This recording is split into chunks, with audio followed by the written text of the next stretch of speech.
Hegel, Deleuze, and the Critique of Representation. Dialectics of Negation and Difference. Introduction. Gilles Deleuze is now considered to be one of the most important continental philosophers of the 20th century.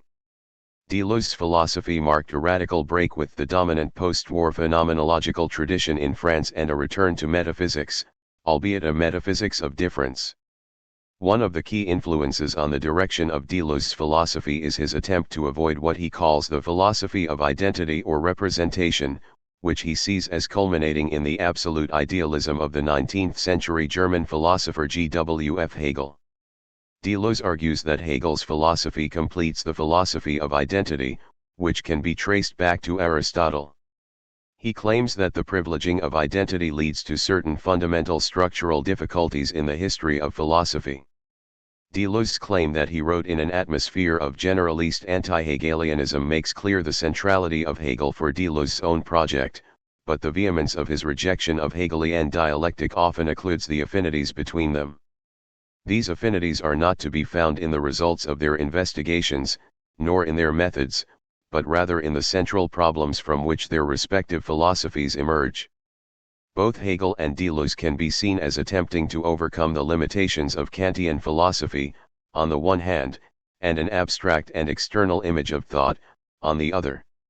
This book aims to provide a critical account of the philosophical relationship between Hegel and Gilles Deleuze.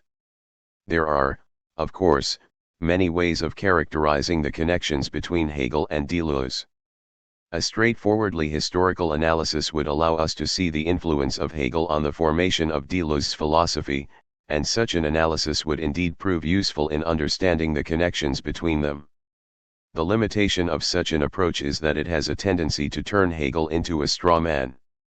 What is important in such an inquiry is the way in which Hegel appears to Deleuze and analysis of the accuracy of Deleuze's reading, or the strength of his criticisms, can easily fall away in the face of the need to illuminate Deleuze's own position. A purely analytic approach suffers from other difficulties, however. Often Deleuze uses Hegelian language, such as the idea, the concrete universal, and dialectic itself. Deleuze's use of these terms is clearly not equivalent to that of Hegel, however, and without some kind of account showing the development of their vocabulary, we run the risk of equivocation. Deleuze often uses Hegelian language to show that the same problem, the problem of representation, is being addressed by the two philosophers, but he also often does so in the spirit of parody, with the intent of showing the distance between their approaches to this problem. The approach I have taken is to show how both Hegel and Deleuze develop their philosophies from a common problematic, which Deleuze calls finite representation. The fact that we cannot rely on Hegel and Deleuze having the same terminology means that we need to find some other way of relating them. I aim to do this by showing how their concepts emerge from this shared problematic. By analyzing the development of the systems of Hegel and Deleuze as responses to philosophers that they both engage with, such as Kant and Aristotle, I want to provide a framework for comparing and critiquing them that does not rely on taking their vocabulary at face value. A central strand of this book will therefore involve tracing the logical development of the problem of representation and looking at how Hegel and Deleuze take up the work of earlier figures, in order to provide a genetic account of how these concepts develop.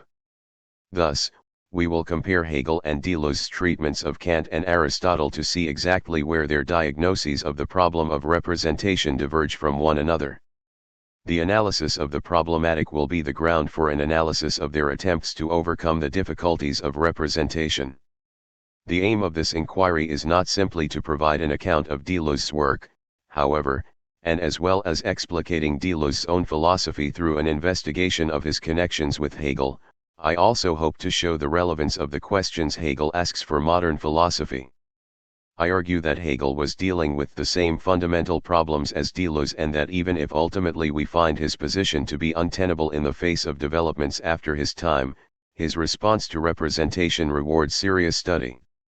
In this book, my starting point has been to show how both Hegel and Deleuze develop from difficulties in Kant and classical logic, rather than showing how Deleuze's philosophy develops from Hegel.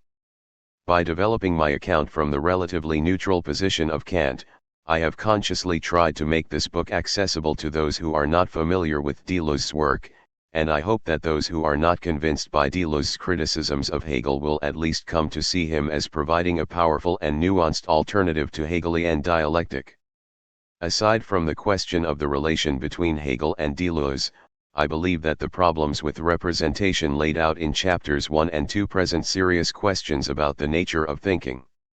Has been argued that Kant replaced metaphysics with logic, and this book takes up that theme, raising questions about the possibilities and the limitations of thought that must be answered by any serious philosophy.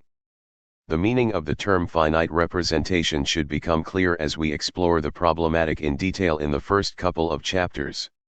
In Deleuzean terms, it is the problem generated by a logic of discrete multiplicities, that is, a multiplicity made up of elements that remain indifferent to their relations or, at the least, pre-exist the relations between them. This notion of a discrete multiplicity, which Deleuze derives from Bergson's work on time, is primarily characterized by Deleuze in terms of Aristotelian logic, but as we shall see, it also permeates more modern logical systems, and we shall again find it at play in the work of Russell, and something similar operating in Kant's philosophy. We will see that the same problematic emerges in Hegel's philosophy, where it is characterized not in terms of representation but instead in terms of the finite thought of the understanding. The operation of the finite understanding turns out to be much the same as that of finite representation, however, and just as Deleuze criticizes propositional thinking for instantiating fixed relations between elements in a homogeneous space, Hegel also criticizes the finite understanding of the proposition for the fixity of its parts, replacing it with the speculative proposition. As we shall see, finite representation entails certain difficulties, such as a necessarily equivocal conception of being, since it is a priori impossible to specify a concept of totality, and the difficulty in specifying that which falls beneath the level of the species, the individual. Combined with these are the inevitable difficulties in explaining temporality within a system of finite categories. In exploring the two responses to these problems, we will begin by taking up Hegel's claim that philosophy must take Kant into account and his statement that there are two ways of going further than Kant. One can go forward or backward. Looked at in the clear light of day, many of our philosophical endeavors are nothing but the procedure of the older metaphysics, an uncritical thinking on and on, of the kind that anyone can do. Deleuze explicitly relates his own project to Kant's by characterizing himself as a transcendental empiricist. The first chapter will therefore deal with Deleuze's relation to Kant, in order to position Deleuze within the post-Kantian tradition. This will allow us to more easily differentiate the approach of Deleuze from that of Hegel, but also to relate them to each other through their shared concerns with the Kantian project. For both Hegel and Deleuze, the difficulty with the Kantian project is in large measure its inability to provide genetic explanations. For Hegel, this amounts to a failure to carry through a proper metaphysical deduction of the categories, which can only be remedied by showing how the categories develop out of each other. Thus Hegel moves to a philosophy of what he calls infinite thought, or reason, whereby contradictions inherent in categories lead not to scepticism, but instead to further, more adequate categories. Deleuze instead argues that the difficulty is that the categorical system developed by Kant cannot explain the genesis of experience, but only its conditioning. In taking this line, Deleuze posits a fundamental difference between the empirical and the transcendental, which allows us to understand the transcendental as truly generative. We will look at three key points of intersection between Hegel and Deleuze: the differential calculus, the concept of force, and the structure of the organism. The calculus provides, for Hegel, an important antinomy of thought, which he takes to show that its foundations must fall outside of the finite categories of mathematics. Indeed, the calculus provides an illustration of the structure of reason as a whole. The calculus has an even more central role for Deleuze. As he writes, modern finitist interpretations of the calculus betray the nature of the calculus no less than the former infinitist interpretations, because both fail to capture the extra-propositional or sub-representational source, in other words the problem from which the calculus draws its power. The approaches of Hegel and Deleuze are differentiated by their interpretations of the calculus. In Deleuze's terms, Hegel takes finite representation, and infinitizes it.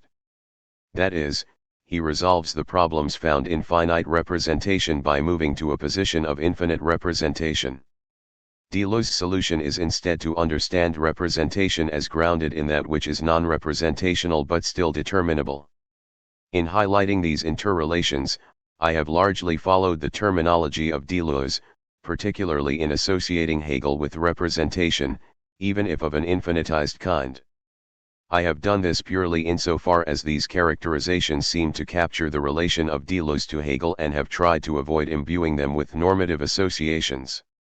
Thus, while I believe Deleuze is right to characterize Hegel as a philosopher of identity, what is at issue are the differences between the kind of identity philosophy put forward by Hegel and those of his predecessors.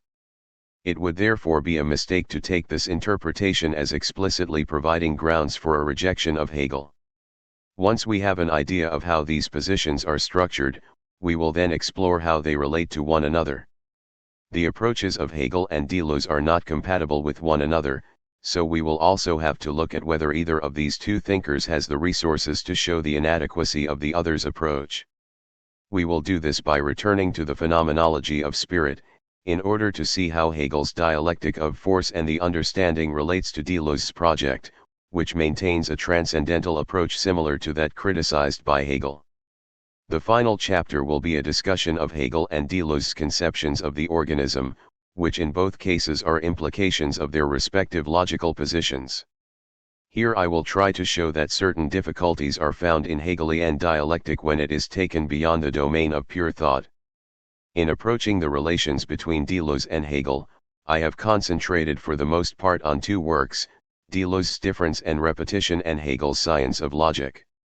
The primary reason for this is that my concern in this book is the structure of dialectic, in both its Hegelian and its Deleuzean varieties. In the case of the Science of Logic, its subject matter, the movement of thought itself, makes it ideal for this task. Difference and Repetition provides the most detailed explication of Deleuze's conception of dialectic in his early work and is also considered to be his most philosophical work in a classical sense. For this reason, it provides the best place to look for a parallel account of the structure of Deleuzean logic. In explicating the positions put forward in these texts, I have also relied on other works, particularly Deleuze's earlier work on Bergson and Hegel's Genealogic, in order to clarify them. In terms of the interpretations of Deleuze and Hegel themselves, I have tried with Deleuze to provide an interpretation that gives appropriate weight to both the philosophical and scientific sides of his thinking, as it strikes me that his work cannot be understood adequately from either position in its own right.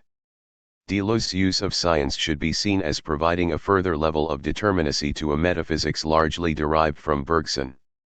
In interpreting the work of Hegel, I have argued for an ontological rather than a transcendental interpretation. The ontological reading is closest to that put forward by Deleuze and, I think, is well justified by the text. I hope this will become clear in my explication of Hegelian dialectic. Work encompassing both Hegel and Deleuze is remarkably scarce given Deleuze's own orientation of his philosophy in this field of generalist anti-Hegelianism and is generally schematic in character, such as the treatments found in the works of Daniel Smith, Michael Hart, Bruce Bow, and Nathan Witter. 1. Each of these studies provides valuable insights into the connections between Hegel and Deleuze, but they cannot replace a more sustained engagement. On the Hegelian side, the situation generally seems one of absence, with, to my knowledge, only Stephen Howelgate and Robert Stern providing any engagement with Deleuze's work. 2. Howelgate attempts to show that Deleuze's philosophy does not move beyond the doctrine of essence, which Hegel claims in the Science of Logic is only a partial view of the world. I have not dealt with Howelgate's interpretation directly, but in Chapter 7 where I look at Hegel's resources to deal with a transcendental empiricism, I have raised a similar Hegelian objection based on Hegel's dialectic of force. Stern's article correctly situates the relationship of Hegel and Deleuze on the ground of the one and the many, but I believe his failure to sufficiently take account of the transcendental nature of Deleuze's philosophy undermines his account to a large extent. The first of the three texts that deal with Deleuze's relation to Hegel in any detail is Miguel Baistegui's Truth and Genesis, which provides a dense but balanced analysis of Deleuze's relation to Aristotle, Hegel, and Heidegger. The aim of Truth and Genesis is, however, to provide a dual ontology of Heideggerian truth and Deleuzean Genesis, and to this extent, direct engagement with the relation between Hegel and Deleuze is limited. The second text, Simon Duffy's The Logic of Expression, Quality, Quantity, and Intensity in Spinoza, Hegel, and Deleuze, does attempt to explicitly engage with the relationship between the philosophies of Hegel and Deleuze, mediated by their interpretations of Spinoza. While it provides many interesting analyses, the work as a whole suffers from a major interpretative error, positioning the axis of division between Hegel and Deleuze along the line of finite/infinite, rather than the propositional/extrapropositional. Thus, Deleuze is taken to use modern mathematical interpretations of the calculus to show the infinite thought of Hegel to be redundant. In actual fact, as I show in Chapter 6, Deleuze is opposed to both philosophies of the finite and the infinite, as he takes both terms to be irredeemably tied to representation. Difference therefore falls outside of both categories. Brent Atkins' Death and Desire in Hegel, Heidegger, and Deleuze provides an excellent account of some central issues in the relationship between Hegel and Deleuze. Atkins' incorporation of psychoanalytic elements, and his focus on the phenomenology, with its account of desire and lack, send it on a very different line of inquiry to the one presented here. In providing an evaluation of Hegel and Deleuze's responses to representation, my project will have three main aims, which loosely correspond to three moments within the book. First, I will outline the problem of representation in chapters 1 and 2. Second, I will outline the responses of Hegel and Deleuze to representation in chapters 3 to 5. The third section of the book will compare the philosophies of Hegel and Deleuze to assess their adequacy. While chapters 6 and 7 confine themselves primarily to logical questions, the one and the many chapter 8 relates the approaches of Hegel and Deleuze to the question of the organism. I will argue that it is here that the limitations of the Hegelian account finally make themselves felt, with Hegel's philosophy unable to give a positive account of the variation necessary to evolutionary thinking. I now want to give a brief summary of each of the chapters. The aim of Chapter 1 is to provide a basic understanding of the structure of Deleuze's philosophy through an exploration of his relation with Kant. In doing so, some of the general problems with the representational approach are brought out in contrast with Deleuze's own philosophy.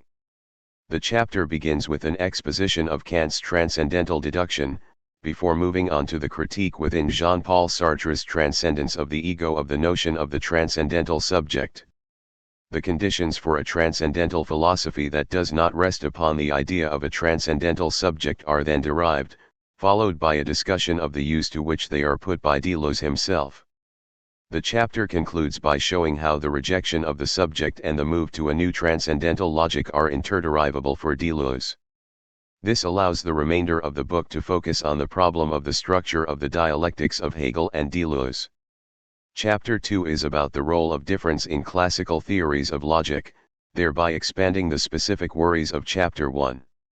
Beginning with Aristotle, I show how his formulation of the hierarchy of species leads to difficulties both in terms of the largest element, being, and in terms of the smallest elements. Analogous conclusions are uncovered for Bertrand Russell's philosophy in the Principia Mathematica and the theory of types, thus broadening Deleuze's own conclusions. I trace the root of the difficulty in both systems to the logic of opposition that lies at their foundation. I then sketch out both Deleuze and Hegel's approaches to these difficulties, Deleuze in terms of the development of a non-oppositional logic of difference, and Hegel's in terms of the move to a logic of contradiction. Chapter 3 amplifies the critique of Aristotle and Russell from the previous chapter, as well as relating these to difficulties highlighted in the first chapter with the Kantian system. Whereas the first chapter gave the conditions for a transcendental empiricism, this chapter provides a detailed exposition of Bergson's logic of multiplicities. This will open the way for a discussion of Deleuze's use of Bergson's logic. the difficulties with Russell and Aristotle are re-examined in the light of Bergson's conceptions of space and duration. Chapter 4 provides the opening to an analysis of Deleuze's philosophy in terms of modern mathematical complexity theory, followed by a discussion of his theory of depth and its origins in the aesthetics of Merleau-Ponty. Finally, I explore Deleuze's concepts of the problematic and of the proposition. This chapter and the following provide the positive accounts of Hegel and Deleuze's philosophies, which form the basis for the critical evaluation of their responses to representation, the focus for the rest of the book.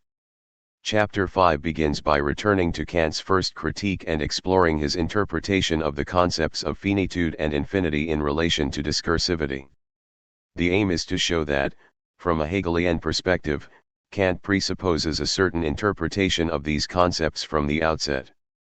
I then show how a Hegelian dialectical approach to these ideas offers the possibility of genetic interpretations of them, which show each to be unthinkable without the other.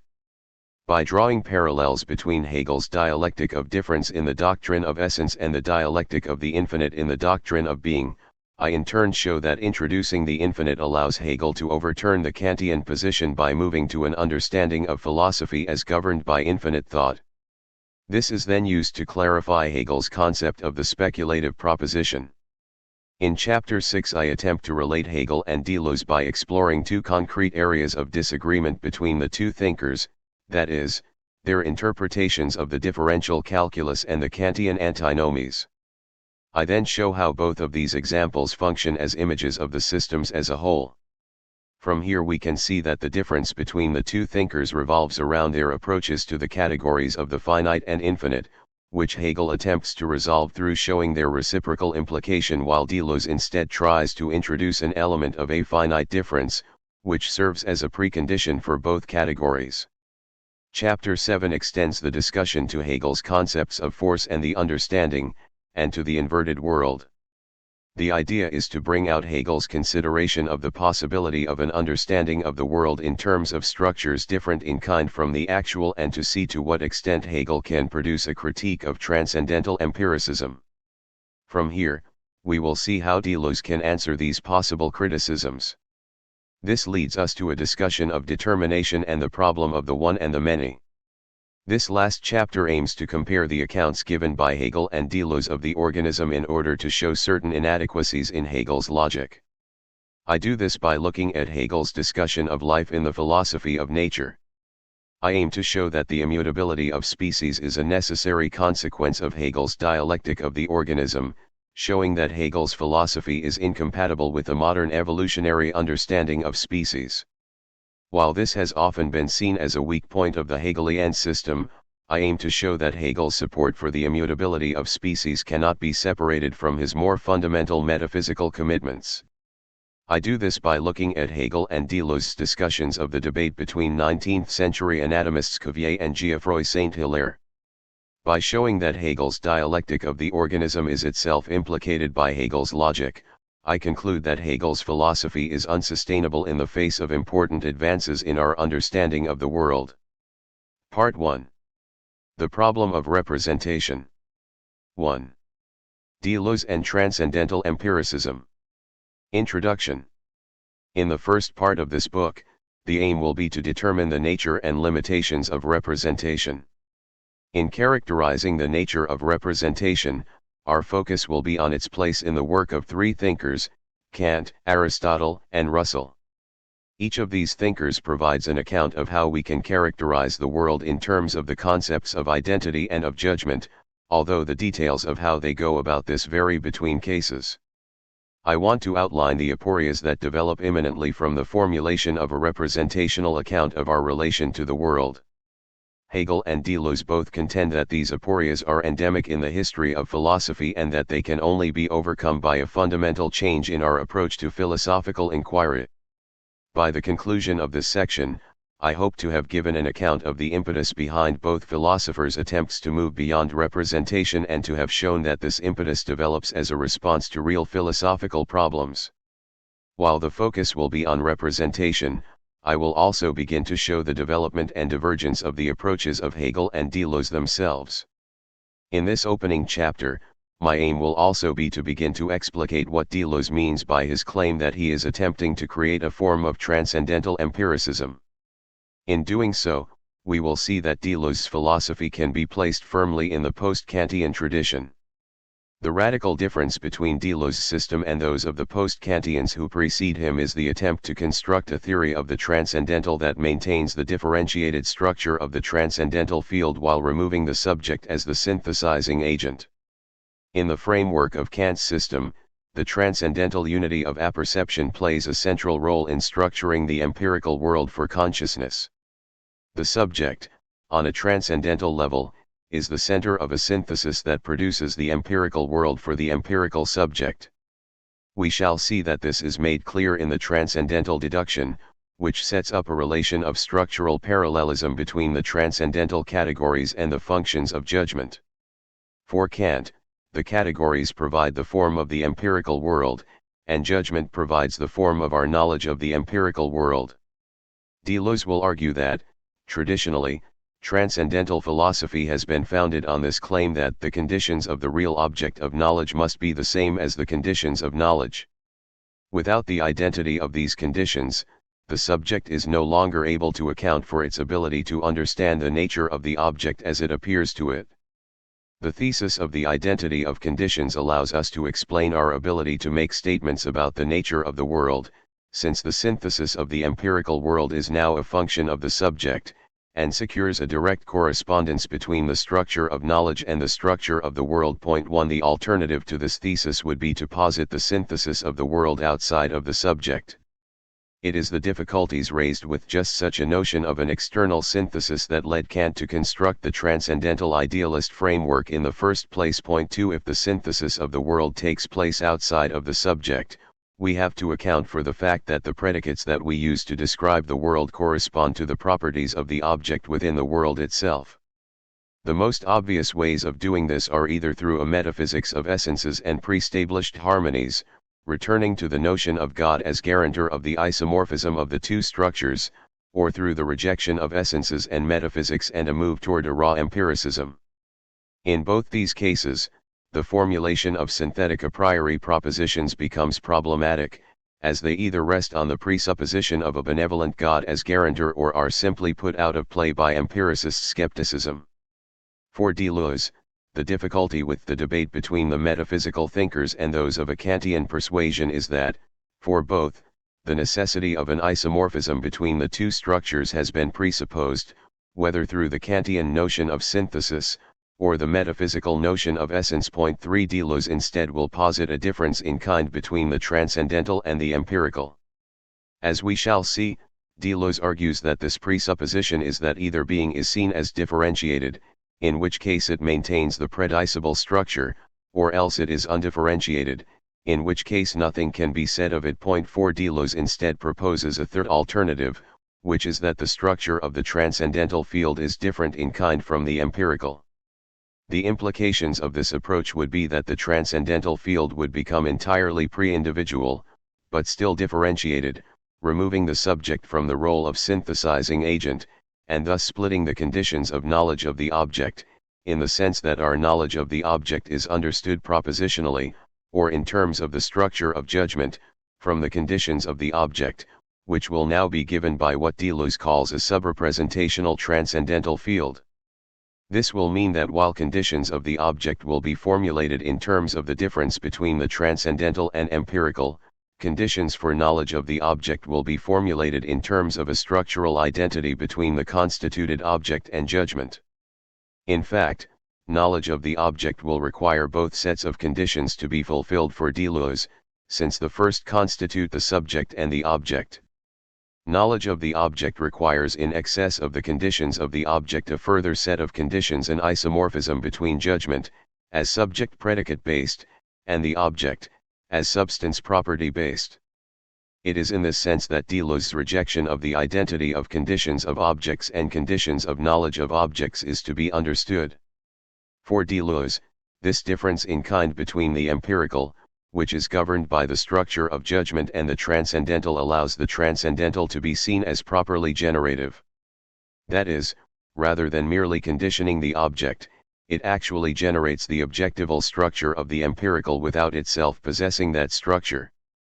This is in contrast to Kant, who assumes the identity of the condition and the conditioned.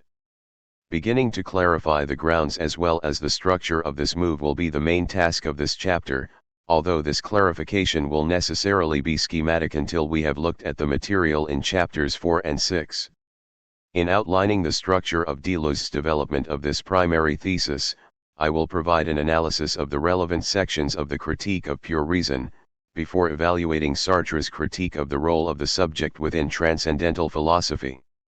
This will allow us to see why Deleuze feels the necessity to move to a theory of the virtual and the actual and to highlight what he considers to be the two fundamental misunderstandings of the transcendental field, the dogmatic confusion between event and essence and the empiricist confusion between event and accident.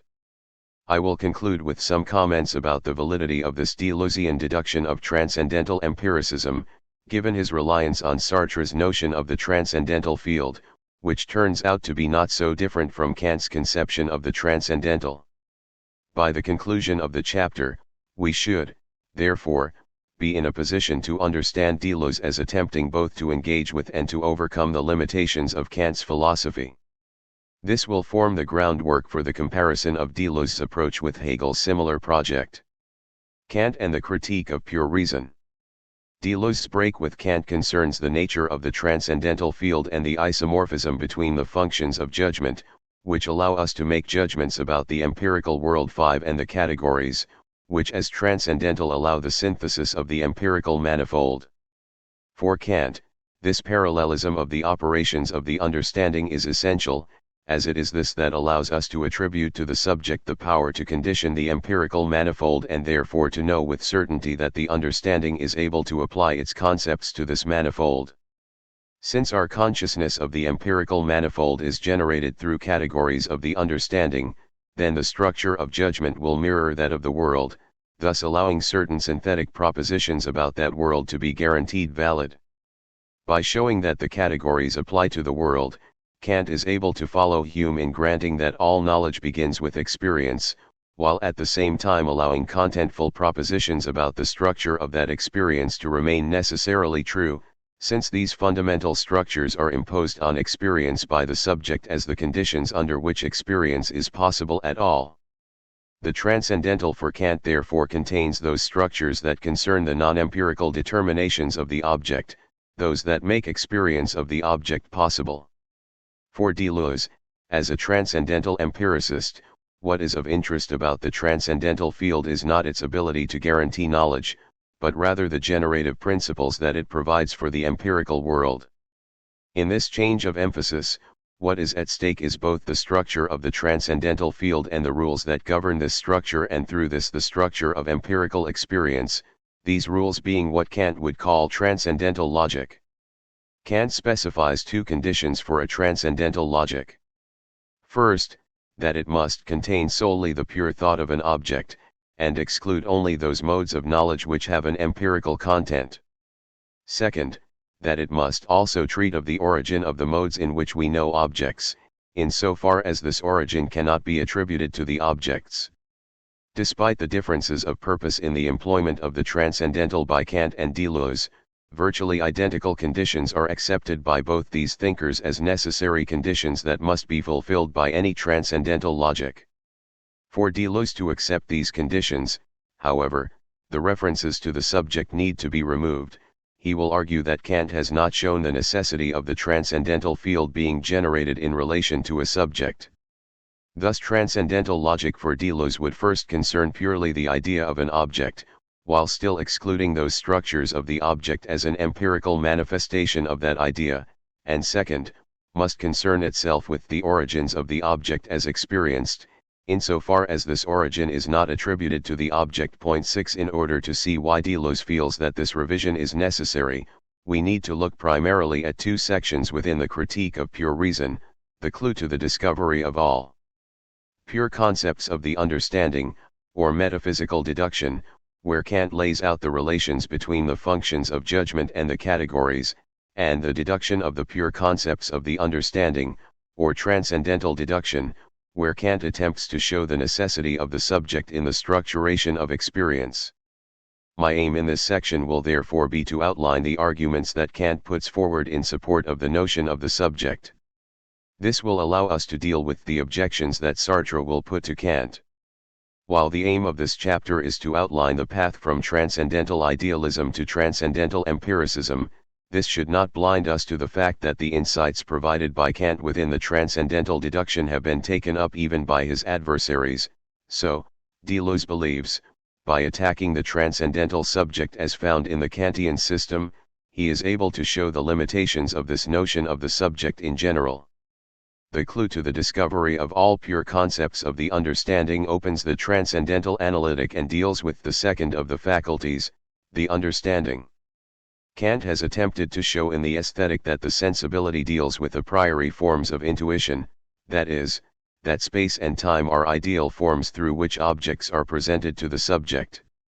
By attempting to show that intuition is a function of sensibility, Kant has laid the foundation for transcendental idealism, as these intuitions have been shown to have an a priori basis in the subject's cognition. The sensibility may show how objects are presented to consciousness, but Kant has not yet established how objects can be thought by consciousness.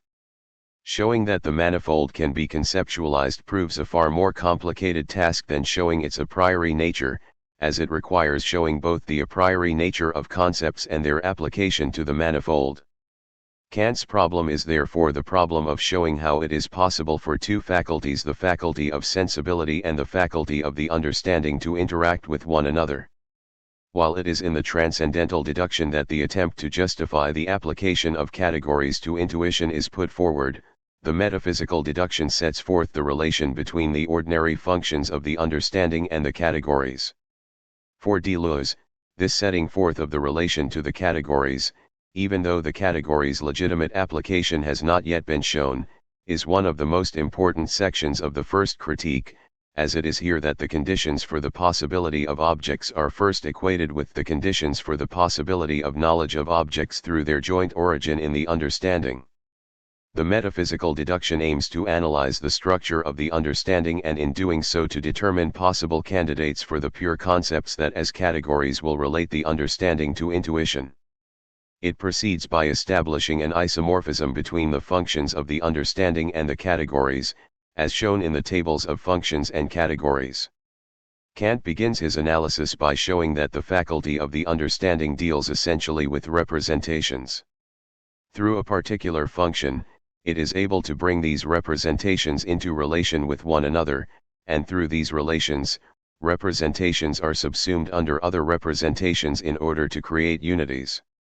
As this act is performed by the faculty of the understanding, it is natural to equate this act with that of judgment. Following the prevailing understanding of logic at the time, Kant assumes that judgments are always of the subject-predicate form and equate to the relation of a general representation that may range over a large domain of entities, such as that of divisibility, and a specific representation, which relates itself directly to an object, such as that of a body. The unity formed by the operations of the understanding on these concepts is one of subsumption, and thus we can form the classical propositions that are the raw materials of syllogisms, as in, for example, the judgment, all bodies are divisible, which operates through the subsumption of the specific term, body, under the general concept, divisibility. Kant will argue that all thought can be reduced to variations on this structure, and thus that all thinking is minimally judging.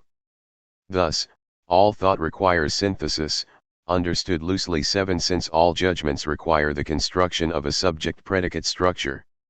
Just as there are a variety of syllogisms, so there are a variety of possible functions through which a judgment can be formed. In the above case, the concepts of body and of divisibility could be synthesized into other unities, such as some bodies are divisible, or this body is divisible. When we abstract from particular judgments, we find that all judgments must deploy certain functions, or rather a particular function from each of four groups of functions. These four heads each contain three moments, one of which will be present in every judgment.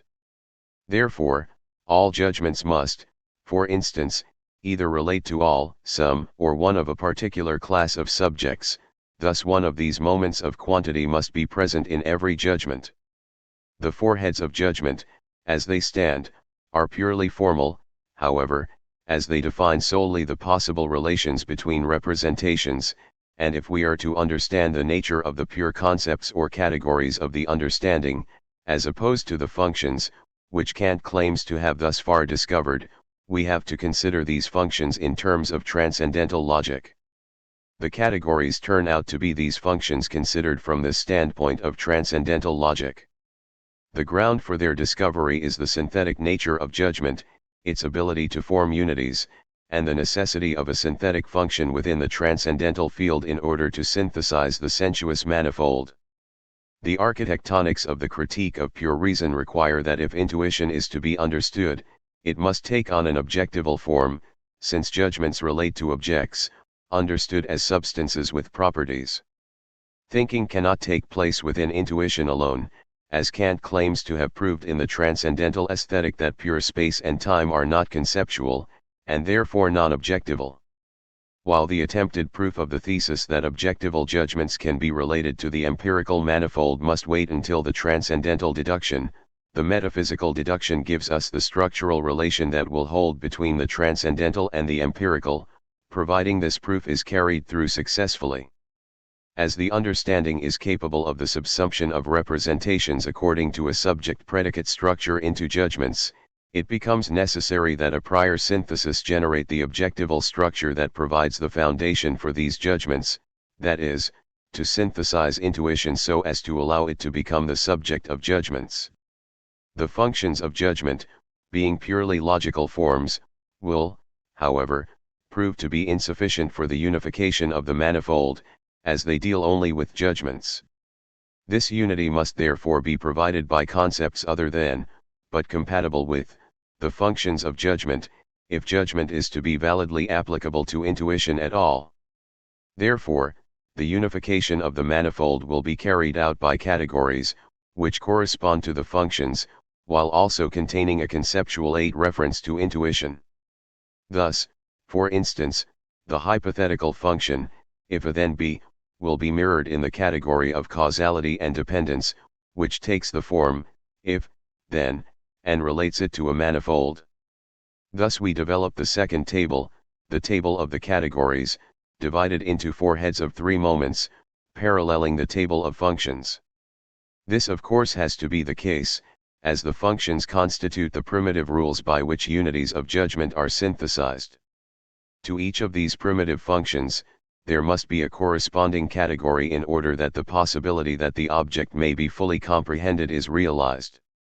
More categories would make the object incomprehensible, as it would contain determinations not capable of being captured by judgment, and fewer would show that some of the functions were not in themselves primitive, but in turn derived from a subset of more powerful functions. The metaphysical deduction presents a series of problems. The standard criticism of Kant is that he employs a method of deriving the categories just as arbitrary as that which he criticizes Aristotle for using. 9 While this objection may call for a restructuring of the table of categories, our purpose in outlining the metaphysical deduction is rather to illustrate the main Kantian thesis that two of the functions that the understanding fulfills are the synthesis of objects and the subsumption of representations of objects. 10 This connection extends to the fact that the table of judgments is already fundamentally intertwined with the transcendental functions that are derived from it. 11 We can now see why for Kant the transcendental field is structured according to the model of classical logic, as this will allow Kant to explain the synthetic nature of the transcendental and to provide it with a differentiated structure. Deleuze's own metaphysical deduction will rest not on classical logic, but on the differential calculus, and will thus attempt to overthrow the double nature of the understanding as both synthesizing the manifold and formulating judgments upon which the Kantian model relies. We must now move on to the transcendental deduction itself, as the metaphysical deduction merely shows the conditions that Kant believes must be fulfilled by the transcendental category in order that it may fulfill its role. The metaphysical deduction is not a proof of the category's actual application to the manifold, but rather of their relation to the understanding. It is in the transcendental deduction that we will see that this isomorphism rests on the presupposition of an I that provides a point in the transcendental field around which the empirical field is unified. Kant believes himself to have shown the subjective conditions of thought and must now show how these conditions have objective validity, in other words, show how these conditions are also the conditions of objects of experience. The transcendental deduction extends the results of the metaphysical deduction, which claims to have shown the structure of the understanding, by attempting to show the application of the understanding to objects. This new move amounts to attempting to meet the Humean challenge. One may be willing to accept that the concept of causality is indeed present within the understanding, but given that concepts such as causality are not grounded in experience, that is, cannot themselves be discovered within the manifold of intuition, they must arouse suspicion. Thus Hume will argue that the concept of causality is not justified by our actual experience of nature, which only warrants the much weaker idea of constant conjunction. The actual concept of causality is instead a function of habit, which makes the inductive leap from particular instances of concordance to a general law-governed conception of the relations between objects. Thus Hume's deduction shows the pragmatic, rather than logical, grounds for our application of the category of causality. While Hume's notion may explain how the concept comes to be recognized by the understanding, such a derivation obviously cannot show us whether its application is justified. The alternative to this form of empirical deduction, which could only provide Kant with contingent truths, is a transcendental deduction, which moves to the necessary preconditions of experience. If we are to attempt this for the understanding, we must ask whether there are any conditions that need to be met in order to know anything as an object. While intuition is necessary for the experience of an object, it is not sufficient. Experience also requires the concept of an object in general, and intuition itself cannot furnish this notion, as the transcendental aesthetic has already shown that intuition is non-conceptual. Thus, the task that Kant faces is to show whether the concept of an object in general itself requires certain other a priori concepts in order to be comprehensible. As the concept of an object in general is a necessary condition for experience, any concepts that it itself presupposes must also be of a transcendental nature, as any contingency in these conditions would infect the concept of an object itself. We are therefore to search for concepts that themselves determine the concept of an object. Here we see why the metaphysical deduction is a clue, as the analysis of the faculty of judgment gave us a complete table of the functions necessary for any judgment to be formed. Kant claims that the categories, as deduced from the functions of judgment and related to intuition, provide just those concepts for which we are now searching, the necessary and sufficient conditions for the determination of an object in general. Point 12.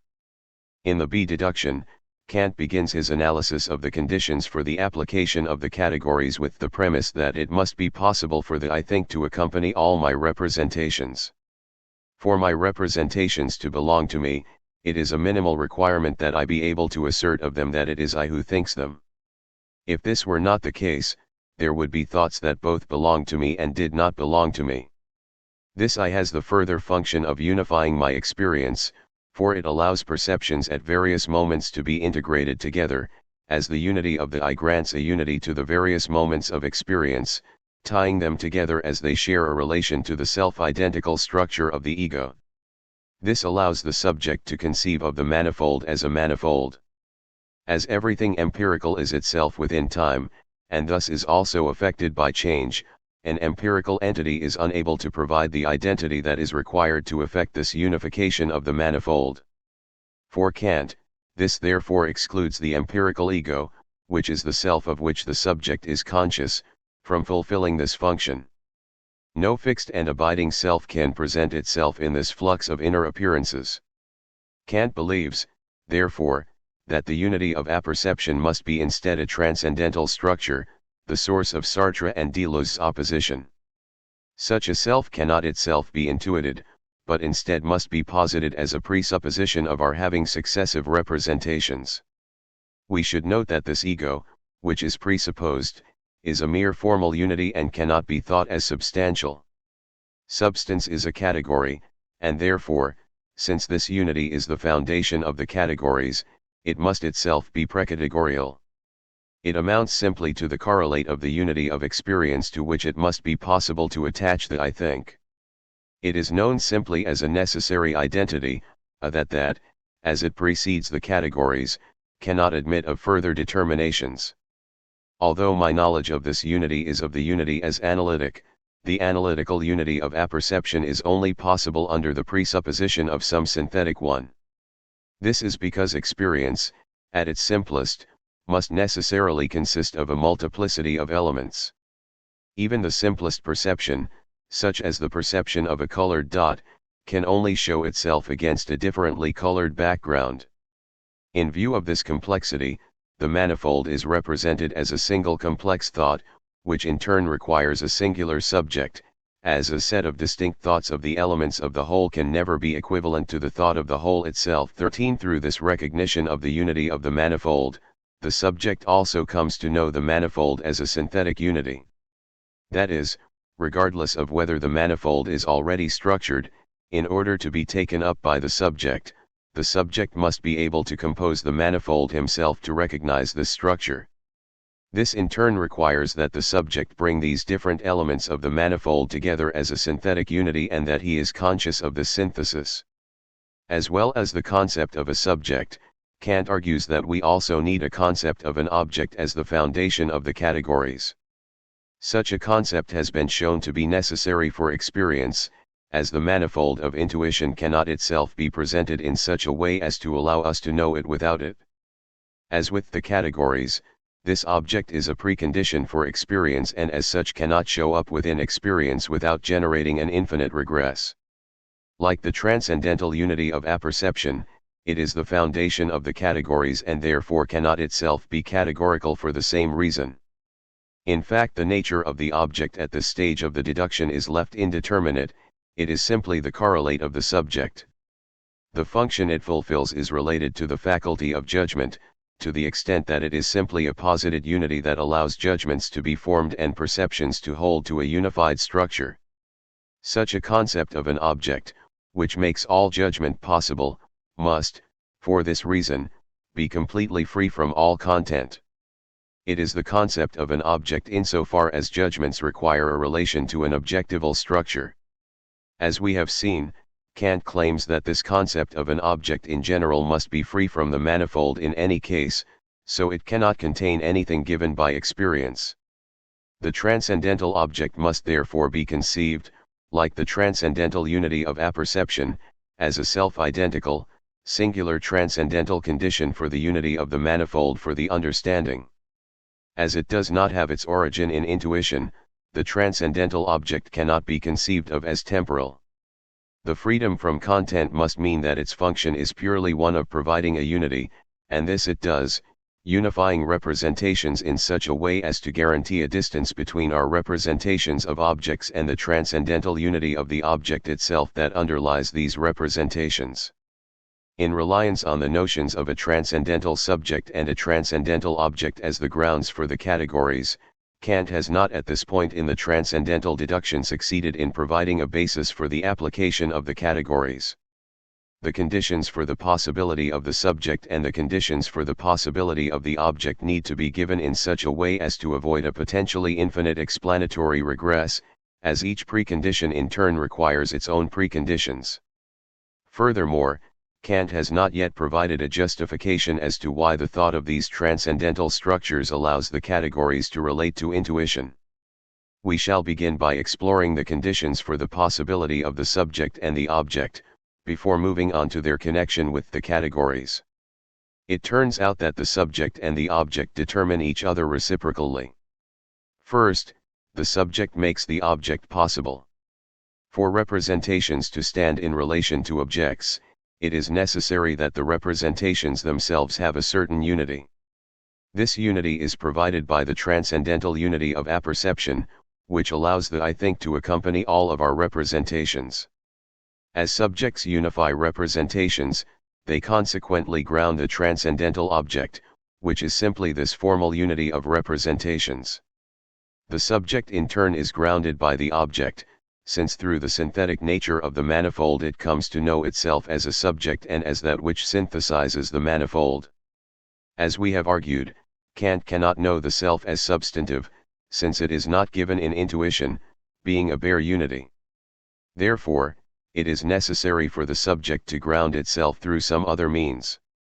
In this case, the manifold, which is a synthetic unity, gives us this grounding, since it appears as the result of an act of the subject. If the subject were passive in relation to the representations that come before it, the subject would find itself unable to draw apart from those representations. Without the notion of an object, there can be no distinction between a representation and an object, and without this distinction, the subject would be unable to know representations as representations. They would simply crowd in upon the soul. The concept of an object allows the subject to recognize representations as representations of the object and thus to distinguish itself from them. Thus the subject becomes aware of himself through the unification of representations into an object, through his recognition of himself as a spontaneous consciousness. The subject therefore makes the object possible for Kant, and the object makes the subject possible. This means that the subject necessarily relates to something beyond its own empirical representations, to a world of objects, even though the form of these objects must be generated by the subject itself.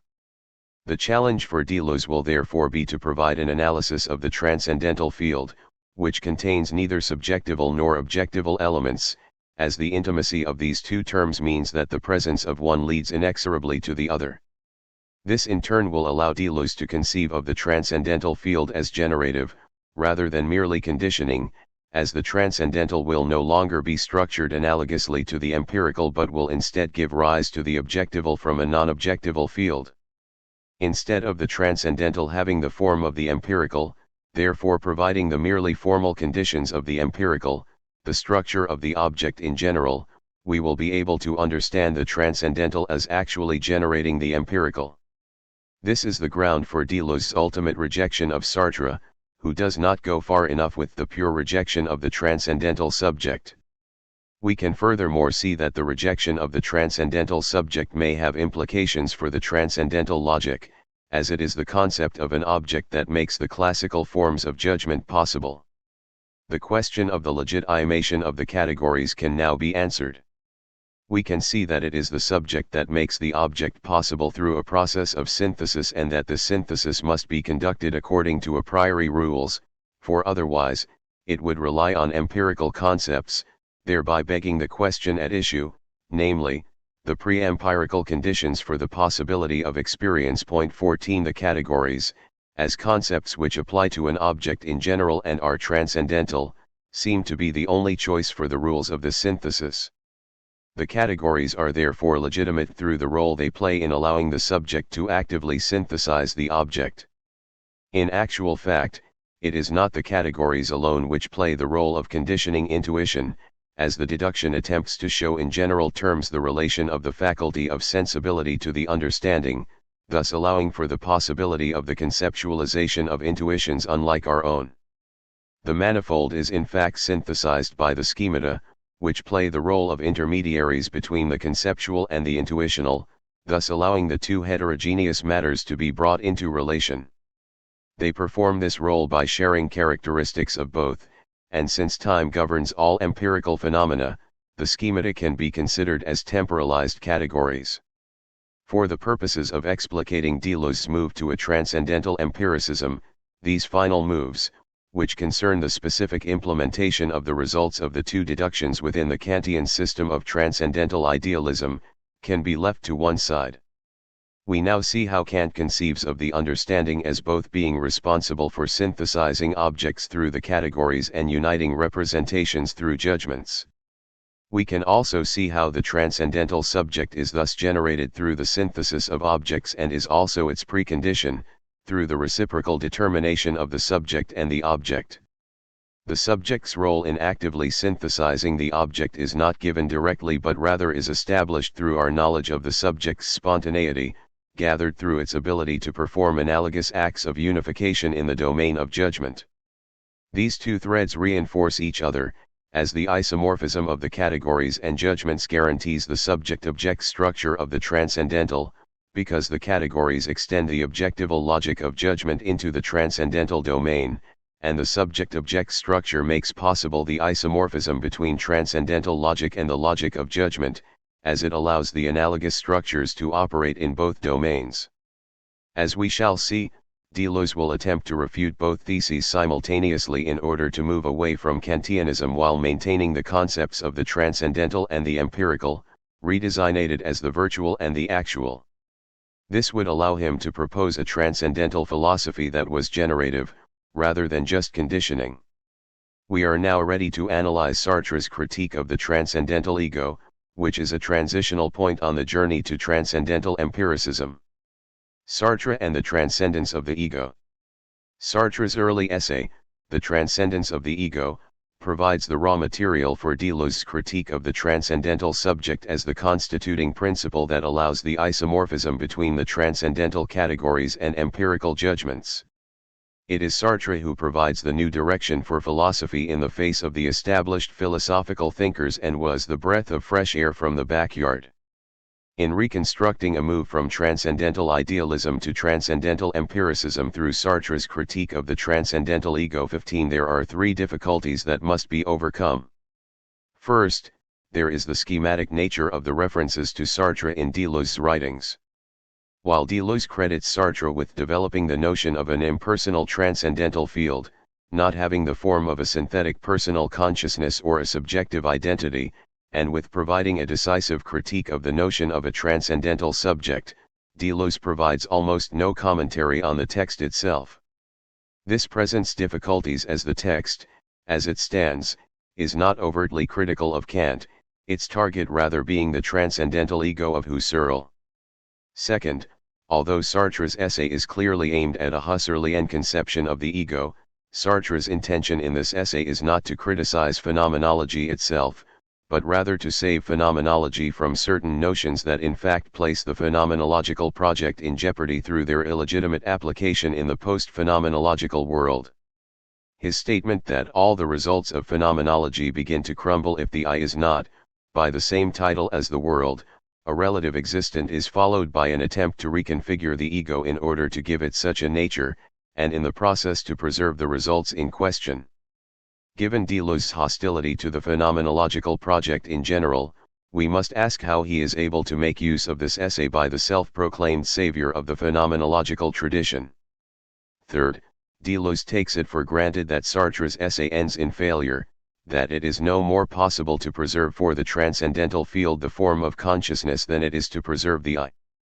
These difficulties can be resolved if we assume that the argument that Sartre deploys against the transcendental ego in fact cuts deeper than he had anticipated, and finally undermines the foundations of even the reinforced phenomenology he himself proposes. We thereby accept Sartre's argument for the revised specification of the transcendental field without accepting the formulation developed by Sartre to meet this specification. We accept the schematics provided by Sartre while arguing that phenomenology cannot itself provide a solution to the difficulties raised. Thus Sartre's argument would provide the negative critique that leads positively to Deleuze's transcendental empiricism. In order for Deleuze to put the argument to his own use, it must also, therefore, be the case that what Sartre discovers is not a problem specific to the structure of phenomenology, but a general problem, or at least a problem that is applicable to other systems containing certain functional analogues. From a purely phenomenological angle, Kant cannot be the target of Sartre's critique, as the fundamental structures discovered by Kant in the deduction have no place in a philosophy of description such as phenomenology, and it is for this reason that Kant is excluded from Sartre's criticism. Indeed, at various points in the essay, he seems to turn to Kant to provide the resources to oppose Husserl. While Sartre may claim that the standard interpretation of Kant, as positing an existent transcendental ego, comes from the failure of the neo-Kantian movement to separate questions of validity from those of fact, claims that the transcendental ego does not bind up the unity of phenomena would be very difficult to reconcile with any reading of the transcendental deduction. 16 Here Kant seems to suggest that the formality of the transcendental ego stems not from its purely hypothetical nature, but rather from the fact that its position as precategorical means that it must be understood as an indeterminate existent. While the argument itself stands or falls regardless of these phenomenological considerations, and thus is equally applicable to Kant, I will discuss briefly the differences between the transcendental ego and transcendental apperception. The radicalized argument will therefore rely more upon Sartre's Bergsonian heritage than his phenomenological roots, as in fact it is probably Sartre's proximity to Bergson on many points that draws Deleuze to him. Point 17. While Husserl on occasion labeled his philosophy a transcendental idealism, there are fundamental differences between the two philosophical positions that are pertinent to our inquiry. While both systems attempt to provide a description of the a priori laws of objects, the emphasis on the intentional character of consciousness within Husserlian phenomenology creates a radical divergence between the domains of what counts as thought within these two systems. For Kant, as we have seen, in the end, the search for the conditions for the possibility of experience leads to the identity of the conditions for the object and the conditions for knowledge of the object. The identity of these two conditions is guaranteed by the fact that it is the transcendental unity of apperception that allows the categories to condition the object such that the understanding can know it as an object. Thus, the rules governing consciousness necessarily also cover the objects for consciousness. From a transcendental perspective, what consciousness knows is already within consciousness. Intentionality changes the situation, as intentionality is the property of being toward the world. As Ricoeur notes, the fundamental preoccupation of the critique is with the epistemological question, how are synthetic a priori propositions possible? 18. This means that Kant's emphasis is on the representation of objects, and in particular, the representation of objects given to us by already constituted sciences. Kant's main preoccupation is therefore with the validity of propositions given in advance of our inquiry, rather than with a genuine description of subjective life. Once intentionality is seen as one of the primary characteristics of consciousness, consciousness becomes essentially consciousness of the object, rather than the Kantian consciousness that deals with representations of objects. The focus instead on intentionality allows us to explore not simply our representation of the object, but also our mode of relation to it. Knowledge, or pure representation, is only one of the possible forms of my consciousness of this tree. I can also love it, fear it, hate it, and this surpassing of consciousness by itself that is called intentionality finds itself again in fear, hatred, and love. 19. One of the central ideas of moving to this conception of consciousness is that if consciousness refers to an object outside of itself, then the question of how the elements are to be synthesized together into a representation within consciousness does not arise. It is possible that those believing 2 and 2 make 4 to be the content of my representation may be obliged to appeal to a transcendental and subjective principle of unification, which will then be the I. On this conception of consciousness, it is therefore possible to study the object in its own right. The object stands transcendent to consciousness and is thereby governed by its own conditions, which are the subject matter of the phenomenological method. Point 20. A further implication of this is that the methodology by which these phenomena are analyzed also requires alteration. Kantian philosophy proceeds by a critical method, using transcendental arguments to clarify the preconditions underlying a particular existent state. As Husserlian phenomenology does not presuppose that the object is a function of the understanding, the transcendental analysis is replaced by a pure description, free from all assumptions, of the object. The setting aside of assumptions also includes the assumption of the existence or non-existence of the object, thus allowing phenomenology to deal with all intentional objects, including phantasms, and safeguarding its role as the foundation for the sciences, which can proceed to an analysis of the actual facts of the world once the structure of objects has been disclosed.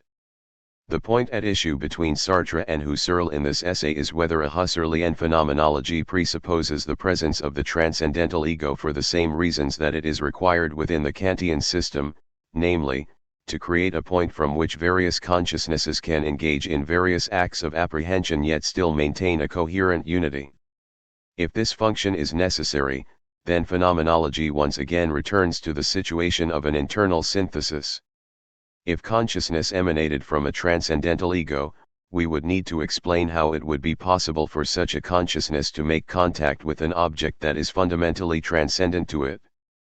Husserl's solution to this seemingly intractable problem is to presuppose a medium that shares the properties of both consciousness and the object, which can thereby communicate between the object and the consciousness. Such a medium, or Hegel, according to Sartre, undercuts the fundamental doctrine of phenomenology, to the things themselves, as now consciousness is consciousness not of an object, but instead of the representation of the object through the Hegel. Furthermore, in the work of Husserl, the Hegel is a function of consciousness, returning us precisely to the theory of contained representations as put forward by Kant. Despite this final convergence between Husserl and Kant, we must recognize a difference that results from the difference of methodology referred to earlier. Whereas Kant's critical philosophy raises the question of the transcendental ego as a question of validity, for Husserl, this is a question of fact. The Kantian transcendental ego is a critical precondition for the possibility of knowledge of objects. It is not as such actually given to empirical consciousness. For Husserl, the project of philosophy is fundamentally descriptive, however, and as such, the notion of a transcendental ego as presupposed, but not actually present to empirical consciousness, would be invalid and would necessarily fall before the epoche that suspends all such theoretical considerations. The difficulty is that it seems possible on the face of it that empirical consciousness could exist without an I while still requiring the transcendental field to be organized by a transcendental ego. Sartre seems to support something like this position at various points within the essay. Point 21. We should bear in mind that for Sartre, the status of the transcendental ego within critical philosophy is to a large degree made irrelevant by considerations that phenomenology brings to bear that seem to rule out the possibility of the Kantian system tout court. For our purposes, there is no need to determine an answer to the question of Sartre's intended target. Given that we are concerned with the logical structure of the argument, and not its specific relation to phenomenology, the use Sartre makes of it is of minor importance. The distinction between the empirical and the transcendental must still be borne in mind, however, in order to test the applicability of the argument to a more generally Kantian framework. Despite the emphasis on phenomenology in Sartre's paper, his argument still begins with a reference to the transcendental deduction. Kant's statement that the I think must be able to accompany all my representations raises the question of whether the I think actually does accompany all of our representations, or on the contrary, whether in fact many of our representations occur without the presence of an I. This in turn raises two further questions. First, does the movement from a representation not being accompanied by an I to being accompanied by an I lead to a change in the structure of that representation? And second, while the I must be able to accompany our representations, is this because the I makes possible the unity of our representations, or rather is it the case that our representations are structured in such a way that it is always possible to prefix an I think to them?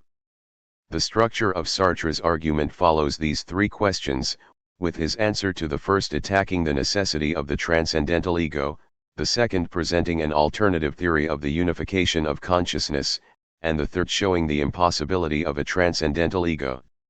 It is important to note that Sartre is here not attacking what is one of the fundamental premises of the transcendental deduction, but rather seeking a reinterpretation of the significance of this axiom.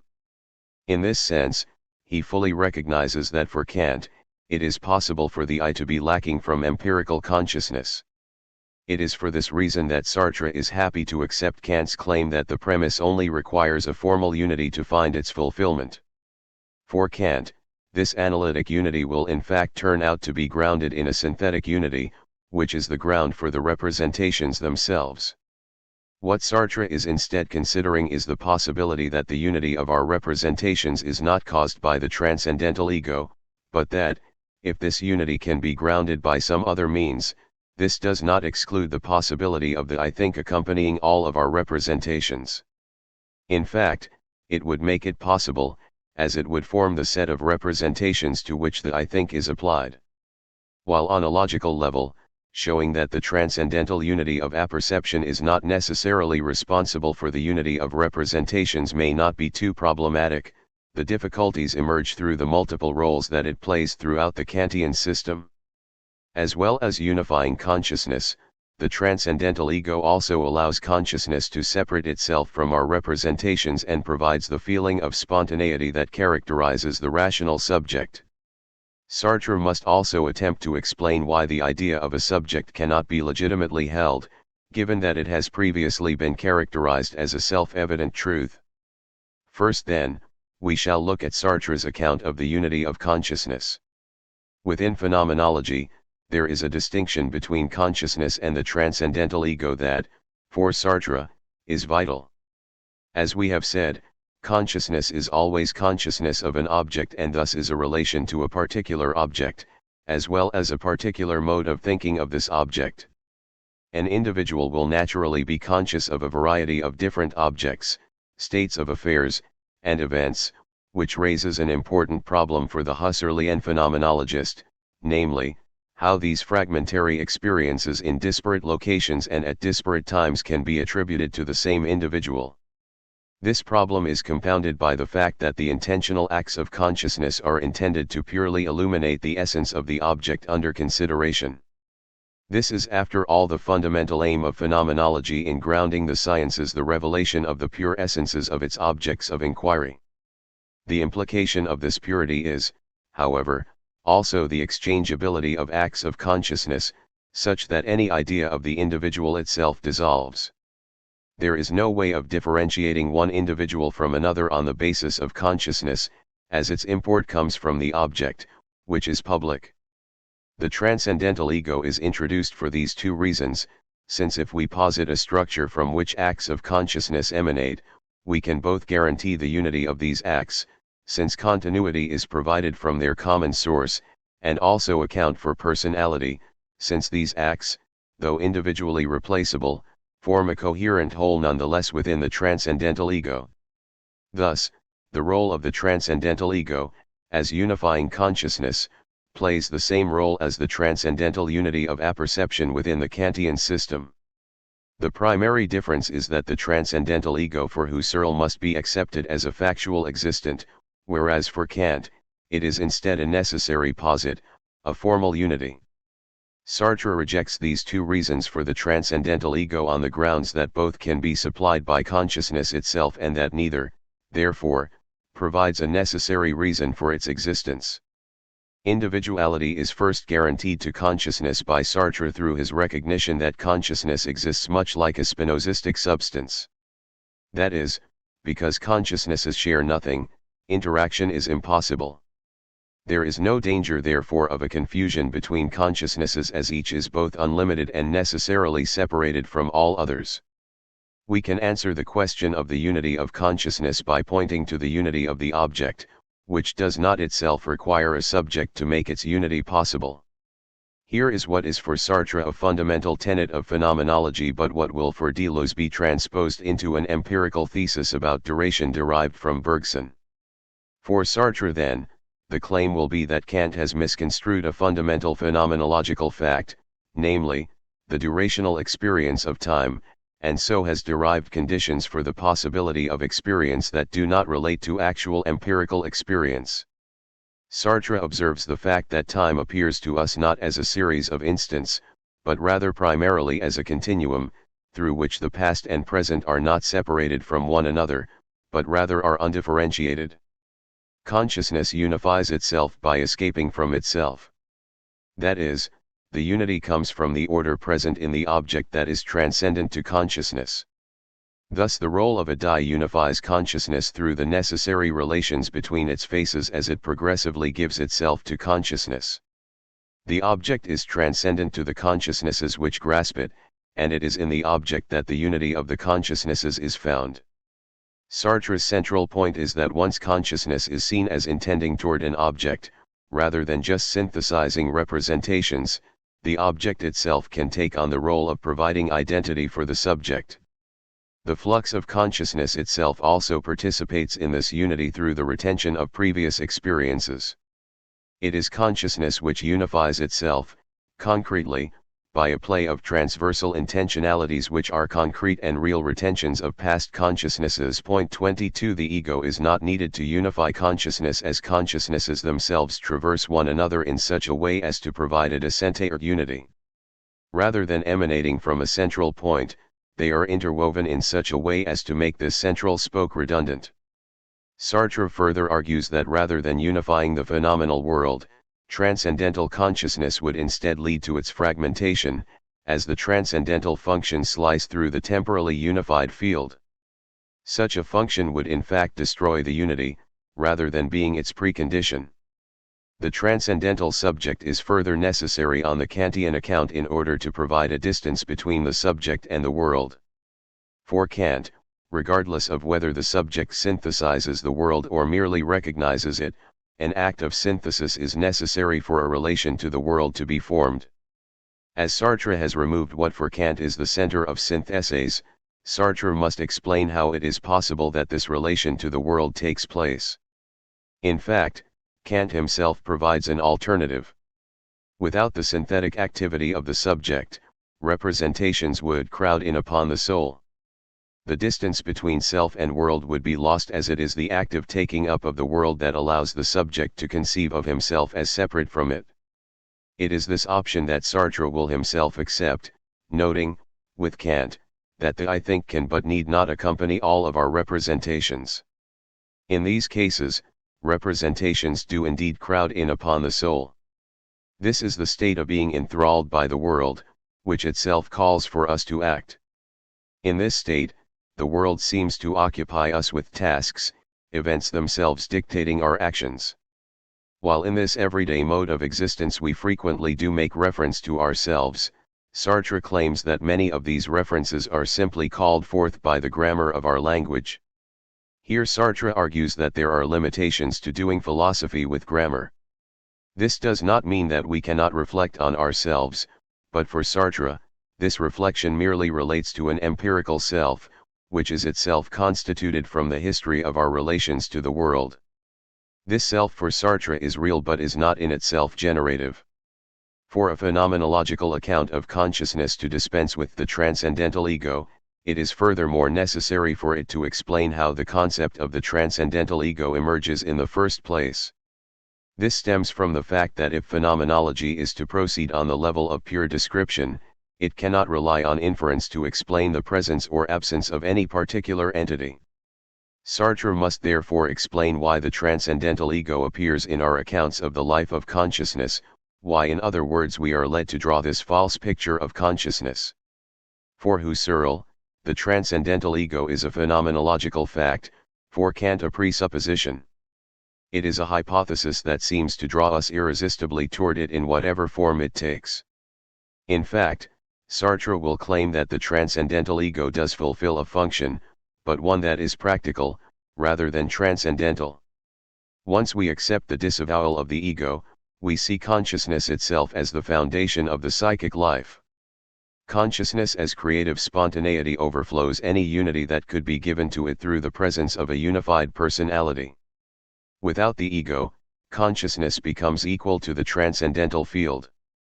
When consciousness is revealed to itself in this respect, as utterly unbounded and ungoverned, it is struck by dread.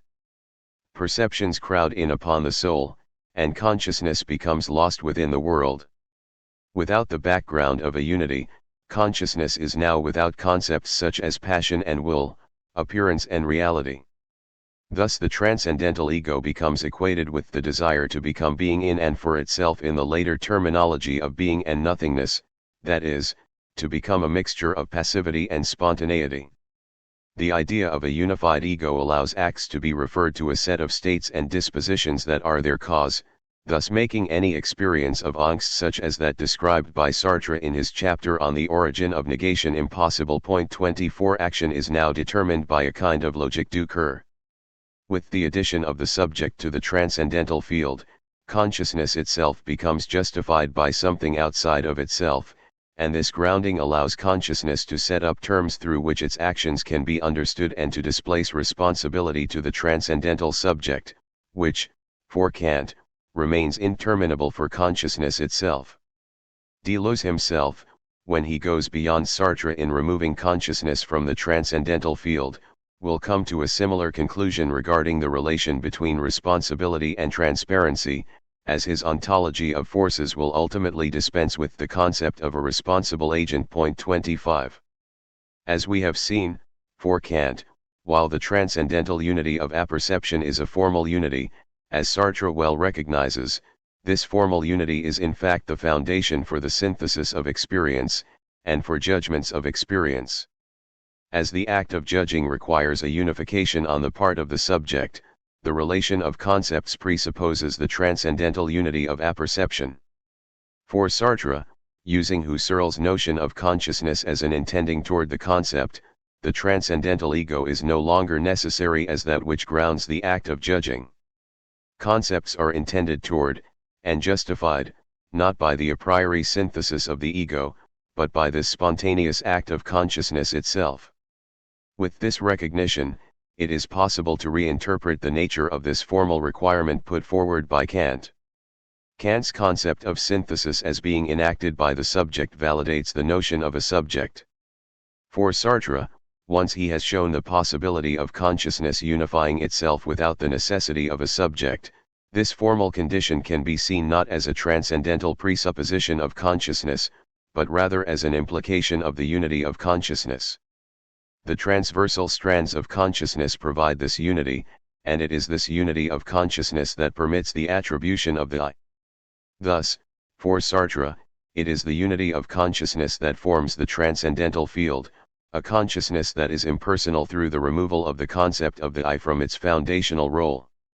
Sartre opposes Kant's unity of apperception to the inherent unity of the object itself and the transversal interrelations between specific acts of consciousness provided by protension and retention, which no longer require the centralized synthesis of the Kantian system. The ego still exists but is now a unity on the same level as any other object to which consciousness relates. It is a formal unity produced by the unity of consciousness. For Sartre, the spontaneity that is the key to Kant's transcendental deduction has also been passed on to consciousness itself and derives from the essentially non-objectival nature of consciousness itself. As consciousness takes on the role of the transcendental unity of apperception, it also gains the interminable nature of the former, as it becomes the foundation of the unity of experience. It is this lack of determination, which Sartre will unfortunately describe through the language of nothingness, that provides the feeling of spontaneity that Kant discovers. In eliminating the subject from the transcendental field, Sartre's conception of phenomenology comes close to Deleuze's of philosophy in general. The empirical subject now remains, but cannot, if Sartre's arguments are accepted, be considered as a valid foundation for philosophy. Sartre lays out the implications of the rejection of the transcendental ego as a series of 4 consequences. These consequences form the conditions for the transcendental field alluded to by Deleuze, and are thus the conditions for a transcendentally structured empiricism. 26. First, the transcendental field becomes impersonal, or, if you like, pre-personal, without an I. Second, the I only appears at the level of humanity, and is only one aspect of the me, the active aspect. Third, the I think can accompany our representations because it appears as the foundation of unity which it did not help to create, rather, this prior unity makes the I think possible. Fourth, one may ask if personality is a necessary accompaniment of consciousness, and if one cannot conceive of absolutely impersonal consciousnesses. These premises are almost sufficient to outline the major structures of the Deleuzean transcendental system. The conditions for objects and the conditions for the knowledge of objects can no longer be identical precisely because the transcendental field is not quantitatively identical with the field of empirical states of affairs. As the transcendental field no longer has an objectival structure, knowledge of objects is now a matter of empirical correspondence of propositions to determinate objects, whereas the conditions of objects themselves rely on the non-objectival transcendental field. This is because the I, which exists at the level of the empirical, or the human, no longer finds a transcendental correlate. Thus, while the structure of the actual world still can be captured by judgments, the conditions that generate actual objects are no longer derivative of the structure of judgment itself. Once the responsibility for the synthesis of the empirical is taken out of the hands of the subject herself, it becomes possible that the functions generating the synthesis are completely alien to the understanding of the subject. The difference in structure between the two fields is also made apparent by Sartre's notion of the personal. The personal does not apply simply to a certain level of acculturation at the level of humanity, or a level of differentiation between different is within the empirical world, but instead to a form of structure. The I has its personality, however formal, however abstract one may suppose it to be. Thus, the personal becomes a signifier for the structures of the empirical world, or, in the language of phenomenology, of the natural attitude. Sartre is here prefiguring Deleuze's later assertion that Kant's dream was not to abolish the distinction between two worlds but to secure the unity of the personal in the two worlds. We must also note that it is not just the I that does not occur on the transcendental field, but in fact all objectival properties fall away. The ego is a noematic rather than a noetic entity. A tree or a chair exists no differently. From this statement, we can universalize the result of Sartre's analysis of the ego on this point, as we may have suspected from the reliance of the concept of the transcendental object on the subject revealed by the transcendental deduction. These implications of course find their phenomenological description in La Nausée, and we can see here the Bergsonian influence. Point 27. While the empirical field may be structured in accordance with the transitional logic of states of affairs, the transcendental field is now non-objectival. There can be no direct correlation between what synthesizes and what are the results of these syntheses. Point 28. As Deleuze will say in relation to his own project, it does not suffice to say of the foundation that it is another matter, it is also another geography, without being another world. The first three implications of Sartre's critique define the general conditions that Deleuze claims a transcendental empiricism must meet. The fourth, however, is rather a question, as to whether consciousness itself is impersonal or personal, or rather, whether it exists at the level of the transcendental or the empirical. To this question, Sartre will answer that it is impersonal, as the noematic existence of the I allows all content to be placed within this personalized structure, allowing consciousness to become fully impersonal. If consciousness is without content, Husserl's problem of how the transcendental ego could come into contact with the things themselves is dissolved, as we no longer have the interaction of two substances, since consciousness is now entirely empty. Consciousness is now free to return once again to the things themselves. For Deleuze, the answer to this question will be that it is still personal, as what is important for him is not that the transcendental field is prepersonal, but that it is pre-individual. That is, that what is logically prior to all individualized states of affairs is not itself individuated. Consciousness, while lacking content, is still an individuality. It is like a point in a geometrical space that automatically brings with it the axis through which it is specified. Thus, Deleuze's critique of Sartre will invert the normal line of attack. Whereas Merleau-Ponty criticizes Sartre's concept of consciousness as being too minimal to allow any relation to being to be established, Deleuze argues that the concept of consciousness is already too defined, thus imparting an illegitimate structure to the transcendental field. Sartre's aims in the transcendence of the ego are, in the end, not met due to the strength of its assertions regarding the synthetic powers of objects themselves. For Sartre, it is the series of objects within the world that allows consciousness to synthesize itself, thus removing the need for a transcendental ego standing behind consciousness. Consciousness is individuated and unified by the series of objects within the world.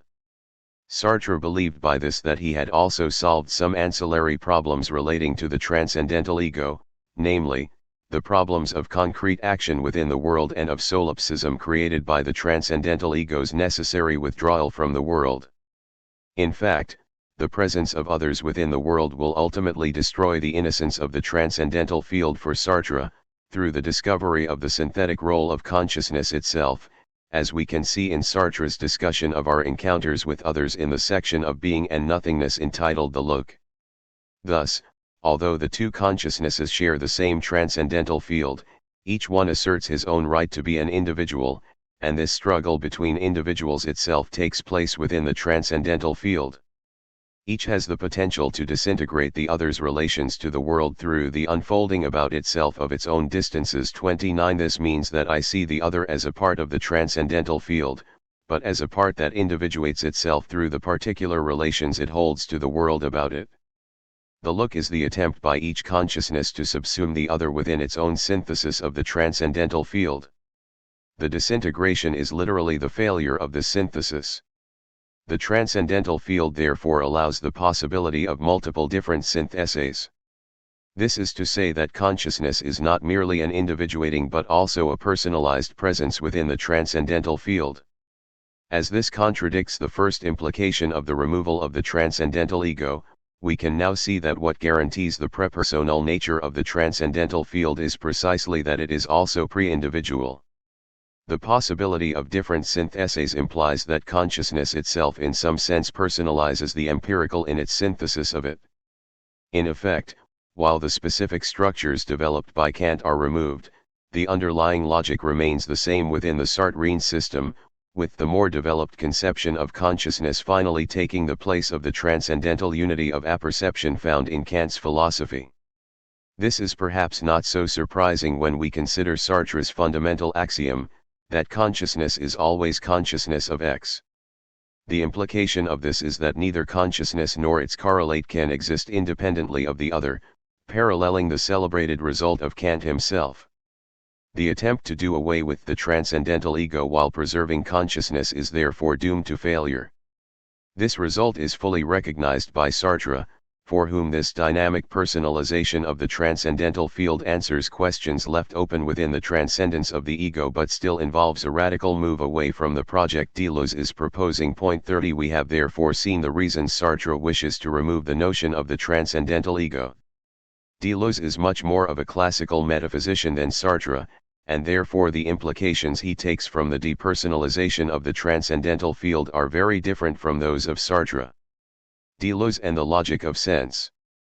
From our reading of Kant, we have shown that the theses of the transcendental unity of apperception and the identity of the conditions for knowledge of an object and the conditions of an object themselves imply one another. What Deleuze takes from Sartre's analysis of the transcendental ego is that its position within the transcendental field can no longer be upheld. The task of a philosophy which does not wish to fall into the traps of consciousness and the cogito is to purge the transcendental field of all resemblance. Following from Kant's theory of judgment, we can state that the rejection of the subject means that the logic of the transcendental field cannot be that of a subject-predicate structure. For Kant, in order for a judgment to be made of an object, what is required is for the representations of the object to be synthesized into a judgment. Thus, the statement, all metals are heavy requires the subsumption of the representation of heaviness under that of metal. While the judgment itself is based on the reciprocal determination of these terms through the structure of the subordination of the predicate to the subject, the two terms, predicate and subject, are still, in themselves, fully determined. 31 Thus, in order for them to be united, it is necessary that they be held together through a function that remains outside of them. This function, for Kant, is the synthetic unity of apperception, the condition of the possibility of the I think, which remains constant through its application to different elements, thus allowing, through its attachment to these concepts, an element of homogeneity to enter into them, thus overcoming their intrinsic heterogeneity. 32 Removing the transcendental ego from the process of synthesis therefore will require a new model of the way in which the elements of a representation can exist prior to the subject while retaining the possibility of their synthesis. Deleuze argues that without the possibility of a new logic, philosophy has been led to consider the foundation of the world in terms of two alternatives: on the one hand, the supreme I, which relates either to a transcendental subject or to an absolute being, and on the other hand, the undifferentiated abyss. That is to say, in explaining the existence of a subject-predicate structure of states of affairs, it has generally been considered that either this subject-predicate structure must prefigure that of the empirical world or that the ground must itself be indeterminate. Thus for Kant, the parallelism between the transcendental and empirical is justified through the necessity of a transcendental field, and at the same time the belief that if this field is to be structured, it must be structured analogously to the empirical. The lack of a belief in an alternative form of differentiation therefore justifies this parallelism by ruling out any other possibilities. In transcendental idealism, the finite subject determines the complete set of possible subject-predicate relations through the table of judgments. While the subject may be finite, his understanding is synthetic, which allows all possible permutations to be related to the pure subject-object structure of the transcendental field. This is for Deleuze merely a variation on the traditional metaphysical concept of God, who as a perfect being contains all possible predicates. In this case, the supreme subject is infinite, so it forms an analytic unity, possibility already being encompassed in its perfection. In this model, the subject-predicate structure of God leads to a parallel structure in states of affairs as their properties are derivative of those of God. While Deleuze recognizes that some philosophers have chosen the model of an undifferentiated abyss over that of the transcendental/metaphysical models, this abyss has always been expressed in terms of subject-predicate structure. Hence Schopenhauer, for instance, although recognizing the will as existing prior to the categories in an undifferentiated form, only allows it to find coherent expression through the world of representation. Even Nietzsche, in The Birth of Tragedy, requires Dionysus to speak through Apollo. 33 In contrast to both these approaches, Deleuze is looking for a conception of the transcendental field as both pre-individual, in contrast to the transcendental and metaphysical philosophers, for whom being is already individuated at its origin, that is, already possesses a subject-predicate structure. 34 And as differentiated, in contrast to the thinkers of the abyss, for whom nothing can be said of being, except as it presents itself in the schematized forms of the phenomenal world. Such a logic moves beyond the conditioning of the Kantian transcendental method by explaining the origin, not just of individual states of affairs but also of the possibility of any state of affairs whatsoever. This is because it is an investigation of the possibility of subject property structures in general, rather than just showing how empirical structures are conditioned by the transcendental field. Deleuze will say of this logic that it is no longer of the form, but neither is it that of the formless, it is rather that of the pure unformed. Form and formlessness cover the two traditional options provided by philosophy. The third option represents the Deleuzean alternative, that which is unformed in itself, but which is still determinable. As the unformed will generate the formed, we can see that there is a fundamental difference in kind between the transcendental and the empirical. Deleuze calls the elements of his particular brand of transcendental philosophy singularities, and in line with his critique of the Kantian subject, these possess several important properties. First, they are non-objectival. In Deleuzean terms, this is designated by the fact that they are pre-individual, as well as prepersonal. As we shall see, in order to provide a characterization of these singularities, Deleuze will turn to the differential calculus. Second, they are capable of self-organization. In doing so, he will try to develop a concept of difference to replace the role of the self-identical subject in Kant's philosophy. One of the functions of the transcendental ego, on the Kantian model, is to provide homogeneity to representations, which in themselves are heterogeneous. Without the transcendental ego, the parts of a judgment or the representations of the object, would have no common properties by which to form a unity. Thus representations on their own are incapable of synthesis. On the Deleuzean interpretation, this is due to the fact that these representations are already individuated, and thus, needing no relations in order to subsist, require the agency of a subject in order to effect their combination. As Deleuze sees singularities as pre-individual, this constraint no longer holds, and, it will turn out, singularities will always already be found in relations to one another. Third, singularities do not bear a direct relation to the entities that they form. This follows from the fact that singularities determine entities through reciprocal relations, meaning that singularities can never individually determine a state of affairs. We will have an opportunity to return to the exact structure of the transcendental field when we discuss Deleuze's logic, but for now, this schematic analysis still leaves the question of how Deleuze believes the subject is constituted. For Deleuze, as we have seen, the transcendental field is radically distinct from the empirical. This does not mean, however, that we are talking about two distinct ontological realms. Instead, the transcendental reflects the configuration of singularities, which are expressed in empirical states of affairs. We can therefore make a first approximation to the distinction between the virtual and the actual by stating that this is an epistemological division. For Deleuze, the actual is the expression of the transcendental field. The first level of actualization of the transcendental field produces the subject-predicate structure, which characterizes states of affairs in general. Here bare individuals and their properties are expressed free from any form of hierarchy. As the transcendental field is constituted by the relations between singularities, it is the case that these singularities present many different sets of possible relations that could be actualized.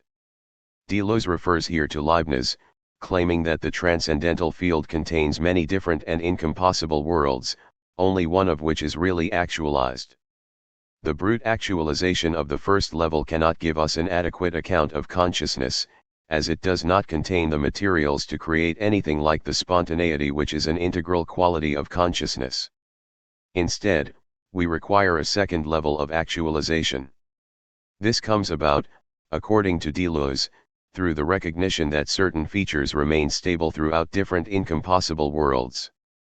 While it is possible that the state of affairs obtains in which Adam eats the apple, there is another possible state of affairs in which Adam does not eat the apple. In both of these propositions, there is a determinate subject, Adam, who is individuated by his relations to certain predicates, such as in this case to the predicate of sinner. These two states of affairs are two possible solutions to the problem of how the set of singularities can be actualized simultaneously. Through this, we can see that the structure Adam itself, aside from its relation to the predicate in question, has a correlate in the transcendental field, to the degree that it is partially independent of the precise state of affairs. It is this fixed point, with its ties to the transcendental field, which forms the ego within the Deleuzian system. This ego that is common to several worlds contains within itself a certain ambiguity, as it is not strictly determined by any particular world. It is this ambiguity, this recognition of other possible ways of being, that provides the feeling of spontaneity that is characteristic of the ego. Through this process of actualization, the two principles that Deleuze claims are responsible for the Kantian system come to light. First, the first stage of actualization produces the principle of good sense, that is, the principled organization of differences according to subject-predicate structure. It is this principle that, when applied beyond its proper domain, leads to the positing of the subject-predicate structure within the transcendental field. The second, common sense, is the principle of identification. It is this that, when applied to the transcendental field, generates the structures, object equals X, and the transcendental unity of apperception. In both these cases, Deleuze claims that it is the illegitimate application of these principles that leads to an erroneous conception of the transcendental field. Conclusion. Transcendental empiricism emerges directly from this rejection of the transcendental subject. If the subject is no longer responsible for the synthesis of the manifold to which judgment relates, then the ground of the synthesis must be discovered in the object itself. We should remember that Deleuze still retains the notion of the transcendental field, so the form of empiricism practiced cannot be that of naive empiricism of impressions. Instead, transcendental empiricism still searches for the conditions of experience. Unlike transcendental idealism, what are sought are not the conditions of possible experience, however, as the analysis begins with states of affairs within the world. In following empiricism in dealing with the actual world, Deleuze claims that what are sought are the conditions of real experiences. That is, what are sought are the conditions for the generation of specific phenomena, rather than the formal conditions for the possibility of phenomena in general. A further implication is that whereas for Kant problems are defined through the idea of a judgment, for Deleuze problems instead become objective, as the synthesis no longer takes place in the subject, a feature that we will return to in looking at Deleuze's positive philosophy in more detail in chapters 4 and 6. With the rejection of the transcendental subject, we necessarily move to a transcendental empiricism, as the conditions for the knowledge of the object are no longer identical with the conditions of the object themselves, to the extent that we see knowledge of the object in terms of our ability to make judgments about it. That is, whereas it is integral to the conditions of the object that there is a difference between the empirical and the transcendental, it is integral to the conditions of knowledge of the object that there is a structural similarity between the structure of the object and the structure of judgment. Transcendental empiricism can therefore be established either through the rejection of the cogito or the proof of the necessity of Deleuze's alternative logic. The difficulty is that, as it stands, and regardless of Deleuze's claims for his proof, Deleuze's arguments have only established the possibility of transcendental empiricism. The structure of his argument runs from the transcendental deduction of Kant, through the rejection of its fundamental axiom, the transcendental unity of apperception in Sartre's work, to the implications of this rejection, as drawn out by Deleuze himself. Sartre does indeed reject the transcendental ego, and while this may be a necessary condition for the move to transcendental empiricism, it proves not to be sufficient. As Deleuze himself will argue, Sartre replaces the unifying function of the transcendental ego with the individuating function of consciousness.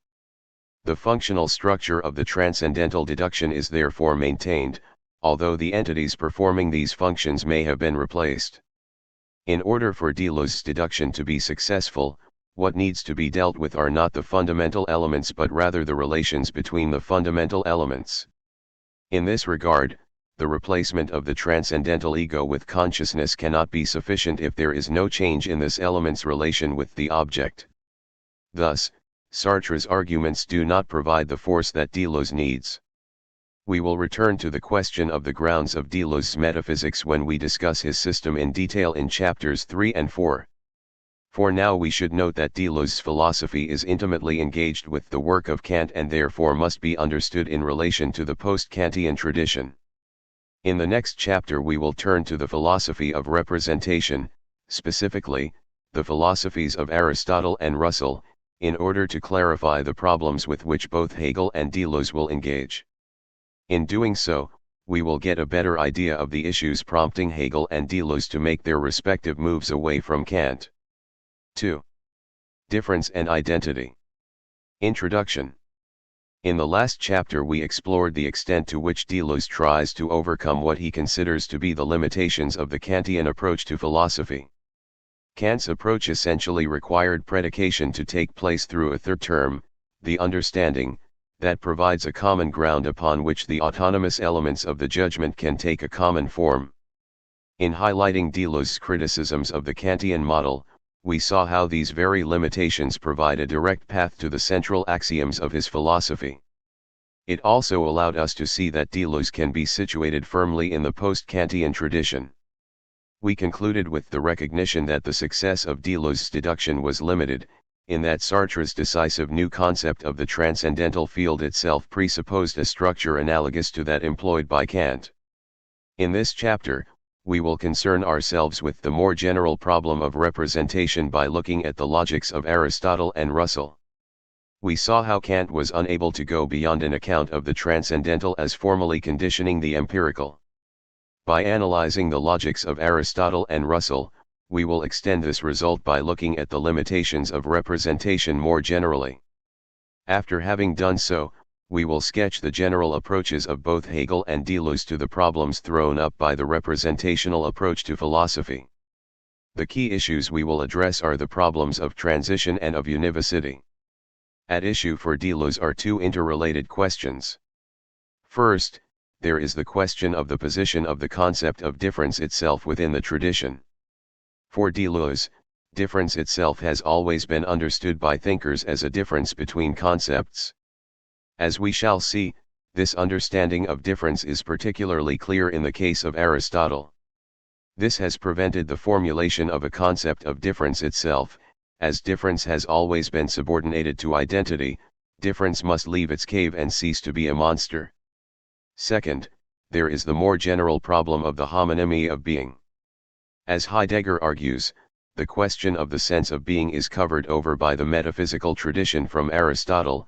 As being is used in many ways, thus the unity of phenomena is lost within Aristotle's analysis.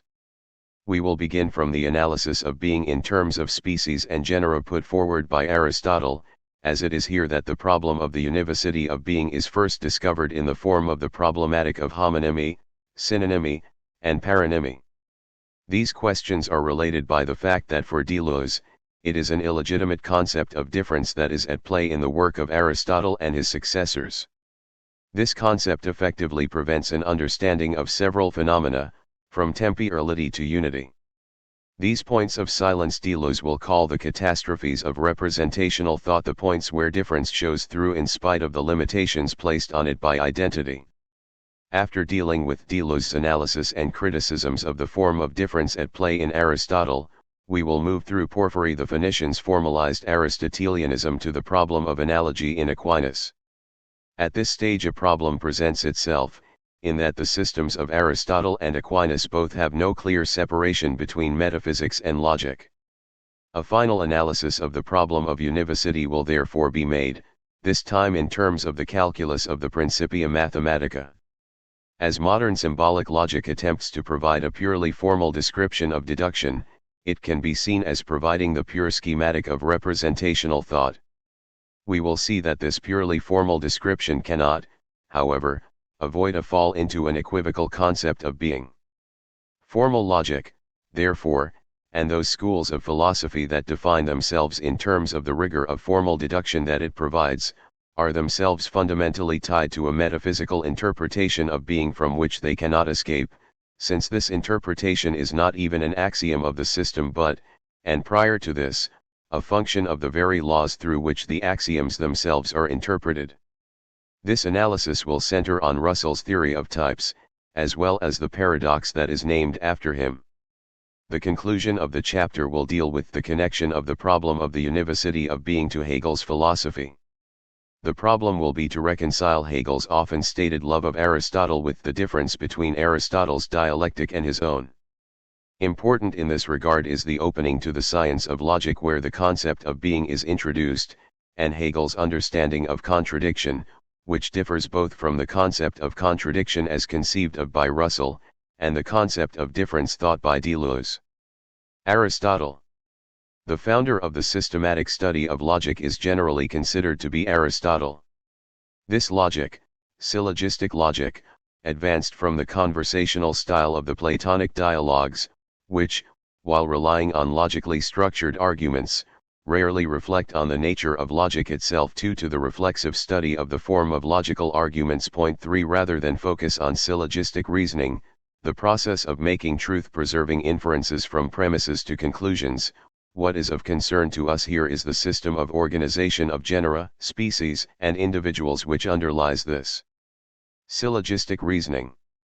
For Aristotle, the terms operated on by logic have an essentially hierarchical organization, with the lowest term, the individual, being subsumed under an intermediate term, the species, which is itself subsumed under a genus. The genus is what is predicated in the category of essence of a number of things exhibiting differences in kind. For what this means is that the genus is a part of the definition of whatever falls under it, that is, it is essential 5 to those things of which it is predicated. The second part of this statement refers to that of which the genus is predicated. While it is the case that for a given genus, say, animal, it is predicated of an individual, for instance Socrates, since it is clear that Socrates is an animal, the reference to a difference in kind in Aristotle's definition means that there must be an intermediary between the genus and the individual. This is because if the genus were related directly to the individual, the genus would be the only function that was essential to each individual. This would mean that in essence each individual would be different only in number, whereas the definition of genus requires that what it is predicated of also differs in kind. The necessity of this requirement will become clear shortly, but for now it is enough to recognize that between the genus and the individual is an intermediary category. This category is the species. In the simplest case, we can define the species as that which is predicated of many things which differ in number. This case would be the one reached so far, where we have one genus, one group of individuals, and one level of species. In this case, we can see that a given genus can be predicated of a species, and of an individual can be predicated both the species and the genus. Thus, of Socrates, we can say that he is both animal and man. Clearly, however, this classification can be expanded, for in between the genera and species, and perhaps in other cases as well as the species and individuals, we can see that other classes also exist. For instance, we could qualify further the nature of Socrates the animal man by recognizing that before these classifications Socrates is also a substance. Now animal itself will appear to act like a species to the genus substance, but like a genus to the species man. As Porphyry writes, the species intermediate between the extremes they call subordinate genera and species, and they regard each of them as a species and a genus, since each is comprehended in relation to the highest genus and the lowest species. A corollary of this is that we now need to define the species in terms of something other than the individual, as only the lowest species relates directly to a field of numerical identity. The species will now therefore become defined in terms of the genus above it. Thus we now have a hierarchy, reaching from the highest genera to the individual, through which the individual is specified by a process of division from the genus through the various species, gaining determinations as it goes, since each genus will determine the essence of that below it. 6 As such, what we have is in essence the first theory of classes, albeit one that is founded on a particular metaphysical analysis of the world. We will return to this idea that Aristotle's philosophy is a precursor of the theory of classes when we discuss Whitehead and Russell. What is key to recognize in this theory of classes is that it makes possible the definition of the lowest species purely in terms of universals. From the highest genus, we can move through a process of division, whereby at each stage there is a branching of the higher concept into multiple options, allowing the particular entity to be more and more closely specified. Thus Socrates is the final point of an arborescent structure, characterized by a perpetual process of branching in terms of universal properties. The use of universals in this way is in fact essential to the Aristotelian project, as the universal performs two functions within his system. First, it provides the necessary linguistic economy to allow an infinite number of things to be described using a purely finite number of terms. Names are finite and so is the sum total of accounts, while things are infinite in number. Inevitably, then, the same account and single name qualify several things. 7 Obviously, a language made up simply of singular terms would be incapable of capturing the world itself, as the world contains an infinite multiplicity of things. For this reason, words must necessarily have a universal element to range over classes of things. Second, and really a corollary of the first reason, if logic is to match up with the world, it must be the case that it mirrors structures to be found within the world itself. As Aristotle believes that we can truly talk about things within the world, it must be the case that terms such as properties, which have universal application, can find a place within the world. Thus, for Aristotle, the genera and species pick out real features of the world. In the case of all things which have several parts and in which the whole is not, as it were, a mere heap, but the totality is something besides the parts, there is a cause of unity. The fact that species and genera exist within the world means that inferences about the world can be valid. This use of the universal can be traced back to Plato, who says to leave the infinite individuals alone, for we have no knowledge of them. 8 We will return to the role of the universal in representational logic in the conclusion of this chapter, but for now we should note that a problem presents itself for Aristotle's system. If we are to be able to talk meaningfully about the world, it is necessary that for Aristotle, species and genera do not merely define general heaps of things but group things together according to criteria that capture something common to their essence. It is for this reason that right at the opening of Aristotle's Organon, we have a discussion of three terms: homonymy, synonymy, and paronymy. 9. Aristotle defines these various terms in the following ways.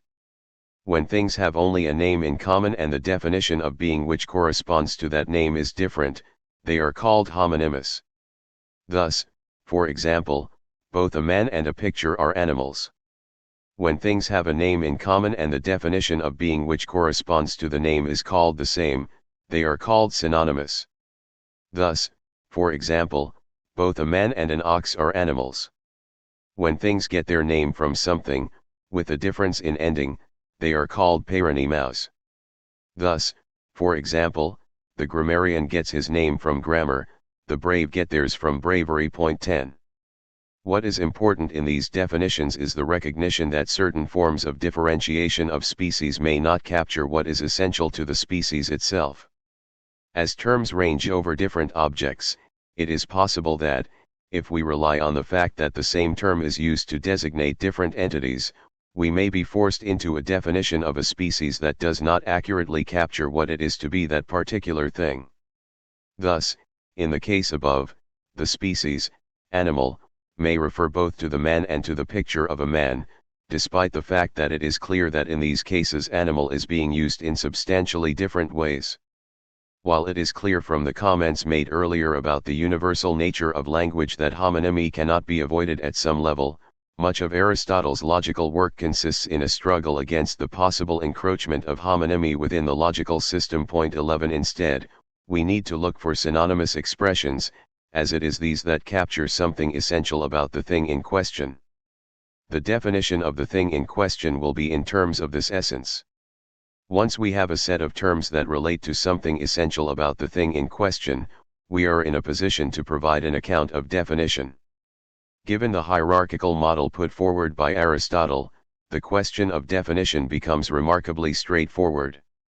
We saw that the genus is predicated of the species, so, for instance, in the case of man, part of the definition of man is the genus to which he belongs. In this case, the genus is animal. Therefore man is an animal. Second, we can note that the genus ranges over things that are different in kind.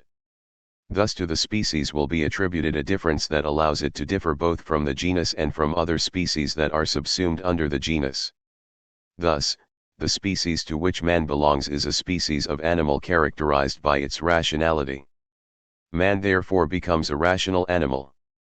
If we further recognize that a particular level of the hierarchy can be both a species and a genus, such as in the case of animal, which is a species of substance, and the genus of man, we can see how the hierarchical definition allows a complete specification of the essence. Man is defined by the combination of its genus with a difference, the animal that is rational, and the genus is defined similarly, hence animal is further clarified as the substance with animality. Thus man is specified through rationality, animality, and substance. The concept of difference plays an important role, therefore, as difference in kind is essential to Aristotle's system. As it is important to recognize that the specific difference from the genus must be essential, rather than merely accidentally inhering in a substance, we now need to look at the whole cluster of concepts that would today just be considered as predicates, but that for Aristotle play this special role. First, dealing with properties, a property differs from the kind of difference we have been talking about in that it only occurs within a particular species, rather than also occurring in derivative species. Examples of properties include the capacity to laugh in man or becoming gray in old age. These properties do not define the essence of a particular thing, although they do, at least in the first case, extension ally define a species so that that which can neigh is a horse, and a horse is that which can neigh. Accidents, though similar to properties, come into being and pass away apart from the substratum so that it is possible to conceive of a white crow and of an Ethiopian who has lost his color apart from the destruction of the substratum. True Aristotelian difference therefore differs from properties in that it applies to all derivative species and from accidents in that it cannot be removed from a subject without that subject's destruction. The concept of difference itself has three common uses for Aristotle. First, Common difference defines difference as commonly understood, that is, difference in any way, as, for instance, Socrates differs from Plato. Proper difference is difference in terms of an accident. Specific difference finally characterizes the difference in species. Therefore, while the first two lead to a difference in quality, the third leads to a difference in essence. We have now designated the features of Aristotle's system central to our account of Deleuze's argument. Aristotle's system provides a hierarchical arborescent structure through which the essence of a species can be specified through a process of division, from the most general to the specific. Central to this hierarchy is the concept of difference. It is difference that differentiates the different species from the genera, through this process of division. Providing a concept of difference is one of the key aims of the Deleuzean system. Our first aim will therefore be to look at Deleuze's evaluation of Aristotle's concept of difference. While Deleuze will be critical of Aristotle's concept of difference, the failure to provide a concept that meets Deleuze's criteria cannot itself be seen as a failure on Aristotle's part. Deleuze does, however, provide a more definitive critique of Aristotle's philosophy, although it is yet to be seen whether this critique is directly reliant on an incorrect analysis of difference itself in the philosophy of Aristotle. So far we have been looking at three levels in Aristotle's system: the genus, the species, and the individual. Deleuze begins by noting that to only one of these terms can be ascribed a form of difference that actually plays a part in generating the hierarchy of terms responsible for differentiation in Aristotle's system. Difference at the level of the individual, insofar as it pertains to matter, will always be accidental. That is, for Aristotle, if difference is to characterize the essence of a being, accidental difference will not capture this essence, instead merely reflecting the accidental deviation from the proper form which the essence will exhibit within the particular individual. In terms of genera, the difference is too great. As we have seen, the function of difference is to differentiate species from other species and from genera. Genera, as indivisible objects, have no contrariety either. That is, difference between genera can also not be definitive for Aristotle, as the difference between genera cannot define their difference in terms of a higher, common source. Therefore specific difference becomes the greatest difference for Aristotle. Point 12. As we saw in the first chapter, Deleuze's ontology moves away from a Kantian conception of the transcendental by trying to consider the transcendental as generative, as opposed to merely conditioning. Aristotle's conception of difference at first seems to fulfill the criteria of a properly productive concept, which would allow this ideal to be realized. Deleuze explains this first conception of the relation of Aristotelian difference to Deleuzean difference as follows. As essence is a formal characteristic of a thing for Aristotle, and difference is generative of essence, difference is a formal characteristic, and as such presents itself as, in Deleuze's words, pure difference. In its relation to essence, it also has a qualitative characteristic, as it defines differences in kind, rather than numerical differences, which, as we saw, for Aristotle cannot be considered to constitute the essence of a thing. Deleuze considers it to be synthetic, since the species is composed of both a difference and a genus and is also productive, as difference itself is a part of essence, meaning that difference itself divides the genus, rather than the genus simply being divided into differences. That is, difference plays an active role in defining the species. Difference thus has all of the characteristics that were attributed to the concept of difference that Deleuze himself employs, the difference that was outlined in the first chapter. Without the concept of difference, it would be impossible to move from the highest genus to any of its intermediaries. Aristotle's concept of difference is thus, like Deleuze's, directly responsible for the generation of the individual. Division thus appears as differentiation. Below this apparent surface, however, the concept of difference that Aristotle relies on becomes more problematic. First, it is clear that in the final analysis, the concept of difference in Aristotle's system is parasitic on a higher identity.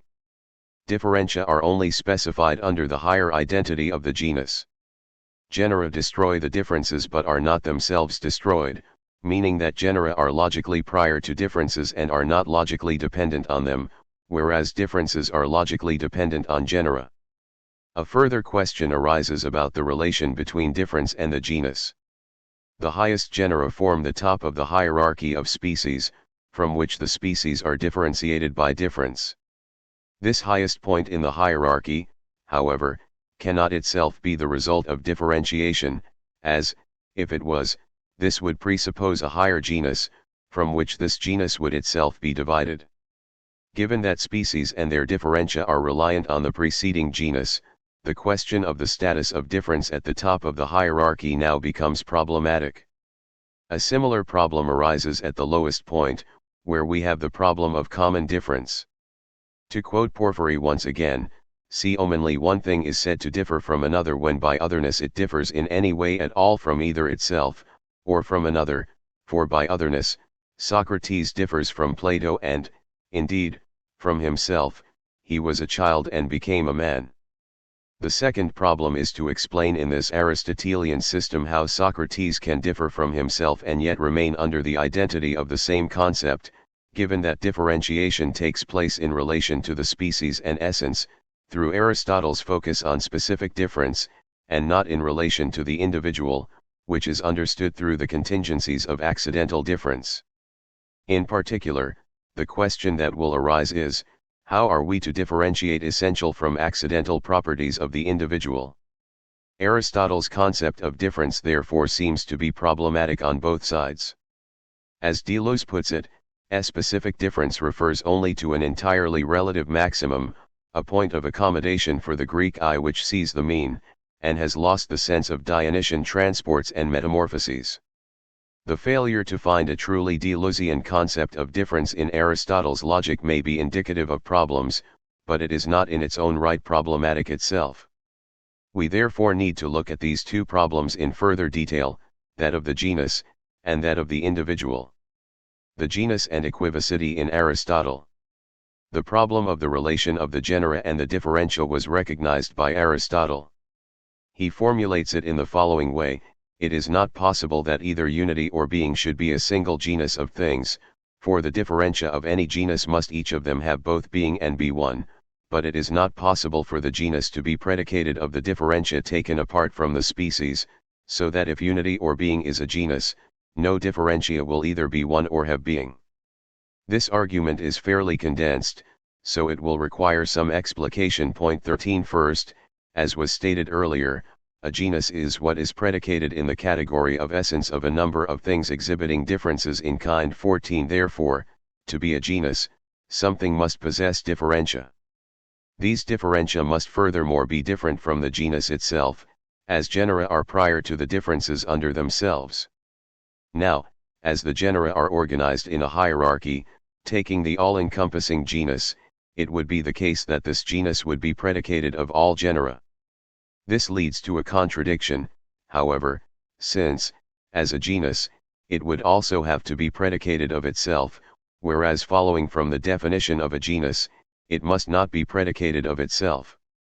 The highest genus, therefore, that of being or one, becomes contradictory. If we are to maintain the stability of the system, this highest genus must therefore be left undefined. Point 15 For this reason, the ultimate categories through which being is understood must be multiple, as they themselves are species in relation to the undefined genus.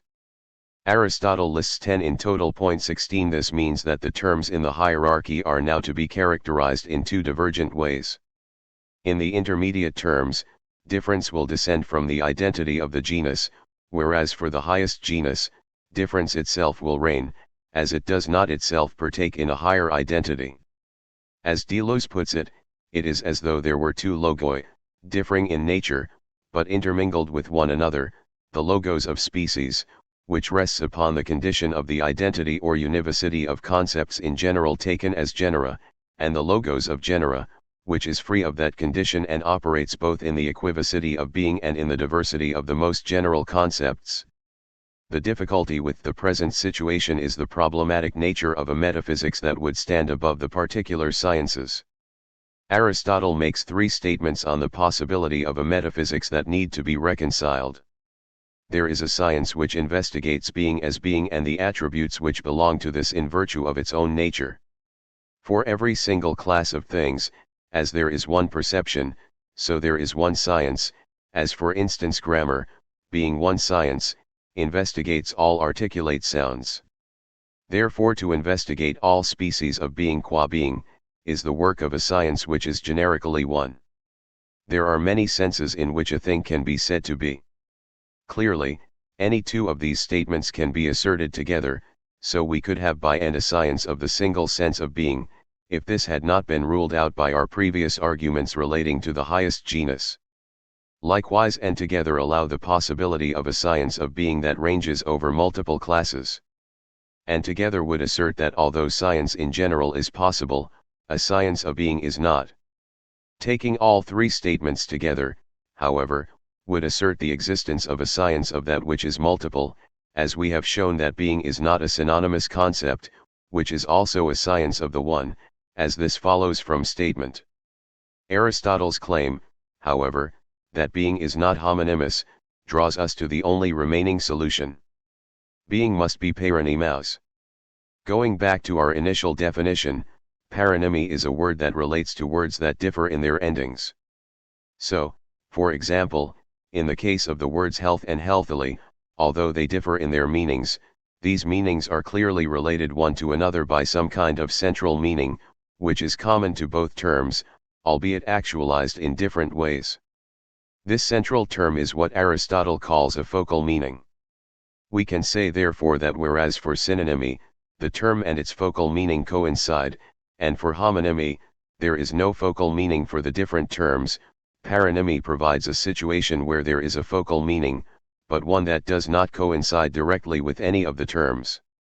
Thus, Aristotle will claim that what is really at issue in the definition of a science is not the identity of the sense through which the class is spoken, but rather the identity of the focal meaning that underlies the differing senses. This seems to close off the possibility that Deleuze has highlighted, that of difference becoming an essential moment of the system in its own right, as, once again, a self-identical concept stands at the center of Aristotle's ontology, albeit one that must be said in many senses. While on the surface, this solves the problem of providing a ground to the system, it cannot be said to be ideal. Following Bensavenga 17 we can see that the problem of the determination of the focal meaning now becomes serious. The purpose of the concept of paronymy is to move us from a conception of being as a heap to a concept of an organized constellation of coordinated meanings. While Aristotle believes that throughout the multitude of categories, an underlying focal concept of being shines through, Deleuze's opening up of the mere possibility of the concept of an ontology of difference throws the certainty of this concept into doubt. Now the onus falls on Aristotle to show that the concept of being, or unity, really is itself a unified concept. The difficulty is that this appears to be an empirical issue. If being is to be a universal concept, Aristotle has to show the universality of its application across the multitude of seemingly different domains. Given that Aristotle requires that there is in fact a definitive central meaning of being 18, the empirical account must explain how these various divergent meanings of being come to be both separated from the central meaning and remain semantically related. Beyond Bensavenga's analysis of this point, a further problem emerges of the radical ontological difference between being and the species. This emerges because even if a focal meaning for the concept of being could be established, this focal meaning could not be integrated into the hierarchy, as if it became the highest genus in a formal sense, we would revert to the previous problem of the highest genus. Being must therefore remain outside of the world as described by the hierarchy and merely be referred to indirectly through the categories, as opposed to the categories themselves, of which we can speak.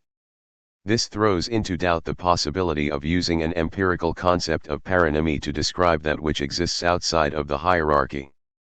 This latter problem, which leads to the development of the technical use of the term analogy in Aquinas' work, will be discussed later in the chapter, as it has implications for the symbolic approach expounded by Russell and Whitehead in the Principia Mathematica. The problem of paronymy, however, is tied to the problem of individuals and of essence in the Aristotelian system, as it is the question of how the meanings of terms can drift from a central concept. Thus the problem of how various categories can maintain difference from one another, while remaining the same, is related to the question of difference brought up earlier, namely, how a thing can differ from itself while retaining the same essence. The case of Socrates the man who differs from Socrates the boy. In both cases, what is at issue is the question of transition, the importance of which should become clearer when we sketch Hegel's response to Aristotle at the end of the chapter. Change and the individual. Aristotle's logic is an attempt to capture the essence of a thing in terms of language, that is, in terms of universal concepts. This presents a problem when dealing with individuals, since these are potentially infinite in number. A straightforward definition of the individual in terms of universal concepts cannot be achieved, as this would rob the individual of his individuality within the world. In discussing the concept of difference within Aristotle's system, we mentioned a distinction that here will come into play in explaining the individuality of the individual, that between form and matter. In Aristotle's hierarchy of genera and species, the genus was considered to be matter, and the difference, form. This meant that, proceeding through the hierarchy, prior differences as differences of a genus shift from form to matter as the difference itself generates a new genus. Thus, while difference provides a formal distinction of the material of the genus when generating species, since these species can themselves be considered as genera of lower species, the formal difference gets incorporated into the matter of the genus. Similarly, in the case of the young boy Socrates and the old man Socrates, the former can be considered as the matter through which the form of the latter is actualized. At each stage in this process, the movement from matter to form is therefore characterized as a process of actualization of a potentiality. Thus, throughout the movement between the potentiality and actuality, Socrates is asserted as a unity. Potentiality is analogous to actuality. While the young Socrates differs from the old Socrates, these differences are purely accidental. They do not affect the actual essence of Socrates himself. Two related questions now arise. First, how are we to differentiate between the accidental properties of Socrates and the essential properties of Socrates? And second, how are we to understand the process whereby we move from potentiality to actuality? To answer the first question, we need to return to the Greek term for essence itself, tinina 19, which can be translated as the what it was to be that thing. What is important to recognize about this definition of essence is that it provides a self-identical underpinning for the thing whose essence we are searching for. Point 20. Through this self-identity, the underlying essence allows the same individual to be re-identified, even though the individual in question may have altered in his passage through time. Thus essence provides a tool for the selection of properties that are properly definitive of an individual, as opposed to those that are merely accidental to the individual. The fact that Socrates may be sitting is not constitutive of the essence of Socrates himself, although it does represent a state that he is in. If accidental states such as this were taken to be definitive, the identity of Socrates himself would break down through the collapse of all continuity.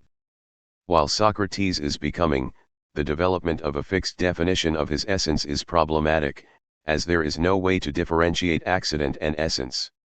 It is only, however, once Socrates has ceased to be that the fixity we require for a determination of essence comes into being. Thus essence, as the what it was to be a thing, is essentially retrospective. Point 21. This means that the becoming of Socrates is related entirely to an atemporal state of being. Point 22. When we ask by what process the identity of the individual is maintained in the movement from potentiality to actuality, we are told that the proximate matter and the form are one and the same thing, the one potentially, the other actually.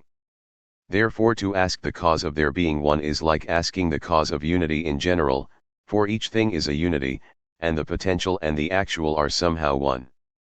In discussing the genera, we came across the difficulty of explaining the existence of the paronymouse terms, which orbit the concept of being. When we tried to elucidate the concept of unity in our discussion of genera, we found the concept undefined and were referred to empirical notions of unity. When we ask about particular cases of unity, however, we are referred back to the generic concept of unity. Thus, the concept of unity has a circular definition in Aristotle's philosophy. This question of unity relates to the problem of transition in two ways. First, we have the problem that we have no way of explaining how the categories can be the same, yet different, in other words, how they can be related to one another, but remain distinct. That is, Aristotle has no way of justifying his claim that the categories are paranymous. Second, we cannot understand the process of change in the individual as we have no way of understanding the unity of the individual through the various changes.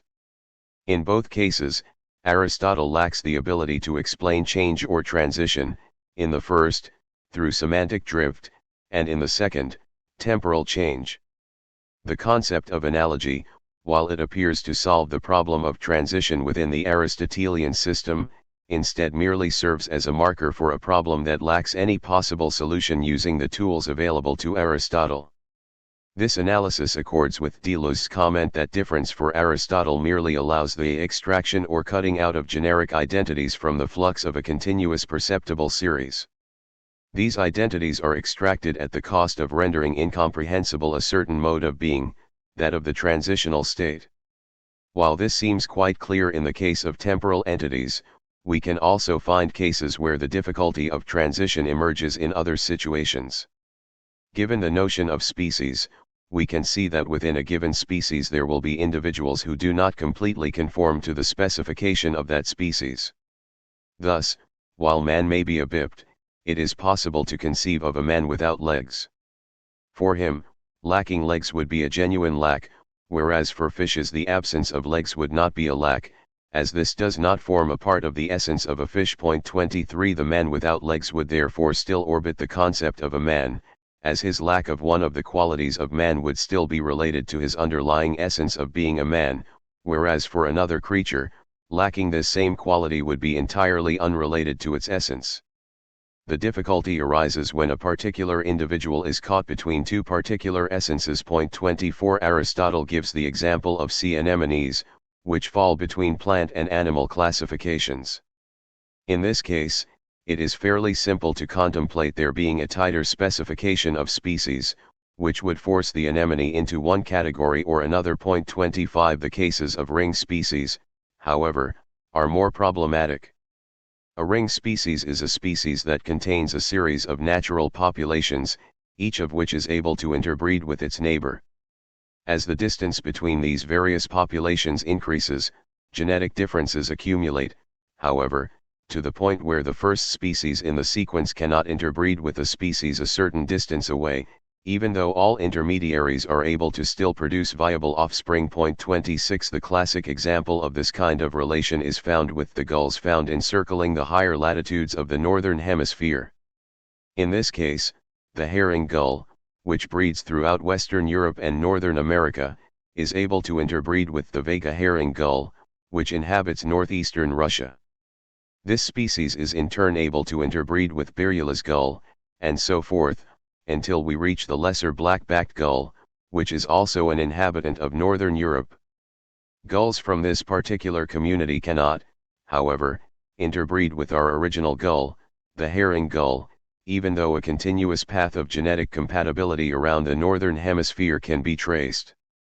Thus the problem emerges, one which has not been solved by the current biological classification system, of whether we are here dealing with one or two species. Given the strict method of division that forms the heart of the Aristotelian system, it is clear that the intermediate species must either fall outside of the system of classification or must be incorporated at the cost of the integrity of the categories of species themselves. In examples of this kind, what we seem to be faced with is an objective kind of ambiguity that cannot be solved by simply applying our method more rigorously, an approach we might take in other cases such as the ambiguity in the word sharp in the phrases a sharp knife and a sharp taste. The heart of the problem would therefore seem to be the method of division itself. As we have seen, division for Aristotle is accomplished by the differentia, and so it seems that the problem is once again the concept of difference at play in Aristotle's work. This is the ground for both the problem of ambiguity in classification and of the ambiguity of becoming. Before returning to this theme, we need to see how these difficulties play themselves out in more modern representationalist systems that do not rely on the peculiarities of the Aristotelian metaphysic. Aquinas. We shall move quickly through Aquinas, primarily in order to show how the terminology at play in Aristotle's account changes and to show how the form of analogy at play becomes refined. The process of movement from Aristotle to Aquinas comes through Porphyry's early commentary on Aristotle's categories. Isagogy. 27 Isagogy was taken up by the scholastic philosophers of the Middle Ages and became one of the key introductory texts. As such, it provides a bridge for much of the terminology of Aristotle's logic, as well as many of its problems. The two primary effects of this adoption were the recognition of the fact that homonymy and paronymy were in fact related. As Porphyry writes of Aristotle, if, then, anyone names all things beings, he will name them homonymously, he says, but not synonymously, for if being were one genus of all things would be called beings synonymously. This comment can be explained easily by the fact that if we apply Aristotle's notion of definition by division to the three categories of homonymy, synonymy, and paronymy, then homonymy and synonymy become the genera, while paronymous and non-paronymous homonymy become species determined by the presence or absence of a focal meaning. Second, the reliance on Porphyry's text as a source for the study of Aristotle led to the development of standard translations of formal terms into Latin. It was Boethius who produced the earliest and most fundamental translation in the late 4th or early 5th century, which led to the standard translations of equivus for homonymously, and univus for synonymously. From these two terms we derive the English terms equivocity and univocity. 28 Thus the problem of the homonymy of being can be related directly to the problem of the equivocity of being, which Deleuze raises. 29 The problem of Aristotle's highest genus is taken up by Aquinas.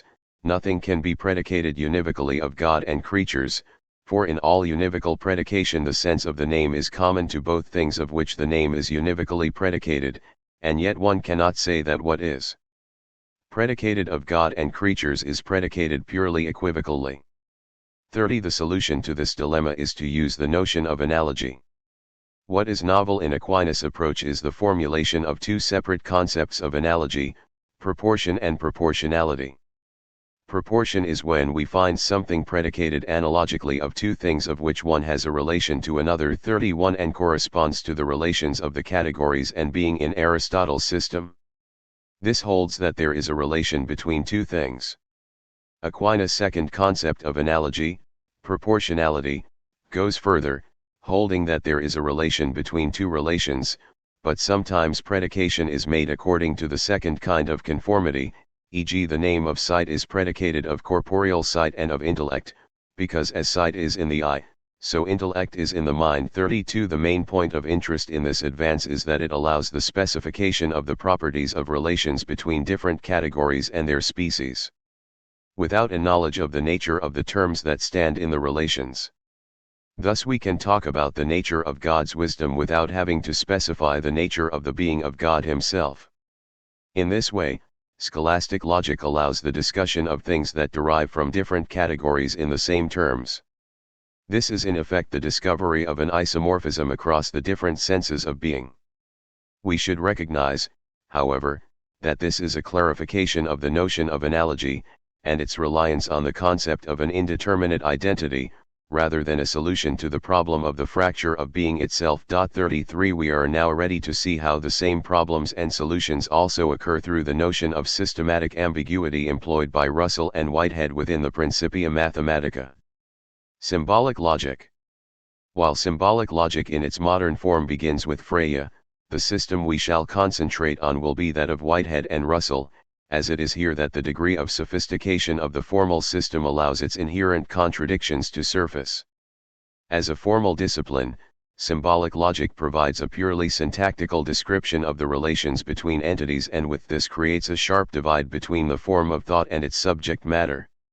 It governs the purely formal relations of arbitrary terms, thus allowing the hope of escaping from any particular interpretation of the reasoning process that would force on us a particular metaphysical outlook.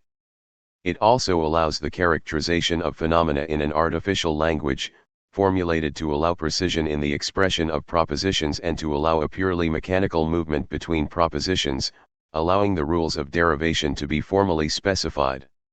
While the process of moving to an artificial language begins with Aristotle and his use of variables, formal logic also allows the introduction of signs for constants, such as and or, and not.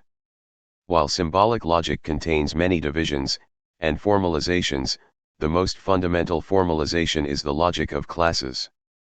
The logic of classes deals with the relations between sets of things, such as the inclusion or exclusion of both individuals and classes of things within classes of things. It should be clear from this definition that Aristotle's hierarchy is itself essentially a theory of classes, providing rules whereby different individuals and species can count as being included in or excluded from genera, which in turn are either included or excluded under their aspect as species. Returning to Aristotle, we may recall that he defined a species through a difference, which determined the particular objects that fell under it. The modern theory of classes provides two methods of defining membership of a class, the first through extension, by giving a list of membership of the particular class, and the second, intentionally, that is, by giving a particular property by which members of the class can be identified, or in other words a criterion for membership. While it may be theoretically possible to define a class by the first method, practically all classes are defined in terms of a common property 34. Russell therefore originally put forward the intuitive axiom that given a class of things with a property f, X will be a member of this class if and only if it has the property f.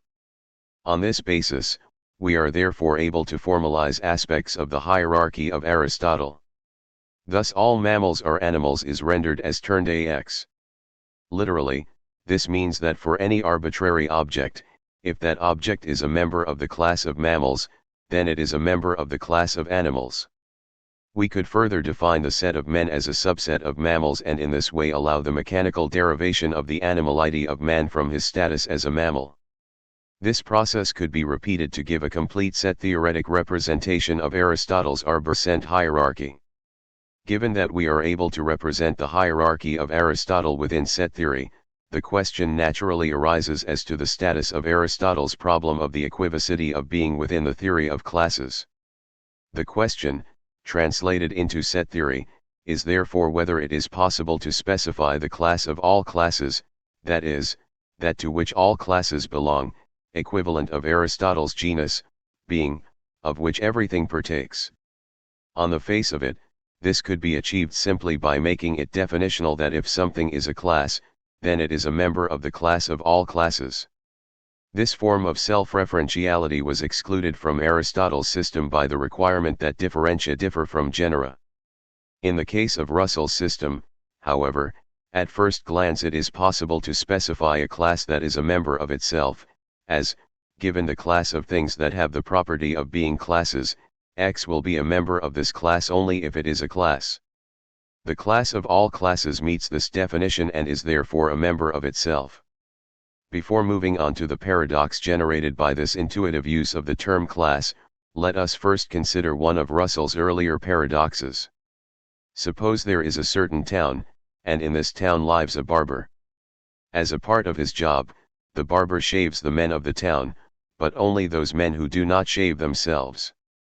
The paradox arises when we ask, who, in that case, shaves the barber?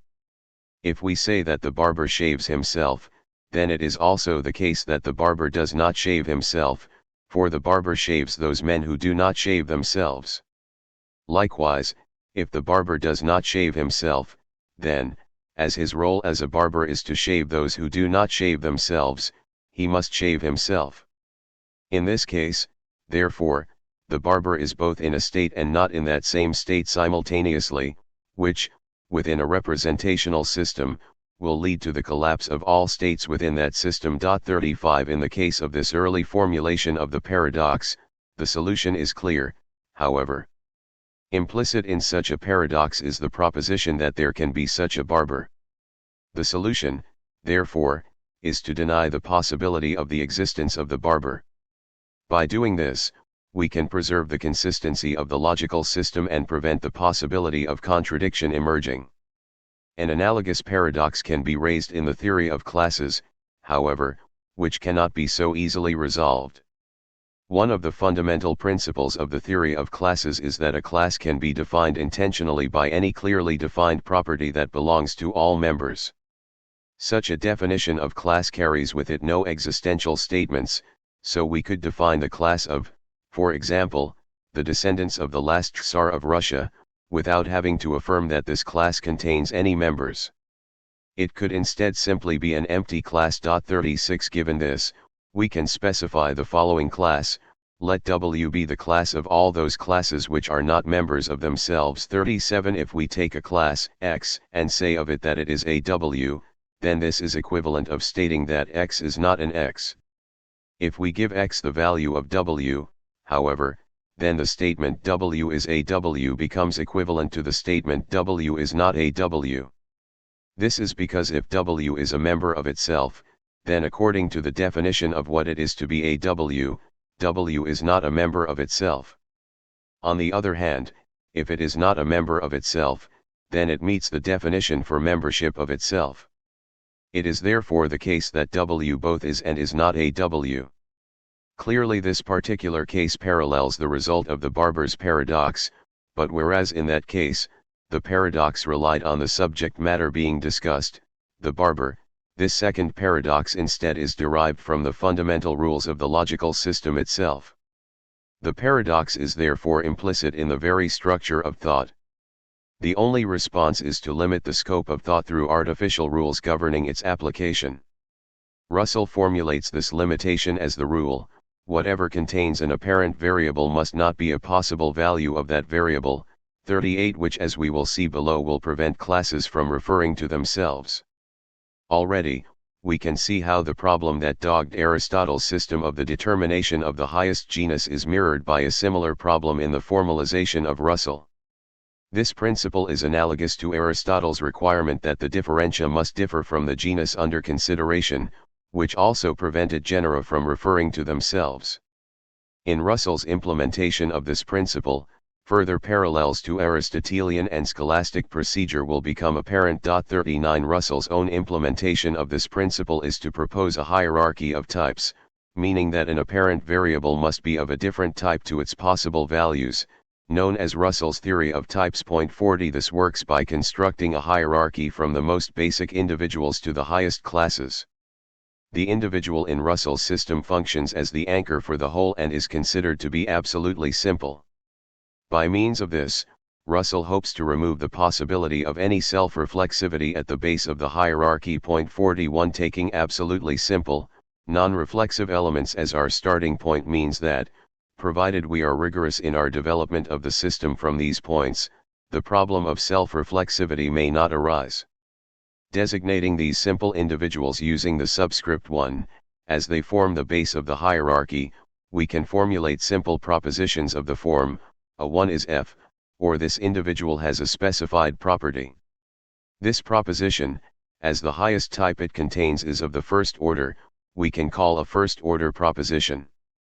We can then generalize this proposition into the form all a1s are f. Here, a 1 is no longer taken as an individual, but instead as a variable ranging over all individuals. The statement all a1s are f will be a second-order proposition. It will be of a different type to the previous statement, a 1 is f. This process can be repeated indefinitely, thus generating a hierarchy of classes, each level of which is of a different type. As statements refer to the level below themselves, reflexivity is blocked. If we return to the issue of Russell's paradox, it is now clear how this difficulty has been solved.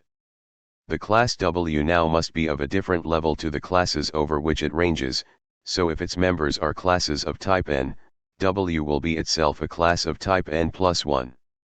This means that the question of W's membership of itself becomes not even false, but meaningless, as it is impossible within the system to formulate the function W being applied to itself. 42 Instead, W is a type n plus 1 class, which refers only to type n classes that are not a member of themselves. Types thus parallel the function of the differentia in Aristotle's system by creating a hierarchy of terms, and the problem that emerges is in turn similar. Although Russell managed this way to solve the problem of self-reflexivity, it was at the cost of the univocity of the system. 43 Clearly, any conceptualization of the highest type is meaningless, as this would have to take place in terms of an even higher type, but more than this, simple universal statements are also outlawed. It is clear that universal statements are not possible within the system, but also central notions, such as truth, being normally considered to apply universally throughout a system, are ambiguous, as they cannot be allowed to refer beyond a particular type. 44 We likewise cannot make statements including terms such as all properties of A, as these imply properties of different types, but we are instead forced to make statements using the form, all nth-level properties of A.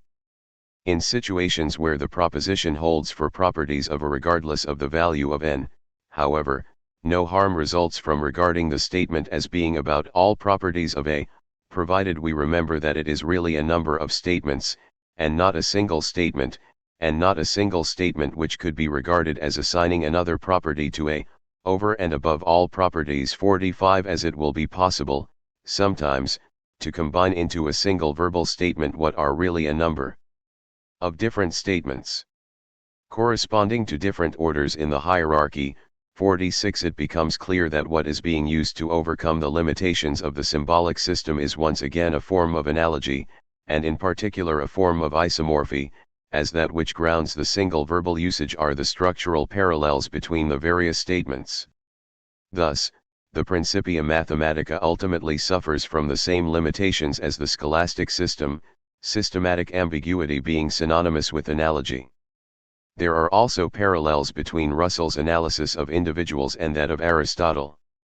Whereas for Aristotle, essence allows the abstraction of a stable character from a continuous flux, Russell instead takes the route of simply denying the existence of that flux, arguing that we live in an unchanging world, and that the arrow, at every moment of its flight, is truly at rest. 47 The arrow in question is, of course, Zeno's arrow, which occurs in the paradox that if everything is in rest or in motion in a space equal to itself, and if what moves is always in the instant, the arrow in its flight is immovable.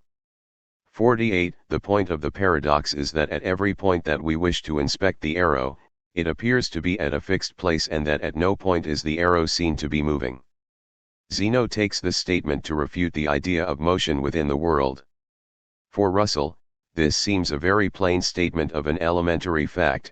49 And this view derives from his belief that a stretch of time merely involves a particular kind of infinity, namely, that between any 2 points of time, there is another point of time. This means that time appears as a continuum, while each moment is instead a fixed state. The stability of the system is therefore once again purchased at the cost of excising all traces of motion. The problem of the nature of change itself is still present, however, as is clear from Russell's definition, change is the difference, in respect to truth or falsehood, between a proposition concerning an entity and a time t and a proposition concerning the same entity and another time t, provided that the propositions differ only by the fact that t occurs in the one where t occurs in the other. 50 This definition suffers from the difficulty that although it gives us a criterion to show that a change has taken place, it in no way defines the nature of that change itself. The same explanatory gap that occurred through Aristotle's use of analogy again occurs here. Preliminary conclusions. What can we conclude from this survey of representational logic? We saw that in Aristotle's system there is no possibility of developing a univocal conception of being, due to the impossibility of determining the highest genus. This led to Aristotle defining being paronymously. While Aristotle's logic may prevent the determination of the highest genus, our discussion of the Principia showed that this difficulty is in fact far more serious than it appears in Aristotle's work, as if this highest genus could be specified, then the concept of the totality of the system could only be achieved at the cost of consistency. Thus, within representational logic from Aristotle to Russell and Whitehead, totality and consistency remain mutually exclusive. As both Aquinas and Russell make clear, and without Aquinas having any direct influence on Russell, the concept of a totalized thinking of being remains a necessity, so in both cases the notion of analogy is brought in to provide the same kind of pseudo-totalizing effect on the systems. For Aquinas, this allows us to talk of God and man in the same terms, regardless of their differences in being. For Russell, systematic ambiguity allowed us to refer to a series of statements of different types as if they were one universal statement through structural analogies between them. Likewise, at the level of the individual, we find for both Aristotle and Russell that the concept at issue, namely, the transition between states, is presupposed, rather than explained. For Deleuze, these issues develop from what he calls the four shackles of mediation: identity, analogy, opposition, and resemblance. Identity is presupposed in the form of the highest genus, which unifies the system but remains an undetermined concept. This is present for Russell as the universal statement that cannot be more than a verbal pronouncement, one that is comprehensible but cannot be explained through the system itself. Analogy is a relation between the ultimate determinable concepts, that is, the categories for Aristotle, or the isomorphic statements of variable type for Russell. Opposition deals with the relations between determinations within concepts and thus refers to the differentia, which relate the determinations of the genus to each other through a process of exclusion, and to the clear specification of the predicate for Russell, which delimits a class from other classes through purely bivalent criteria.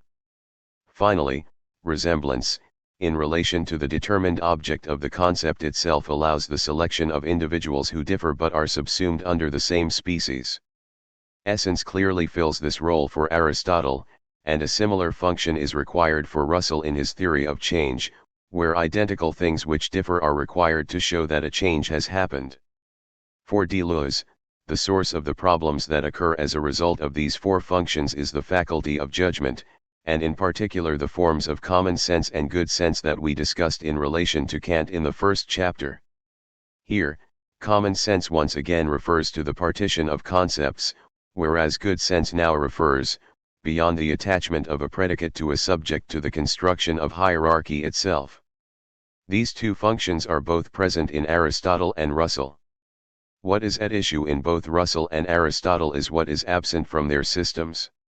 Identity provides a concept that is inexplicable, analogy provides an isomorphism between elements within a totality that cannot be defined, opposition provides a stability that is contradicted by phenomena such as ring distributions of species, and resemblance merely shows the gap between differing temporal individuals rather than explaining it. What, according to Deleuze, is being covered over in all of these cases is the concept of difference. On the basis of a first impression, it is proposed to save difference by representing it, and to represent it by relating it to the requirement of the concept in general. The main thrust of Deleuze's argument is that the concept in general, as presented by common sense, requires the clear demarcation of concepts. This leads to a concept of difference that is a form of maximal difference, represented by the law of the excluded middle. This makes difference essentially oppositional and prevents the understanding of temporality, as well as the diversity present in indeterminate species. Static states form the entirety of the system, leaving no space for either generation or transition. The points where true difference shows itself are in the places where representational logic breaks down, in the movement between these oppositional points, in the chasms that appear within the system. Difference ceases to be reflexive and recovers an effectively real concept only to the extent that it designates catastrophes, either breaks of continuity of the series of resemblances or impassable fissures between analogical structures. What Deleuze is therefore seeking is a concept of difference that is not oppositional in the sense described, one that does not have to be a maximal difference in the sense of Aristotle.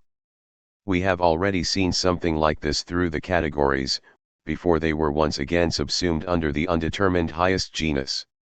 This conception of Deleuze will be dealt with in Chapter 6. Now, however, there is another possible response to the systems of identity of Aristotle and Russell that we must consider, that of Hegel. Hegel and Aristotle. The relationship between Hegel and Aristotle is complex. Given the breadth of subject matter dealt with by both Hegel and Aristotle, comparisons between the two are common. Indeed, Hegel, in his analysis of Aristotle, forms an image of Aristotle that is very close to that which one might draw of Hegel himself. While Aristotle's system does not give the impression of its being in construction a self-systemized whole, its parts still form a totality of truly speculative philosophy. Aristotle is the perfect empiricist, in that through an absolutely thorough analysis of the empirical world, we are led back to the idea of the speculative notion. The Aristotle of Hegel is therefore an empiricist who pushes empiricism so far as to arrive at a truly speculative form of knowledge. The fact that Hegel held Aristotle to be the greatest of all his predecessors is beyond question 51, but there are also structural similarities between the two systems that should be of interest to us here. For both Hegel and Aristotle, speculative thought begins with the concept of being. We have already seen how for Aristotle, this concept is given to us as necessarily indeterminate, and this is also the case for Hegel. The science of logic begins its deduction with the concept of being, pure being, which, like that of Aristotle, is, for thought, pure indeterminateness and emptiness. We saw how the dialectic of Aristotle was a process of increasing determination, through the addition of differentia, to the point at which the lowest species can be specified in its essence. This too is the movement of the science of logic.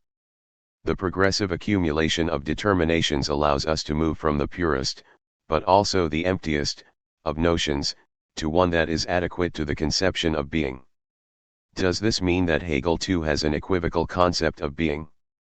To answer this, we should first note that nowhere in Hegel's writings on Aristotle is the problem of the highest genus recognized. Point 52. Indeed, the central concept of Aristotle's theology, the unmoved mover, is very far removed from the self-movement of being which Hegel posits.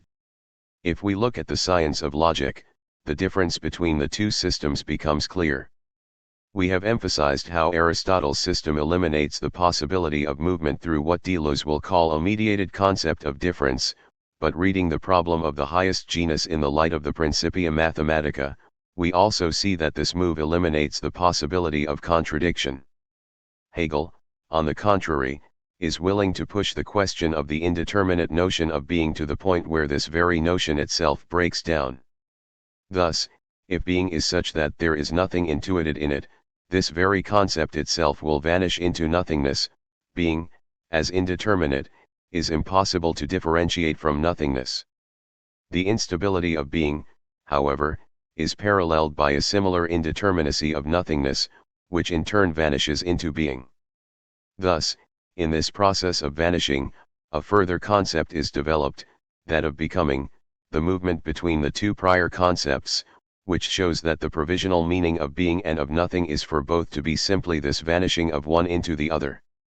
This provisional result will itself be qualified, since becoming, the unstable unity of being and nothing, gives way to determinate being, which is a resolved unity of both. Now, what has been presented here is a certain movement between concepts. Of course, in the logics of Aristotle and Russell, movement between concepts is possible, but this movement must purely be one of implication, that is, nothing not already present in the concept can emerge from it. Hegel himself recognizes this distinction between his own system and that of Aristotle.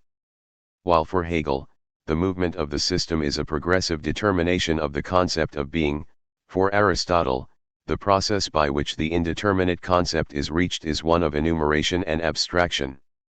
If, for example, we take away from space all its empirical determinations, the result will be in its highest degree speculative, for the empirical, comprehended in its synthesis, is the speculative notion. It is as if Aristotle simulates movement through a dialectic that works backward. We should note further that the movement Hegel is making is not a temporal movement. In fact, it cannot be, as the notion of pure being with which the science of logic begins is logically prior to temporality. Similarly, while the inability of either Russell or Aristotle to deal adequately with the notion of temporality is an indication for Deleuze of the problematic nature of their systems, we saw that the real root of the problem was not itself temporal. What exactly is driving the Hegelian dialectic becomes clear when we look at Hegel's comments on Zeno's dialectic and compare them with those of Russell. Zeno. We can begin with Hegel's assertion that Zeno's dialectic of matter has not been refuted to this day. Thus Hegel, like Russell, takes seriously the problem that Zeno presents, namely, that there is no truth in movement. What is of interest is the way in which Zeno arrives at this result. Hegel draws the distinction between two forms of dialectic: external dialectic, in which the movement is different from the comprehension of the movement, and internal dialectic, which is not a movement of our intelligence, but what proceeds from the nature of the thing itself, i.e. from the pure notion of the content. The first form of dialectic is that practiced by Parmenides, in which he proves from certain axioms that all is one. The limitation of this form of dialectic is that it relies on a set of assumed axioms that need not be accepted by the interlocutor. The result of this is that even if the system derived from these axioms is coherent, the system itself will always depend on my axioms, which to the other will always seem to be false and external. Thus the debate moves in the wrong direction. I try to prove my case by unfolding the implications of my position, while it is the grounds of the position itself that are the issue. This does not mean that external dialectic is entirely without benefits, as through it, reasons are revealed, and new light thrown. The result of this is that the object of the debate is criticized, but only from one side, at best merely placing the held assumptions in question. Internal dialectic, on the contrary, does not reason from alien premises but is itself the movement of the object under discussion. This is the dialectic of Zeno, who contra Parmenides argues that the many cannot be. This is true dialectic, which leaves nothing whatever to its object, leading it instead to disintegrate itself in the entirety of its nature. Thus Hegel follows Zeno in arguing that the motor of the philosophical process is contradiction. Zeno's dialectic itself cannot move beyond the destruction of the object, however. The result of this dialectic is null, the negative, the affirmative in it does not yet appear. The negative that Hegel is referring to is the fact that a contradiction leads to the negation of its object, as in Zeno's case above, where the many is negated. In talking of an affirmative within contradiction, Hegel is going beyond the structures of classical logic. Russell's paranoia about the possibility that universality would lead to contradiction was grounded in the fact that the existence of a contradiction makes all propositions within a system simultaneously true and false. Thus, what Hegel is seeking is something between the mad proliferation of propositions within a system and the skepticism that ends up with the bare abstraction of nothingness or emptiness and cannot get any further than there, but must wait to see whether something new comes along and what it is, in order to throw it too into the same empty abyss. The answer to this is to see the negation of the concept that has proved to be contradictory as a determinate negation, meaning that in showing a particular object to be contradictory, we do not simply reject it, but trace out the path that its own rejection forces us to take.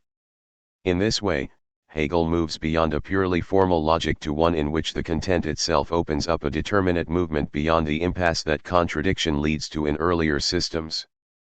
Thus, in the case of the problematic concepts of being and nothingness, we are led not to a skepticism concerning these concepts, but rather to a further concept of becoming. Furthermore, the concept of becoming does not result from the destruction of these prior categories, but is instead the result of the resolution of this contradiction at a higher level. The contradiction is aufgehoben, that is, simultaneously surpassed and preserved. In this movement, the force of Russell's anxiety in the face of contradiction is removed. Instead of leading to an indeterminate proliferation of concepts, the unfolding of the contradiction is determinate and productive. Through this moment of Aufhebung, the problems that occurred within the earlier representational systems are resolved. The contradictory nature of the highest genus, being, becomes instead positive and productive. The further lesson that Hegel draws from Zeno is that this dialectical process is not an imposition on the object, but rather the natural development of the object itself. For Hegel, this means that the method of dialectic itself is a product of the dialectic of the object itself, rather than being a presupposition of the analysis. Further, we saw that for Russell, unity and contradiction imply one another, hence the need to reject the former to safeguard against the latter. For Hegel, accepting the possibility of contradiction means opening the possibility of a unified, total system. The question of the semantic drift of concepts is likewise resolved, as the dialectic allows different concepts to be united through a genetic method, the tracing back of these differing concepts to a common root. Motion can also be explained through the contradiction of difference and identity highlighted earlier. This discussion of Hegel's response has been somewhat schematic, and we discuss Hegel's philosophy in more detail in Chapter 5. Conclusion. We have shown how a representational logic presents, structurally, limitations in the degree to which the world can be thought. Following Deleuze's analysis, this difficulty seems to emerge from the concept of difference at play within the structure of these systems. Hegel and Deleuze offer us two alternatives in dealing with these problems: the radical concept of opposition proposed by Hegel and the non-oppositional difference of Deleuze. Now that we have laid out the difficulties that are to be dealt with by these two different approaches to the limitations of representational logic, we can open the discussion of the logics themselves in Part 2. This will allow us to examine the critique put forward by Deleuze of Hegel, as well as to formulate a potential Hegelian riposte, based on the dialectic of reflection set out in Chapter 5. To put it simply, Deleuze will argue that in extending the idea of difference to its absolute limit, that of contradiction, Hegel has not truly escaped from the limitations of the representationalist paradigm. Deleuze, on the contrary, by moving to a transcendental notion of difference, hopes to produce a difference that differs in kind from that of Aristotle and Russell. We will also explore the possible Hegelian response that any notion of essence, even a heterodox notion such as the virtual, necessarily collapses into a moment of seeming. In the next chapter, we will analyze Bergson's philosophy of duration, with its implicit critique of judgment as spatialization, in order to begin to highlight the grounds of Deleuze's response to representation. Part 2. Responses to representation. 3. Bergsonism. Introduction. In the second part of this work, I want to set out in detail how Hegel and Deleuze respond to the problematic nature of representation that we discovered in Part 1. In the first chapter we looked at the general conditions of a transcendental empiricism through an argument traced from Sartre's rejection of Kant's transcendental ego. After, in the last chapter, exploring the limitations of classical logic, we are now ready to consider the diagnoses and proposed remedies offered by Hegel and Deleuze for the problems that we uncovered. In chapters 3 and 4, I want to explore Deleuze's response to representation, before moving on to that of Hegel in Chapter 5. Of all Deleuze's precursors, it is perhaps Bergson who makes the most significant contribution to Deleuze's philosophy, so in this chapter we will focus on some of the Bergsonian themes that will become central to Deleuze's own thinking. Point 1. Deleuze largely reiterates Bergson's diagnosis of the problem of representation, so this chapter will form a prolegomenon to the discussion of Deleuze's philosophy proper. As Deleuze makes clear in his study of Bergson, what is needed is a renewal or extension of his project today. In making this claim, however, Deleuze is arguing for the selection of certain concepts elaborated by Bergson that may be preserved and, together with elements gleaned from other sources, revitalized within the context of a new philosophical system.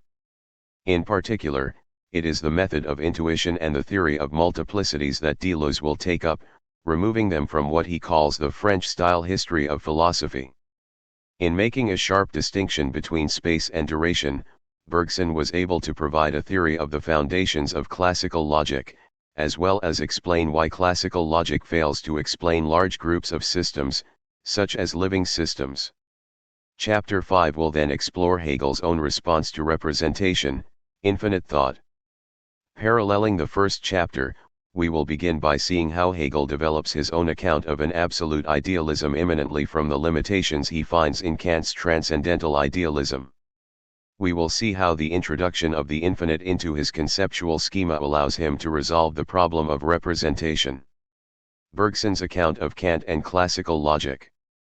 Much of the work of Bergson, and also Deleuze, can be seen as an attempt to come to terms with the intuitions and results of evolutionary theorists such as Herbert Spencer, while simultaneously trying to show how the formulations of these theories, as they stood in the 19th century, were problematic.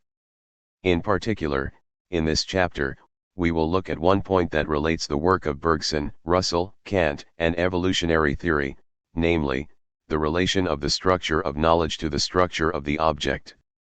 Kant's project of providing a ground for the sciences provides one solution to this problem, in the form of conditioning the object by the categories of our thought, thereby escaping the inherent problems of both metaphysical and empirical theories of the correspondence of the understanding and the world. Point 2. In moving to a theory of transcendental categories, Kant attempts to show that these categories cannot have an empirical origin, as they introduce necessity and universality into our judgments.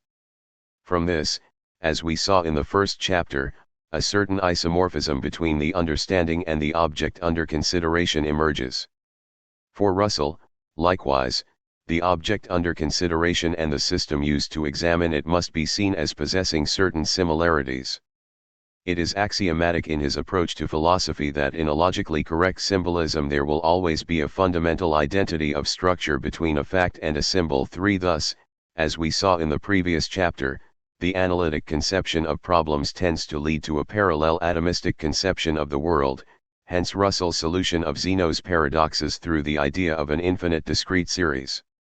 The resolution of a paradox of thought therefore leads to an alteration of the conception of the object.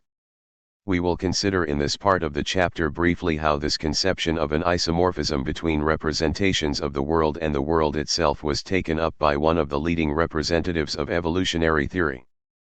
This will be done through examining the idea of a certain kind of multiplicity, which results in the concept of a homogeneous space employed by Russell to provide a place within which the process of inference and the correlation of inferences and the world could take place. This space will be seen to have similar properties to Kant's conception of the structure of the understanding. Kant describes his project as an attempt to answer the question, what makes synthetic a priori judgment possible? This possibility, once accepted, is explained by Kant through the idea of the application of the categories of the subject to intuition, taking on the role of conditioning experience.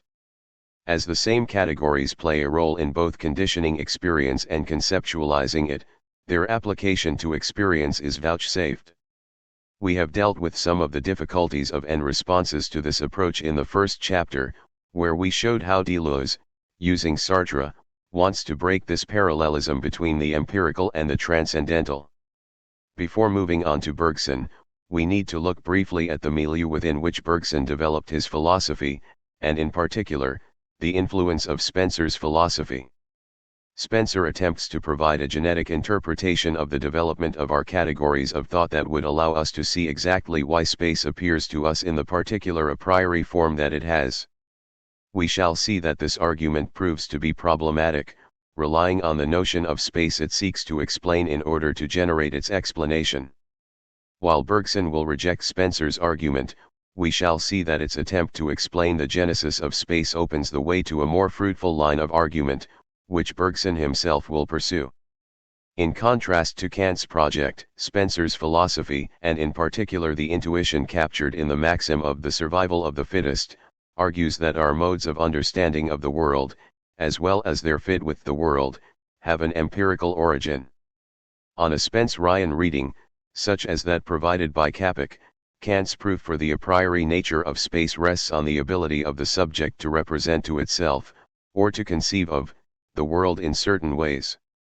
The first argument states that in order that I may be able to represent the reference of sensations outside and alongside one another, and accordingly, as not only different but as in different places, the representation of space must be presupposed. Point 4. That is to say, relations between empirical representations are inconceivable without the representation of space. The second, that we can never represent to ourselves the absence of space, though we can quite well think of it as empty of objects, follows a similar structure, placing the weight of the proof on the subject's capacity to conceive of certain relations between space and objects. In other words, what we cannot conceive of, in terms of empirical phenomena, cannot be the case. It is this reliance on the possibilities of representation that at first appears to be the target of evolutionary theory.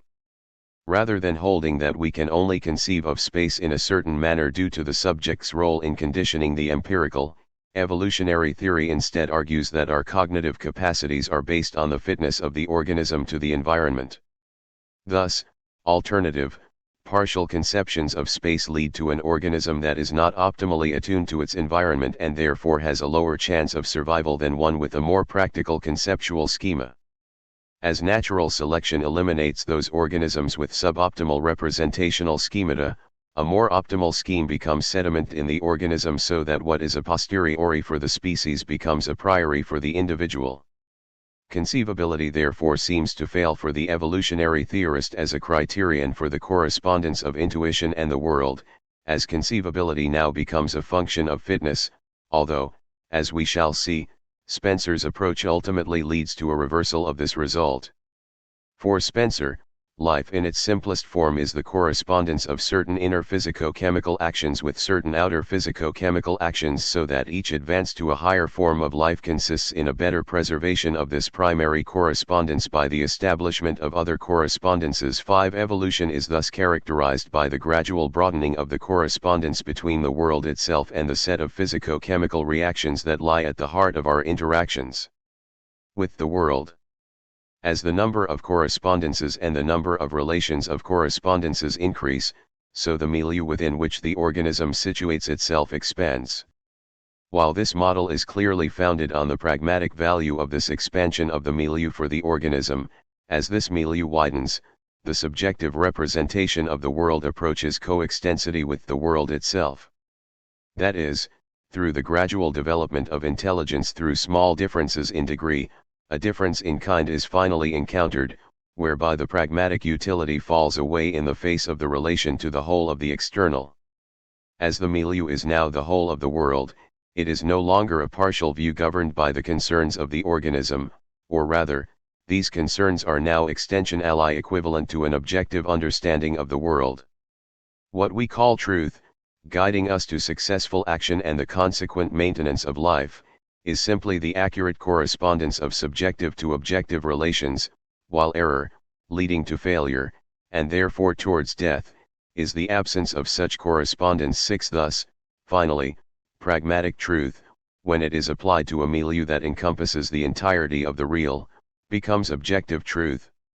As Spencer considered the evolution of humanity to have reached this endpoint, primarily because of the successes of the scientific enterprise, for him, the validity of the a priori categories is restored, as they now once again correspond to reality.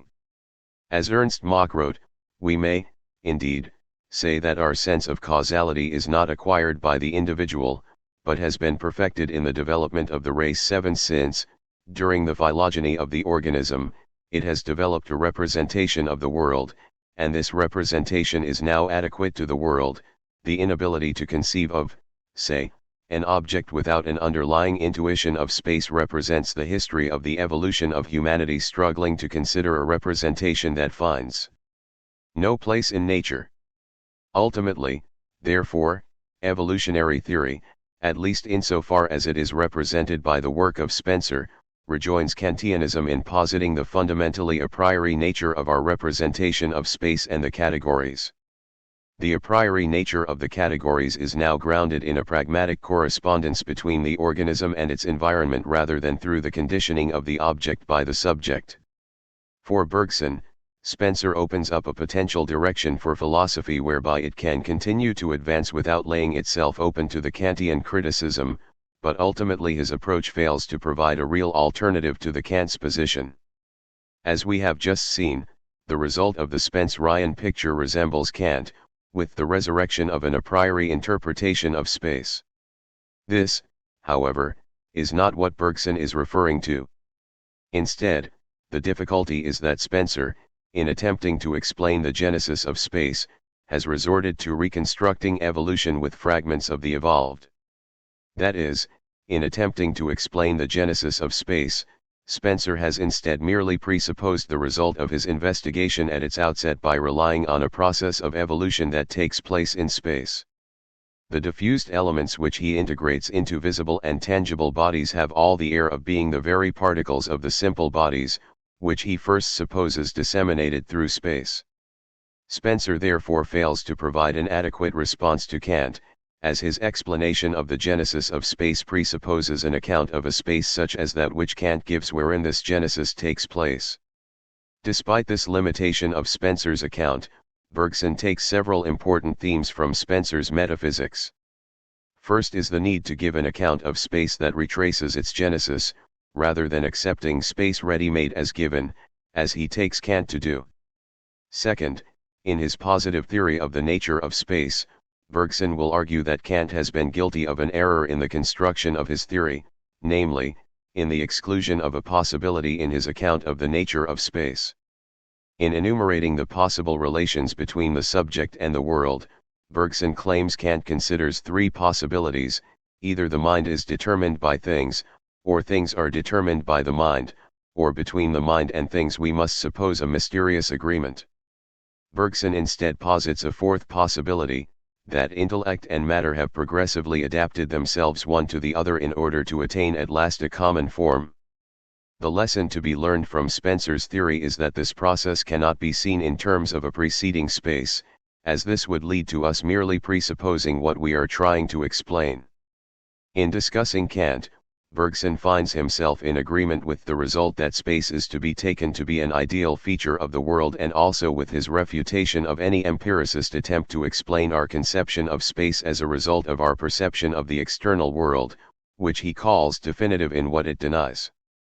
Bergson avoids the dilemma of thinking the genesis of space spatially by noting that Kant has not considered the possibility of degrees in spatiality, rather than its simply being given or not given.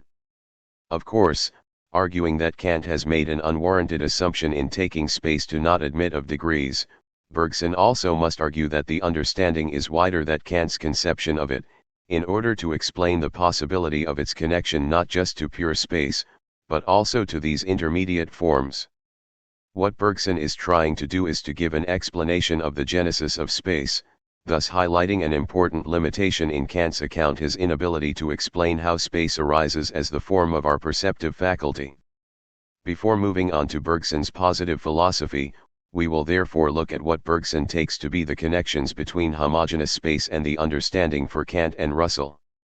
We noted in the first chapter how judgment for Kant involves the relation of two terms that, in themselves, are already fully determined. Thus, in order for a relation to be formed between the two parts of the judgment, something external to the elements of the judgment, namely the understanding, is required, which allows these two terms to be brought into relation with one another. Underlying the unity of the judgment is therefore a third term. For Bergson, this feature of the understanding can be generalized to our reflections on our own consciousness. Once the elements of consciousness are conceived of as fundamentally objectival, the intellect is obliged next to reunite them by an artificial bond. It imagines therefore, a formless ego, indifferent and unchangeable, on which it threads the psychic states which it has set up as separate entities. According to Bergson, for Kant, this conception of the objectivity of the elements of judgment is also reflected in his conception of the elements of the world. While this interpretation of Kant as having a similarly atomistic conception of space is problematic, we will follow Bergson's analysis, as it opens out onto the most important result from Deleuze's point of view, the positing of two forms of multiplicity. In the transcendental aesthetic, we find a distinction between the object as it appears to us and the space that makes possible its appearance. According to Bergson, it is space that functions as a necessary a priori representation, which is prior to the objects that occupy it. In the cases of both the mind and the understanding of space, therefore, we find the model of a medium through which the elements can interact.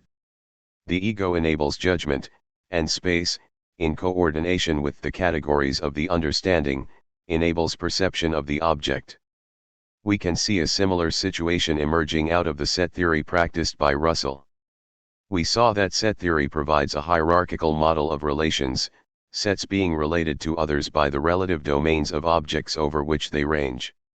Cantor's definition of the set as a collection of definite, well-discernible objects 8 emphasizes the use of spatial metaphors at the foundation of the discipline of classical logic, which allows the graphical representation of logical results through, for instance, Venn diagrams. 9 This process of viewing the elements of propositions as both being discrete and inhering in a space that remains inert to their interactions allows us to see the relations between members of a set as purely external to those objects themselves. Furthermore, the relation of sets to each other becomes purely external. It was this feature that allowed the arbitrary definition of sets that both allowed the extensive definition of a set for Russell and generated the paradoxes. It also, however, provides certain advantages for the method of analysis.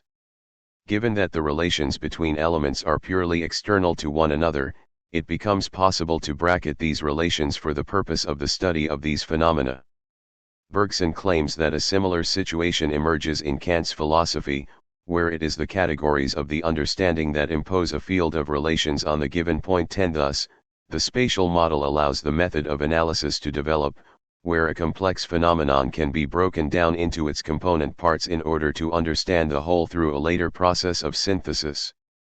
As Russell puts it, it allows us to tackle problems one at a time, instead of having to invent at one stroke a block theory of the whole universe. 11 For Bergson, the understanding and space are considered to be identical, as he argues that not only is space a homogeneous medium, but, by the principle of indiscernibles, every homogeneous medium is a space. 12 In Chapter 1, we saw that insofar as Kant takes the empirical to have the same form as the transcendental, he is unable to take account of the generation of the empirical.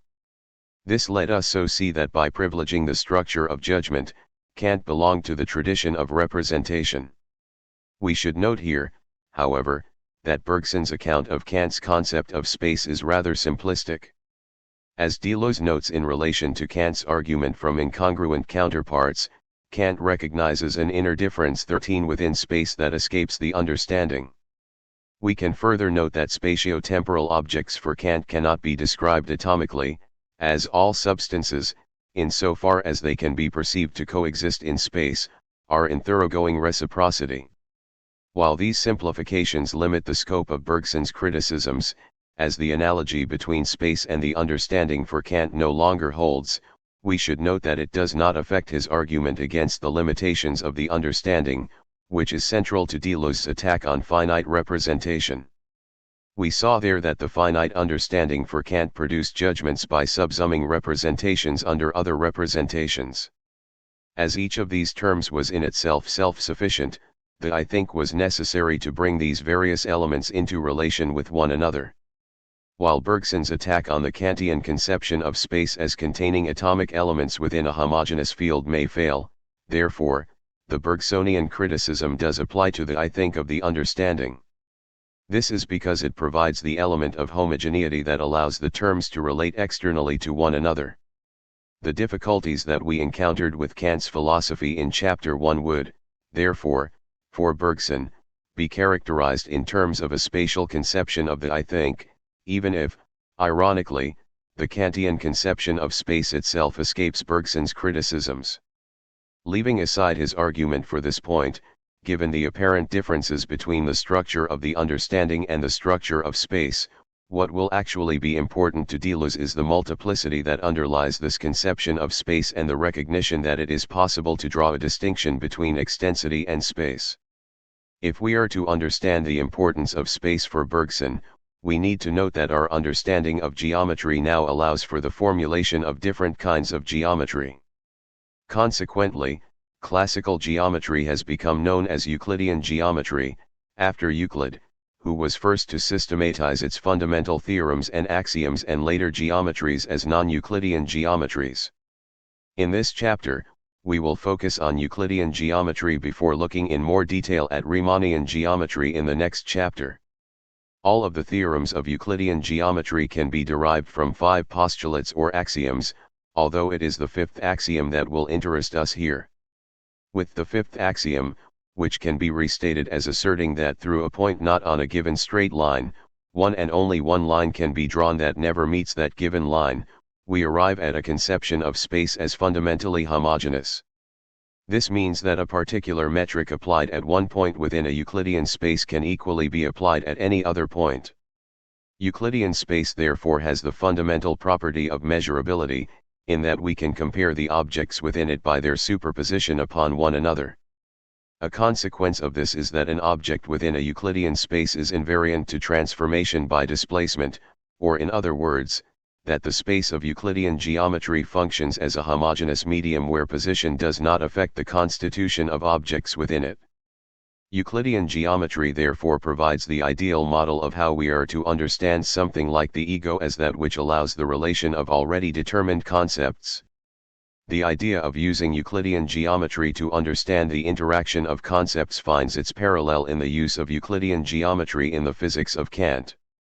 Already with Descartes, analytic geometry opened the way to the algebraic representation of geometry, further allowing the conception of physics as the interaction of quantitatively characterized matter within the field of homogeneous space defined by this geometry. Descartes' conception of matter as fundamentally inert can be seen as an attempt to reduce the study of physics to the study of geometry. 14 By moving to a purely quantitative definition of matter, Descartes allowed for the application of mathematical concepts to the world, which in turn was to open up the possibility of the mechanics of Newton.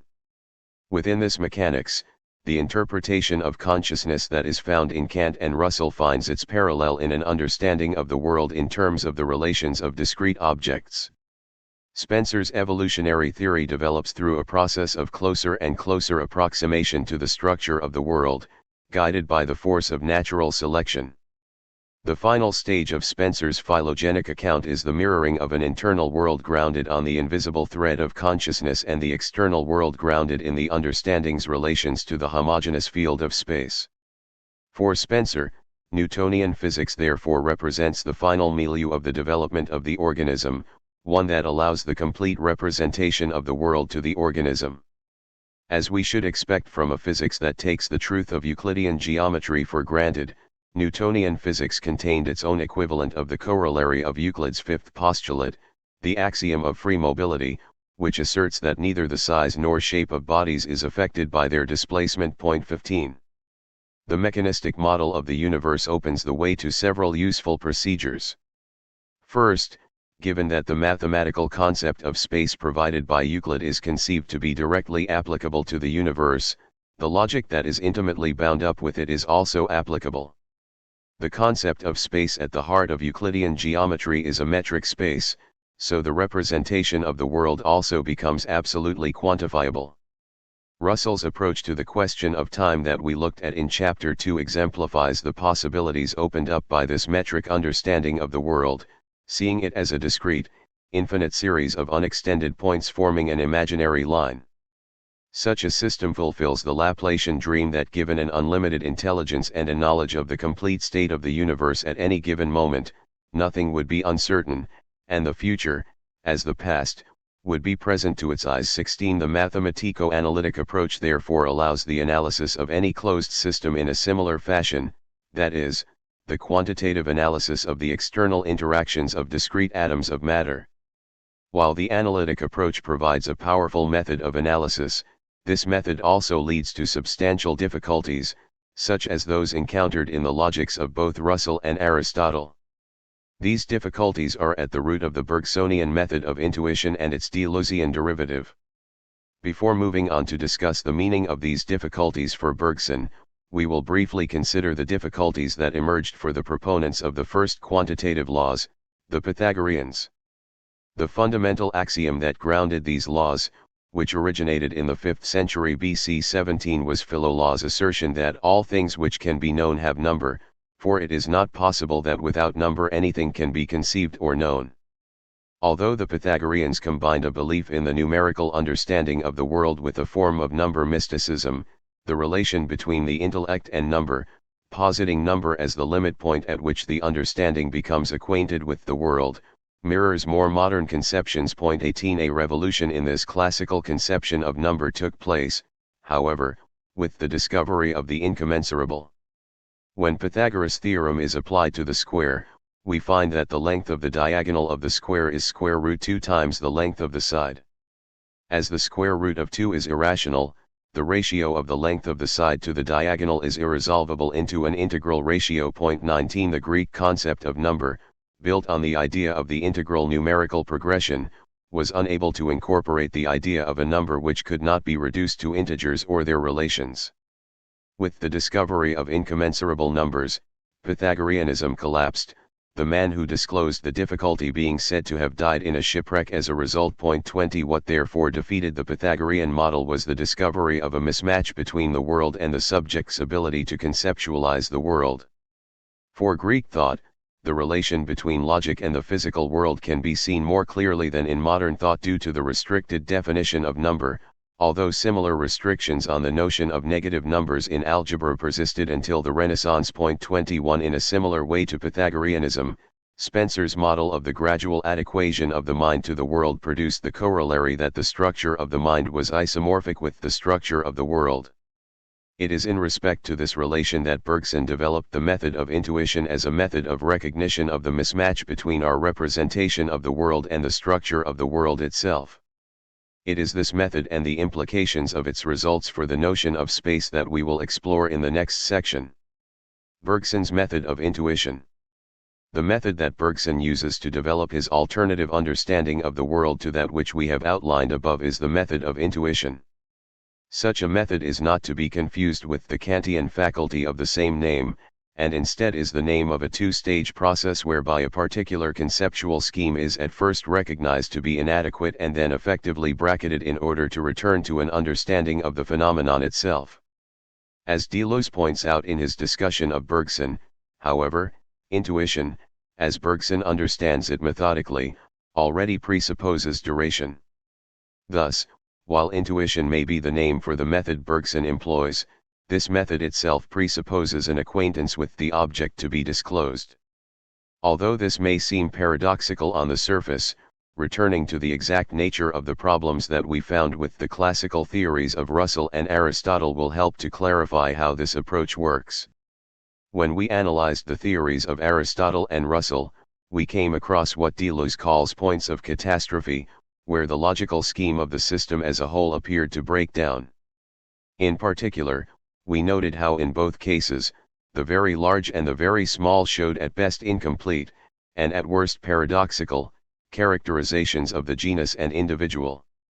We also saw this in the opening chapter, where we looked at Sartre's argument that the transcendental ego in fact leads to the fragmentation of consciousness.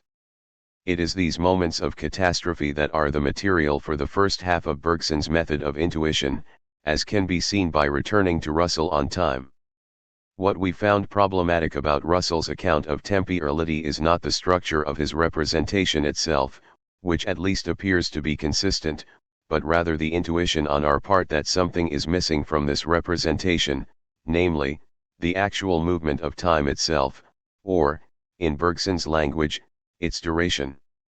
For this reason, while Bergson's method of intuition may open out onto a rigorous conception of duration, it requires at its root an intuitive grasp that there is something that is captured by Deleuze's descriptions of catastrophic breaks within the structure of the representation as a whole. In order to give content to this intuition, we need to make a strenuous effort to put aside some of the artificial schemata we impose unknowingly between reality and ourselves. What is required is that we should break with certain habits of thinking and perceiving which have become natural to us.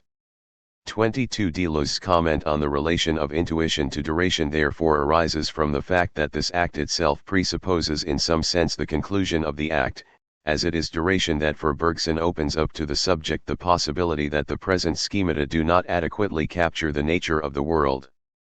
Thus, it is the counterintuitive nature of Russell's assertion that the arrow does not move in Russell's interpretation of Zeno that leads to the possibility of a thought outside of the conceptual scheme that generates such an assertion. Once this framework of conceptual reasoning has been put to one side, the second half of the method of intuition, the rigorous reflexive observation of pure duration, can take place. Thus Bergson's method is circular, but not viciously so, since the idea of duration presupposed is pre-philosophically intuited, but only as providing the opening, and the motivation, for a more rigorous account. We can now move on to Bergson's own critique of classical forms of representation. In doing so, we will bring into play the two types of multiplicity that are central to Deleuze's account of the actual and virtual. The opening of Bergson's critique of the classical mechanistic model of space and time comes through his re-evaluation of the model of the ego as an invisible thread, which we discussed earlier. Bergson begins with the observation that our thoughts are not related to one another as beads on a necklace but instead form a fluid mass of our whole psychic existence in a move that parallels the one we saw Sartre making in the first chapter. With this move, Bergson opposes the model of judgment that was outlined in relation to Kant in that chapter and instead posits the possibility of a mode of thought that is inherently durational. For Bergson, the origin of the atomistic model of thought is not to be found in an act of introspection, which would instead show a far more fluid nature of thought, but rather a transposition of the physical model of space to consciousness itself. Thus, Bergson echoes the central moves of Spencer, positing a correlation between our representations of the external world and those of our own thoughts. The divergence between Spencer and Bergson comes about, however, through Bergson's belief that the application of a spatial model to consciousness exhibits a structure still founded upon pragmatism. Bergson thus opposes Spencer's assessment that in the final stage of our evolution, pragmatism collapses into a genuine understanding of the world. The advantage of the analytic method is that it provides a great deal of utility in terms of our ability to understand components of a system separately from the whole within which they participate. What Bergson believes he has shown through the introspective moment is a clear situation in which this utility has been purchased at the cost of a genuine understanding of the phenomena themselves. Although Bergson's philosophy of duration predates the arrival of Einsteinian physics, Einstein's developments reverse the Spencerian schema, with the complexities of our view of space-time now mirroring those of consciousness itself. The principle of correspondence itself overturns Spencer's account, as Einstein brings into play a new theory of space that corresponds to Bergson's theory of mind. The principle that Russell cites, that displacement does not affect the size or shape of bodies, is now rejected in modern physics, as Einstein's general theory of relativity reduces spatial entities to convolutions of space itself. Whilst the axiom of free mobility is violated by the move to Einstein's conception of physics, the fact that the evidence for this violation only becomes apparent at astronomical scales is important, as it is precisely at these scales that the human organism finds itself in a situation where the a posteriori development of the race cannot provide adequate a priori principles. That is to say, both internally and externally, the model of a homogeneous space central to both the models of Russell and to Kant breaks down. For Bergson, what is at issue is not the nature of Einsteinian space, but instead the understanding of the relation between entities, which becomes radically transformed between an ontology that is based on a Euclidean notion of multiplicity and one that instead relies on Riemannian multiplicities. In terms of Bergson's philosophy, the results of Einstein should be read purely in terms of the possibility that they open up. By rejecting the Newtonian conception of space, Einstein also rejected a Euclidean notion of multiplicity. In fact, as we shall see, it is the idea of a multiplicity, which is intimately tied to the idea of a certain kind of space, that is key for Bergson. Bergson, in arguing that analytic thought does not correspond to the milieu, is therefore arguing that the process of evolution, which Spencer took to be at an end, is not completed by a purely intellectual form of thought. It is important to note that while the development of Riemannian geometry is important for Bergson, this importance is not in the results of these developments, such as Einstein's physics, but rather the new possibilities of thought that are opened up by the new multiplicities. Thus, in talking of mathematics, what will be revolutionary for Bergson is the differential calculus, not because of the advances in mathematics that it provides, but rather the possibility of a new way of thinking of motion that is now opened up outside of the field of mathematics itself. This new possibility for thought will help to overcome the problems of transition we encountered in the work of Aristotle and Russell. Having looked briefly at the negative aspects of Bergson's theory of evolution, we can now turn to what are the key features of his positive theory from a Deleuzean standpoint. For Deleuze, one of the keys to the project of a renewed Bergsonism is to recognize the two concepts of multiplicities at play in the work of Bergson. The first, that of traditional geometry, we have already considered. This spatial form of multiplicity is to be contrasted with another form of multiplicity grounded in the idea of duration. Bergson's own conception of the state of consciousness saw it as a moving zone which comprises all that we feel or think or will, of which the states of the atomistic view comprised only the best illuminated points. This distinction has its origin in his conception of organization. If we take a quantity of inert matter, we can, on the classical model, break it down through a process of division until we reach a point at which no further division is possible. This is equivalent to the methods of logical analysis of Russell or Descartes. 23 Given the fact that we have reached the simplest elements, we can now define change in the state of the original matter through displacement or the alteration of the external relations between these parts. Through this method of analysis, however, the state of the system remains, in a sense, outside of time. A group of elements which has gone through a state can therefore always find its way back to that state, if not by itself, at least by means of an external cause able to restore everything to its place.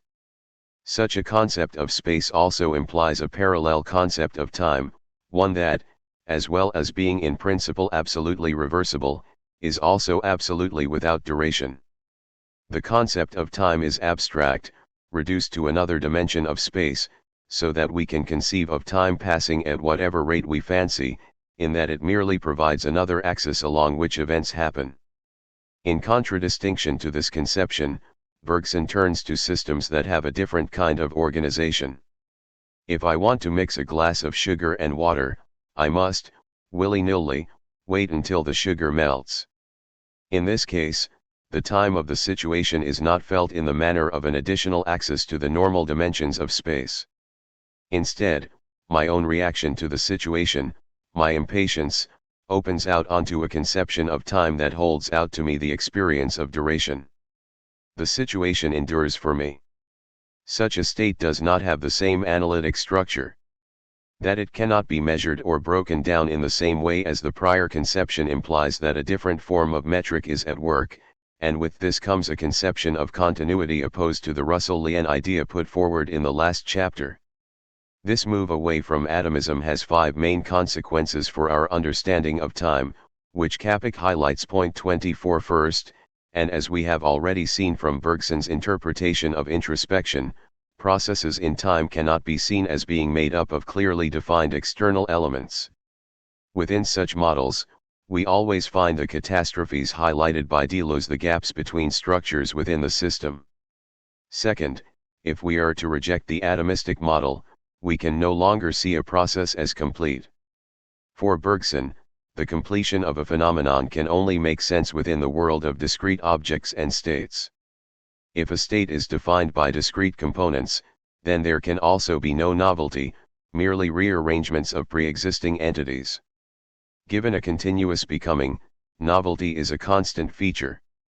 If we consider a musical tone as reducible to a composite of discrete temporal intervals, then we are just presented with a brute repetition.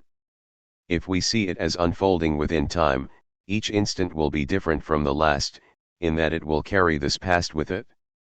Third, this notion of time will be heterogeneous. Following Deleuze, if we take the mixture of the sugar and water, and speed it up by stirring it with a spoon, the duration of the event will change, but this is only through making it the duration of a different event. In adding the movement of the spoon, we have changed the duration, but the extra movement itself changes the nature of the event as well. Thus, by changing the duration of the event, we change the event itself. Fourth, if duration changes the event, divisibility of the time of the event is impossible without changing the nature of the event itself. And fifth, as duration is this unfolding of events, the model of time of Newtonian physics must be rejected. Time can no longer be seen as a container of events. Instead, duration is simply the unfolding of events. Hence, the change in the form of the event means a change in the event itself. We therefore have two conceptions of time at play, one for systems that contain merely inert matter, and the other, so far, for consciousness. The idea of duration, in actual fact, is broader than consciousness for Bergson and has an interpretation within the wider world.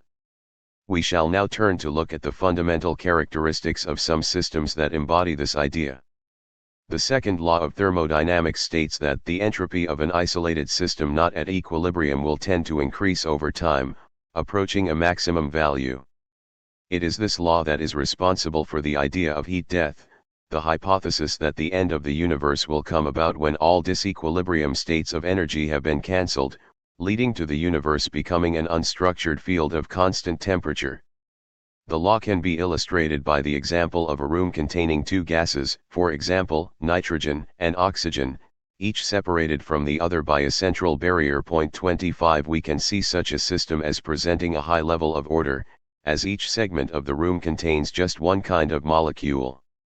When the barrier between the two sections is removed, the free movement of molecules from one section to the other leads to a gradual mixing of the elements. Eventually, the system will reach a point of equilibrium, where the mixture of the molecules is relatively complete, meaning that the gas in the room has become homogeneous. We can further represent this process as an increase in the symmetry of the system. The initial state of the system, differentiated into two defined areas, has a low level of symmetry, whereas, when the gas becomes mixed and reaches its equilibrium point, the amount of symmetry within the system has increased. Entropy highlights the configurational approach of classical physics, as here the notion of disorder is given purely in terms of the relative positions of molecules and their external relations. If we look at living systems, however, we can see that the reverse trend is apparent. Rather than an increase in the degree of symmetry of the system, we instead have a process of differentiation, leading from the simple egg to the manifoldly complex organism. The second law of thermodynamics does not contradict the development of order within systems on their way to disorder. In fact, it is possible that structures may exhibit ordered properties when there is a differential between two levels of energy or if order is added from outside of the system. 26 Thus, we can imagine a process whereby some external force separates the two gases back into their initial states. This is indeed Bergson's view of life. Let us imagine a vessel full of steam at a high pressure, and here and there in its sides a crack through which the steam is escaping in a jet. The steam thrown into the air is nearly all condensed into little drops which fall back, and this condensation and fall represent a loss of something, an interruption, a deficit. But a small part of the jet of steam subsists, uncondensed, for some seconds. It is making an effort to raise drops which are falling. It succeeds at most in retarding their fall. The example, as it stands, however, does not explain what is special about life. This is because the level of complexity of the system does not make necessary the transformation to the second notion of multiplicity present in Bergson's work. Such a system can be explained purely by the interaction of the elements which compose it. Such a system is determined necessarily. It does not exhibit the kind of novel creation of new forms that was one of the main characteristics of our second kind of multiplicity. Returning to a more complicated system, the egg, we find, following Deleuze, that the division of an egg into parts is secondary in relation to more significant morphogenetic movements, the augmentation of free surfaces, stretching of cellular layers, invagination by folding, regional displacement of groups. In this case, what is required is not a metric understanding of the space, but a topological understanding. 27 What underlies the development of the embryo is not the arrangement of different molecules, but rather the folding of planes. While this can always be understood as the interaction of elements within a three-dimensional Euclidean space, what such an approach cannot grasp is the fact that the motions that occur in the development of the embryo are not reliant on precise metric relations between discrete elements, but instead on relations of stretching and folding of a surface. While the mathematics of topology, which uses continuous rather than discrete functions, has been immensely successful in our understanding of the development of living systems, what is important is not the actual models themselves, but rather the fact that thinking in terms of Riemannian multiplicities, which underlie the topological approach, captures the sense of the transformations of the embryo in a way not possible through a metric analysis. What is of key importance in understanding these systems is therefore their process of generation, as it shows itself through the series of transformations. The embryo cannot be understood through the parts, but rather it must be seen through the process by which it has developed. Take a division into 24 cellular elements endowed with similar characteristics, nothing yet tells us the dynamic process by which it was obtained 2 times 12, plus, or plus. In this case, therefore, the model of the mechanistic multiplicity has broken down. Other examples also show the advantages of understanding these phenomena in terms of duration. If we look at the leaves on a plant, while all higher plants may distribute their leaves in 3 basic patterns, this cannot be explained by a pre-established plan present within the genetic material of the plant. Instead, we have a complex interaction of dynamic processes between the cells within the tip of the branches and the surface of the tip itself. It is the dynamic interaction that generates the budding pattern of the leaves. Similar processes occur with the growth of limbs. 28 In fact, much modern work in embryology argues that many of the important processes in embryo development are the result of processes relying on differential speeds of development. 29 The duration of the events is thus integral to their development. If we look back at the 5 characteristics given before for the new concept of multiplicity, we can see that the topological multiplicity that defines the development of the embryo possesses each of these characteristics. It is non-atomistic, process-based, heterogeneous, continuous, and also as the development of the organism takes place at a rate given by the differential relations of the various processes that form it, it no longer treats time as external. These examples do not eliminate the possibility of understanding these processes in terms of purely metric conceptions of space, but, for Bergson, to understand the phenomena in this way would be to impose on the phenomena a logic that is not the logic of the phenomena themselves, leading to results such as those we tried to show in the previous chapter.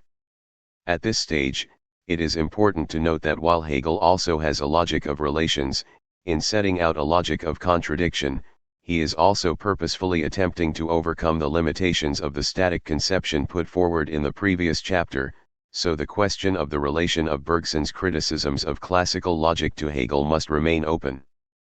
Given that we now have 2 different concepts of multiplicity, we need to look at how these concepts are to be related by Bergson, as the relation between the two will help us to illuminate the relation between the 2 fields in Deleuze's philosophy, the virtual and actual, as well as to deal with some potential objections to the idea of what is potentially a dualistic ontology. Bergson and the 2 kinds of multiplicity. We have 2 different multiplicities at work in Bergson. These present the 2 foundational principles of what Deleuze calls one of the least appreciated aspects of Bergson's thought, the constitution of a logic of multiplicities. What needs to be explained, however, is how these 2 elements interact with one another. Bergson claims that with the concept of life, we have a reality which is making itself in a reality which is unmaking itself. We must be careful not to understand this in dualistic terms, even if Bergson may encourage this thinking with his talk of the élan vital as the driving principle of life. Clearly, if we have 2 different kinds of ontological principle at work, we could end up with something analogous to Descartes' dualism. The Cartesian problem of the relation between extended and unextended substance would be mirrored in Bergson by the relation of the metric to the non-metric. In fact, these 2 principles turn out to be intertwined. We should note first that for Bergson the mechanistic mode of understanding has some foundation in the world, as can be shown by the Spencerian arguments highlighted above. Likewise, returning to Bergson's example taken from consciousness, we can see some intimation of the connection itself.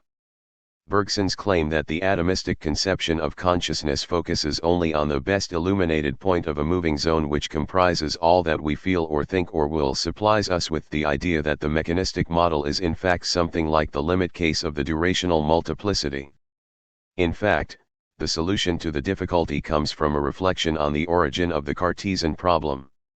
If mental phenomena are seen as unextended, then how should they find their way back to space, choose a locality within it, and coordinate themselves so as to build up an experience that is common to all men. 30. Instead, we must regard all sensations as primarily extensive. 31. We saw that Bergson criticizes Kant for not recognizing that there could be varying degrees of spatiality. Likewise, in Bergson's discussion of consciousness, we saw that although the clearest mental states appeared to be discrete, most states instead interpenetrated one another.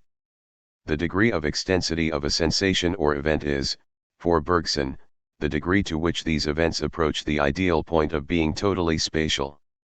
For Bergson, therefore, mental life exhibits extensity just as much as physical objects do. While this may appear to break down the divide between our two multiplicities, as the first was defined in terms of space, and the second came to light through introspection, which has now also turned out to be extensive, this similarity between the two multiplicities only becomes an identity if we first equate spatiality with extensity and second take extensity to be an absolute characteristic, either present or absent. For Bergson, extensity is not the same as spatiality, and it is only this equation of the one with the other that leads to the difficulty of relating the two multiplicities.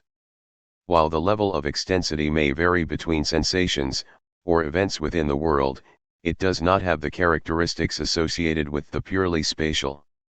Therefore, extensity itself cannot be divided in the same way that the spatial can be. Instead, extensity turns out to be inversely proportional to the durational quality of an event.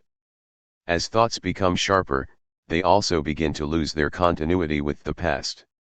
They approach the point of becoming discontinuous, and by implication, the point where their explanation can be given purely in terms of the preceding event.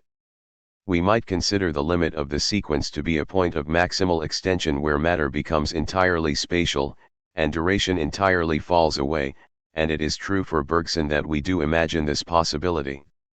Matter, at first, aided mind to run down its own incline towards extension, it gave the impulsion. But, the impulsion once received, mind continues its course. Thus it is mind that takes the extension of matter to the limit.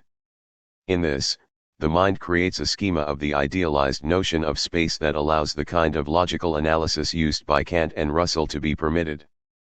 Pure spatiality is, however, just a tendency of matter, which is different in kind from the tendency toward pure duration but expressed through differences in degree in matter itself. Thus, Kant, in the Transcendental Aesthetic, is right to call space an a priori intuition on Bergson's reading but wrong to take this intuition as fully characterizing the way in which objects can be presented to the subject. In allowing the complete separation of all entities from all others, we open the way to the analytic tools that are the foundation of science. This comes at the price of developing a scientific theory that will always be marginally out of step with reality itself. This fact was best highlighted by the collapse of the Newtonian system with its Euclidean foundations. Underlying this property of extension of varying in degree is a theory of vibrations that allows us to explain why exactly extension never reaches the limit point of pure spatiality and how this variation in extensity is possible. Once again, Bergson's theory begins with the notion of psychological duration, although, as we have seen, he wishes the results to be generalized to the world itself. For Deleuze, this project will instead be carried out through the critique of the classical representationalist paradigm that we saw him developing in the previous chapter. As Bergson's deduction provides some insights into the relations of the two multiplicities, we will look briefly at its structure.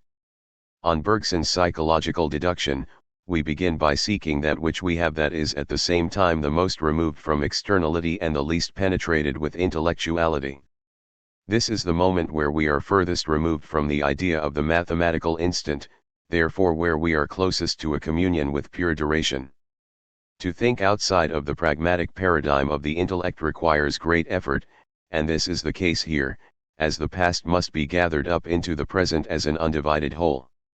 In doing so, the past, therefore, forms an interpenetrating mass. Bergson describes this moment as a moment when we are truly free, as it is at this moment that we are furthest removed from the mechanistic model that sees action as the pure reconfiguration of pre-existing elements.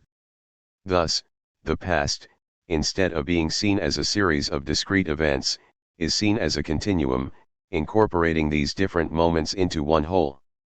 As the past is contracted into the present as an interpenetrating multiplicity, action becomes creative, since we are no longer dealing with the configuration of discrete elements.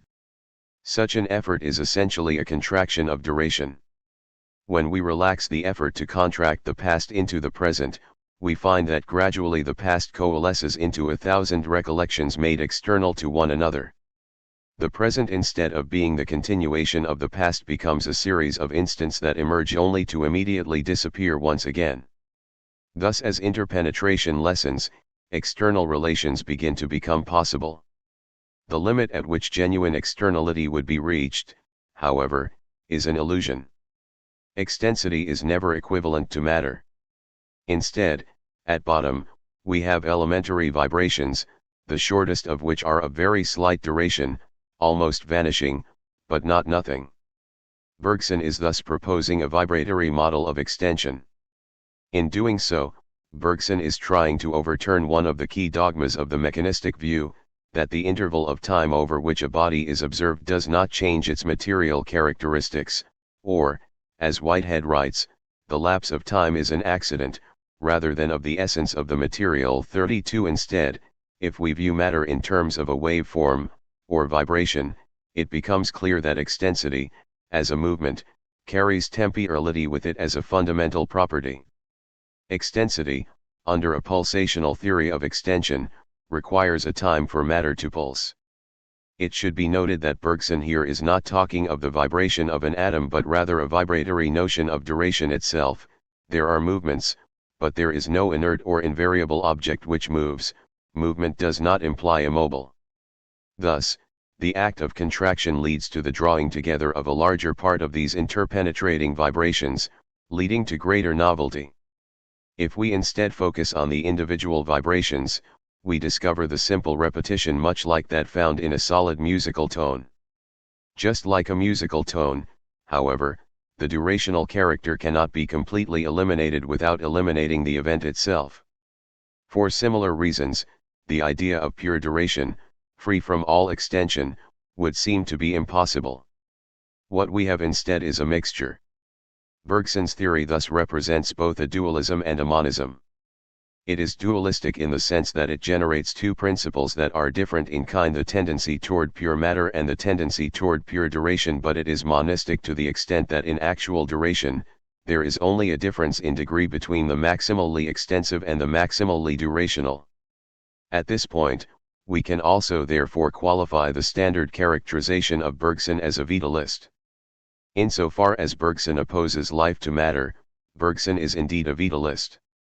If we look at what is opposed by these two terms, however, we find that what Bergson has given us is an ontology of extensive duration where the living organism is merely different in degree from the inorganic. In this sense, Deleuze's assertion that the entire world is an egg is anticipated by Bergson. Before moving on to look at Deleuze, we need to look at one more feature of Bergson's analysis, the nature of order and disorder and its relation to the concept of negation.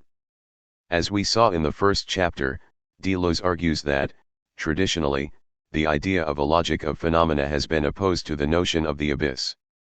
Schopenhauer provides perhaps the best example of this idea, the world as will being characterized through the absence of the categories that govern phenomenal experience. As we also saw in the first chapter, Deleuze is opposed to this interpretation, but through the analysis of Bergson's two concepts of multiplicity, we now have some idea as to what will replace the purely negative account of Deleuze given before. For Bergson, on Deleuze's reading, the conception of order that philosophy normally deals with is in fact a problem whose very terms contain a confusion of the more and the less.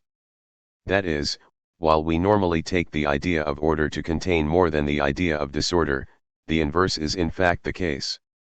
While order may appear to be an objective category, reflecting reality, Bergson will argue instead that reality is ordered exactly to the degree in which it satisfies our thought. Bergson gives the example of opening a book on my shelf at random, glancing at it, and uttering, "This is not prose, a statement that does not refer to the present absence of prose on the page but rather a failure of the book to meet the expectations that we have of it. In a similar way we may have picked up a book of prose, and said, "This is not poetry," having had a similar disappointment. In this example, it is clear that there are two varieties of structure at play and that it would be foolish to assert that underlying the two structures of prose and poetry there was a language, itself without structure, to which one or other of the structures could be added. To argue in this way would be to construct a false problem. The same holds true for the idea of order itself, which is posited as organizing a previously neutral field. In the idea of this field, we once again find the notion of a homogeneous space that forms the ground for the structure of the system. We also find the Aristotelian idea of negation as exclusion, in that disorder is defined as the absence of being. Instead, what Bergson wishes to put forward is the idea of a difference of orders.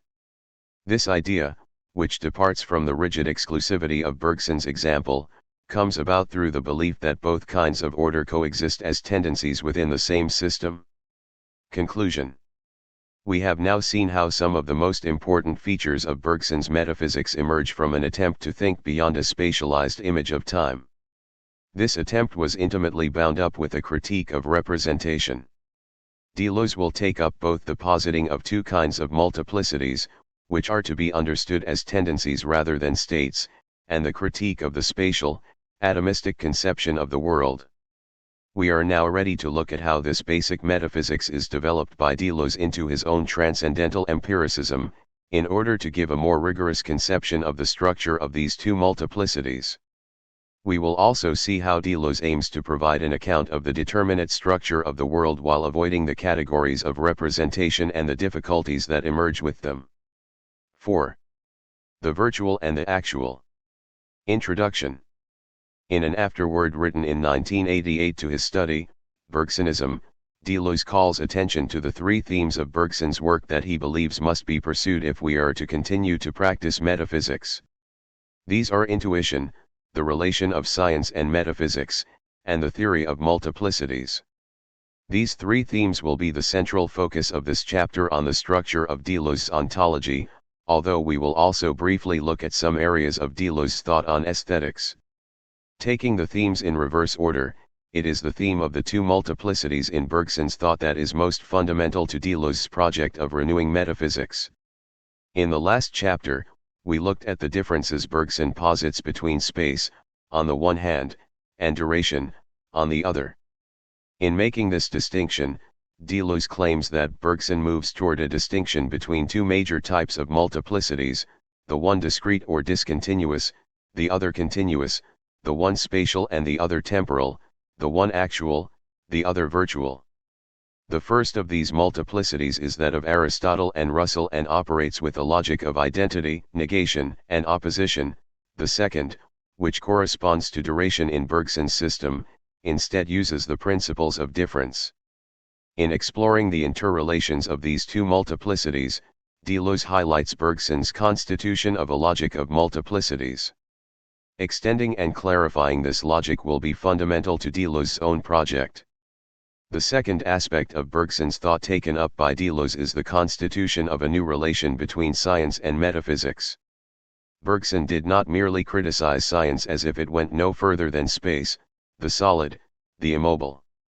Rather, he thought the absolute has two halves, to which science and metaphysics correspond. To properly take up the insights of Bergson therefore means, for Deleuze, not to consider science simply to be a reductionist mode of understanding the world, but to recognize that without a metaphysics it remains abstract and without sense. Thus, modern metaphysics must make an understanding of modern science's achievements possible, as well as building on these advances.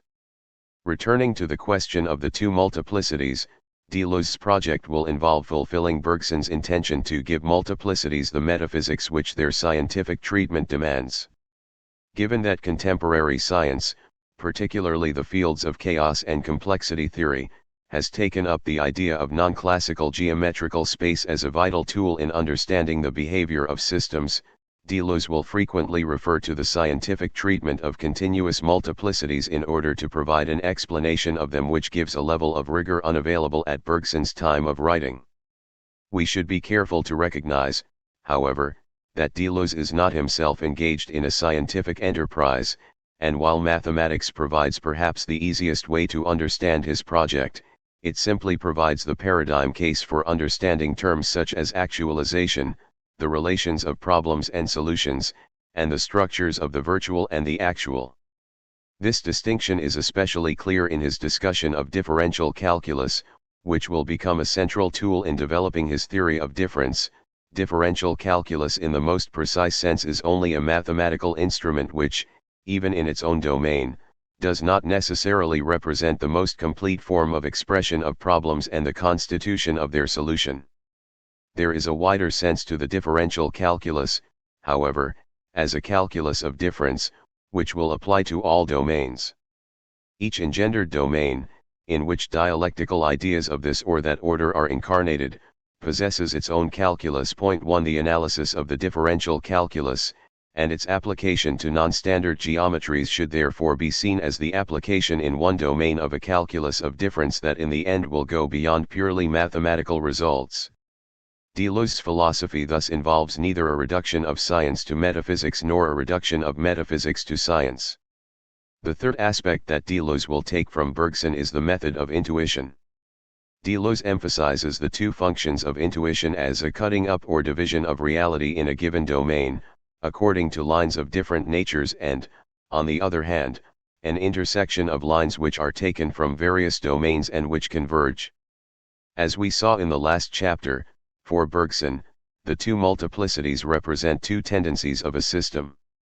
In fact, Deleuze writes, things, products, results are always composite, and one must understand that a composite is undoubtedly a blending of tendencies that differ in nature, but as such is a state of things in which it is impossible to make out any differences in nature.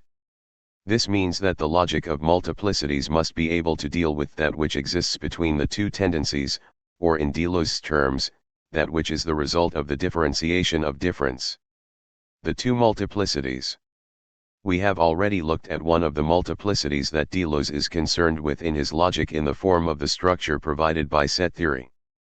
As we saw, this structure relied on the category of negation and worked by analogy with a certain conception of geometrical space. The second form of multiplicity that Deleuze considers also has its origins in a geometrical conception of space, albeit one that emerged through the rejection of standard, Euclidean geometry. The term multiplicity in fact originates in the work of the mathematician Riemann, and Deleuze goes as far as claiming that Bergson must have been aware of the scientific origin of the term and its novel metaphysical use. Klein writes that the importance of non-Euclidean geometry in the general history of thought cannot be exaggerated. Like Copernicus' heliocentric theory, Newton's law of gravitation, and Darwin's theory of evolution, non-Euclidean geometry has radically affected science, philosophy, and religion. It is fair to say that no more cataclysmic event has ever taken place in the history of all thought. 2. For Deleuze, non-Euclidean geometry opens up the possibility of new modes of thought outside of mathematics itself. Euclid's geometry provides the mathematical model of our intuitions about the structure of space and, in Euclid's Elements, rests on 5 axioms. While the first 4 were relatively uncontroversial, the 5th presented more difficulties. It can be stated as follows: through a point not on a given straight line, one and only one line can be drawn that never meets the given line. 3. Beginning with the Greeks, this axiom was seen as problematic, as it relies on a concept of infinity, that falls outside of our spatial intuition. Furthermore, despite repeated efforts, this axiom could not be derived from the other axioms. An alternative approach to proving the correctness of the 5th postulate and therefore of Euclidean geometry was developed independently by the mathematicians Lobachevsky and Bolyai in the 19th century. Their approach was instead to try to prove the axiom by the method of reductio ad absurdum, that is, if one rejected Euclid's 5th postulate, the resulting geometry would contain inconsistencies. The rejection of the 5th postulate did not lead to inconsistency, however, and instead led to the development of a new form of geometry. Rather than focusing on their work, we will instead attempt to see, informally, how the mathematician Riemann developed his own geometry by rejecting some of the fundamental axioms of Euclidean geometry. For Riemann, the opening for his own inquiries into non-Euclidean geometry was not the fifth postulate itself, but rather another assumption of Euclid. In order to formulate the postulate that two parallel lines never meet, we require the assumption that it is possible to extend a straight line infinitely. Riemann, however, recognized that one could make a distinction between the endless, on the one hand, and the infinite, on the other. Thus, for instance, a circle can be seen to be endless or unbounded, in that one can trace the outline of a circle forever, without ever coming to an end point, but not as infinite in length, in that the circumference of any circle is a finite magnitude. Thus, endlessness is not exclusively a property of lines with an infinite magnitude. He applied this distinction to geometry by postulating, contra Euclid, that all straight lines are finite, yet endless. In doing so, Riemann's geometry departs from our intuitive conception of space, leading to an important difference between physical and mathematical geometry. Whereas for Euclidean geometry, there is an intuitive interpretation of its axioms immediately available to us, it is not immediately clear how we are to understand the meaning of a geometrical space where all lines are both finite and endless. A physical interpretation of such a space is possible, however, as we shall see once we have outlined some of the implications of Riemann's innovation. We shall begin by returning to the question of the parallel line in Euclid's geometry. As we have just seen, Euclid's axiom can be stated as through a point not on a given straight line, one and only one line can be drawn that never meets the given line. We can explore some of the implications of this through the following diagram. Several important results follow from this. As the geometry of a two-dimensional Riemannian plane can be described in terms of three-dimensional Euclidean space, Riemannian geometry can be shown to be consistent, or at least as consistent as Euclidean geometry. That is, as the surface of a sphere can be represented in Euclidean space, although we require 3 dimensions to do so, Riemann's geometry, which also describes the surface of a sphere, albeit only requiring 2 dimensions to do this, must at least be as consistent as Euclid's. Moreover, an important distinction is now made between mathematical space and real space, as different forms of geometry are now possible. Perhaps most important, Riemannian geometry allows one to describe the topology of the plane in its own terms. That is, the two-dimensional plane of the Riemannian space contains within itself a description of its own curvature. This curvature can indeed be represented in a Euclidean space, but only by adding an extra dimension, through which we can add information about the dips and rises in the surface. In this case, this extra dimension is apparent in the fact that the two-dimensional plane can be interpreted as the surface of a three-dimensional sphere. From here, Riemann, building on the work of Gauss, developed 3 further novel features to his geometry that are relevant to our inquiry. As we saw, Riemannian geometry was able to characterize certain features of the surface intrinsically, such as its curvature, whereas Euclidean geometry needed to understand the surface in terms of another dimension, thereby treating the plane as the surface of a body in 3-dimensional space. In the geometry that we have looked at so far, the space represented is one of constant curvature, the surface of a sphere. Such a geometry is for obvious reasons called spherical geometry. In fact, we can generalize from the spherical geometry outlined above to cases in what is known as differential geometry where the space instead has a variable curvature. In order to achieve this, Gauss leveraged the power of the differential calculus, which allows one to consider not only the curvature of a line but also the rate of change of that curvature. As we can use the differential calculus to describe any curve, and not just the constant curvature of a sphere, when this is incorporated into the geometry, we are able to describe a complex surface through geometry without having to add an extrinsic, dimension. Such a surface would not have the fixed curvature of the surface of a sphere but would instead contain peaks and dips more akin to the topology one would find on a map. Just as in the case of spherical geometry, however, this space can be defined intrinsically, not requiring an extra dimension to capture these changes in curvature. In this sense, it is as if the contours on a map were directly present in the paper without the need for them to either be drawn on or for the map to extend into a third dimension. Second, as we are dealing with mathematical geometry, there is no reason to limit the dimensionality of the geometry to 3 dimensions. Instead, we can use Riemannian geometry to describe n-dimensional spaces, where n is any integer. Third, and perhaps most significant, Riemann showed that if we move to a geometry involving a space without constant curvature, absolute metrics no longer hold. To explain this point, we can consider the case of an ordinary triangle in Euclidean space. It should be intuitively clear that, as we discussed in Chapter 3, the triangle will retain the same shape regardless of where it is situated within the space. The triangle is composed of 3 straight lines. As the shortest distance between 2 points defines the straight line, and Euclidean geometry is essentially flat, these lines will remain the same regardless of their positions on the plane. The same is true on the surface of the sphere, where the shortest distance will always follow the path of a great circle. In both of these cases, the space has a constant curvature. Euclidean space provides a limit case in this instance, in that its curvature is 0.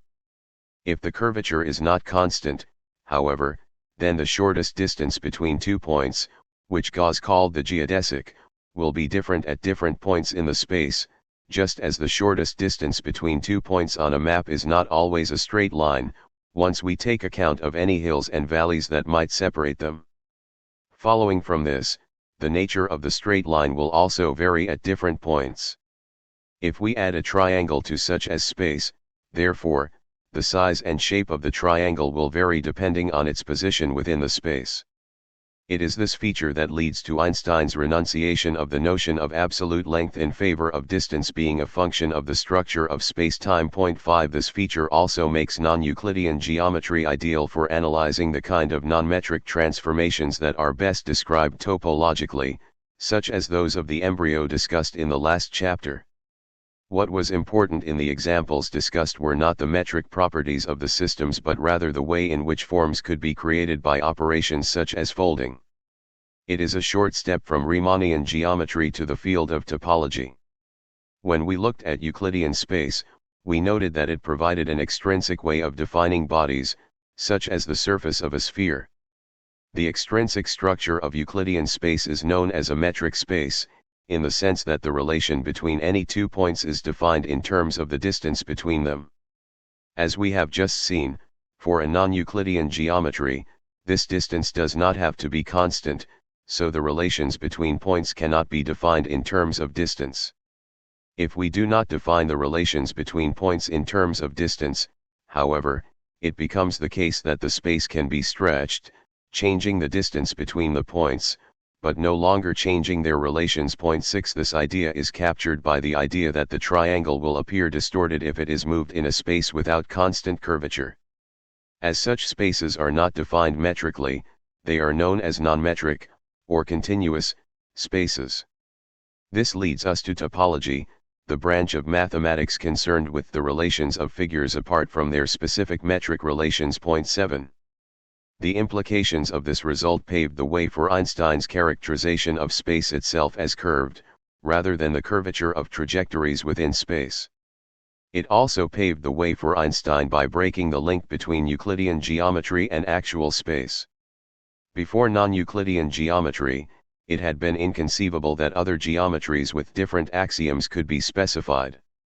While Riemannian geometry thus at first appeared to be the most abstract result of mathematics, relying for its validity on counterintuitive axioms, it led to very concrete revisions of the foundations of the sciences. Just as the surface of a sphere looks like a flat plane over short distances, so Riemannian geometry looks like Euclidean geometry over short distances. This similarity has parallels with the fact that the breakdown of Newtonian physics is only apparent at extreme velocities. The scope of geometry is wider than providing a model for physical space. Fluctuations in share prices, for instance, can be plotted on a graph, which is in effect a two-dimensional Euclidean plane. Such a graph of price to time does not claim to model actual space, but rather the abstract space of the market. In a similar way, Riemannian geometry can be used to provide a model, without any reference being made to the nature of physical space. What is most important for Deleuze is not the application of this geometry to physical space, as in Einstein, but rather the use that is made of it to model the behavior of systems in dynamic systems theory, theory used to map how complex systems, such as markets, populations, or organisms, vary through time. In the context of dynamic systems theory, this second notion of space is not used to replace the geometry of the world but instead to provide a model for the dynamics of the system that are then actualized in the system itself. With some qualifications, we will see that this move to a dynamic characterization of the system will provide the basis for a Deleuzian notion of virtuality which will fulfill something like the role of essence in classical systems. Thus, from antiquity, just as physics related movement to privileged positions and moments, metaphysics constituted eternal forms from which these positions derive. But modern science begins, on the contrary, when movement is related to any instant whatever, it demands a new metaphysics which takes into account immanent and constantly varying durations. The aim of systems theory is to provide a model of the dynamics of a system, or in other words, the different states of a particular system, as well as the relation between these states, that is, the way in which the system moves between these states. The systems addressed by this type of theory are very broad, as we are primarily interested in their dynamics, and include simple physical systems such as pendulums, as well as more complex systems, such as the relations between the number of predators and prey in a particular environment. We begin to model the system by choosing the variables that will describe the state of the system. In the case of a pendulum, every state of the system can be described by two variables, namely, the angular velocity and the angle of the pendulum itself. 8 For a predator-prey system, the variables we choose would be the number of predators and the number of prey. In each case, these variables represent the degrees of freedom of the system. If we take each of the previous examples, we can therefore say that any state of the system can be represented by two values. These two values together can be used to describe points on a two-dimensional plane, with each axis representing one of these two variables. This plane, known as a phase space, therefore contains all possible states of the system, in other words, each possible combination of states of the different variables. The plane does not directly represent a physical space, as is clearly the case in the predator-prey system. In these cases, we want to use the system to determine its long-term behavior. In order to do this, we need to keep in mind two things. First, we are not interested in any particular state of the system but in its general behavior. Second, and following from this, we are not as interested in the states of the system as the movement between states. We therefore begin by checking the relations of the variables at various points while the system is in motion. As well as registering these points, we are interested in the vectors present at these points, that is, the direction in which the variables are moving. In the case of the predator-prey model, this would be found by determining the population levels that follow a certain relation of populations. By determining the change in values which follow from a particular point in the phase space, we get what is known as a vector. To determine the general tendencies of the system, we therefore begin by populating this space with vectors. Once we have populated the phase space with enough vectors, we have what is known as a vector field, which will contain the totality of the experimental data. We can take this vector field, and using the operation of integration, one of the functions of the differential calculus, we can create what is called a phase portrait of the system. A phase portrait reintegrates these individual vectors into paths through the phase space, such that if we know the state of the system at a given time, we can trace the path of the system into the future.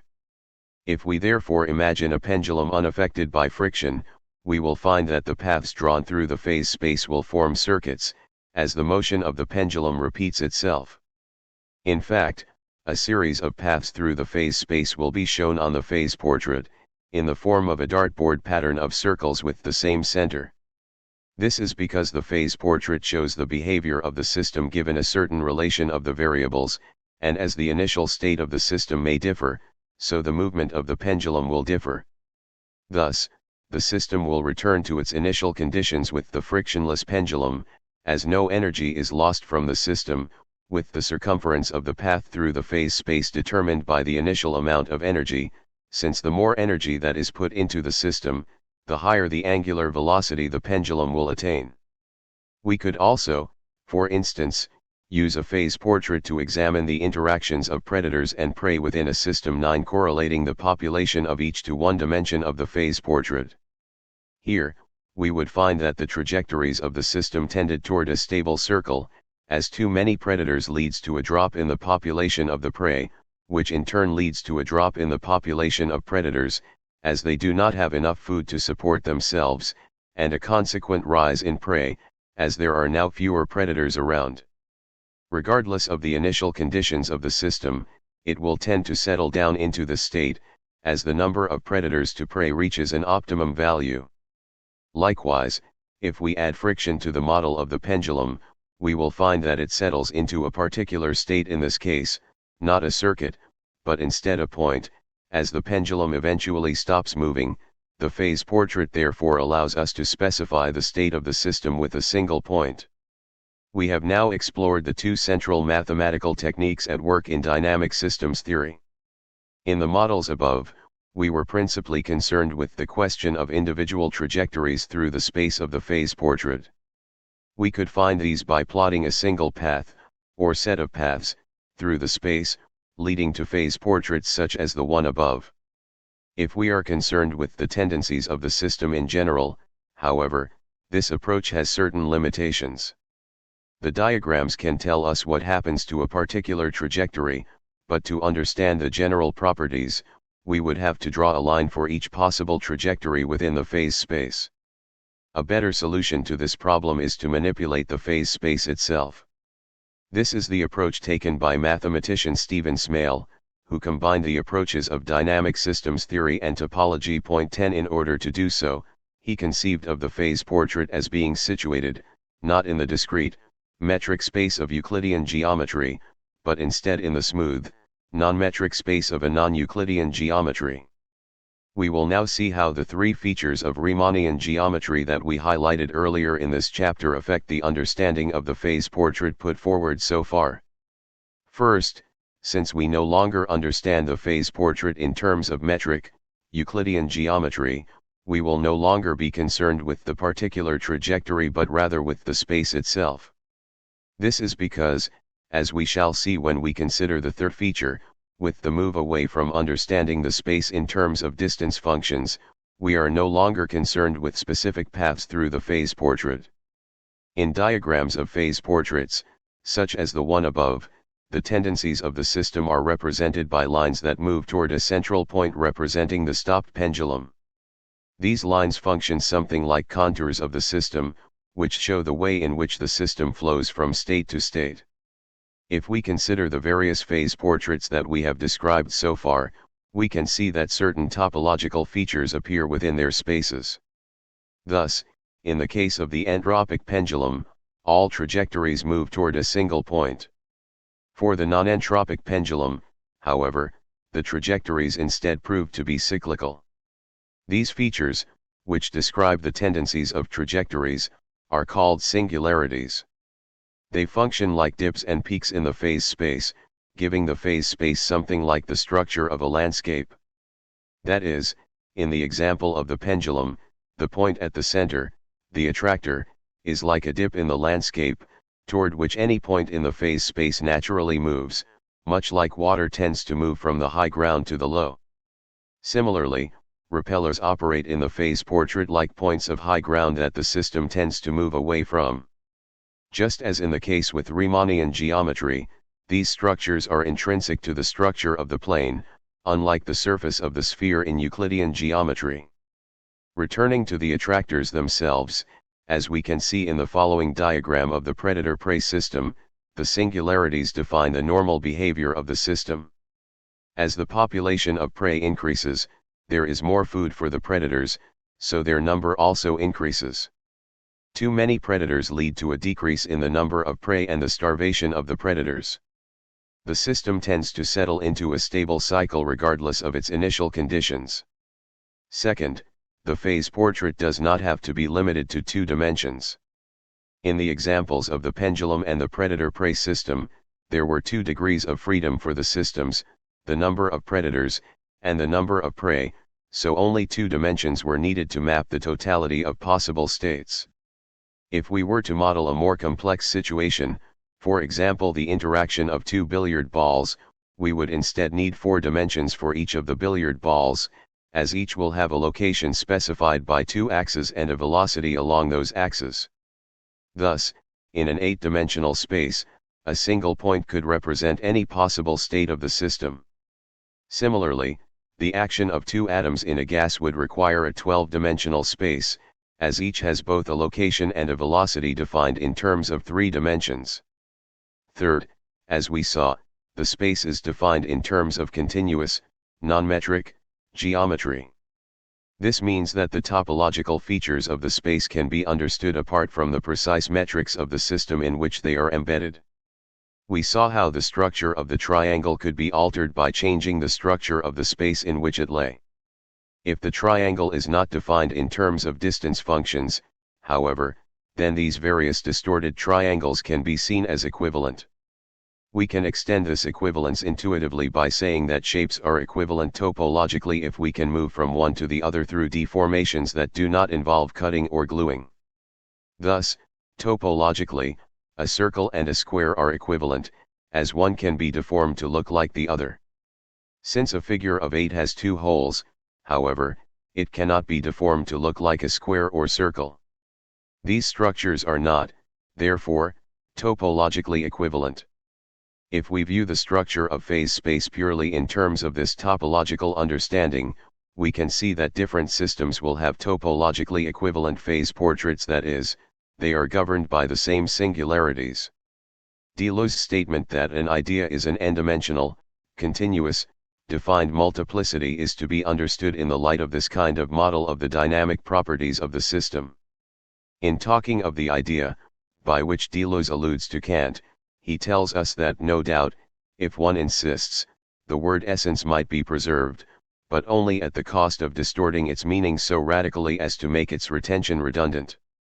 As we shall see at the end of the chapter, the idea is Deleuze's replacement for the problematic notion of essence in Aristotle, and he also calls it a concrete universal. The n-dimensional idea represents the various dynamics that together generate the system itself, much as the phase portrait represents the dynamics of the system. The continuity refers to the fact that the space we are dealing with is non-metric. By defined, Deleuze means that the n-dimensional space is governed by the interrelations between the different dimensions. It is these interrelations that create the topology of the space. These 3 features define the structure of the idea, but Deleuze also gives 3 criteria by which its application to the world is shown. First, the elements of the multiplicity must have neither sensible form nor conceptual signification, nor, therefore, any assignable function. This follows from our conclusions from the first chapter. As we saw in chapter 1, if the transcendental field is to be conceived of as different in kind from the empirical, it will have more than a merely conditioning role. It cannot merely replicate it at another level. As a follower of Bergson, Deleuze also does not want to separate the genesis of space from the genesis of the object itself, as this would be to reintroduce the kind of dualism that we saw was at the root of the problems thrown up by the logical systems of Aristotle and Russell. As Deleuze says, the idea is not even actually existent, but inseparable from a certain virtuality or potentiality. In positing a difference in kind between the idea and the actual spatio-temporal world, we should therefore note that there is a further difference between the Deleuzian model and the classical model of the relation of the idea as possibility to the actual.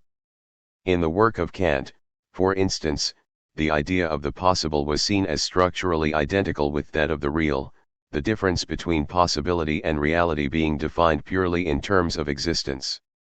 Once the transcendental has been posited as having a different structure, however, a different concept of modality enters.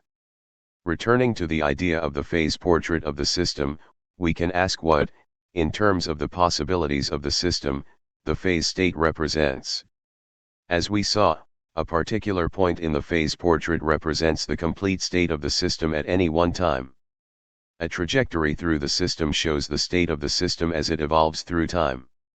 The space itself forms a certain topology, which determines the trajectory that the point will take through the system.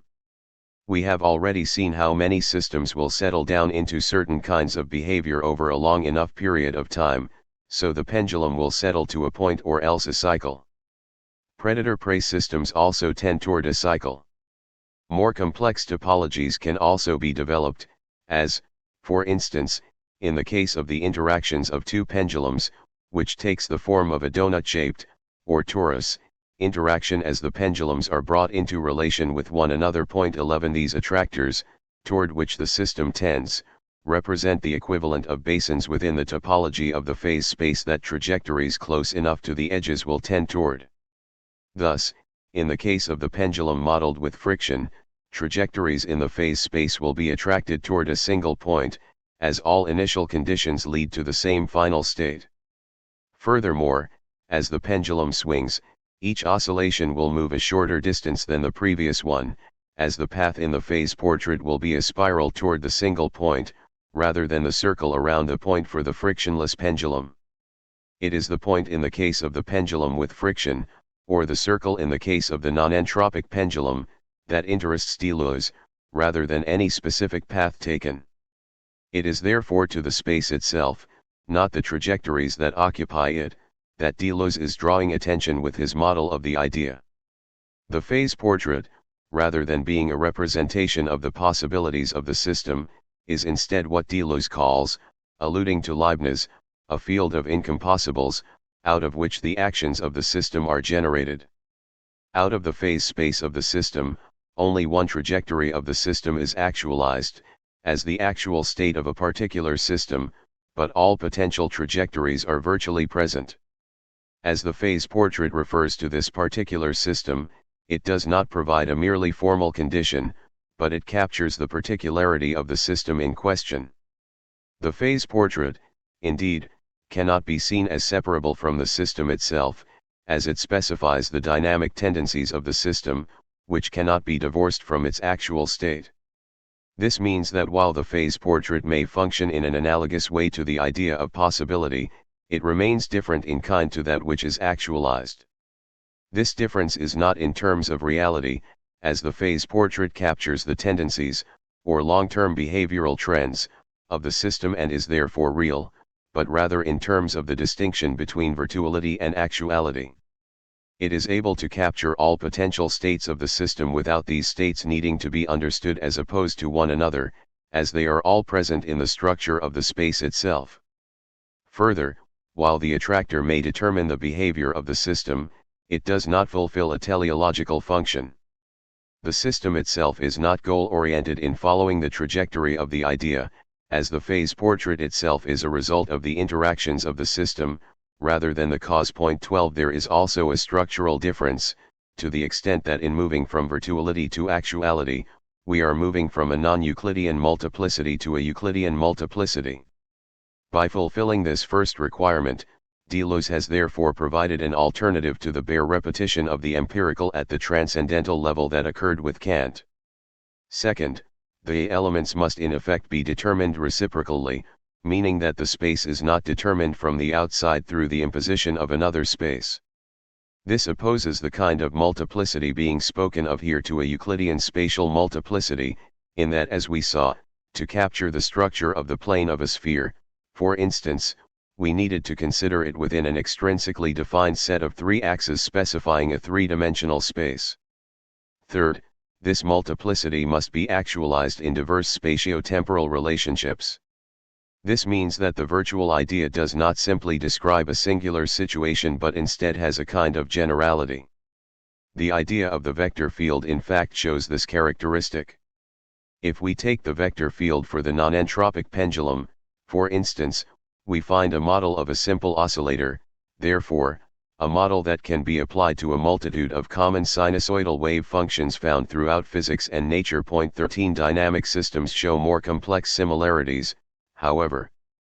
If we take the case of two different systems, such as soap bubbles and crystals, we find that although spatially the two structures differ, the phase portraits of the two systems are identical, in that the dynamics by which both systems attempt to move to the lowest energy state, in the first case by minimizing surface area and in the second bonding energy, are the same. 14 In this case, a generality in the dynamic process that generates the system leads to systems with two very different material structures. Whereas the essence of the soap bubble might be traditionally considered as a sphere, and that of a crystal, a cube, the dynamic approach, in identifying systems with their process of genesis, allows the same underlying virtual idea to generate both forms.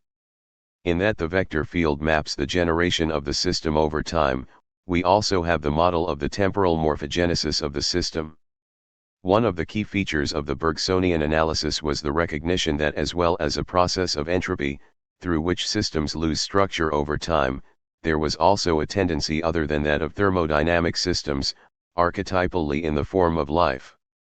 The vector field provides another parallel with Bergson when we turn to nonlinear systems. So far, we have dealt with simple, deterministic systems, such as pendulums and salt crystals.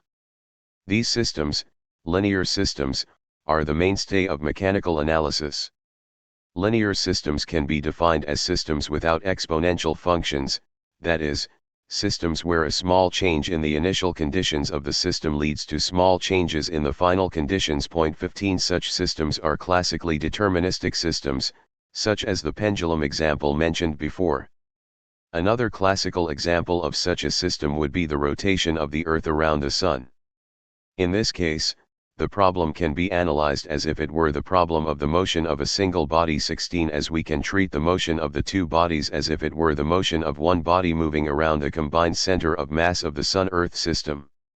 Once a third body is added, however, the problem becomes irreducible to a simpler form and becomes unintegrable, that is, insoluble with the techniques available to linear analysis. At this point, the central premise of linear systems analysis breaks down, as small changes in initial conditions can lead to large changes in the resultant behavior of the system. This possibility of large disparities resulting from initial conditions breaks the linearity of the relations between the initial state and the final state, so such systems are called nonlinear. While nonlinear systems are not a major part of the field of mathematical analysis, most systems in practice turn out to be nonlinear. As the example of the Newtonian three-body problem shows, however, such systems are entirely deterministic, in that each state follows from the previous state, but at the same time, the systems are also non-computable, meaning that it is impossible to predict accurately the behavior of the system over the long term. Nonlinear systems therefore fall outside of the model put forward by Laplace of a completely determinable universe by driving a wedge between determinism and predictability. The classical approach to such systems has therefore been either to ignore them, or else to attempt to reduce them to linear systems. For example, in the case of the three-body problem as it occurs within the solar system, the impact of the other planets on the movements of the Earth and the Sun is taken to be inconsequential for the purpose of calculation. It is worth noting at this point that the kind of deterministic chaos shown by three-body systems does not just emerge with the advances in understanding provided by modern physics and applies just as easily to Newtonian as to more recent systems. With the increasing availability of computational power, however, it became possible to plot the phase portraits of simplified nonlinear systems. The first model, created by Lorentz, was a simplified model of a convection system. 17 A real-world example of this would be a small cell of fluid, within which the bottom, which is smooth, can be heated and the top, also smooth, can be cooled. When the bottom of the cell is gently heated, heat moves through the box by conduction, and the fluid remains stable. Such a system would have a phase portrait similar to the entropic pendulum, as any external force acting on the system tends to be dampened, returning the state to inertia. If the temperature differential is increased, however, a motion starts to appear in the box. Fluid at the bottom is heated, so it becomes less dense. It therefore begins to rise. At the same time, cool fluid from the top of the cell begins to fall, and the fluid moves in a cylindrical motion. This would correspond to the phase portrait of the non-entropic pendulum. If the cell is heated further, however, then, the motion of the fluid begins to change. At first, the motion becomes faster until, at a particular point, the hot fluid does not have enough time to dissipate its heat before it reaches the top of the cell. It therefore starts to resist the motion of the fluid, leading to a wobbling motion as the cylindrical motion switches direction unpredictably. The equations governing convection are nonlinear in nature, so Lorentz's model remained a nonlinear model, although he reduced the number of variables to 3. With 3 variables, the phase portrait of the system can be constructed within a 3-dimensional Riemannian space. Within this system we find that despite the absence of predictability, a definite structure emerges. This structure, called a Lorentz attractor after its discoverer, looks like the wings of a butterfly, and although the trajectory through the space forms a clear pattern, at no point does this trajectory intersect with itself. The phase portrait of the system is therefore infinitely complex, yet ordered. As such, the phase portrait of the complex system shows an underlying order within the system that is absent from the mechanical interpretation. Following Bergson's intuition that the durational multiplicity's archetypal instantiation is in living systems, we find that nonlinear dynamics are the key to understanding organisms. First, we need to note that while systems of a high degree of complexity will have an enormous number of degrees of freedom, it is the case that within complex systems, the number of degrees of freedom actually reduces as the amount of nonlinearity within the system increases. This is because the linear functions of the system fall into line with the nonlinear functions. Thus, as the chaos of the system increases, so does the simplicity.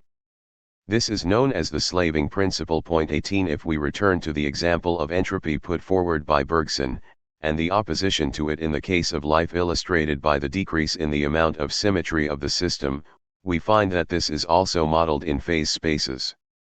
Just as in embryology, the organism develops through a process of symmetry-breaking transformations, so the convection system also develops through the reduction of symmetry. At these points the attractor field changes, and we have what is known as a phase transition. Different phases of the system exhibit different tendencies, so their phase portraits, which describe these changes, will also differ. In the case of the convection system, this is seen in the form of changes in the motion of the fluid, but it is also visible throughout the natural world in cases such as that of water, which at a certain temperature will radically change its structure, transforming itself from ice into water into steam. Around these points of transition, we have a maximal amount of nonlinearity, such that a slight change in conditions will lead to a large change in the results. In the case of water, this is visible in the fact that both water and ice can exist at 0 degrees Celsius, meaning that a slight perturbation in the energy level of the system will lead to a large change in structure. Cell membranes are found to use this property, inhabiting a state poised between solid and liquid states on the edge of a phase transition which allows them to regulate the movement of materials into and out of the cell. 19 Similar results can be found for the propagation of electrical activity through the heart. While such systems may be able to perform radical changes in behavior on the basis of small changes of conditions, these systems also display an ability not to fall into periodical cycles, and so are resistant to becoming dominated by other systems. 20 Such systems maintain themselves at far from equilibrium states, as equilibrium for an organism means to be no longer able to moderate the impacts of the environment on the organism, or to be dead. In this sense, nonlinearity, or deterministic chaos, has become associated with health, whereas order, or linearity, represents disease. If we follow the dynamical systems approach, it therefore becomes clear that we move away from the classical Aristotelian model of the world. While minimization of energy in salt crystals and bubbles shows the possibility of a new model of essence, Deleuze also wants to apply this approach to life itself. Such an approach would not define like organisms by their properties but rather by the dynamic tendencies that form them. There are greater differences between a plow horse or draft horse and a race horse than between an ox and a plow horse. This amounts to understanding the organism in terms of its dynamics, or how it is able to interact with the world, rather than according to the actual hierarchy of genus and species that is central for instance, Aristotle's approach. Depth in Deleuze and Merleau-Ponty. We have so far looked at two of the aspects of Deleuze's call for a return to Bergsonism, the logic of multiplicities and the new relation to science. The third important moment is the method of intuition, as that which allows us to see what happens between the two kinds of multiplicity. In Deleuze's system, everything in fact takes place in the middle, even though it is to be understood in terms of the two tendencies. In this case, Deleuze takes up the concept of depth as key to understanding this middle ground. In doing so, he draws on Merleau-Ponty's later work on aesthetics. In this work, Merleau-Ponty brings in the concept of depth in order to create an essentially Bergsonian theory of space.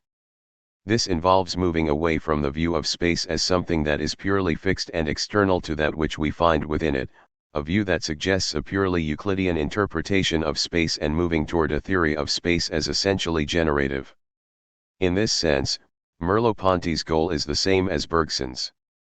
Thus, Merleau-Ponty wishes to show that space and the object are generated at the same time, characterizing depth as that which brings the other dimensions into being.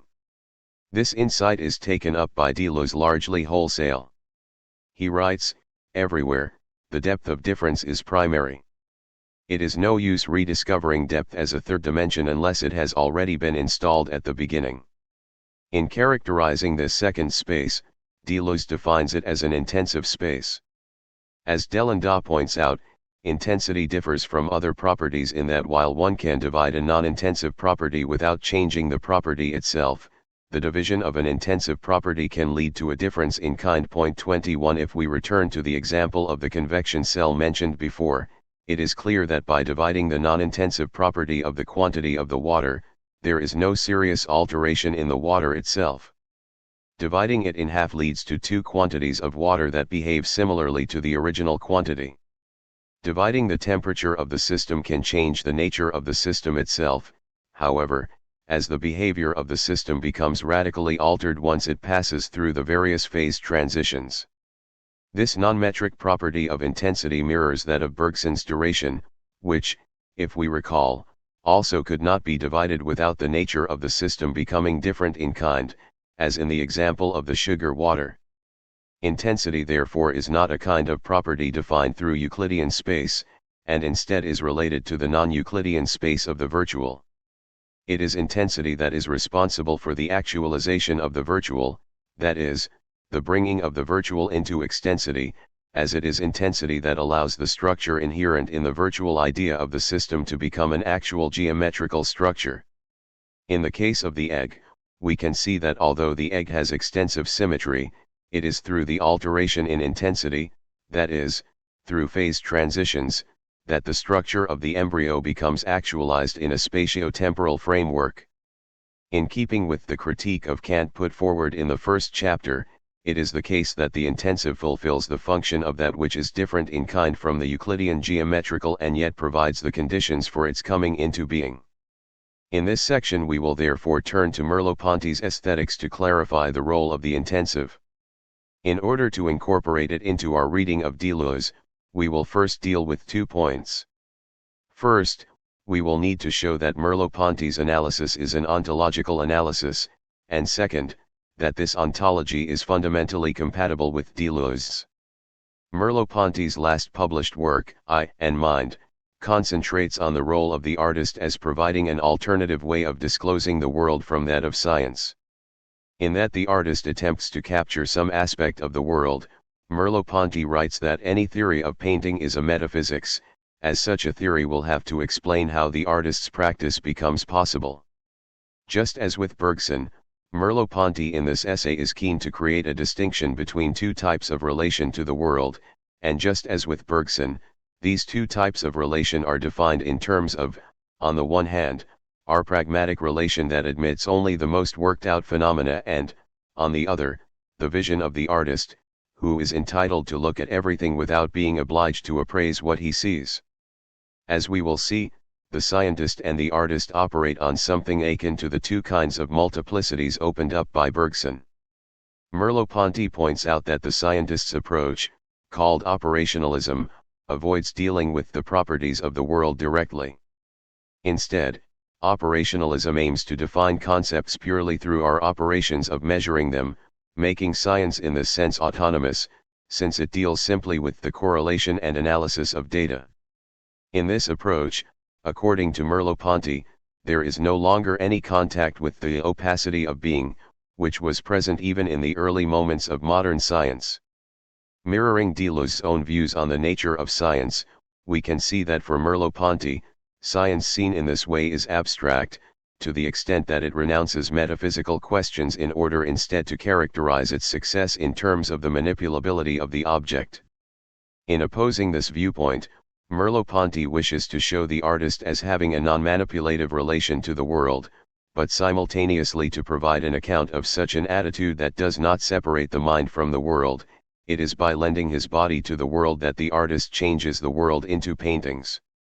The main body of the essay is therefore an attempt to explore the world as opened up by the artist, particularly by showing the movement from Renaissance painting, focused on geometrical perspective, to modern artists, such as Klee, Cézanne, and Rodin.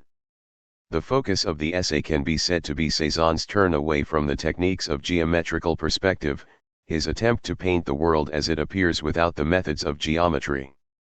In the opening quotation from Gasquet's study of Cézanne, Gasquet claims that what I am trying to translate to you is more mysterious, it is entwined in the very roots of being, in the impalpable source of sensations, and as we shall see, it will be the field of depth that Merleau-Ponty believes is shown to us in the work of Cézanne. As the correlation between perspectivism and Descartes, on the one hand, and Klee and modern geometry, on the other, will further show, the aim of the inquirer is not to renounce science but to give it the metaphysics that it lacks. This inquiry, furthermore, will be a transcendental inquiry into the grounds of perception itself, or the invisible in the visible. Klee's slogan, not to render the visible, but to render visible, brings this movement out clearly.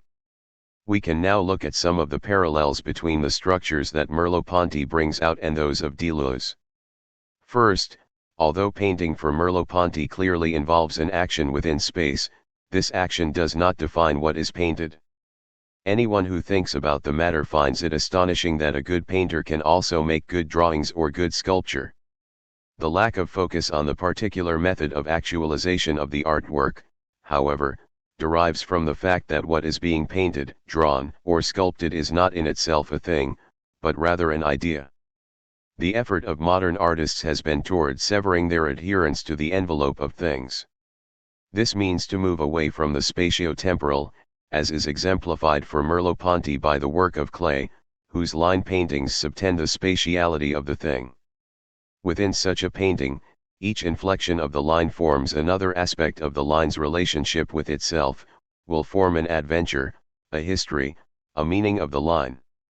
Furthermore, when we ask what the nature of this line is, we find that it is no longer the apparition of an entity upon a vacant background, as it was in classical geometry. It is, as in modern geometries, the restriction, segregation, or modulation of a pre-given spatiality. This essence of the visible, this layer of invisibility, that is painted by the artist matches Deleuze's criteria for an idea. While the elements of the painting have sensible form, what is painted does not. Likewise, for Merleau-Ponty, in abstract art, the painting does not have an external significance, it does not have to take its meaning from directly representing a particular state of affairs. Instead, it is the giving of a name to the painting that defines its relation to this or that particular object or event. Thus, its actualization is possible in a variety of contexts, depending on the relation the artist gives it to the visible. It is also not a work within space, properly seen, but instead the work itself is a convolution of space, paralleling Riemann's approach to geometry.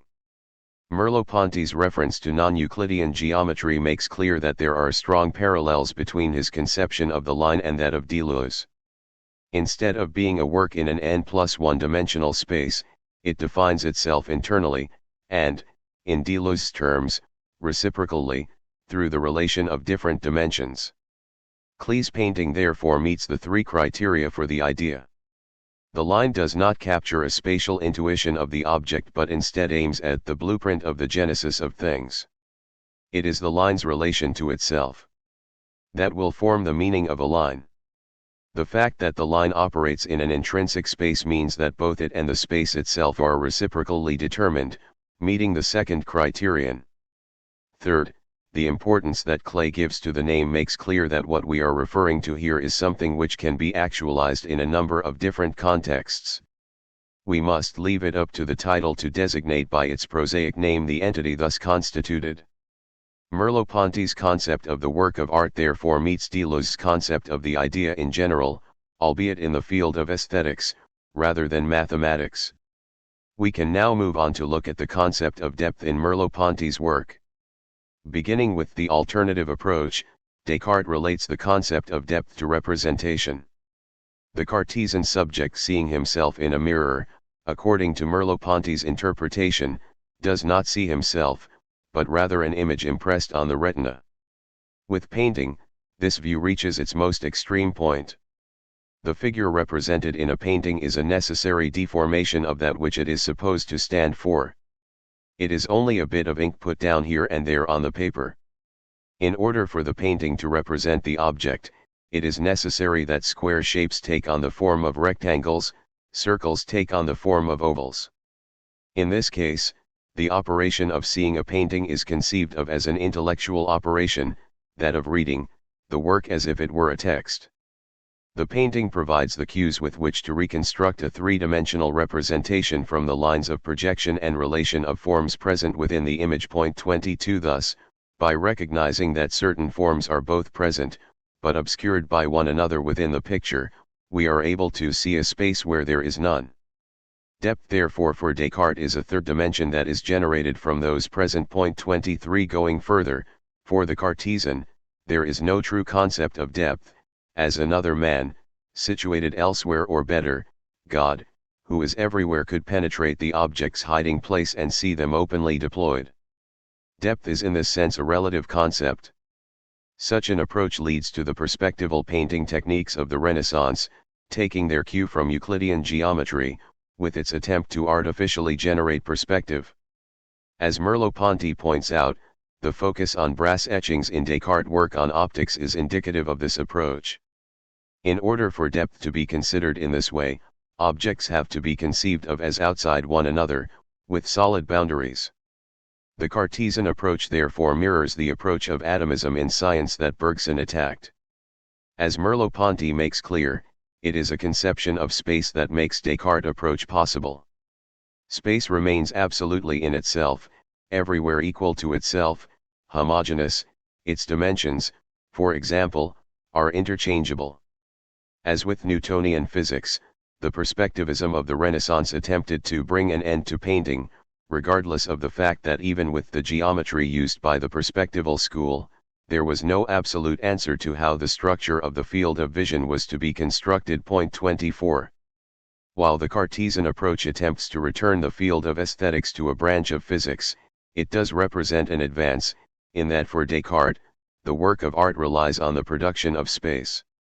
This idea of the production of space is taken up by artists such as Klee, albeit with the idea of space at play no longer the Euclidean space of Cartesian physics, but rather the space of the lines of generation that designate something analogous to the essence of a thing. Deleuze will later refer to Klee's non-conceptual concept as that which indicates the non-thinking thought of the people to come, where philosophy, art, and science become indiscernible, as if they shared the same shadow that extends itself across their different nature and constantly accompanies them.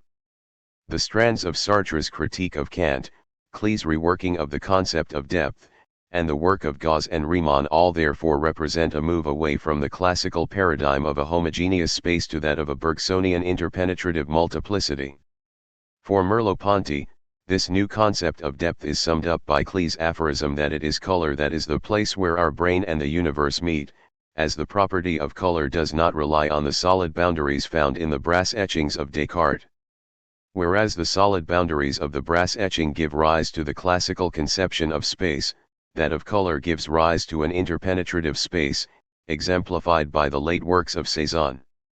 The idea of depth created by the color field differs from that of the brass etching in that the brass etching specifies depth as a third dimension, whereas for Cézanne and Klee, depth is that which binds objects to one another, as the ground through which they interpenetrate. Thus it is instead the first dimension that generates the others. Even the depth of the Cartesian geometry follows from this elementary depth. What is important to note, according to Merleau-Ponty, is that it is not color that is the dimension of depth, but depth that is the dimension of color. That is, it is the dimension of depth that creates identities, differences, a texture, a materiality, a something creates them from itself, for itself. In the context of Klee he argues that sometimes Klee's colors seem to have been born slowly upon the canvas, to have emanated from some primordial ground. What is important about color is that it acts for Merleau-Ponty like one of the intensive qualities that Deleuze associates with the virtual. That is, color cannot be divided without being changed in nature. Thus, the primordial dimension of depth for Merleau-Ponty is an intensive dimension. It is not color that is an intensity, but that which is more general than color, but can be captured by color's intensive nature. This intensive field that Merleau-Ponty reaches through his analysis of painting is at the root of his ontology. Indeed, painting for Merleau-Ponty is a form of ontological inquiry. For Deleuze, the field of intensity is described in terms of the mathematics of Riemann, leading to a description of physical systems also in terms of intensive qualities. While we have described the nature of this field, our detour through the work of Merleau-Ponty has allowed us to begin to see how this field of depth can be actualized. Just as for Merleau-Ponty, depth generates the other dimensions, including Cartesian depth, for Deleuze, extensity does not account for the individuations which occur within it. That is, returning to Merleau-Ponty's analysis of the brass etchings of Descartes, extension itself both implies the already individuated in order to be generated, as Descartes sees the phenomenon of depth to be generated from the relations of bodies, and precludes the movement of individuation itself, since, from Bergson, the notion of a homogeneous space renders an interpenetrative analysis impossible, as shown by the replacement of interpenetration with action at a distance in the work of Newton. Instead, Deleuze argues, individuation and extensity must flow from a deeper instance. If this notion of depth is to be generative, it cannot be assimilated to the other dimensions, as an already present mode of extensity, as what we are trying to capture is the moment where extensity itself is generated. Following Merleau-Ponty once again, we can say that a first dimension which contains all the others is no longer a dimension, or in Deleuze's words, once depth is grasped as an extensive quantity, it belongs to engendered extensity, and ceases to include in itself its own heterogeneity in relation to the other two. Depth therefore forms the generative space from which extensive space is generated. For Deleuze, this originary space is referred to as the spatium, which is, for Merleau-Ponty, an intensive space. 25 Returning to Bergson, we can see that the spatium, as an interpenetrative multiplicity, functions for Deleuze like the multiplicity of duration. Extensity, furthermore, as the space of individuated bodies, is likewise Deleuze's equivalent of the notion of space within Bergson's system. We can now finally clarify the notion of difference at play in the work of Deleuze. For Deleuze, difference is that by which the given is given. That is, difference exists within the intensive field of depth, which is generative of extensity. In this sense, Deleuze calls it the closest noumenon. Thus, difference, as the differential form of intensity, gives rise to diversity by a process of explication. That is, as intensive force finds itself actualized within an extensive system, the unindividuated differential relations give way to relations between bodies external to one another. As we saw in the first chapter, there is a difference in kind between the transcendental and empirical, and it is this process that is generative of it. We still need to look at the process that governs this movement between the pure virtual and the pure actual, which for Deleuze is to be understood through the framework of the differential calculus, but we can see here that for Deleuze, as for Bergson, the true logic of the system will not be understood in terms of negation. Negation and opposition govern the state of the system as actualized and, therefore, for Deleuze, do indeed provide the limit case of the world in terms of the fully actual. The negative is difference inverted, seen from below. Likewise, the classical conception of identity, which requires individuation, is the result of the explication of differential relations into a spatio-temporal context. In making difference the transcendental principle of his system, Deleuze has moved away from the principle of the equivocity of being put forward by Aristotle. The differential field of depth that forms the closest noumenon for Deleuze instead allows us to conceive of being as univocal. As the virtual is not defined in terms of opposition, it also allows the possibility of a non-hierarchical understanding of being, as the virtual is not to be understood in terms of opposition, which led to the theory of species and genera for Aristotle. While the virtual and actual represent the two key terms within Deleuze's philosophy, it is important to note that pure virtuality or pure actuality cannot be used to explain the world. We can see by now that the object for Deleuze cannot be completely specified, except under the dual descriptions of the virtual and the actual. We require both the given and that which gives the given in order to explain an object, as the given and that which gives the given differ in kind. As we have seen from Merleau-Ponty, however, some objects, in this case, the work of art, hold themselves between the envelope of things and the dimension of depth. This is the case with the work of Klee and that of Cezanne. For Deleuze also, it is possible for an artwork to be immersed in a virtuality, that is to say, to display a completely determined structure formed by its genetic differential elements. While the work of art comes closest to virtuality for Deleuze, it is the case that every object is double without it being the case that the two halves resemble one another. Following Bergson once again, we can note that what we are dealing with are two properly determinate forms of order of the object. Whereas for Descartes, the clarity and distinctness of an object are in proportion to one another, Deleuze's conception instead follows from an example from Leibniz. Taking the example of the murmuring of the sea, we can see that two interpretations of the sound are possible. On the one hand, we can focus on the white noise of the waves as a whole. In this case, the apperception of the noise will be clear, but at the same time confused, as our focus on the white noise precludes a focus on the noise of the particular waves that together make up the noise as a whole. If we, on the contrary, focus on the noise of the waves themselves, the waves are perceived distinctly, as we grasp the differential relations that make up the noise as a whole, but also obscurely, as our focus on these particular relations precludes our comprehension of the white noise as a whole. Thus the understanding of one kind of order within the murmuring of the sea covers the other. For Deleuze, it is the Apolline of Nietzsche's Birth of Tragedy that provides the best expression of the clear confused, as that tied to representation, whereas the distinct obscure is the Dionysian and properly philosophical order of the object. It is thus Apollo who gives the power of representation, of actuality, to the object, while Dionysus provides the obscure genetic and virtual conditions of the object, and of its representation. For Deleuze, the two never unite in order to reconstitute a natural light. Rather, they compose two languages which are encoded in the language of philosophy and directed at the divergent exercises of the faculties, the disparity of style. In spite of this, however, an object can never achieve pure actuality, as this would mean that it would no longer be capable of being further differentiated, nor can it be pure virtuality, as pure virtuality would be without the grain of actuality around which the order of the actualized system can crystallize. Instead, we need to recognize that just as for Bergson, pure space and pure duration were impossibilities, merely representing the tendencies of a system, so for Deleuze, everything occurs between pure virtuality and actuality. An idea is confused in so far as it is clear. We will return to this idea in chapter 7.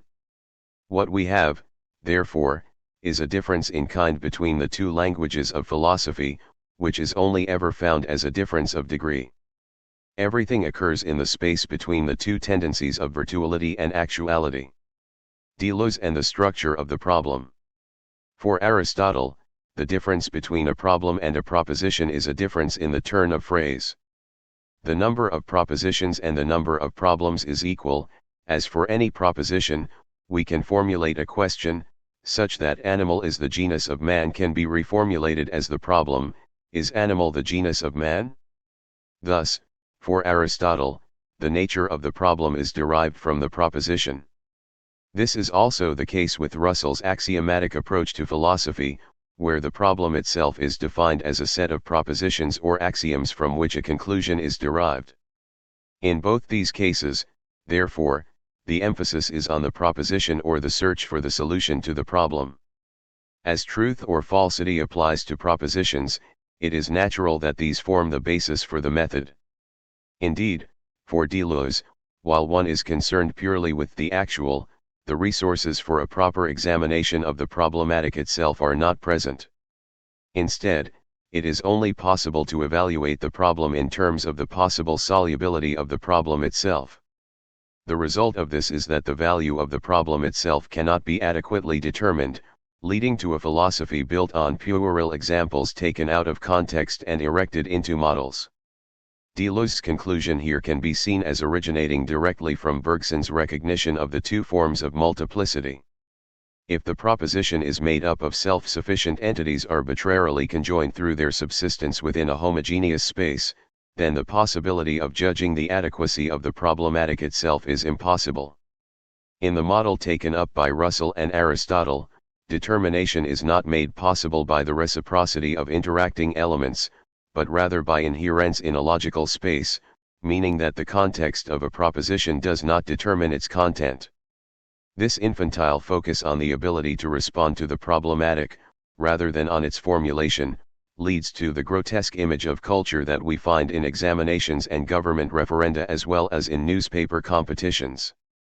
Deleuze heralds Kant as introducing the concern with problems through adding to the propositional the pure thought of another element which differs in kind from representation, and Deleuze, too, follows this trajectory through the introduction of the differential in the understanding of problematics. In doing so, Deleuze follows Kant in claiming that, contra Descartes, thought itself can fall into error not simply by a mechanical failure in our deductions, but that thought itself can be led astray by its own nature. We shall return to this point in chapter 6 when we look at the Kantian antinomies. If we return to the idea of the phase portrait of the system, we have seen how the structure of its space differs in kind from the structure of the space of that which it models, and it is this difference that provides the foundation for his philosophy. We saw previously that the vector field of a system is generated through the repeated integration of the actual vectors of the system, generating a topological phase portrait, which can be used to reconstruct actual trajectories of the system. The phase portrait thus provides the model for the idea of a space differing in kind from that of the system itself. It is defined through differential geometry. The phase portrait thereby represents the general tendencies of the system. Through integration of this field, however, we are able to generate a particular, actual trajectory of a set of states through the system. This difference is essential to the problematic and gives rise to the result that the problem is at once both transcendent and immanent in relation to its solutions. It is transcendent in that it represents an entirely different geography to that of the actualized states of affairs, but at the same time it is immanent due to the fact that the operations of differentiation and integration are reversible. Thus, the nature of the problematic is not defined in terms of the proposition. Indeed, an organism is nothing if not the solution to a problem, as are each of its differentiated organs, such as the eye which solves a light problem. In this sense, the problematic is another name for the transcendental field. The example of the eye in particular illustrates the advantages of moving to a morphogenetic conception of the problematic, that is, an understanding of the problematic as the emergence of form. While understanding the transformations necessary for the I to evolve through the standard metric account require a seemingly insurmountable number of modifications that would have to be carried out virtually simultaneously in order not to prejudice the organism's chances of survival through being suboptimally adapted to the environment, an analysis in terms of the morphogenetic processes of folding that generate the structure reveal that the I can be generated through the iteration of a low number of basic topological transformations. Point 26. Thus, viewing the development of the I in terms of the virtual field of singularities which generate it reveals a large attractor capable of explaining the I's seemingly improbable actual evolution. Further, now that the problematic itself can be specified, it becomes possible to understand how the problematic itself can be noble or base, as our aim in generating the problematic is to show the tendencies inherent within a system. A solution always has the truth it deserves according to the problem to which it is a response. If we are trying to understand the behavior of a system, it is important not simply to provide an analysis of it, but to recognize those aspects of the system which characterize that behavior. Analyzing the behavior of an organism on a cellular level will provide a problematic which, while true, will be inappropriate if we wish to understand the interactions of populations of the organism. Thus, the context of the system once again becomes important for its characterization. The process of selecting problems, Deleuze calls dialectics the combinatory calculus of problems as such, but it should be clear that the form of dialectics Deleuze is proposing differs from any system of extrapolation of problems from propositions. Instead, Deleuze is proposing a mode of dialectics that relates to the generation of structure itself, rather than its transformation. The problem is thus related to the space of the virtual, which is structured along the lines of a Riemannian multiplicity. It is here that the concept of difference comes into play. There is a strong correlation between the structure of Euclidean space and the rules of classical logic. Riemannian space, however, is constructed using the differential calculus, which, Deleuze holds, opens the way for a different logic, which is based on difference rather than identity. An understanding of the differential as it occurs in the calculus will be key to finally getting to the bottom of Deleuze's notion of difference, but we can already see why Deleuze claims that virtuality is to be understood as pure affirmation. The virtual itself does not give us an understanding of systems in terms of their objectival properties, but instead according to their dynamic tendencies. The virtual idea of a system is a differential field that contains every possible trajectory of the system. All of these trajectories maintain themselves as equally real, although it will only be one such trajectory that is actualized. Point 27. The non-objectival nature of this field of incompossible trajectories is at the root of Deleuze's new concept of difference, where the differences are maintained without the necessity of the this-not-that logic that occurs in actuality. We will return to this point in Chapter 6 when we discuss the differential calculus, but for now, we need to look at Bergson's example of color in order to clarify how exactly Deleuze's approach differs from Aristotle's. Bergson on Ravizon. Deleuze brings up Bergson's treatment of color in his 1956 essay, Bergson's Conception of Difference, and the treatment itself appears first in Bergson's essay on Ravizon in The Creative Mind. The aim of Bergson's example is to show that there are two different ways of determining what colors have in common and consequently, two ways of philosophizing on them. The first, primarily Aristotelian method, consists in generating the general idea by removing from the red that which makes it red, from the blue what makes it blue, from the green what makes it green. What is achieved is a universal concept that specifies exactly what is common to different colors. We have effectively a relation of subsumption, where each color is a species of the genus color. This is Aristotle's approach, which is, for Bergson, an affirmation made up of negations. While this approach appears to capture the general nature of color, it in fact remains abstract and only achieves generality through the gradual extinction of the term under consideration. The alternative approach, for Bergson, is to take the 1001 different shades of blue, violet, green, yellow and red, and, by having them pass through a convergent lens, bring them to a single point. This generates a white light in which each shade participates, the common illumination from which it draws its coloring. What is central to this approach to the universal is that the different shades are unified in the white light. The different colors are no longer objects under a concept, but nuances and degrees of the concept itself. The concept contains the different colors as degrees of difference in such a way that they are no longer opposed to each other but instead interpenetrate. The example itself gives some insight into how Deleuze wants us to think a differential understanding of the general, although in the case of Bergson's example, we are still operating at the level of sensuous intuition.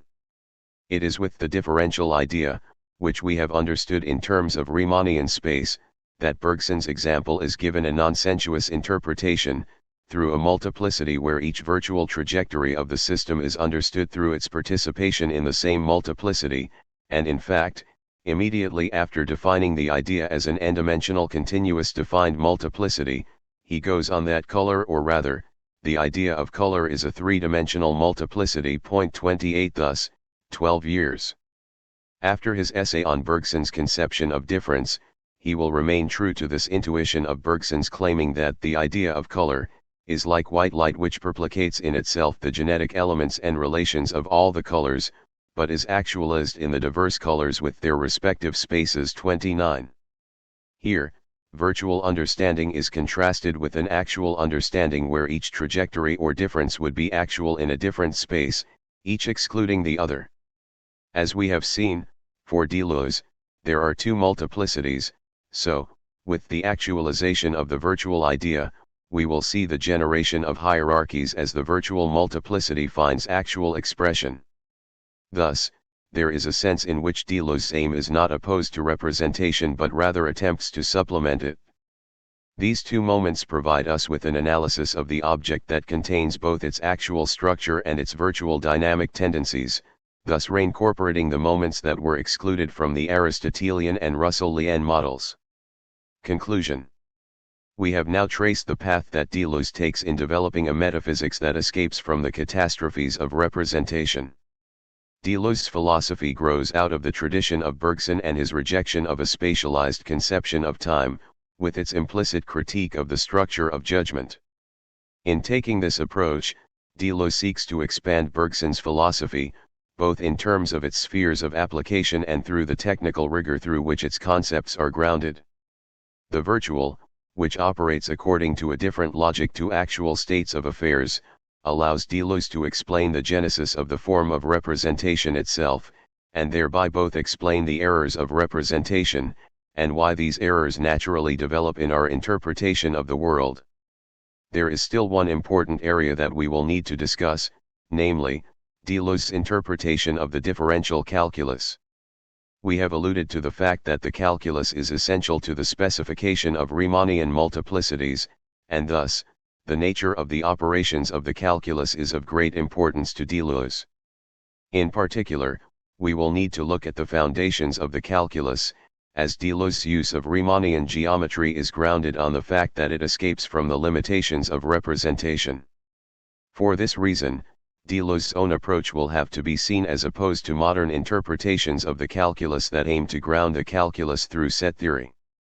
Hegel also develops a theory of the calculus that falls outside of representation, so we will use the theme as a third point to begin to triangulate the relationship between their positive philosophies. First, however, we need to look at Hegel's own approach to the problems of finite representation, through his move to a philosophy of infinite thought and the development of a new concept of contradiction. Once again, the emphasis in our exposition of Hegel's philosophy will be in showing how it develops as an attempt to overcome the problems of, in this case, finite representation by pushing representation to its limit. 5. Infinite thought. Introduction. In this chapter, we will move on to Hegel's solution as presented primarily in the science of logic.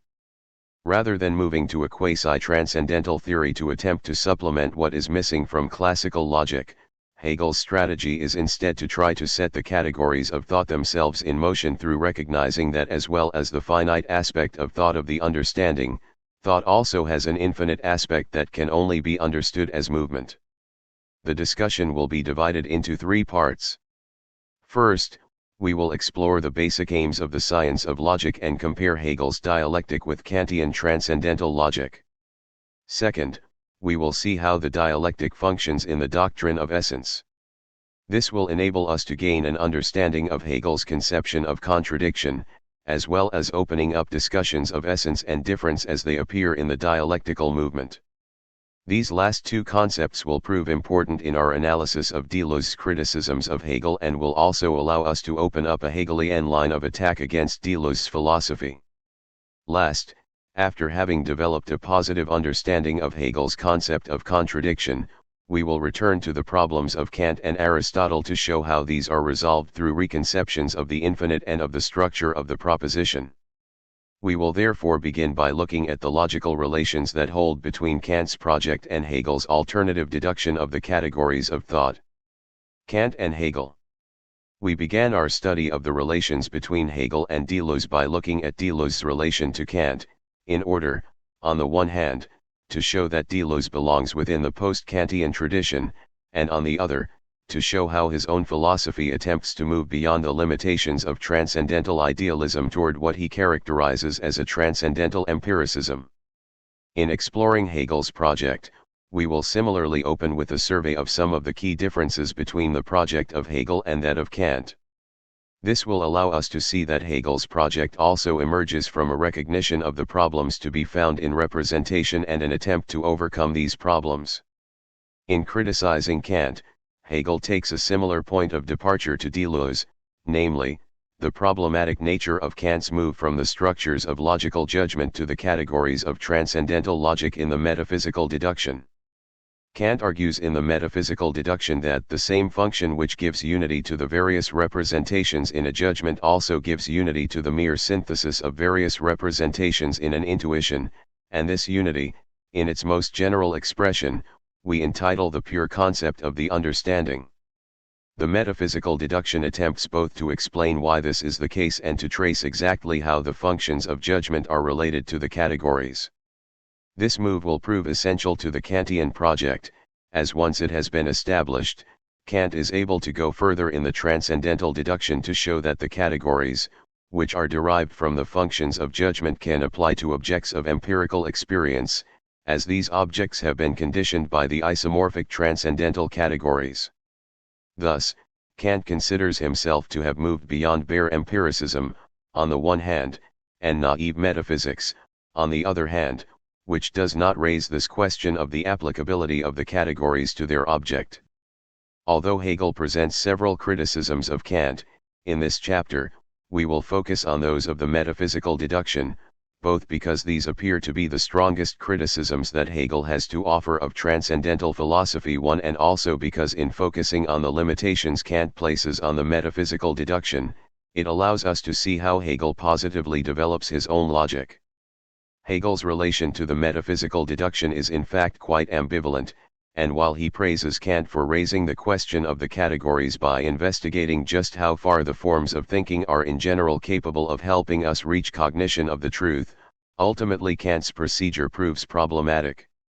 Rather than focusing on the finite determinations of the categories that Kant's deduction tries to uncover, Hegel wants instead to introduce movement into the process of the deduction of the categories by a renewed understanding of the role of reason in philosophy. The struggle of reason consists precisely in overcoming what the understanding has made rigid.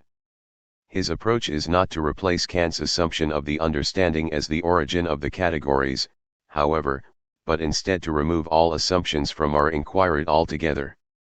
These assumptions will fall into two categories. The first category contains assumptions about the type of thing cognition is, and so forth. These assumptions we will deal with at the beginning of the chapter. Second, Kant also makes assumptions about the nature of the possible types of cognition themselves, such presuppositions as that infinity is different from finitude, that content is other than form, that the inner is other than the outer, also that mediation is not immediacy, are brought forward by way of information and narrated and asserted rather than proved. It is important to note that Hegel does not believe that we cannot draw such distinctions, but argues that the meanings of the distinctions themselves must be disclosed dialectically. This second set of assumptions will be dealt with after we have looked at the positive results of Hegel's alternative approach. Returning to the first set of assumptions, these assumptions, according to Hegel, invalidate Kant's metaphysical deduction as they show neither the immanent development nor the necessity needed to provide a ground for the kind of transcendental logic Kant requires. The first of these assumptions is that the only use which the understanding can make of concepts is to judge by means of them. In conceiving of thought in this way, Kant limits in advance the scope of his inquiries so that all categories will be considered to have a form analogous to those of judgments. Second, while berating Aristotle for his loose derivation of the categories, Kant relies on functions that spring pure and unmixed, out of the understanding, relying essentially on the results of classical logic rather than providing an a priori derivation of these concepts. Hegel sees Kant's reversion to the rules of classical logic as an unwarranted approach to deriving the fundamental categories of thought. Third, Kant sees thinking, when it is operating legitimately, as requiring a connection to a sensible manifold. Without sensibility no object would be given to us, without understanding no object would be thought. Thoughts without content are empty, intuitions without concepts are blind.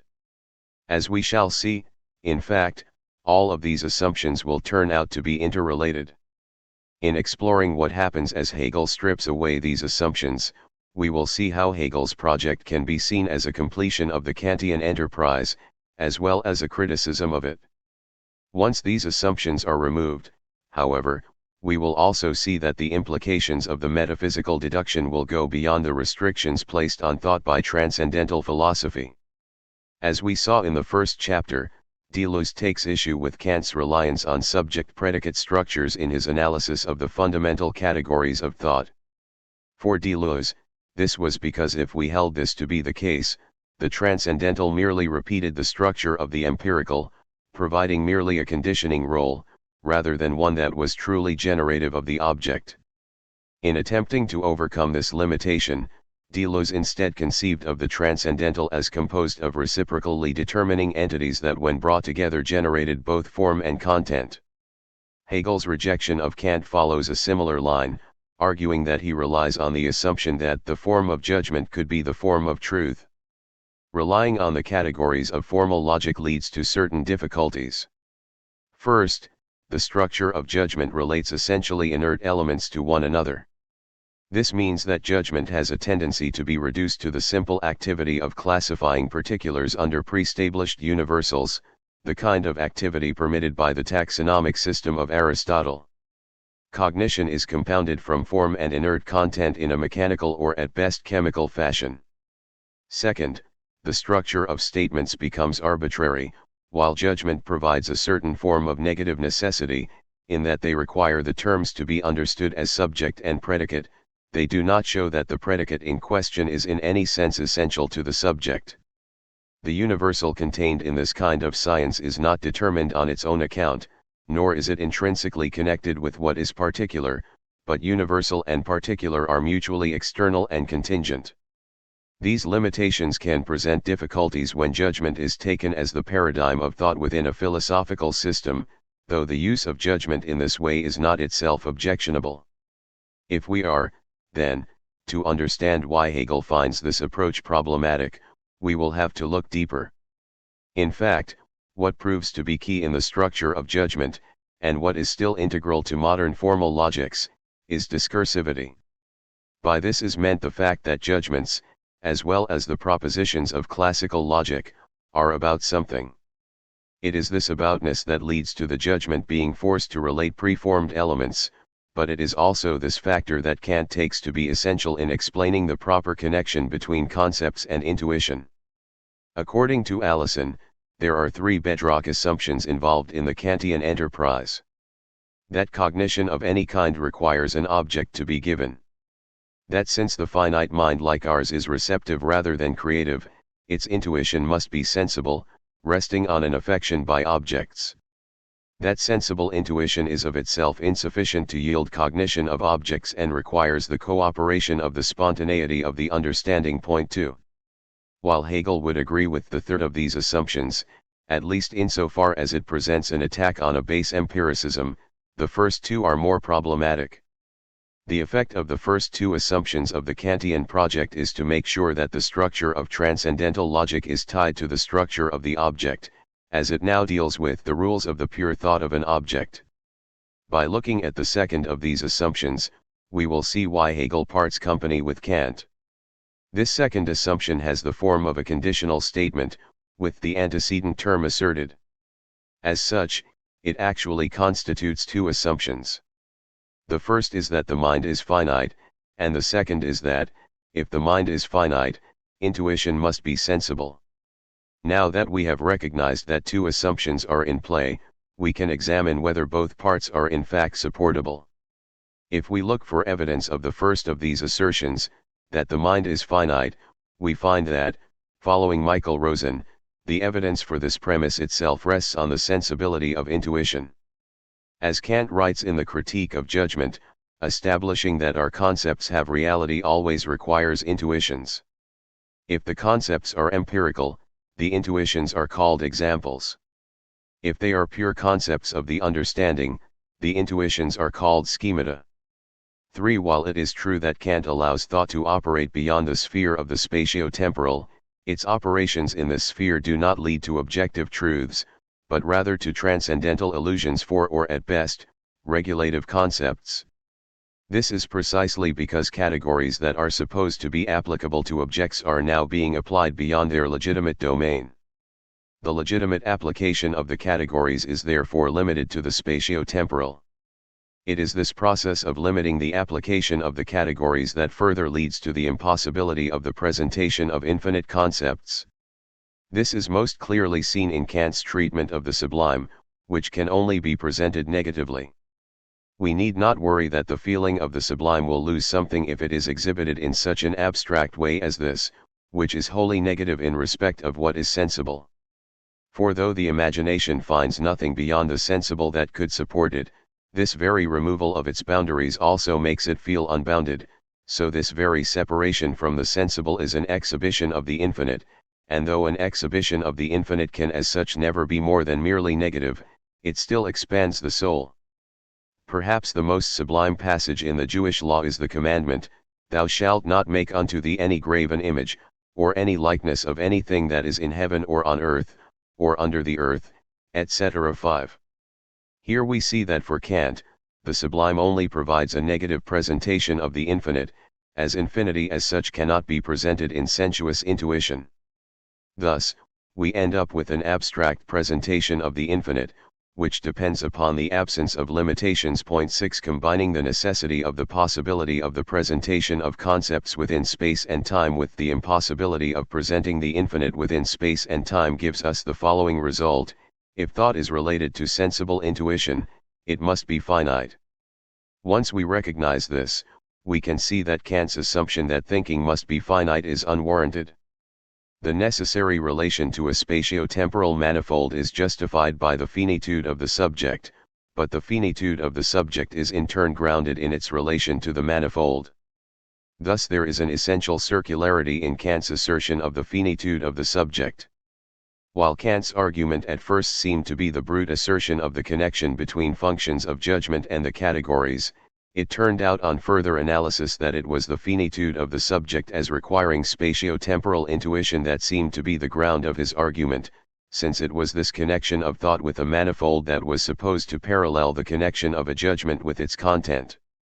Finally, we showed how each of these terms in fact required the assumption of the other. The fact that these two conditions are interrelated is further emphasized by Kant's characterization of intellectual intuition, in natural theology, in thinking an object God, who not only can never be an object of intuition to us but cannot be an object of sensible intuition even to himself. We are careful to remove the conditions of space and time from his intuition. What we should notice here, however, is that it is not God's thinking that has become infinite, but rather his intuition, as all his knowledge must be intuition, and not thought, which always involves limitations. This restriction on thought, however, rests on the discursivity thesis, as thought was shown there to relate to intuition, and therefore to have a finite structure. Hegel is not opposed to the idea of a metaphysical deduction and in fact sees it as a necessary move to overcome the limitations of precritical metaphysics. He is, rather, opposed to the arbitrary nature of Kant's procedure. Whereas Kant adopts a purely taxonomic procedure, deriving the categories from the contemporary interpretation of formal logic, Hegel instead proposes to provide a genetic derivation of the categories, whereby thought, by thinking itself, generates its own structure. Such a procedure is ruled out by the Kantian understanding of the categories, since for Kant, it is judgment that brings concepts into relation with each other, rather than concepts themselves inherently implying a relation to something outside of themselves. 7 This means that the content itself cannot determine itself, as it has no implicit relations to explicate. This limitation, however, is based on the above series of assumptions Kant makes about the nature of thinking. In assuming that thought is finite, related to a sensible manifold and premised on a distinction between thought and content, Kant has, according to Hegel, excluded the possibility of producing anything more than an arbitrary deduction of the categories.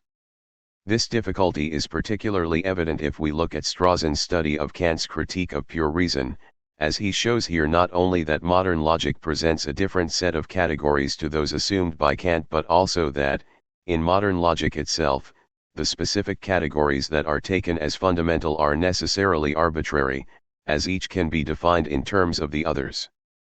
If we return to Hegel's comments on Parmenides and Zeno, which we discussed in Chapter 2, we can see that Hegel's criticism of philosophizing with assumptions goes beyond a reprimand to Kant.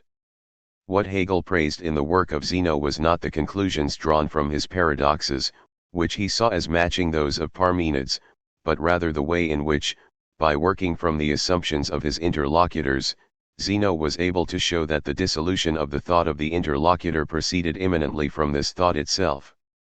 In doing so, Zeno moved beyond Parmenides' position, which required the acceptance of assumptions that could simply be denied by another thinker. What Zeno presents is therefore the first move toward an understanding of immanent dialectic, although this dialectic was purely negative in his case, as it merely invalidated the interlocutor's assumptions. What we should take from this is that Hegel's criticisms of Kant's unwarranted assumptions is not an ad hominem attack, but rather the appeal to a methodological procedure that involves relying on the immanent movement of the subject matter rather than external assumptions. The structure of the science of logic differs in two fundamental ways from the paradoxes of Zeno. First, Zeno's paradoxes do begin with assumptions, namely, those of the interlocutor. As the metaphysical deduction will be a deduction of the categories of thought, Hegel cannot begin with any assumptions as to the nature of thought. With regard to its beginning and advance, philosophy cannot presuppose the method of cognition as one that is already accepted. The inquirer must therefore be presuppositionless. Second, Zeno's paradox leads simply to the dissolution of the object. If a deduction of the categories of thought is to be successful, it must instead generate new content through its movement. 9 As is well known, Hegel attempts to solve the first problem by beginning with the concept of being stripped of all determinations, being purely as being, before asking us simply to follow its own development. Once we have discarded the supposition that the understanding is responsible for the connections between concepts, it now becomes possible for the concepts to explicate the connections between them themselves. As we proceed from the indeterminate concept of being through more and more determinate concepts, we will find that each concept immanently shows itself to be unsustainable without some kind of reference to another concept. The first difficulty that must be dealt with is the fact that within a classical logic, when we show a concept to be unsustainable, the unsustainability of this concept does not lead us to a new concept, but rather to the negation of the original concept, which is not another determinate entity, but everything that is not the determination in question, as when we say the rose is not red, we do not assert that the rose is a specific color, but rather that it does not hold a particular determination. 10 Classical logic therefore provides a theory of indeterminate negation. We should note, however, that the ground for the classical concept of negation is a system whereby content is separated from form. 11 Within such a system, It becomes impossible to provide a determinate movement, as the process of inference is separated from the material that the inference relates to. This is because inference is reduced to a purely mechanical operation that is performed on the content. As such, it is impossible for the content itself to add anything productive to the movement of thought. For Hegel, therefore, we once again have a situation where the finite understanding is being employed beyond its proper domain. When the high skepticism of antiquity was applied to the forms of reason also, it first foisted something finite onto them in order to have something to lay hold of. If we do not accept this limitation, however, thought becomes free to recognize in negating the object the specific movement of the object itself, and thus to move beyond a purely mechanical external conception of inference. This means that a contradiction such as Zeno's can indeed produce positive content. Thus, Hegel will assert that even in the most general way, apart from scepticism and dogmatism, there is still a third possibility, to wit, philosophy 12, thereby rejecting the alternatives offered by both Zeno and Parmenides. This third possibility comes from the recognition that while contradiction is necessary, as long as it is not understood in purely formal terms, it contains the possibility of a movement that is productively determinate.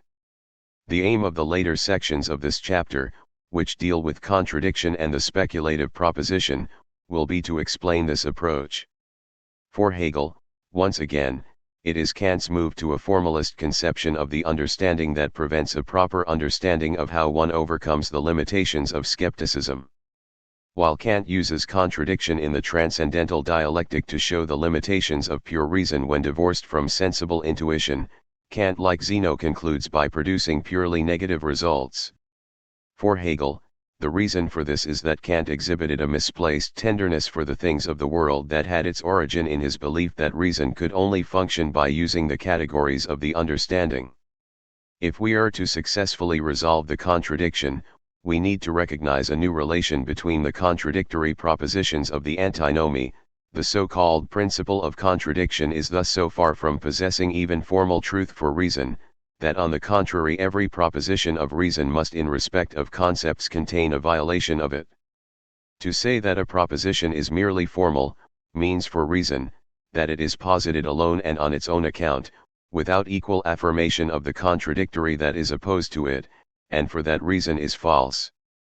While this assessment may seem obscure now, we will return to look at the implications of this new understanding of contradiction when we have had a chance to explore in detail what it amounts to in the dialectics of the determinations of essence. Once we recognize that it is the content that determines the process of movement within the dialectic, we encounter a problem regarding the structure of this movement itself. Given that it is the content that motivates the transitions between different categories, can we discern a method within the science of logic? The answer to this question must clearly be no, with some caveats, as what defines a method is the possibility of its application in different contexts. Point 13. As the nature of the content forms an integral part of the dialectic, it should be clear that understanding dialectic as a formal methodology is impossible. This does not mean, however, that the dialectic does not proceed necessarily, but merely that the means for determining the necessity of the dialectical movements is not transcendent to the content itself. The procedure at play in the dialectic is methodical, however, as it is grounded in the precept that we allow the object to determine itself without intervention. In this sense, dialectic claims to be more methodical than the procedures of mathematics and classical logic, within which the movement from term to term is arbitrary, in the sense that while each deduction may be negatively constrained by the laws of inference, these laws do not determinately specify which term follows from the preceding one in the deduction. We can further say that the dialectic exhibits certain classes of structures in terms of which one can differentiate transitions of the understanding, dialectical reason, and speculative reason. Point 14. While these patterns cannot be imposed on the object to provide a form of teleology, they can be discerned in retrospect. Ultimately, as the structure of cognition is what we are investigating, to begin with a method would be to repeat the Kantian mistake of presupposing the nature of thinking prior to its investigation. Hence, we cannot presuppose the method of cognition as one that is already accepted. As we have seen so far, Hegel's science of logic seeks to accomplish what Kant set out to do with the metaphysical deduction, namely, to derive the fundamental categories of thought but without the presuppositions that were implicit within the Kantian system. Principally, Kant was shown to have presupposed both the idea that the subject has a finite understanding and that thought remains separated from its content. These presuppositions turned out in fact to be interrelated, as the finite understanding of thought arose because it merely conditioned the sensuous manifold and hence was distinct from it. We will return to Hegel's alternative account of the relation of the finite to the infinite at the end of the chapter. Before then, however, we need to see the extent to which Hegel actually moves beyond the metaphysical deduction by arguing against the incongruence of thought and being. The metaphysical deduction and metaphysics. So far in this explication of the science of logic, we have focused on its aim of replacing Kant's metaphysical deduction with a deduction that resolves the shortcomings that we discovered in Kant's own account. Hegel's actual aims in making this move are in fact broader than those of Kant, however. With his movement to a transcendental idealism, Kant replaced metaphysics with transcendental logic, meaning that what we were concerned with now were the structures that condition experience, rather than the kind of truths that would transcend experience. This replacement of metaphysics with transcendental logic, however, leads not only to the recognition of the importance of the categories, a recognition supposedly missing from pre-critical metaphysics, but also to the reduction in scope of the enterprise of philosophy so that the most the understanding can achieve a priori is to anticipate the form of a possible experience in general.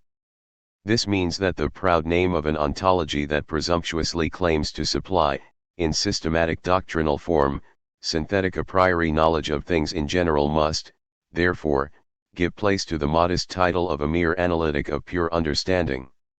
As we have seen, Hegel accepts the idea that the aim of philosophy is to provide a deduction of the categories of thought.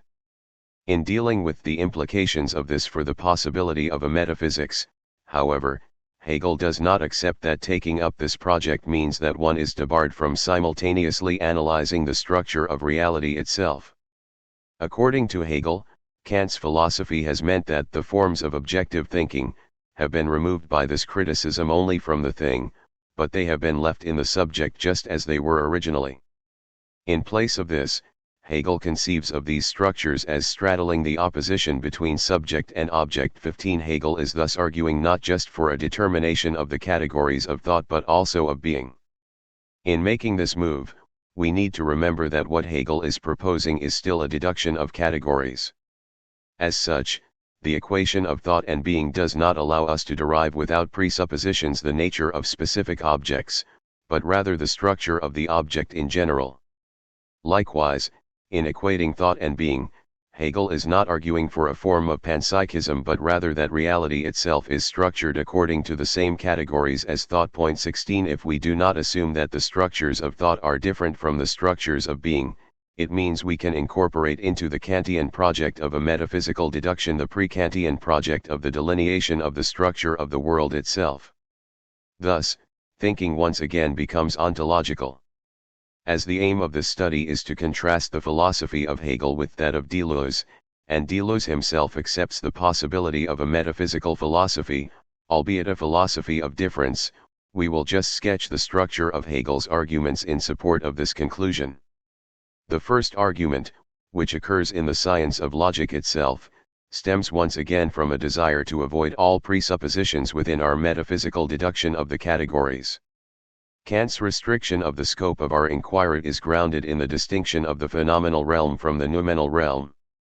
That is, Kant assumes that what is the object of experience is not the object in itself.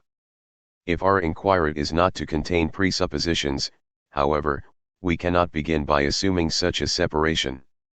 Instead, we must simply take pure being, that which thought discloses, at face value and allow being itself to determine whether it is merely the appearing of something else. If we do not accept this first argument, Hegel presents another in the form of the phenomenology of spirit. 17 Hegel notes in the science of logic that it was remarked that the phenomenology of spirit is the science of consciousness, the exposition of it, and that consciousness has for its result the notion of science, i.e. pure knowing. The result of the phenomenology is therefore to bring consciousness to the position whereby it is ready to conduct the enterprise of the science of logic. Instead of requiring us to accept that thought is identical to being at the beginning of our inquiry, the phenomenology provides a bridge from our conception of ordinary consciousness to absolute knowing. It proceeds from the assumption of a pre-critical consciousness that thought stands over against a world of things to which it relates. Beginning with the simplest conception of this relation, sense certainty, Hegel shows how each form of consciousness surpasses itself in showing that its understanding of its relation to the object is inadequate. The inadequacy of its relation to the object is not shown by applying external criteria to the object, but rather by showing immanently that consciousness's formal understanding of its relation is one-sided, and in this regard false. Thus, while we begin with the simplest possible conception of a relation between a subject and an object, that of simply knowing that the object is, we discover immanently that in characterizing its object in this singular, immediate way, consciousness has in fact related to the object under its most universal aspect, as it lacks the capacity with this immediate form of understanding to differentiate the various moments of the object, reducing the object to a simple this, here, now. From the collapse of sense certainty, we are led to a new form of consciousness that seeks to overcome the limitations of its forerunner. The ultimate stage of the phenomenology, absolute knowing, represents the moment where the opposition between subject and object, which has driven the process of generation of new forms of consciousness, collapses, and so we are left simply with the identity of thought and being. We are therefore left with a negative result, or a bracketing of consciousness, whereby we are free to begin the positive project of science without having to assume that thought is separated from the object of thought. This therefore provides a deconstructive argument against the distinction of thought and being. Having analyzed the basic requirements of dialectic, we are now in a position to look at the dialectical sequence that encompasses the determinations of reflection, including both difference and contradiction. One of the key characteristics of the dialectic is that it develops concepts immanently, and for this reason any attempt to study a part of the dialectic in isolation is problematic. Short of writing a commentary on the entire process of the science of logic, the best we can do is to mitigate this violence to the dialectic by attempting to provide at least a summary of the important preceding elements of the dialectic. We will therefore begin with such a summary of the doctrine of being before moving on to more detailed analyses of the dialectic of seeming and essence, and reflection itself. From being to essence. We will begin by considering briefly the doctrine of being in order to understand exactly why Hegel believes reflection, and with it the determinations of reflection, arises. We will be returning to some of the determinations of being in the next two chapters, but for now we will concern ourselves simply with why the sphere of being is sublated into the sphere of essence. As our focus in this chapter is on the doctrine of essence, this account will be of a cursory nature. Point 20. As we know, the logic proper begins simply with being, pure being, without any further determination, being equal only to itself. Being is seen at this point as a pure immediacy, that is, as determined purely in its own terms, and not through any relations with any other concepts. Such a pure immediacy, however, collapses quickly into nothing, as, lacking any determinations, there is nothing by which one could determine its difference from its opposite. Nothing, in turn, as it is also pure immediacy, collapses back into being. Pure being is a problematic concept because it lacks determinacy, and as the dialectic proceeds, this concept is replaced by a concept of determinate being. This is in essence the concept of a being, rather than being in general. The question therefore arises, how are we to conceive of a being as determined? Hegel's answer to this question is that being becomes a determinate being through the concept of limit. It is by excluding that which is not it that a being is able to become determined. Limit has a double effect. Not only does the notion of limit bring determinate being into being, but as it excludes as well as defines, it brings into being another moment of determinate being outside of itself. In effect, the limit can be seen as operating in two directions.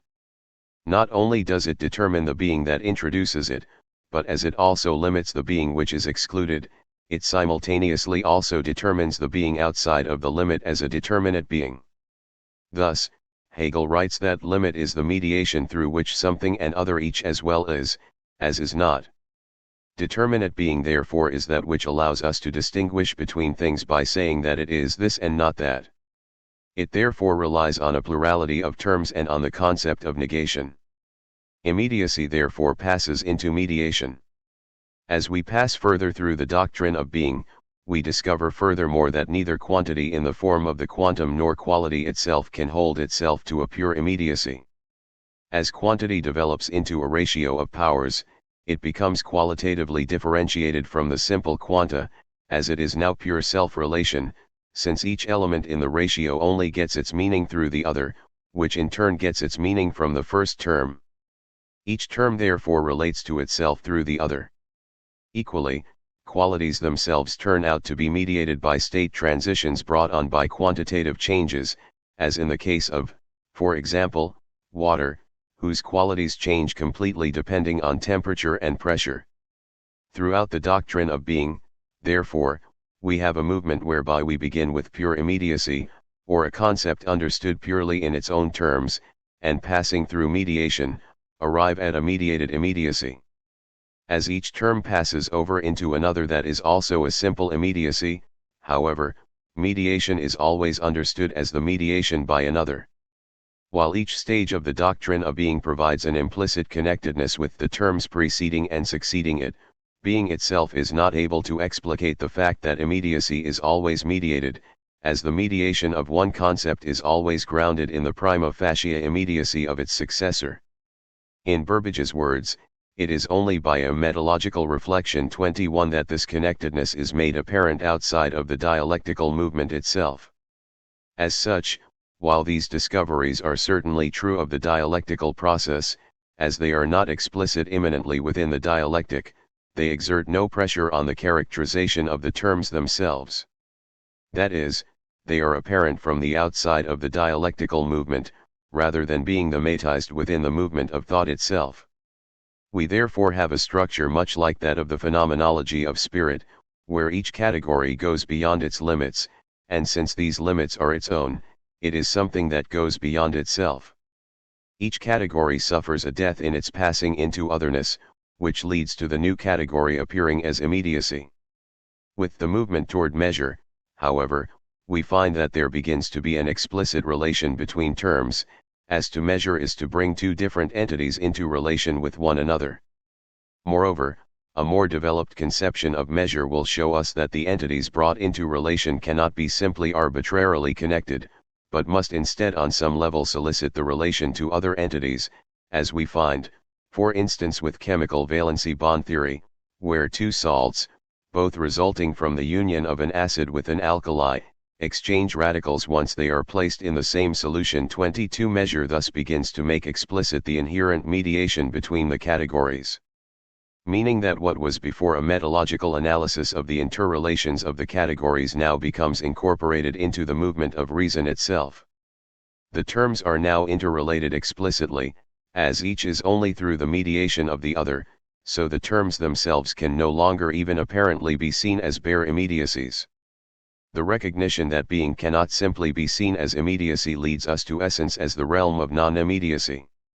Essence was already implicit within measure, and its process consists simply in positing itself as what it is in itself.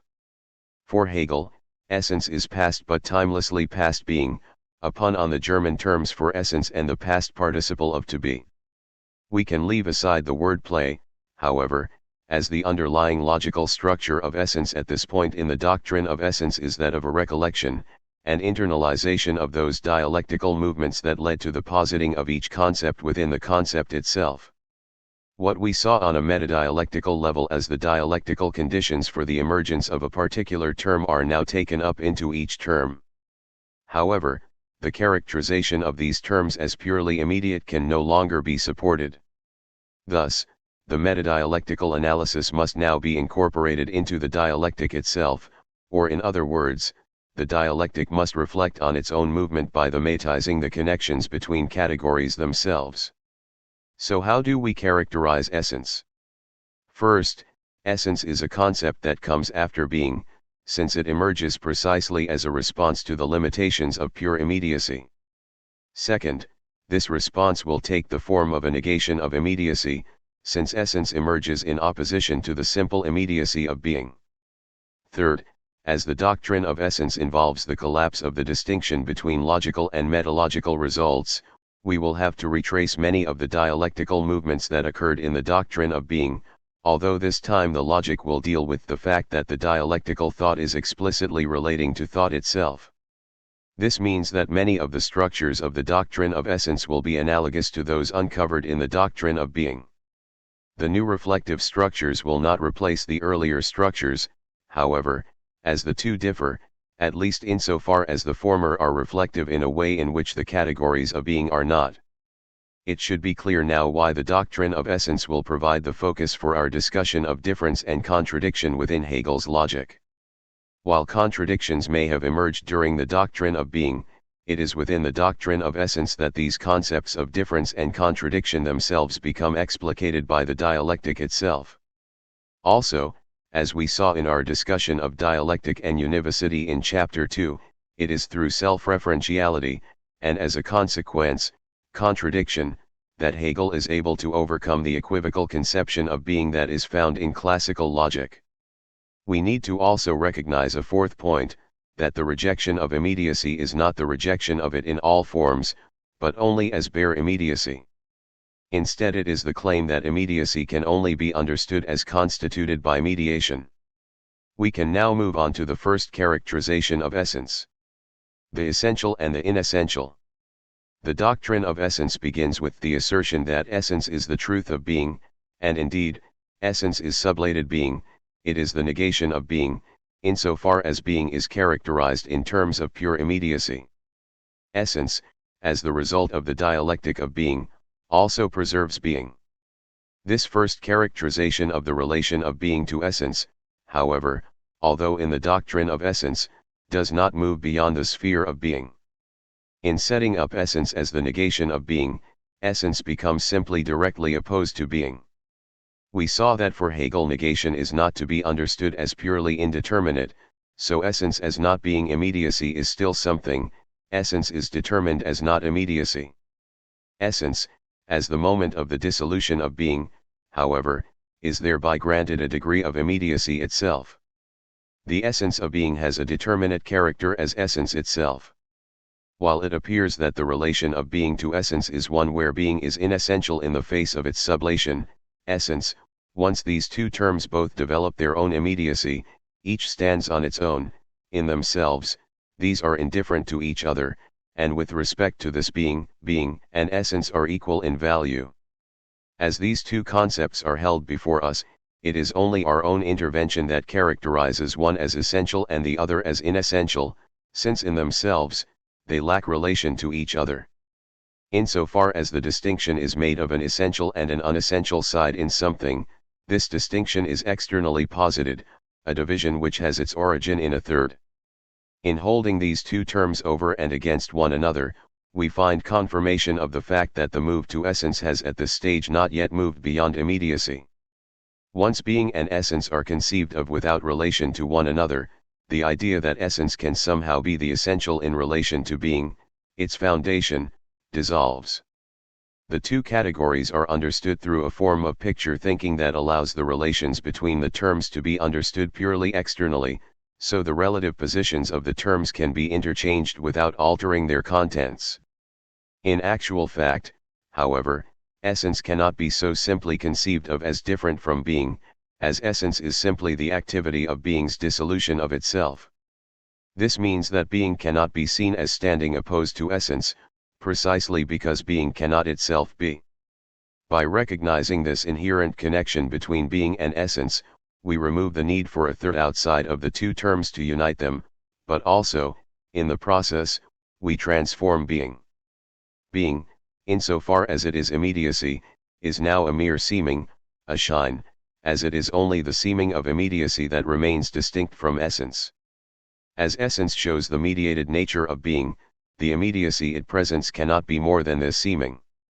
The being of illusory being shine consists solely in the sublatedness of being, in its nothingness. With this move, the relation of being to the movement of its development is now schematized as essence within the dialectic itself.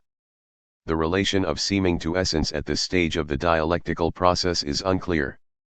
While they have been shown to be interconnected, the nature of these connections is still unstable. Although the focus of this chapter is on the concept of reflection and its determinations, we should take note of the transpositions that Hegel asserts govern the relations of seeming and essence, since it is here that Hegel's dialectic moves away from the kind of transcendental position one might ascribe to Kant. 23 Given Deleuze's place in the post-Kantian tradition, and his self-description as a transcendental empiricist, we will have cause to return to the dialectic of shine and essence in Chapter 7. The difficulty that we have come across in our study of essence and seeming is that these two terms appear both to have a form of self-sufficiency.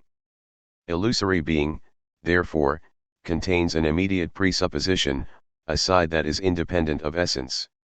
In order to show that the separation of seeming from essence breaks down, we need to show that the determinations which distinguish it from essence are determinations of essence itself. The key determinations that essence must therefore be shown to have are immediacy and non-being. First, we need to consider the nature of essence. Essence first of all is negativity, as it is the negation of immediate being. As such, essence is not immediate. This does not give us a complete understanding of essence, however, as essence emerged immanently from the movement of being itself. Essence is the truth of being. It is not, therefore, simply not immediacy, as it is the true character of immediacy, or what immediacy has turned out to be. Essence is therefore the negation of a negation, which will lead to an alteration in our conception of essence. When we looked at the structure of immediacy in the sphere of being, we characterized it through its apparent independence of any grounds.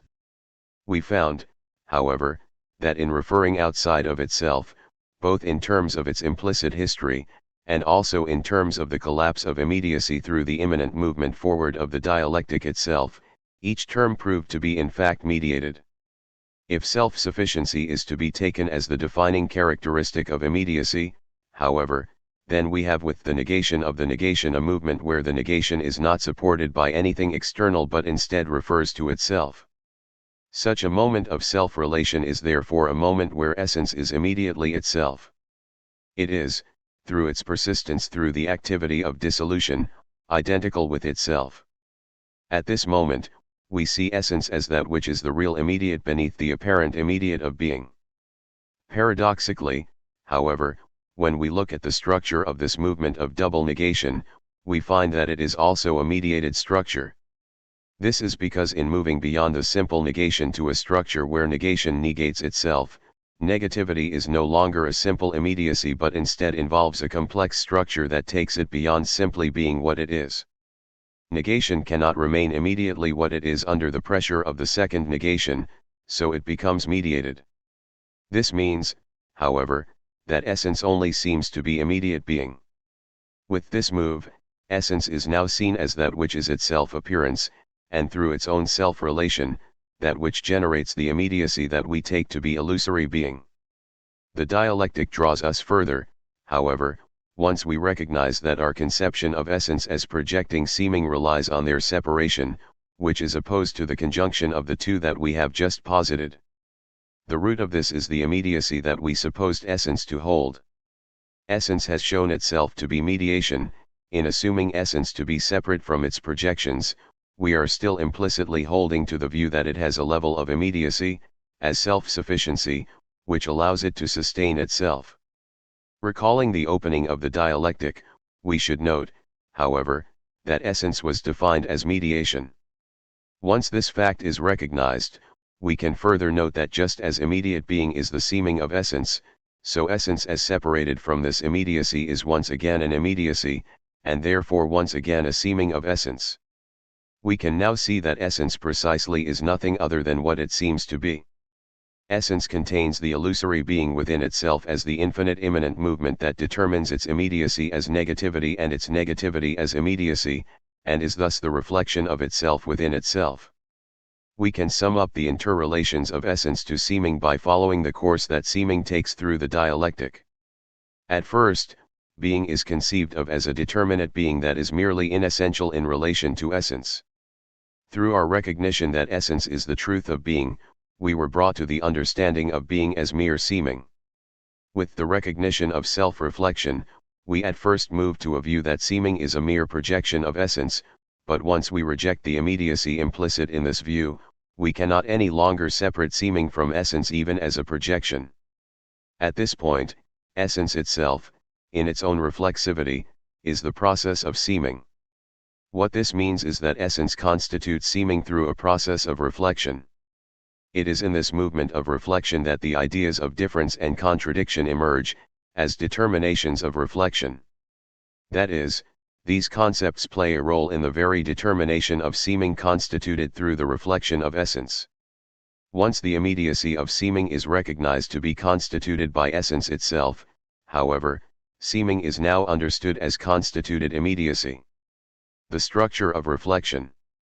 We saw that the structure of essence was negativity, the negation of a negation. Furthermore, this structure actually turned out to be a process. Essence is reflection, the movement of becoming and transition that remains internal to it. We can contrast the idea of becoming as it appears here briefly with that in the doctrine of being. In the doctrine of being, becoming emerges through the immanent instability of the thought of pure being.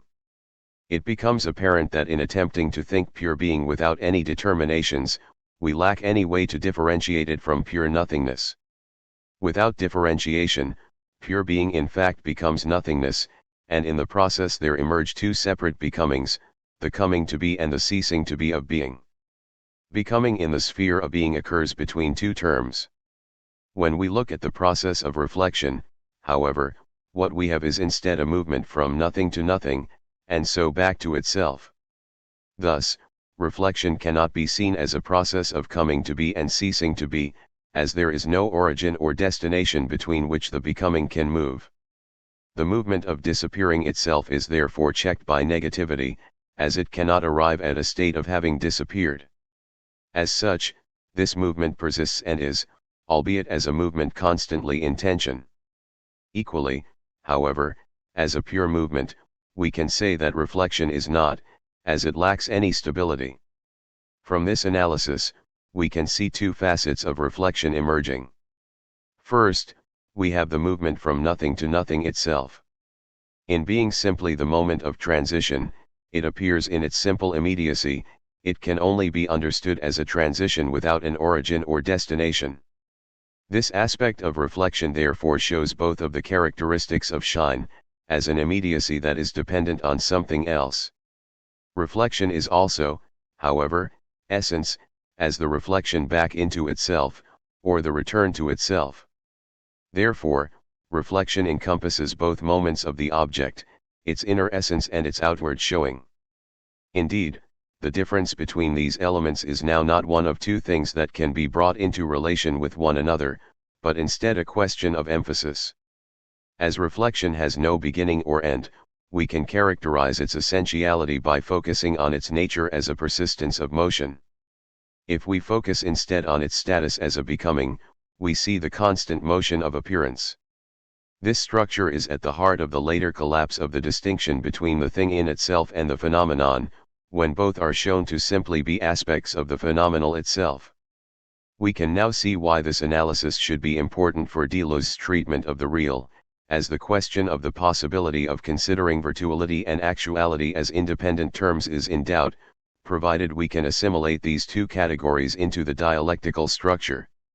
For now, we need to look further at these relations between seeming and essence as they play themselves out through the dialectic of reflection. The three stages that reflection itself moves through: positing reflection, external reflection, and determining reflection will set the stage for looking at exactly how the determinations of reflection are related to phenomena.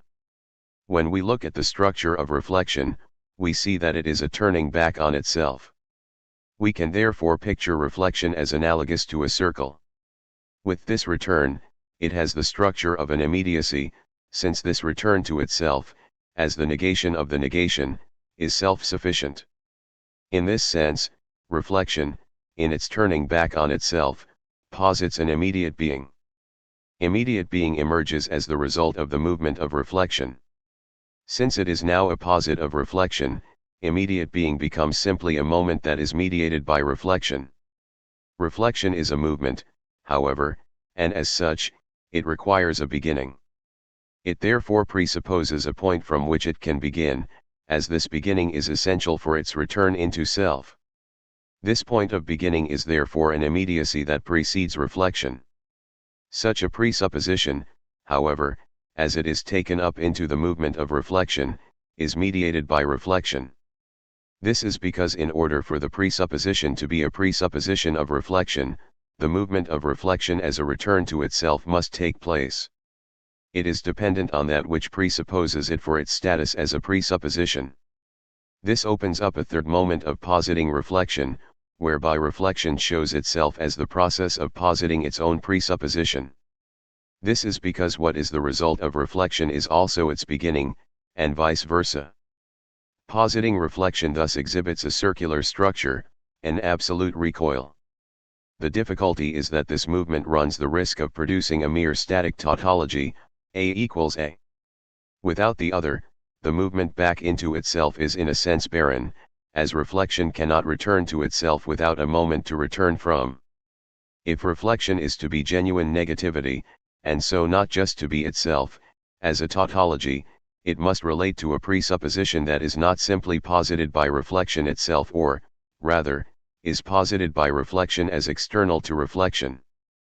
Positing reflection has therefore shown how shine and essence are parts of the same movement. Reflection, as absolute reflection, is essence that reflects its illusory being within itself and presupposes for itself only an illusory being. We noted, however, that in order for reflection to not simply fall into barren tautology, it requires a moment external to reflection. External reflection therefore takes the posited immediacy of positing reflection and sublates its act of positing. That is, in order to preserve the external nature of the immediate, it takes all determinations of the moment of immediacy to be determinations that reside within the moment of reflection itself. In doing so, reflection falls apart into two moments. On the one hand, we have the pure positivity of the moment of immediacy, which reflection no longer takes to be determined by itself. On the other hand, we have reflection, which, in order to maintain the externality of the immediate moment, considers all transition to be introduced purely from its own movement. It is thus the inessential in relation to the essential of the presupposition. These two separate moments immanently collapse into one another, however. The moment of immediacy is taken by reflection to be a given, but taking it as a given involves positing it as such. This means that the immediate is in fact determined as immediate by reflection. This determination of the immediate is, however, a negation of the immediacy of the immediate. What was originally seen as simple positive immediacy thus turns out to be negatively determined. There is a second moment in external reflection, however, in that this initial moment of positing must be negated in order that the external moment be seen as genuinely external to reflection. Thus, reflection, in trying to remain separate from the immediacy, in fact determines the presupposition as the negation of a negation, once again the structure of negativity. Thus, the immediacy that was supposed to be external to reflection is now itself seen as negativity, or self-relating negation, which was the structure of essence. Now that the external is seen to be mediated by reflection, the two moments collapse back into one another. While external reflection determines immediate being externally through reflecting on it, this externality must necessarily collapse back into an immanent relation between immediate being and reflection. This is because, as we have seen, each term is in fact only constituted through its other. External reflection takes immediate being as a presupposition, leaving immediate being as external. Once we recognize that immediate being only makes sense as a term constituted by reflection, as we saw in the dialectic of positing reflection, however, the presupposition of immediate being becomes a positing, through which immediate being is determined as such. Reflection thus becomes constitutive of genuine immediacy. Whereas immediacy was posited by positing reflection, it was no more than that, a posited immediacy, and thus not genuinely immediate. External reflection instead took immediacy to fall outside of reflection and thus to be genuinely non-reflexive and immediate. As we saw, however, this externality proved in fact to be posited by reflection itself. Now that the sheer externality of external reflection has been overcome, we can say that immediate being is the being of reflection. Or vice versa, reflection is the immanent essence of immediacy. 24. Determining reflection recognizes that reflection itself posits non-reflexive immediacy. This is not, however, the immediacy of positing reflection itself, as this was sublated by external reflection.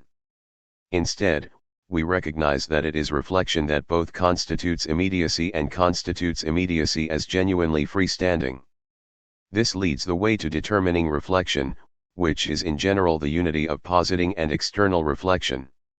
In positing reflection, the unity of being and reflection was apparent. Indeed, as we saw in the dialectic, their separation was purely a formal matter. This pure formalism proved to be unsustainable, however, and the two terms collapsed into externality toward one another, as we saw in external reflection. This separation of the two terms allowed them to become determinate in opposition to one another. Ultimately, however, external reflection proved unable to support the externality of these terms, as each could only be in relation to the other. While determining reflection appears simply to repeat the movement of positing reflection by reincorporating immediate being into reflection, this movement must take into account the discovery of external reflection, that these moments are not simply formal, but have a determinacy to them. The act of positing is a positing of both being and reflection, as these have been shown to be the same, yet each remains freestanding, as external reflection has shown that the terms differ in their identity. The positing therefore has a certain independence beyond the movement of reflection itself. As such, it represents essential determinations of the object. Since these determinations result from determining reflection, they mirror its structure in each holding a certain indifference to the others, while at the same time relating the object as a whole. Each determination takes from positing reflection the fact that it encompasses the whole of the object and from external reflection that it is able to stand on its own. Determining reflection retains two features of its determinations from external reflection. On the one hand, these determinations retain their indifference to one another, and on the other hand, each still represents the whole of the object, leading to its status as essential. The determinations of reflection. We can now move on to discuss Hegel's determinations of reflection. The first of these determinations comes from what it is to be an essential determination of reflection. This first determination, identity, arises from the immediacy of reflection. Identity emerges as the first determination as it captures the self-identical nature of essence in its immediacy. It at first appears as the A equals A of the understanding, which grasps everything finite as something identical with itself and not inwardly contradicting itself.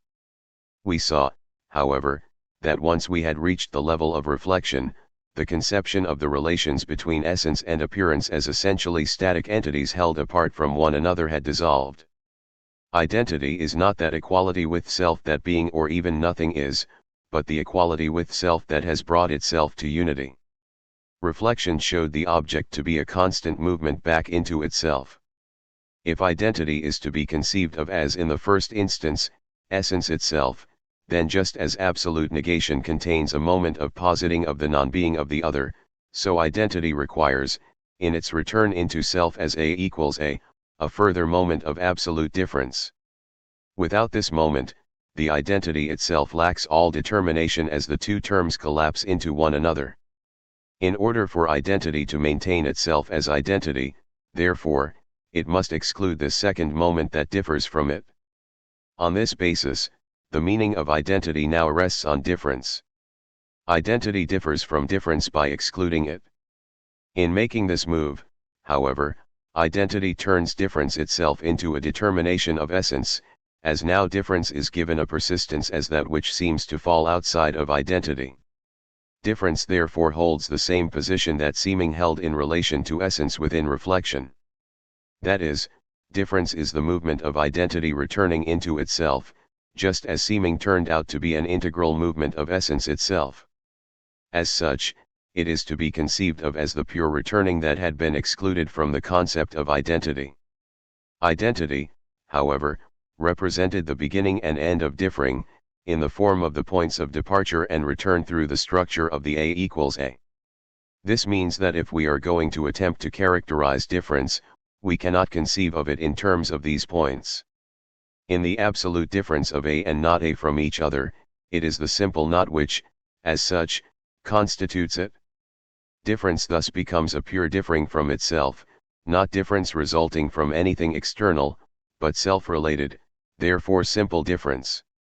What Hegel is pointing to here is that we cannot see difference as the difference between two terms, as such a difference would rely on a prior identity, that is, they would differ in respect to something that was an identical determination, as we saw was the case for Aristotle, where all differences in species were to be related to identity in the genus. Difference rather simply differs from itself, it is not a relation between two beings, but a relation purely to itself. Through this self-relation, however, difference turns out to be identity, as in differing from itself, difference differs from difference, and what differs from difference is identity. Difference as thus unity of itself and identity, is in its own self-determinate difference. In incorporating identity within itself, difference does not cease to be difference, however, once again much as seeming turned out to be essence without ceasing to be seeming. Identity showed itself, in order to assert itself as pure identity, to incorporate the concept of difference within itself. In a similar manner, difference was seen to include a moment of identity in order to complete the movement of differing from itself. With this result, therefore, we have shown that the concept of difference includes identity, and vice versa. The difference between them now appears purely as a matter of emphasis. Just as we saw with seeming and essence, however, this opens the way for the two terms to collapse into a new, external relationship. As each contains the whole within it, neither one requires the other for its existence. The two terms are now seen to be equivalent to one another. As both are capable of supporting themselves, we now have a situation whereby the two hold purely external relations with one another. The connection between these two terms now requires a moment of external reflection in order to generate these external relations. While reflection compares these two terms, we should note that these comparisons cannot here take the form of relations of identity or difference. In the preceding analysis, both identity and difference showed themselves to have reflective structures. We were dealing with self-identity and self-difference. As such, neither of these terms is applicable to the activities of external reflection. Instead, this relation is carried out through the categories of likeness and unlikeness, which are identity and difference's external determinations. Likeness and unlikeness are indifferent to each other to the extent that likeness involves no reference to unlikeness, as one can simply call two things alike without having to bring in the concept of unlikeness. In themselves, these two moments maintain a degree of separation from one another, that which is alike, and that which is unlike is unlike. If comparison is to properly relate both objects to one another, however, it must take up both of these moments simultaneously. It is this movement that leads to the transition from diversity to opposition. When we looked at the concepts of identity and difference, we noted that both categories entailed and contained the other. As such, we were led to a purely formal difference between difference and identity. With the development of the determination of diversity, however, these two categories showed themselves to be determinate, but only related purely externally. These first two movements show parallels with the process of reflection itself, with the dialectic of difference and identity mirroring the dialectic of positing reflection. Similarly, diversity mirrored external reflection. Now, however, with opposition, these two terms will become related directly to one another, leading to the third, the movement of comparison, falling away. While the likeness and unlikeness of two objects may be a matter of indifference, when we look at the concepts of likeness and unlikeness themselves, we see that they can only be understood in opposition to one another.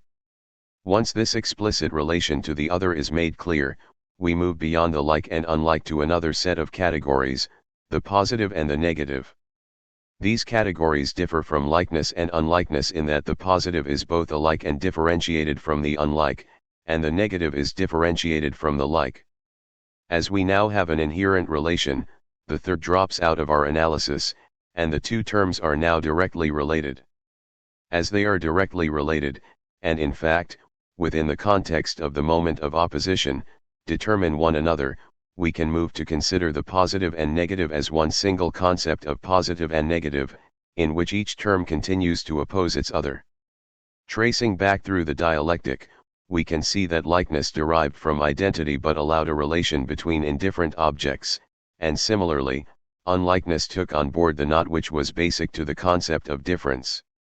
As these terms further developed into the positive and negative, we can now see that once the two terms are connected immanently rather than externally, each contains the other, as each is internally differentiated from the other but maintains its own identity through this process of differentiation.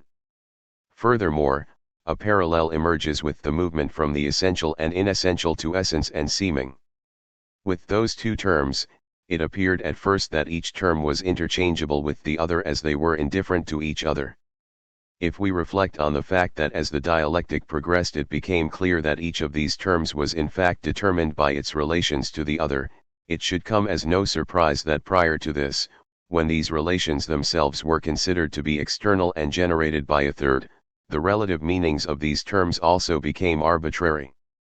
Once the immanent relations of these terms to one another became clear, however, we were able to distinguish them from one another. Likewise, we can now understand the positive and negative as differing from one another, even while they include one another. Thus, while the positive includes the negative, it includes it inessentially as that which is negatively excluded, thus preserving its essential positivity. In the same way, the negative, in order to be self-contained, essentially excludes its relation to the positive.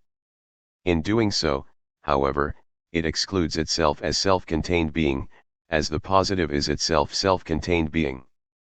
We saw in opposition that each term contained the other. As well as necessarily containing their other, each term also necessarily excludes its other. We see further in contradiction that by excluding what is included, the term therefore excludes itself. The positive can only gain its meaning through the exclusion of the negative. This very process of exclusion, however, is negative. Therefore, in the very moment of its coming to be pure positivity, the positive includes a moment of negativity that itself excludes the positive. The positive, in being negative, thus excludes itself. For the negative, likewise, we have a structure that both includes and excludes itself. We can see this equally with the negative, as the negative has been shown to have a reflexive character that allows its identification as a category. This reflexivity, however, means that the negative relies on a moment of self-identity in order to perpetuate itself. As such, however, the negative must exclude itself.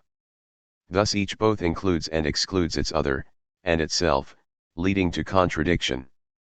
This contradiction is resolved by the movement of ground, which is the unity but equally the distinction of identity and distinction. We can now move on to discuss the significance of the result that reflection leads through dialectical necessity to the concept of contradiction. As we saw, the determination of contradiction emerged out of the contradictory nature of the subject matter itself, where the positive and the negative excluded what had to be included. When we ask what it is that leads us to contradiction, it is the fact that the structure of reflection is the structure of a movement, whereby nothing returns to itself through a self-negation, whereby it is not what it is. As this movement is a movement of returning, however, reflection also exhibits itself as a structure of stability. These two differing determinations are thus held simultaneously. Movement generates contradiction, but contradiction itself generates movement, as it forces the object to renounce its previous form and adopt one which resolves the tensions inherent within it. Ultimately, the very fact that the object of our inquiry has the structure of reflexivity means that it is impossible to resolve these contradictions. To do so would be to pay the price of banishing all movement from the world.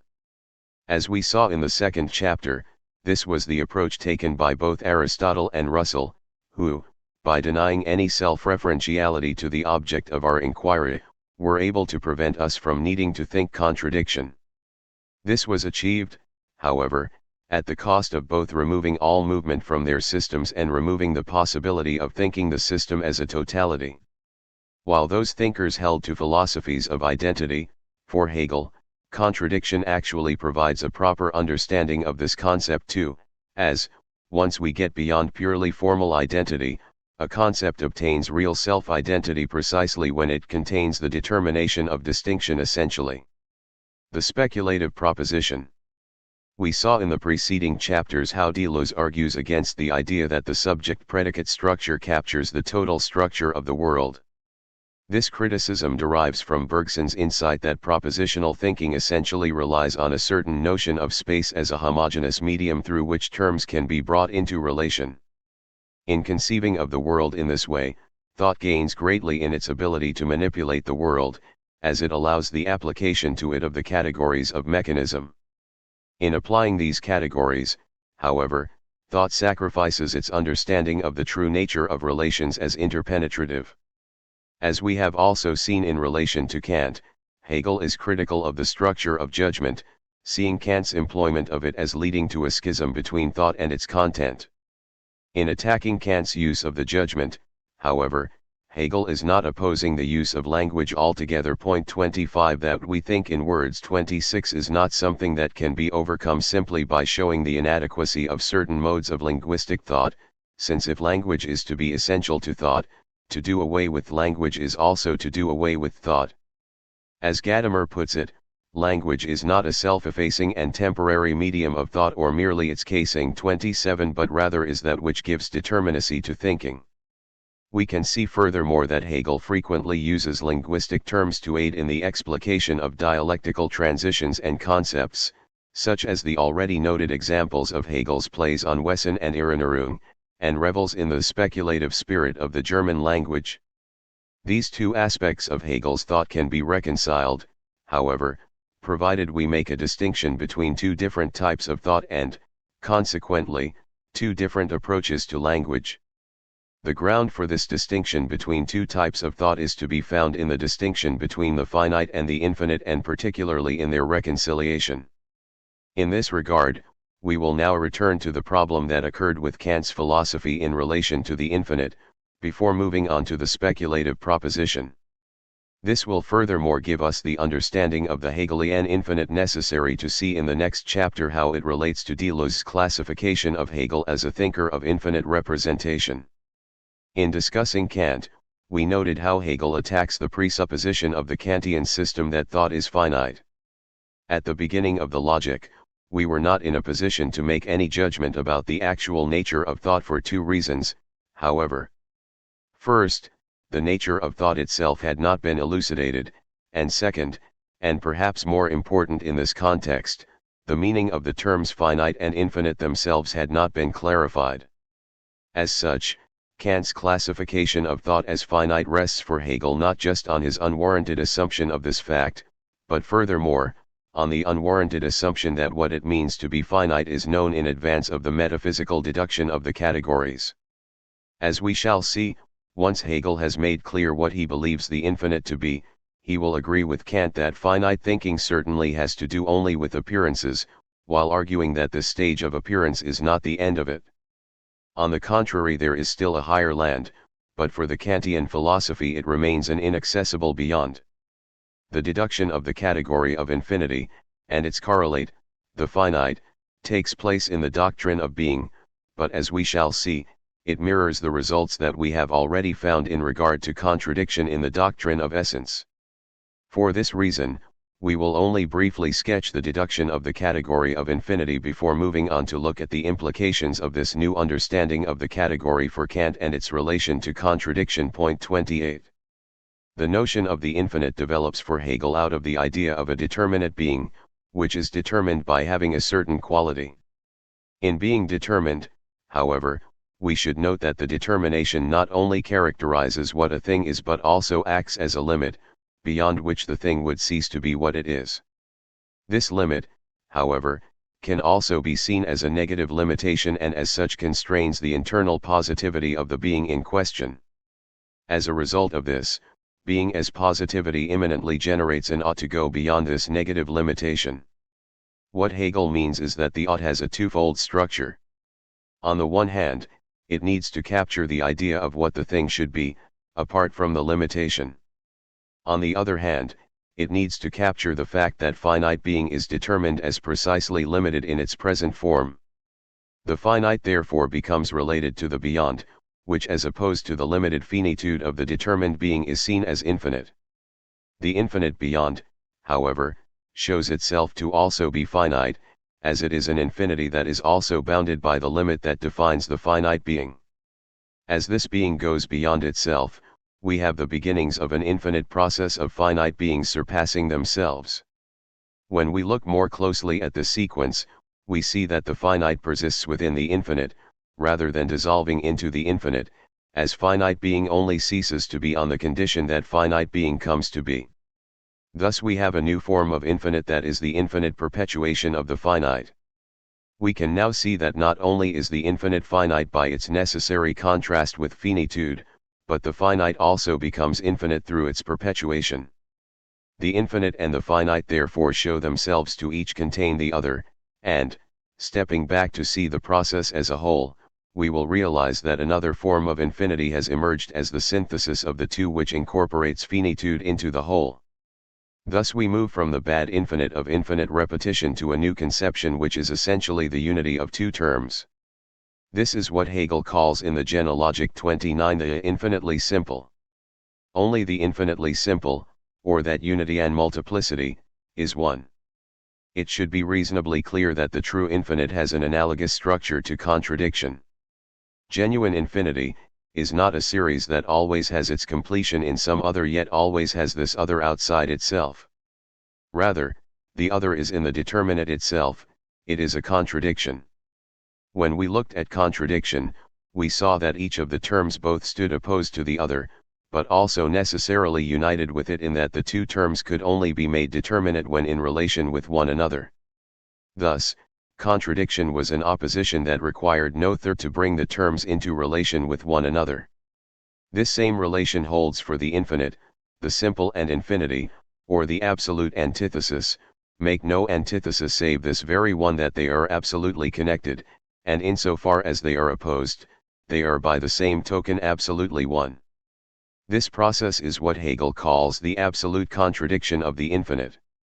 We saw that on Kant's reading, infinite thought was an impossibility, both in terms of the sublime and in terms of the intellectual intuition of God, which was intuition precisely because of the impossibility of thought being infinite. That is, while we could think of the infinite, the finite structure of cognition meant that thought itself could not be infinite, as we shall see it is for Hegel once we properly understand the nature of the speculative proposition. For Kant, with the sublime, the infinite shows itself as infinite magnitude. As such, Kant's conception of the infinite is limited to the first concept explicated in the science of logic, what Hegel calls the bad infinite. According to Hegel's dialectic, this concept is inadequate, however. The contradiction that bad infinity expresses, both that of infinite aggregate and that of infinite expansion, stays within the acknowledgement of itself. There is indeed a contradiction, but not the contradiction, that is, infinity itself. Both get as far as the requirement that the two alternating members positing and surpassing the limit be sublated, but the requirement is as far as they go. We can see here that there are, therefore, two concepts of contradiction, just as there are two concepts of the infinite. The bad infinite and bad contradiction exclude the possibility of the unity of the two terms, whereas in the good infinite and good contradiction, this unity is incorporated, as each term only is within its opposite. Hegel wants to show, however, that this concept of the sublime, the bad infinite, overcomes itself into the concept of the true infinite. With the opposition between the finite and the infinite sublated, the possibility of a Kantian restriction of cognition to the finite collapses. The finite immanently overturns its own limitations, becoming infinite. Therefore, the infinite can be cognized by thought, and if this is the case, the Kantian restriction of the metaphysical deduction to a taxonomy of terms statically derived from the functions of judgment as well as the possibility of a separation of thought and being collapses. While Hegel therefore begins the logic without assuming the incongruity of thought and being, the logic, in its development, further shows the alternative position to arise from a false problem. In this sense, Hegel is rebuking Kant not for relying on the finite understanding but for not taking the understanding to its limit. It is usually said also that the understanding should not go too far. This contains the valid point that the understanding cannot have the last word. On the contrary, it is finite, and, more precisely, it is such that when it is pushed to an extreme it overturns into its opposite. Within this movement, however, we still preserve the distinctness of the two types of thought. When we are discussing thinking we must distinguish finite thinking, the thinking of the mere understanding, from the infinite thinking of reason. It is this distinction that will allow us to understand how the same structure of judgment can be used to express two different types of truths depending on whether it is meant to be taken up by the finite understanding or the infinite reason. We have already looked at some aspects of Hegel's misgivings over Kant's understanding of the judgment. It is in the phenomenology of spirit that he provides an exposition of the difference between the type of judgment found in Kant, which is to be associated with the understanding, and the speculative proposition, which relates to reason. Point 30 for Hegel, our ordinary understanding of the proposition relies on the presupposition of the subject of a proposition as an objective, fixed self. Once we have established a firm basis for the judgment, we can proceed by attaching predicates to the subject that provide us with knowledge about its nature. For the finite understanding, this process can be understood through what Hegel calls picture thinking, a process whereby the connection is seen as taking place as if in a sensuous manifold, and thus in accordance with Kant's dictum that concepts of the understanding must, as such, be demonstrable, i.e. it must always be possible for the object corresponding to such concepts to be given in intuition. 31 In this case, the connection between the subject and predicate, while informative, is not necessitated by anything other than the judging subject who associates the subject and predicate, since the passive subject inertly supporting accidents cannot actively relate to the predicates. The speculative proposition, which relates to infinite reason, differs from the empirical proposition in that it relates categories to categories, rather than subjects to predicates. 32 Whereas in a non-speculative proposition, we have a structure such as the rose is red, Hegel gives us as an example of the speculative proposition God is being. Given that the second term is not a predicate, but is itself a subject, we cannot understand this proposition in the same way as a non-speculative proposition. This is because the second subject cannot be merely attached to the first, but instead determines the latter's essence. The passive subject itself perishes in this movement, as the second term no longer has the difference from the subject that allowed the predicate to remain static in relation to the subject. What is lost, however, is not the subject itself, but rather its passivity, as the second term is meant to show us the essence of the first. Thus, we are thrown back onto the original term as a subject, but as one which has been altered in the movement back and forth between the two terms. What is important about the speculative proposition is first that it allows terms to be identified that remain different from one another. In the philosophical proposition, the identification of subject and predicate is not meant to destroy the difference between them, which the form of the proposition expresses. Their unity, rather, is meant to emerge as a harmony. Second, the speculative proposition is inherently in motion, and in fact, it is merely dialectical movement, this course that generates itself, going forth from, and returning to, itself. The speculative proposition embodies the structure of contradiction, and this contradiction can be interpreted in two ways. The finite understanding, in attempting to grasp the proposition is checked in its progress, since that which has the form of a predicate in a proposition is a substance itself. The contradiction is thus presented to finite understanding in the form that cannot be demonstrated in intuition, namely, two subjects that both differ from one another and yet are the same. There are two possible responses to this situation. The first is to attempt to maintain the sovereignty of the finite understanding and complain of the unintelligibility of philosophical writings by continuing to see the proposition as embodying either the subject-predicate structure or the structure of a tautology. This arises from the mistaken view that the inadequacy of the finite categories to express truth entails the impossibility of objective cognition. Alternatively, one may be forced to move beyond a finite understanding by giving up the attempt to understand the proposition through picture thinking. In this case, one continues to maintain that the proposition contains a contradiction but no longer holds that a contradiction cannot be thought.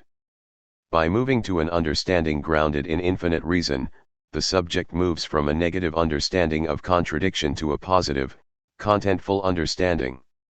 Once we have reached this point, movement has become an immanent part of thought, as the speculative proposition is a transition between the two terms. Without this mode of cognition, the science of logic as a whole is incomprehensible, beginning as it does with the identity and difference of being and nothing. In fact, the whole structure of the science of logic embodies this movement to speculative or infinite thought in its self-relation of form and content. Thinking is infinite because it is related in thinking to an object that is itself. One of the most important implications of this reading of the structure of the proposition is that it heads off any simple Bergsonian criticism of Hegel's use of language within his system of logic. This is the view that language is essentially spatial, and so the incorporation of language into metaphysics means that one has already debarred the possibility of understanding duration. While this may be true of finite judgments, by moving to a conception of the proposition which by necessity cannot be captured in intuition, Hegel has kept open the possibility of a linguistic relation to the world which does not rely on a mechanistic, an atomistic, notion of space. The concept of essence in Aristotle and Hegel. We need to look now at how Hegel's transformed conception of dialectic relates to the difficulties that we encountered in Aristotle's metaphysics.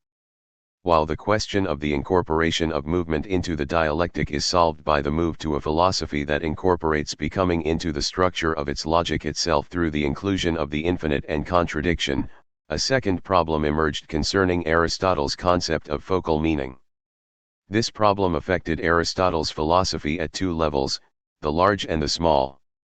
To begin with the large, Aristotle's problem was to show that the concept of being could be understood as a unified concept. Aristotle argued that each of the species of being was different from one another but semantically related to each other.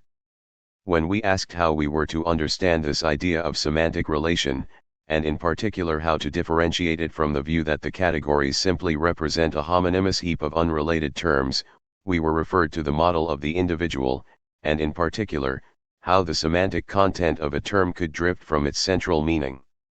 This was in terms of the distinction between the essence of a thing and its accidents. The difficulty was how to determine which of the properties of the individual were to be taken as essential, and which as accidental. In understanding this distinction, however, we were referred back to the genera, since, the proximate matter and the form are one and the same thing, the one potentially, the other actually. Therefore to ask the cause of their being one is like asking the cause of unity in general, for each thing is a unity, and the potential and the actual are somehow one. As the meaning of the general category of being or unity is what we were seeking, the relation of essence to accident now becomes problematic. The problem to be solved, therefore, was how one was to understand the movement between different semantic concepts, and particularly the concept of essence. We should therefore know to begin with that the concept of essence in Aristotle was defined as what it was to be that thing, thus, carrying with it the idea of the pastness of the object. Likewise, essence for Hegel was past but timelessly past being.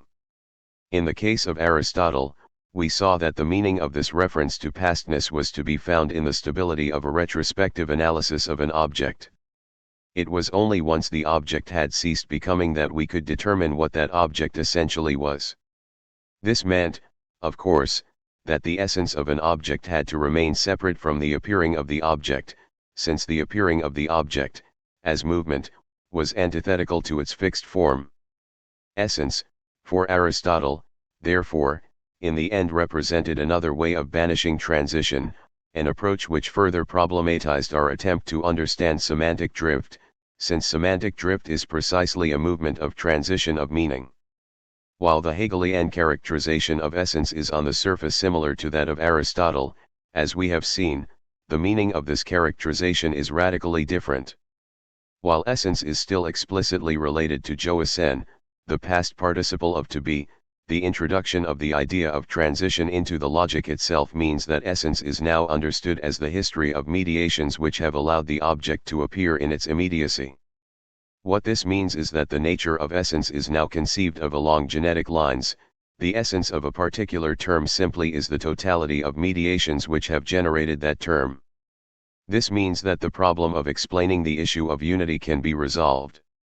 Instead of terms being externally connected, leading to Aristotle's difficulty of explaining the nature of the connection that obtains between them, for Hegel, as the concept itself generates other terms, we no longer have the difficulty of explaining how these different terms are related to one another. The sense of the definition, like its necessary proof, lies in its development alone. As we also saw above, since essence is the network of mediations that underlie the apparent immediacy of the object, essence will itself emerge as not opposed to appearance, but rather as both different from and identical to it. The immediacy will only be a seeming immediacy, but the essence, likewise, will only be understood as a result of its expression. Both terms will turn out to be unified in the same circuit of reflection. By moving to this understanding of essence, therefore, Hegel simultaneously solves the two problems of the Aristotelian system. Unity is given because the relations between categories can be understood simply by tracing back their genetic evolution, thereby showing their immanent relations, and essence is now seen as inseparable from the process of seeming, meaning that we no longer need to try to isolate a fixed element from the flux of appearing in order to understand the object. Conclusion. Hegel's ontology provides a coherent strategy for the resolution of the problems that plagued the Kantian and Aristotelian systems. Hegel achieves this through the attempt to provide a purely immanent description of the development of thought, rather than relying on an arbitrary deduction of the categories. In adopting such an immanent strategy, thought initially brackets any assumptions that we could make about the subject matter. What we found, particularly in the case of the categories of the finite and the infinite, is that, as the object of our inquiry is thought itself, once the categories upon which any assumptions we could have made have been disclosed, we discover that their previous assumption would have been illegitimate. Hegel's assertion that the finite contains the infinite leads to a radical transfiguration of representation that allows it to incorporate the moments of identity and difference by pushing them to the limit of contradiction. We can now see that Hegel and Deleuze provide two divergent attempts to overcome representation. We have also seen that in their diagnoses, both systems agree on what is problematic in classical thought. In the final 3 chapters we will explore these two systems' relations to each other, and in particular whether difference itself is sustainable or must always be pushed to its limit as contradiction. We will do so by drawing on the genetic account of their divergent development from a shared problematic given up to this point. Part 3. Beyond representation. 6. Hegel and Deleuze on ontology and the calculus. Introduction. In the final part of this book, I want to bring Hegel and Deleuze directly into relation with one another. So far, we have seen that Hegel and Deleuze develop their philosophies in response to the same problematic, the question of representation. We are now in a position to compare these responses and to see whether it is possible to formulate a critique of either philosophy from the resources of the other. The difficulty, once again, is to find a common basis on which to explore their divergences from the shared problematic. The present chapter will relate Hegel and Deleuze mediately through their different interpretations of the calculus and Kant's antinomies. In each case, Their interpretations are driven by fundamental principles of their metaphysics, namely, contradiction and difference. Chapter 7 will draw on the results of this chapter to relate Hegel and Deleuze directly through the logic of force. In the final chapter I will apply the results discovered to an empirical domain, biology. By doing so, I want to show that problems in Hegel's philosophy of nature derive directly from his fundamental logical categories and thereby to develop a Deleuzean critique of Hegel. In this chapter, we will therefore explore the differences and similarities between Hegel and Deleuze's ontologies through an analysis of their views on two fields, the differential calculus and the Kantian antinomies. In the field of mathematics, it is the calculus that most clearly expresses the notion for Hegel. Indeed, while by Hegel's time, the foundations of the calculus had been frequently attacked, most notably by Berkeley, it is the inability to justify the object, i.e., the differential coefficient dy/dx as notion which is mainly responsible for these attacks. Thus, for Hegel, if we are to understand the meaning of the contradictions that seem inherent in the foundations of the differential calculus, we need to move to a dialectical understanding of these foundations.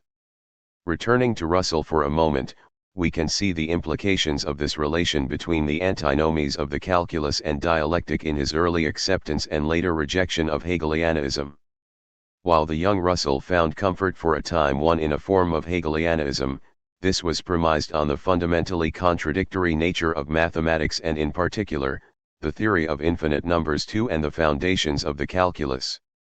It was only after Weierstrass, soon after the middle of the 19th century, showed how to establish the calculus without infinitesimals, and thus at last made it secure that Russell was able to apply the method of logical analysis to philosophy. Thus, for Russell, a dialectical understanding, not only of mathematics, but also of the world in general, was the only approach open in philosophy until the development of set theoretical foundations of mathematics. 4 As we have dealt with some of the problems inherent in the set theoretical perspective in Chapter 2, we will not return in detail to this interpretation here, but instead merely note that for Deleuze as well as Hegel 5 what is important about the calculus is to be found in the so-called barbaric or pre-scientific interpretations. In fact, for Deleuze, the calculus is even more central to his philosophy, since an interpretation of the calculus that moves away from the set theoretic, and therefore spatial, understanding of mathematics opens the way for a philosophy of difference that truly understands difference apart from representation. Such an interpretation is essential for the Deleuzean project. The differences between these two approaches therefore provide archetypal exemplars of how Hegel and Deleuze approach the problems of representation. As we shall also see, Hegel and Deleuze's interpretations of the antinomies mirror those of the calculus and show the applications of these principles outside of the mathematical realm. A return to Kant will once again show that Deleuze must be understood as a thinker in the post-Kantian tradition. We will now begin with a brief discussion of the workings of the calculus before moving on to look at Hegel's and then Deleuze's interpretations. The calculus. The calculus allows us to characterize quantities whose relations to one another vary. While it can be applied to any quantities, in this chapter, I will largely be focusing on the relation between time and distance traveled. Its basic approach was first used in relation to motion by the 14th century mathematician Orsma VI and came with the recognition that the velocity of a system could be represented by a line on a graph.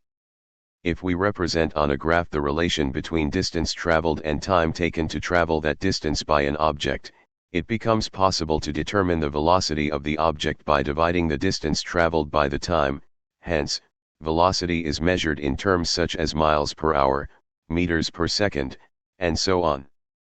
If the velocity is constant, the relation between distance and time will be proportional.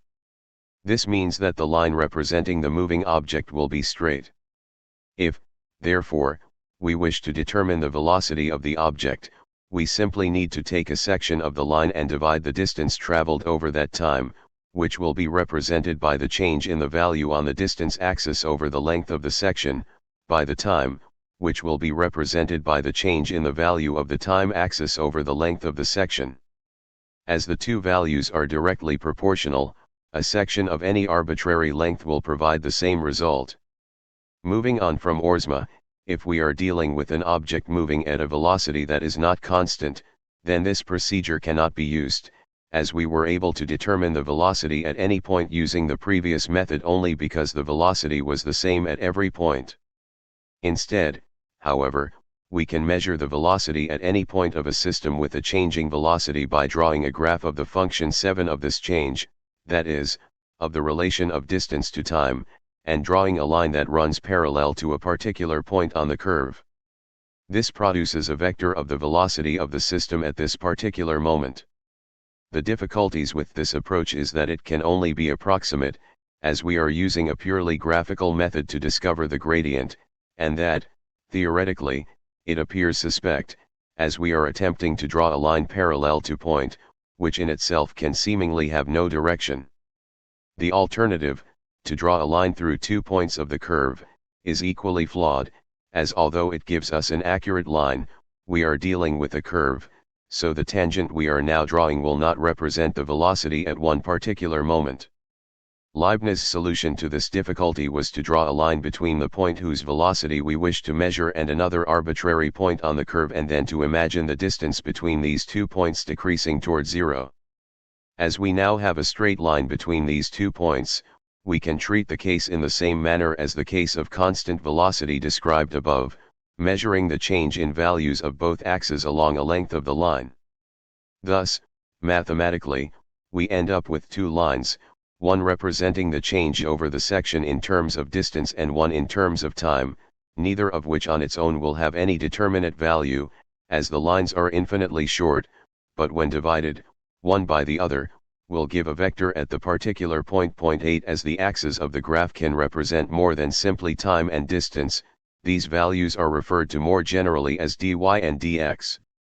Further, using Descartes' insight that a function can be represented by a graph, and a graph by a function, we can define this procedure as a function of the original formula, dispensing with the graphical method altogether. For this brief outline of the method of the calculus, I shall follow Hegel's assertion that the whole method of the differential calculus is complete in the proposition that dxn equals nxn, 1 dx, or equals p. While these statements look intimidating, they are in fact simply algebraic representations of the geometrical function. The second equation simply represents the gradient function of a curve. Gradient, as we saw in the case of straight lines, is defined in terms of the change in the value on the y-axis divided by the corresponding change on the x-axis, thereby giving a ratio.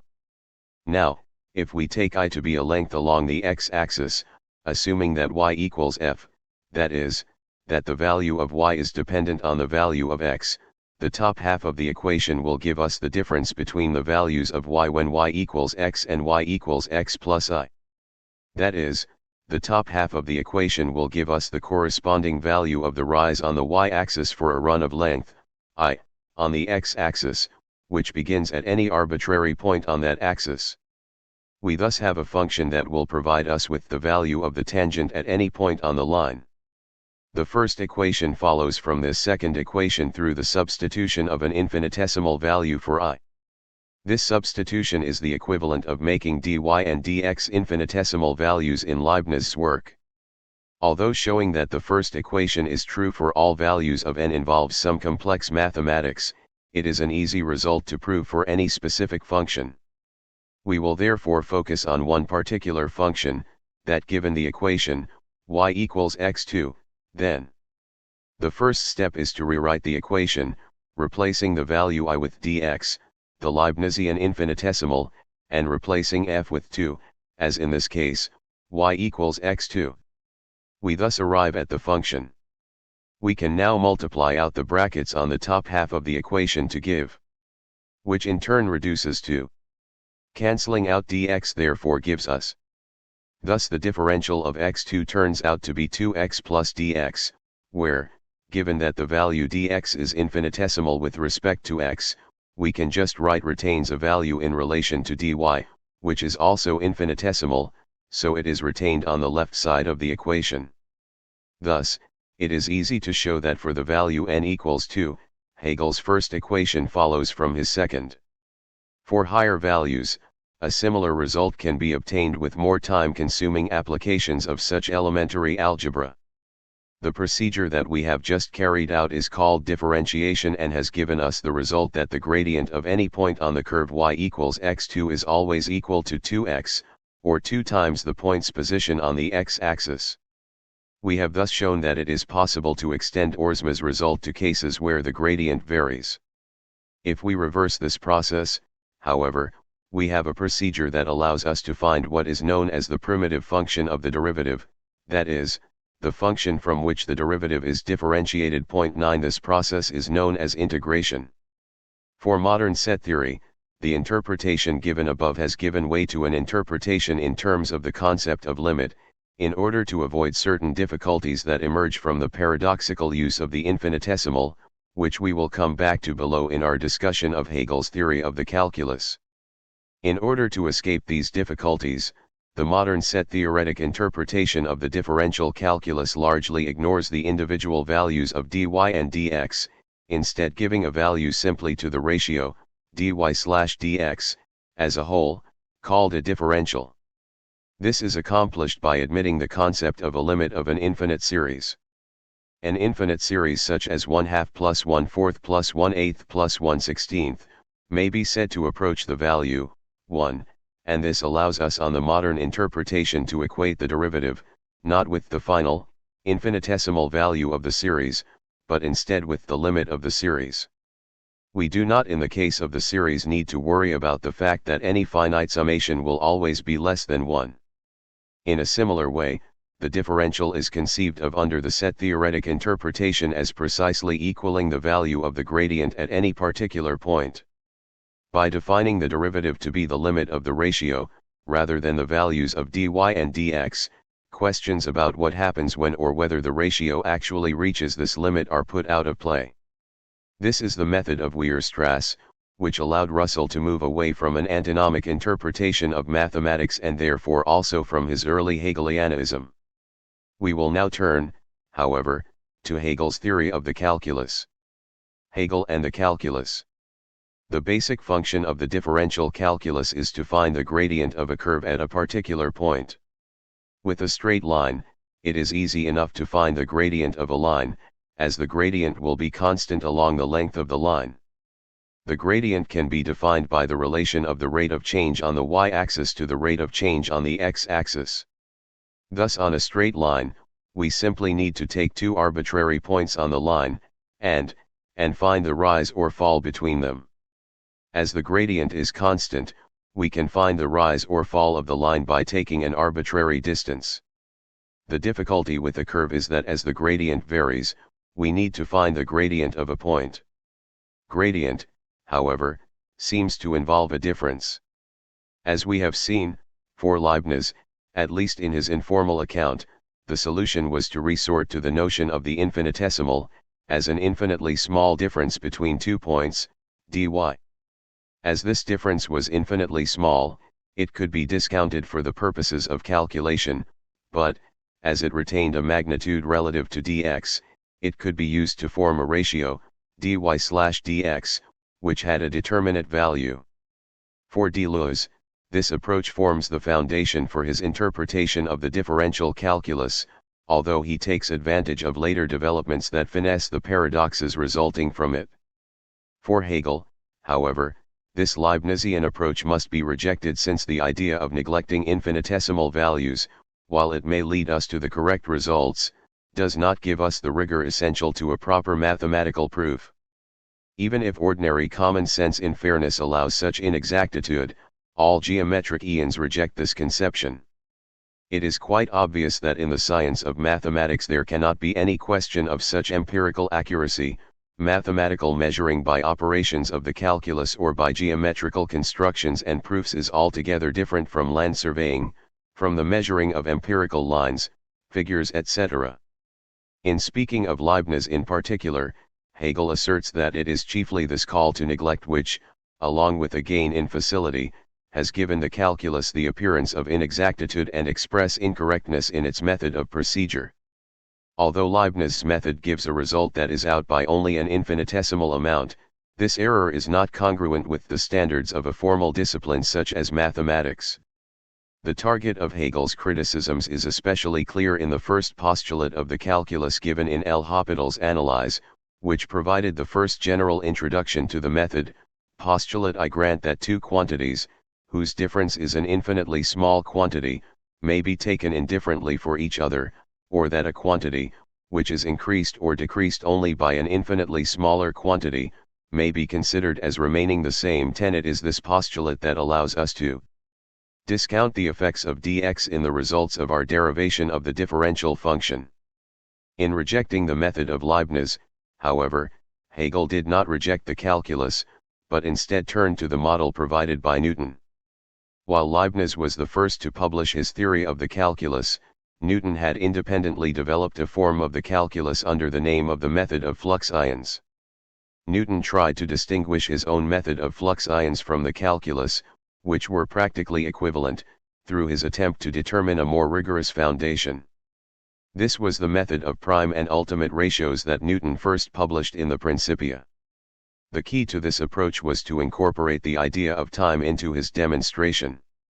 As he writes in the Quadrature of Curves, I don't here consider mathematical quantities as composed of parts extremely small, but as generated by a continual motion. Lines are described, and by describing are generated, not by the apposition of parts, but by a continual motion of points. Surfaces are generated by the motion of lines, solids by the motion of surfaces, angles by the rotation of their legs, time by the continual flux, and so on in the rest. These genus are founded upon nature, and are every day seen in the motion of bodies. 11. Newton uses this dynamic conception of the generation of the curve itself to posit the idea that the curve could be understood as the movement of a point with a certain velocity. With this, it is a small step to see the gradient of the point on the curve as representing the instantaneous velocity of the point itself, which we find by noting that the time it takes the point to move can be reduced to zero. Under this interpretation, the differentials, called flux ions in Newton's system, do not have to be seen as being too small to affect the result of the calculation, but can actually be seen to vanish at the limit point, when dt equals 0, quantities, and the ratios of quantities, which may in any finite time converge continually to equality, and before the end of time approach nearer to each other than by any given difference, become ultimately equal. If you deny it, suppose them to be ultimately unequal, and let d be their ultimate difference. Therefore they cannot approach nearer to equality than by that given difference d, which is contrary to the supposition. 12. The ultimate ratio therefore functions much as the idea of a limit does in modern mathematics. If we take a normal ratio, such as 8/64, if we reduce the values of the denominator and numerator proportionately, for instance, to 4/32, or 2/16, we find that the ratio of terms itself remains unchanged. Newton uses the idea of an ultimate ratio to argue that at the limit case, where the numerator and denominator are reduced to 0/0, we can still interpret the point as having a determinate ratio, and, in like manner, by the ultimate ratio of evanescent quantities is to be understood the ratio of quantities, not before they vanish, nor after, but with which they vanish. 13. It is this conception of the calculus, as grounded in the idea of an ultimate ratio, that Hegel takes to characterize it most adequately, albeit with the elimination of those determinations which belong to the idea of motion and velocity, because in them the thought does not appear in its proper abstraction but as concrete and mixed with non-essential forms. 14. To see how Newton's understanding of the calculus is integrated into Hegel's dialectic, as well as why Hegel believed it to require a dialectical foundation. We will now turn to the idea of the ratio as it occurs in Hegel's remarks on the mathematical infinite in order to trace the genetic development of Hegel's own understanding of the ultimate ratio. In a similar way to what we saw in the previous chapter in regard to the infinite, we need to distinguish when dealing with the quantitative infinite between a true infinite and a spurious infinite. As we shall see, in this, the true infinite will share many of the properties of the true qualitative infinite. Rather than beginning with the spurious infinite as we did in the case of quality, however, the explication of the mathematical infinite will be better explained by showing how two forms of infinite come into being together through the equation. As we saw with the qualitative infinite, the true infinite exhibited the negation and preservation of both the finite and the infinite within one whole. This overcame the spurious infinite, which was merely the perpetual repetition of the finite. Within the ratio, both these moments appear simultaneously. If we take Hegel's example of the fraction 2/7, we can represent it in the two following ways. 2/7 equals 0.2857142. On the right, we have the decimal expansion of the fraction, which in this case forms an infinite series. 15 As we should recognize by now, this infinite series cannot for Hegel be construed as a true infinity, as it just represents a bare repetition of finite values. In this case, the ought of the series is patently clear. What the series is meant to express remains an ought to be, and what it does express is burdened with a beyond which does not vanish and differs from what was meant to be expressed. When we assert an equality between 2/7 and its expansion, we have to note that while continuing the expansion of the series allows the value on the right of the equal sign to be made as accurate as required, it will always preserve a difference from the value on the left. This difference is the beyond that would have to be incorporated into the series to make it a representation of the true infinite, and therefore the source of the ought. For Hegel, the contradiction implied by the sign of equality combined with the necessary difference between the two sides of the equation emerges from the fact that what we have on the left of the equation is no longer a quantitative notion but has passed on into a qualitative determinateness, as the ratio is not tied to any specific value, but instead to their relation. This ratio cannot be captured by the expansion of the purely quantitative series of numbers on the right, no matter how closely it may approach the fraction. The fractional representation, as including that which is unobtainable from the quantitative determination, has therefore become our first approximation to the qualitative mathematical infinite. The fractional understanding of the calculus is ultimately not an adequate representation of true infinity, however. What is important about the fraction 2/7 is that it surpasses the purely quantitative determination of the series.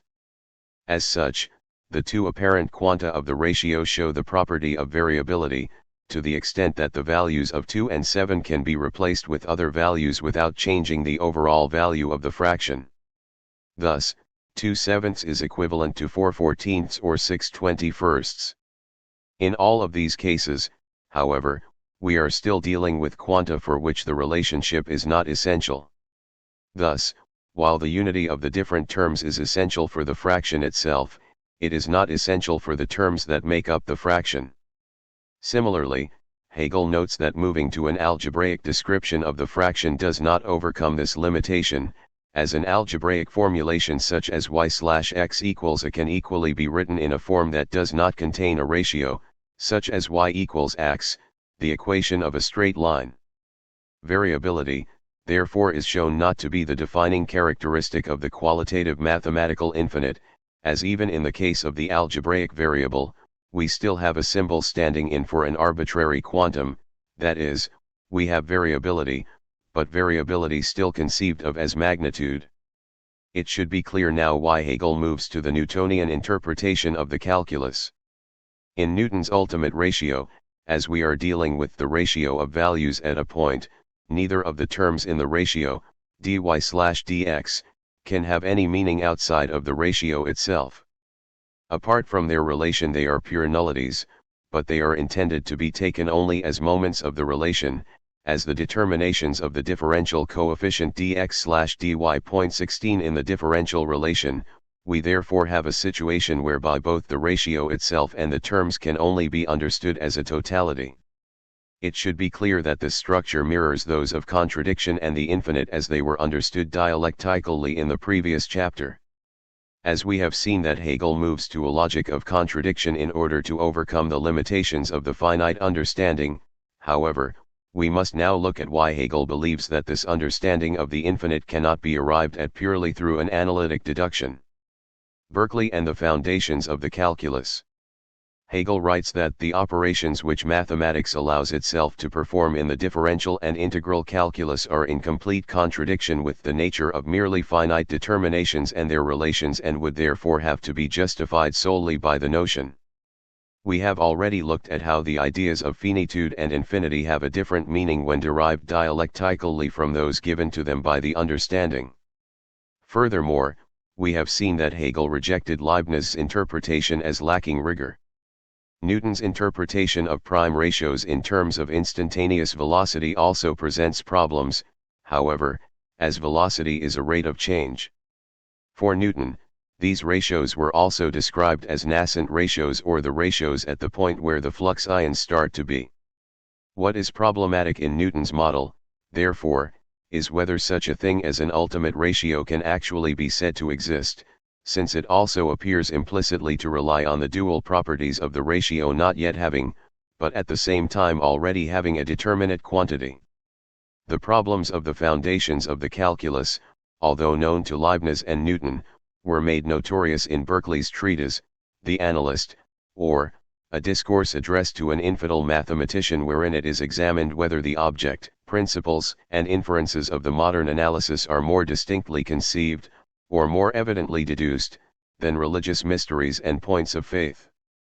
The essence of Berkeley's criticism lies in the statement: if with a view to demonstrating any proposition a certain point is supposed, by virtue of which certain other points are attained, and such supposed point be itself afterwards destroyed or rejected by a contrary supposition, in that case, all other points, attained thereby and consequent thereupon, must also be destroyed and rejected, so as from thenceforward to be no more supposed or applied in the demonstration. This is so plain as to need no proof. 17. Thus, Berkeley attacks Newton's notion of the ultimate ratio for both appearing to be unequal to zero, but also equal to zero. Going on to question the flux ions that make up the elements of both Newton's ultimate ratio and Hegel's mathematical infinite, Berkeley asks, what are these flux ions? The velocities of evanescent increments. And what are these same evanescent increments? They are neither finite quantities, nor quantities infinitely small, nor yet nothing. May we not call them the ghosts of departed quantities? 18.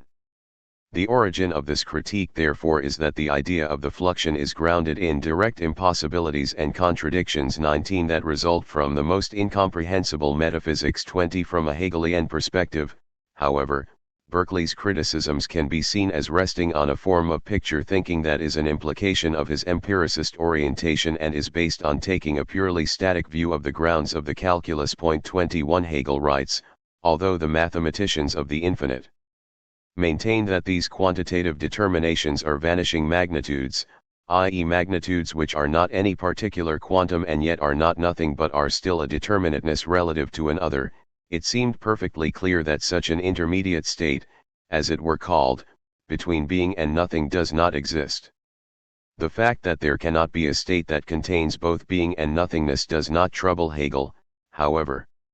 The unity of being and nothing is, of course, not a state.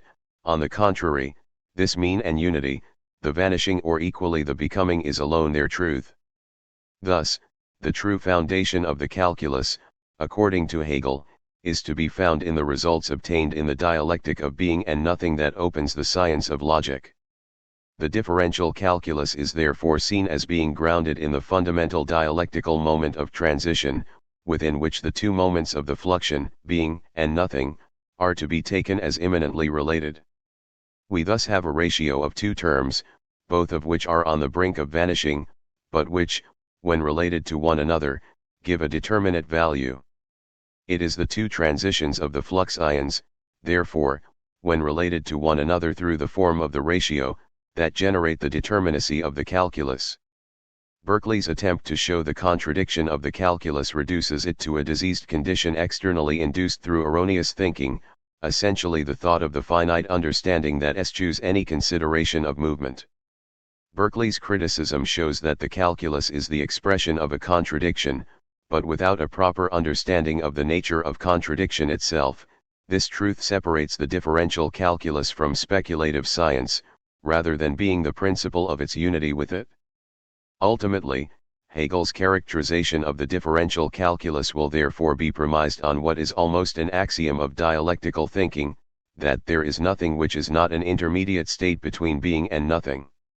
When these flux ions are incorporated into the ultimate ratio itself, we have a structure that is isomorphic with the structure of both contradiction and the infinite.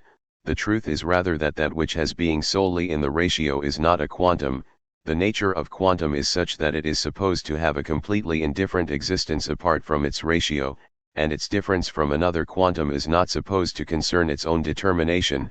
On the other hand, the qualitative is what? It is only in its distinction from an other. The said infinite magnitudes, therefore, are not merely comparable, but they exist only as moments of comparison. We thus have the unity of moments that can only exist in their difference through this unity.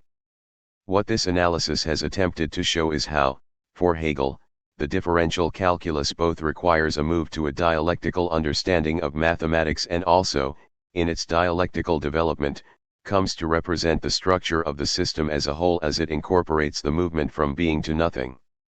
While Hegel's analysis of the calculus goes on to engage with a variety of his contemporaries' interpretations of the calculus, we will now turn to Deleuze, having shown the necessity of this dialectical moment in Hegel's account. Point 22. For Deleuze also, the calculus represents a founding metaphor. In the next section, therefore, we will move on to explore how Deleuze's understanding of the calculus differs from that of Hegel in order, through the large number of commonalities that they share in their interpretations, to highlight in precisely which ways they differ in their responses to the problems to be found in representation. Deleuze and the calculus. For Bergson, the transition to a method that takes movement as central presents us with the most powerful method of investigation known to the mind. Whereas, before the differential calculus, there is a sharp distinction between the straight line and the curve. 23. The differential calculus instead characterizes the straight line as a special case of the curve, indeed the limit case. In doing so, mathematics mirrors Bergson's own relation of the two categories of space and duration. Furthermore, in making this assimilation, the calculus represents the static as a byproduct of motion itself. While mathematics may approach its object by this method, however, the same is not true of the sciences, even those that rely on the results of the differential calculus. Biology does not get as close to its object as mathematics does to its own. While the differential calculus allows operations to be performed on quantities of change, it also allows the inverse procedure. As the method we have outlined shows, as the section of the curve by which we draw the tangent shrinks, the curve and the straight line become interchangeable. Instead of using this fact to open up a kind of thinking in duration, modern science for Bergson instead uses this fact to approximate the curve using a series of straight lines. Instead of, for example, using the idea of the curve to represent the relation between the biological as durational to matter as extensity, therefore, science attempts to reconstruct an approximation of the curve from a series of tangents, thus reducing duration to extensity. This failure of the science of Bergson's time to adequately understand the role that motion plays also opens up the possibility of a new relation to science that Bergson recognizes as a future possibility and that Deleuze will try to actualize through his interpretation of the calculus. Deleuze's exposition of the calculus begins with the pronouncement that just as we oppose difference in itself to negativity, so we oppose dx to not a, the symbol of difference to that of contradiction. In spite of this, in his interpretation of the calculus, there are a great many similarities with the Hegelian model, to the extent that his analysis seems to show an engagement with Hegel's own text. One of Deleuze's main aims in giving his exposition of the calculus is to provide a metaphysic which will take dx seriously. For Deleuze, this approach can only be achieved by providing an interpretation that will leave it separated from its infinitesimal matrix. What is driving Deleuze in this matter is, in parallel with Hegel, an attempt to provide an interpretation of the calculus which does not give the differentials the status of infinitely small quanta. Mirroring Hegel's argument about the representation of the infinite in the ratio, Deleuze writes, quanta as objects of intuition always have particular values, and even when they are united in a fractional relation, each maintains a value independently of the relation. For this reason, the Leibnizian interpretation of the calculus, which relies on infinitely small quantities, must be rejected. Similarly, the calculus cannot be conceived of as operating with algebraic terms, since in this case there must always be a particular value charged with representing the others and with standing in for them. Thus, the equation of the circle, x2 plus y2 r2 equals 0, is opposed to its differential, y dy plus x dx equals 0, in which such a substitution of arbitrary values cannot be made. In this example, however, we can already see the difference between Hegel and Deleuze becoming clear. While the differential of the circle can be represented as a ratio, Deleuze instead chooses the representation that maintains the separability of the differentials. This rhetorical device signifies his intention to present an interpretation of the differential that falls outside of the positions of the infinitesimal and the ultimate ratio. For Deleuze, the symbol, dx appears as simultaneously undetermined, determinable, and determination. To each of these three moments, we have a principle, which Deleuze claims together make up a principle of sufficient reason.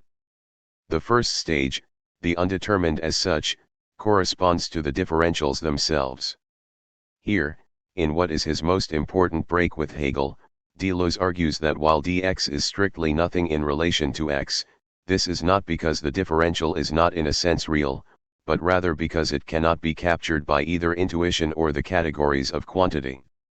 This characteristic of falling outside of both quantity and intuition is what Deleuze calls continuousness, presumably to highlight its difference from the discrete nature of quantitative determinations. In this sense, rather confusingly, continuousness is the ideal cause of continuity, continuity here understood as the kind of continuity discovered in the sensible realm. Just as with Hegel, Deleuze is opposed to thinking of the differential ratio in terms of variability, and continuousness instead represents the transcendental condition for variability, since it is through the reciprocal determination of differential elements, which themselves escape determination as quantities, that determinate quantities are generated by the differential function. In this sense, the differential, dx, as a symbol of difference, is completely undetermined, that is, as the representation of the closest noumenon, difference, it escapes the symbolic order. The symbols, dy and dx, and their values of 0 in respect to y and x, therefore represent the annihilation of the quantitative within them in favor of what Deleuze calls the sub-representational or extra-propositional. It should be clear from what we have said of Leibniz's interpretation of the calculus that once the differential is not seen as an infinitesimal quantity, we can no longer conceive of the process of differentiation as entailing the infinitesimal approximation of the tangent of a point. Instead, Deleuze introduces the notion of limit, but not the limit of the modern interpretation, whereby the differential is the value an infinite series converges on. Instead, the limit must be conceived not as the limit of a function but as a genuine cut. Deleuze's point is that whereas dy and dx are completely undetermined in relation to x and y, they are completely determinable in relation to one another. We can relate this back to our initial description of Leibniz's interpretation of the calculus by noting that Leibniz held differentials to be merely quantitatively distinct from the values of x and y, as infinitesimally small values. This led to the difficulty that, on the one hand, they relied on this quantitative moment to form a ratio and thereby determine the value of x, but on the other hand, this moment had to be ignored in order that we could determine the value of x itself, rather than x plus dx. For Deleuze, dy and dx are not to be characterized quantitatively, so, when we determine the quantitative answer, they fall out of the equation, as they cannot be captured by the categories of quantity. That is to say, the differentials themselves escape representation but, through their reciprocal interaction, are able to generate determinate representations. For Hegel, neither dy or dx could be understood outside of the ultimate ratio, precisely because each could only become determinate in relation to the other. For Deleuze, it is also true that dy and dx only become determinate in relation to one another, but this does not imply that the differentials are not determinable prior to their determination. They thus stand outside of the Hegelian notion of the ultimate ratio. This brings us on to the status of the reciprocally determinable, as dy/dx. The differential calculus is at the root of Deleuze's notion of the idea, and indeed, it relies on the results of differential geometry in order to escape from a reliance on sensuous intuition. As we saw in Chapter 4, the idea is set out by Deleuze using the Bergsonian analogy of light 24, but the calculus is supposed to allow us to move to a more rigorous conception of it. In his discussion of reciprocal determination, Deleuze clarifies this connection to the calculus further by asserting that the idea has the differential relation as its object. For Deleuze, as for Hegel, the differential relation is not to be understood in terms of quantities or variable magnitudes, but against Hegel, the value of the differential equation is to be understood according to its difference from the primitive function.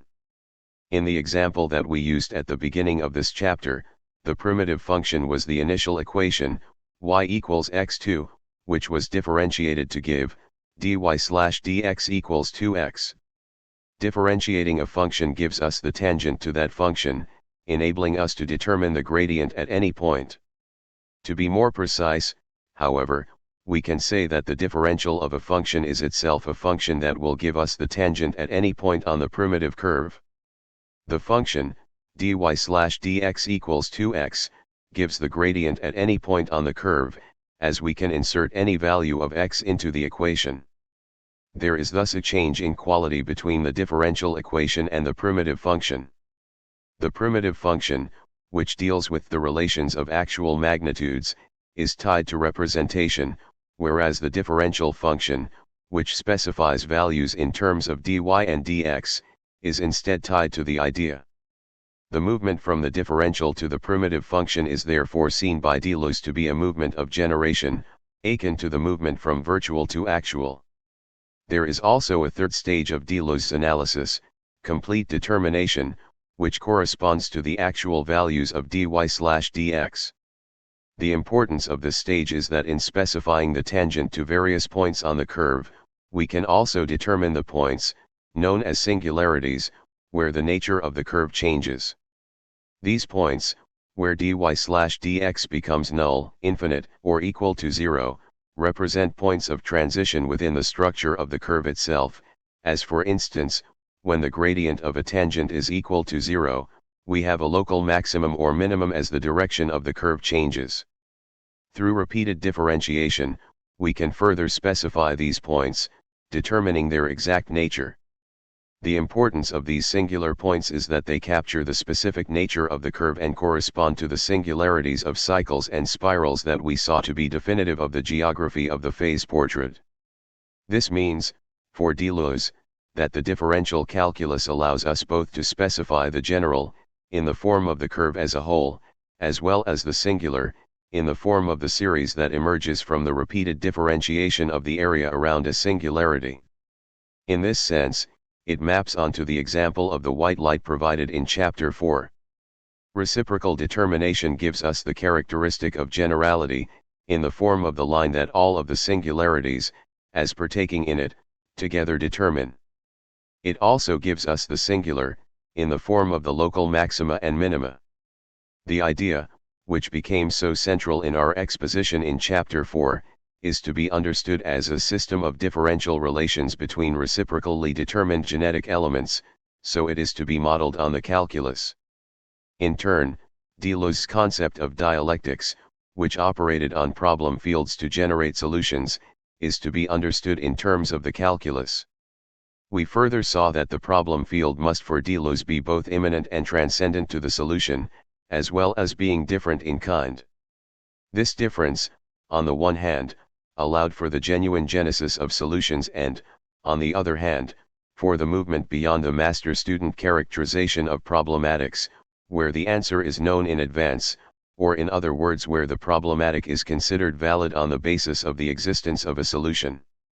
In fact, four terms are synonymous: actualize, differentiate, integrate and solve. In this case, it is the last two of this list that are important, as if the problematic field is to be defined as a field of differential relations, its solution can be defined in terms of finding the primitive function that gives rise to those differential relations. Integration is the inverse operation of differentiation, and in this sense, the primitive function can be said to be contained within the differentiated function. At the same time, however, the problematic is different in kind from the solution, as the primitive function deals with magnitudes, while the problematic deals with continuousness as such. In this way, the problematic remains transcendent to the solution. Furthermore, while there is no mechanical way of moving from the derivative function to the primitive function, this does not mean that the truth of a problem is defined in terms of its solution. Rather, following the work of the mathematician Hegel, the question of the nature of the solution is separated from the question of the existence of the solution. That is, we can mechanically determine where a particular formula is integrable prior to knowing what the result of the integration would be. This means that solvability does not rest upon an external criterion, but instead solvability must follow from the form of the problem itself. The movement between the problem and the solution, as we saw in our previous discussion of it, is a fundamentally ontological movement. The way an organism is structured, for instance, is seen by Deleuze to be a solution to a problem.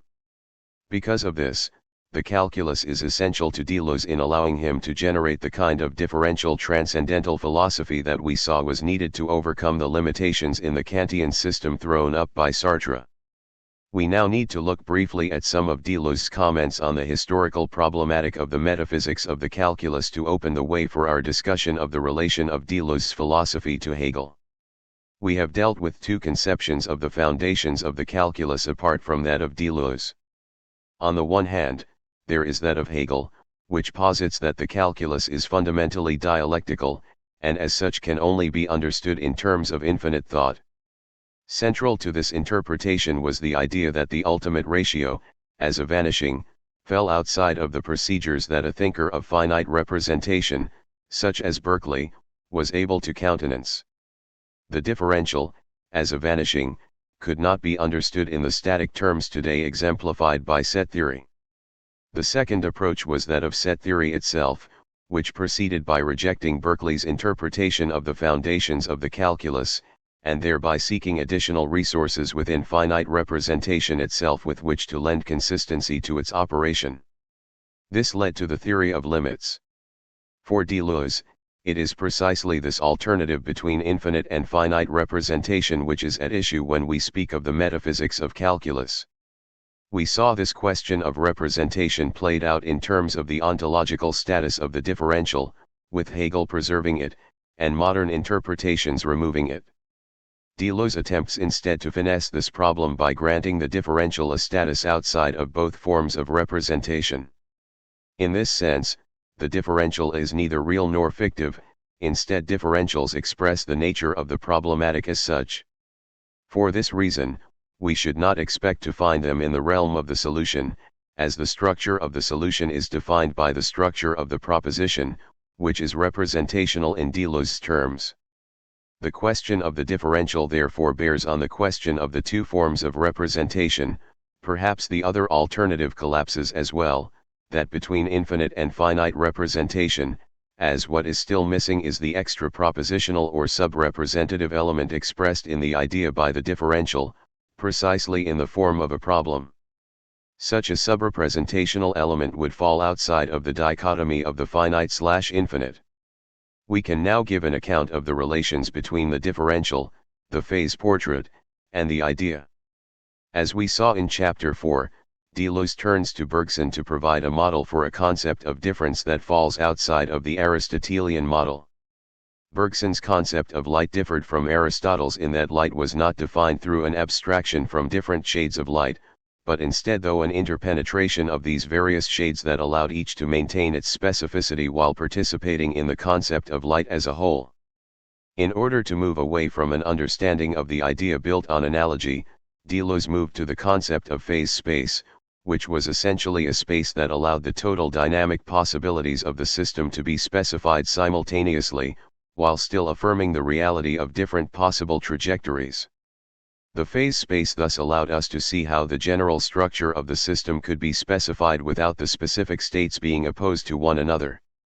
As it relies on the differential calculus for its construction, if Deleuze was to be able to specify the phase space without falling back into representation, a theory of the calculus was needed that did not itself rely on either finite or infinite representation.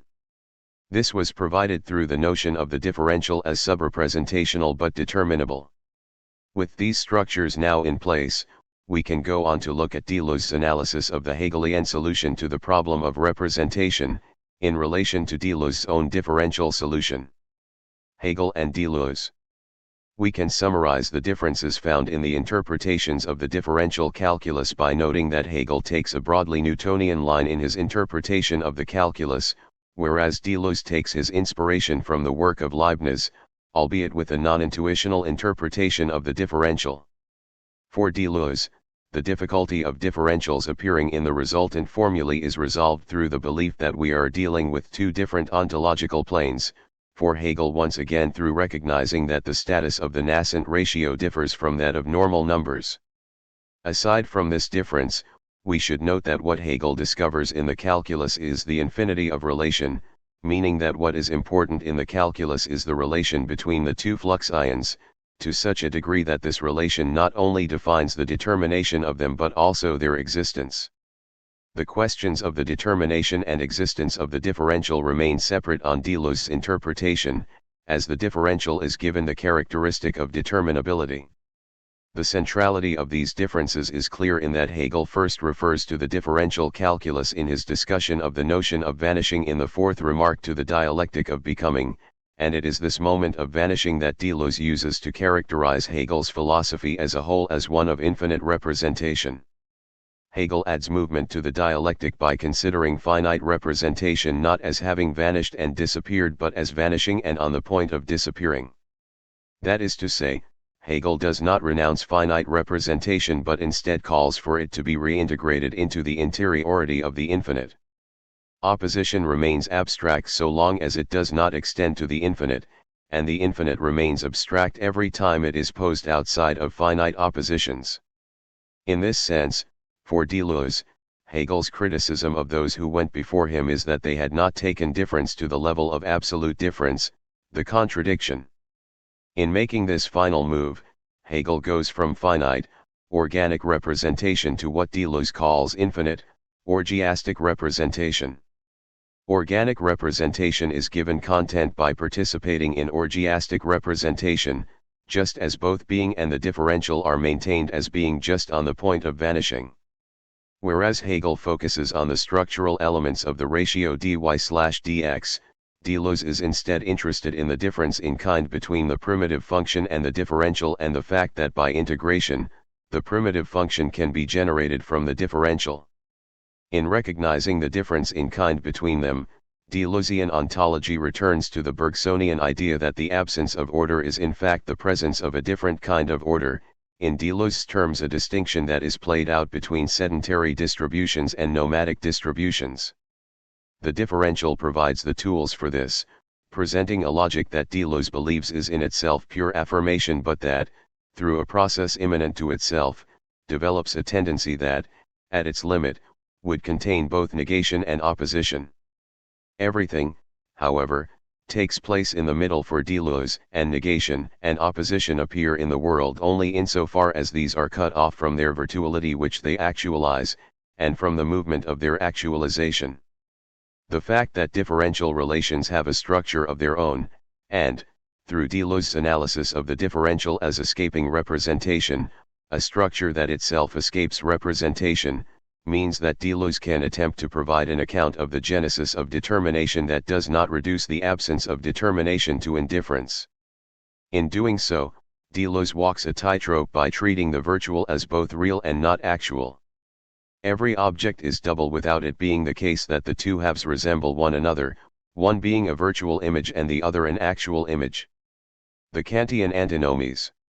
While we have looked at the differences between Hegel and Deleuze so far in relation to mathematics, we will now briefly return to Kant in order to give another example of how these differences play out, this time in relation to Kant's discussion of the antinomies of pure reason, as it is here that all three figures see the construction of a problem for the subject that ultimately leads to a break with our dogmatic interpretations of the world. Indeed, Kant went as far as to write that his system could have begun with the antinomies, as it is the inability of transcendental realism to resolve the paradoxes that emerge from our consideration of these cosmological concepts that lead, for Kant, to the recognition that reason is subject to transcendental illusions that are endemic in both dogmatic and empiricist positions. Point 26 for Hegel, instead, the antinomies show the existence of objective contradiction in the world, which can be resolved only by reconceiving of reason in such a way as to no longer define its mode of operation as extending a concept of the understanding beyond the limits of the empirical. For Deleuze, like Kant, the antinomies do not show the existence of objective contradiction, but instead create a rupture in the world of representation that can only be resolved through the incorporation of an element that escapes representation. The disagreement with Kant comes from Kant's inability to specify what this element is. As Kant claims that the antinomies provide indirect proof of the transcendental ideality of appearances, they have been the subject of some of the heaviest criticism to engage with the Kantian system. Since the aim of our discussion is to elucidate the relations between Hegel and Deleuze, we will keep discussion of this criticism to a minimum, outside of that employed by Hegel and Deleuze themselves.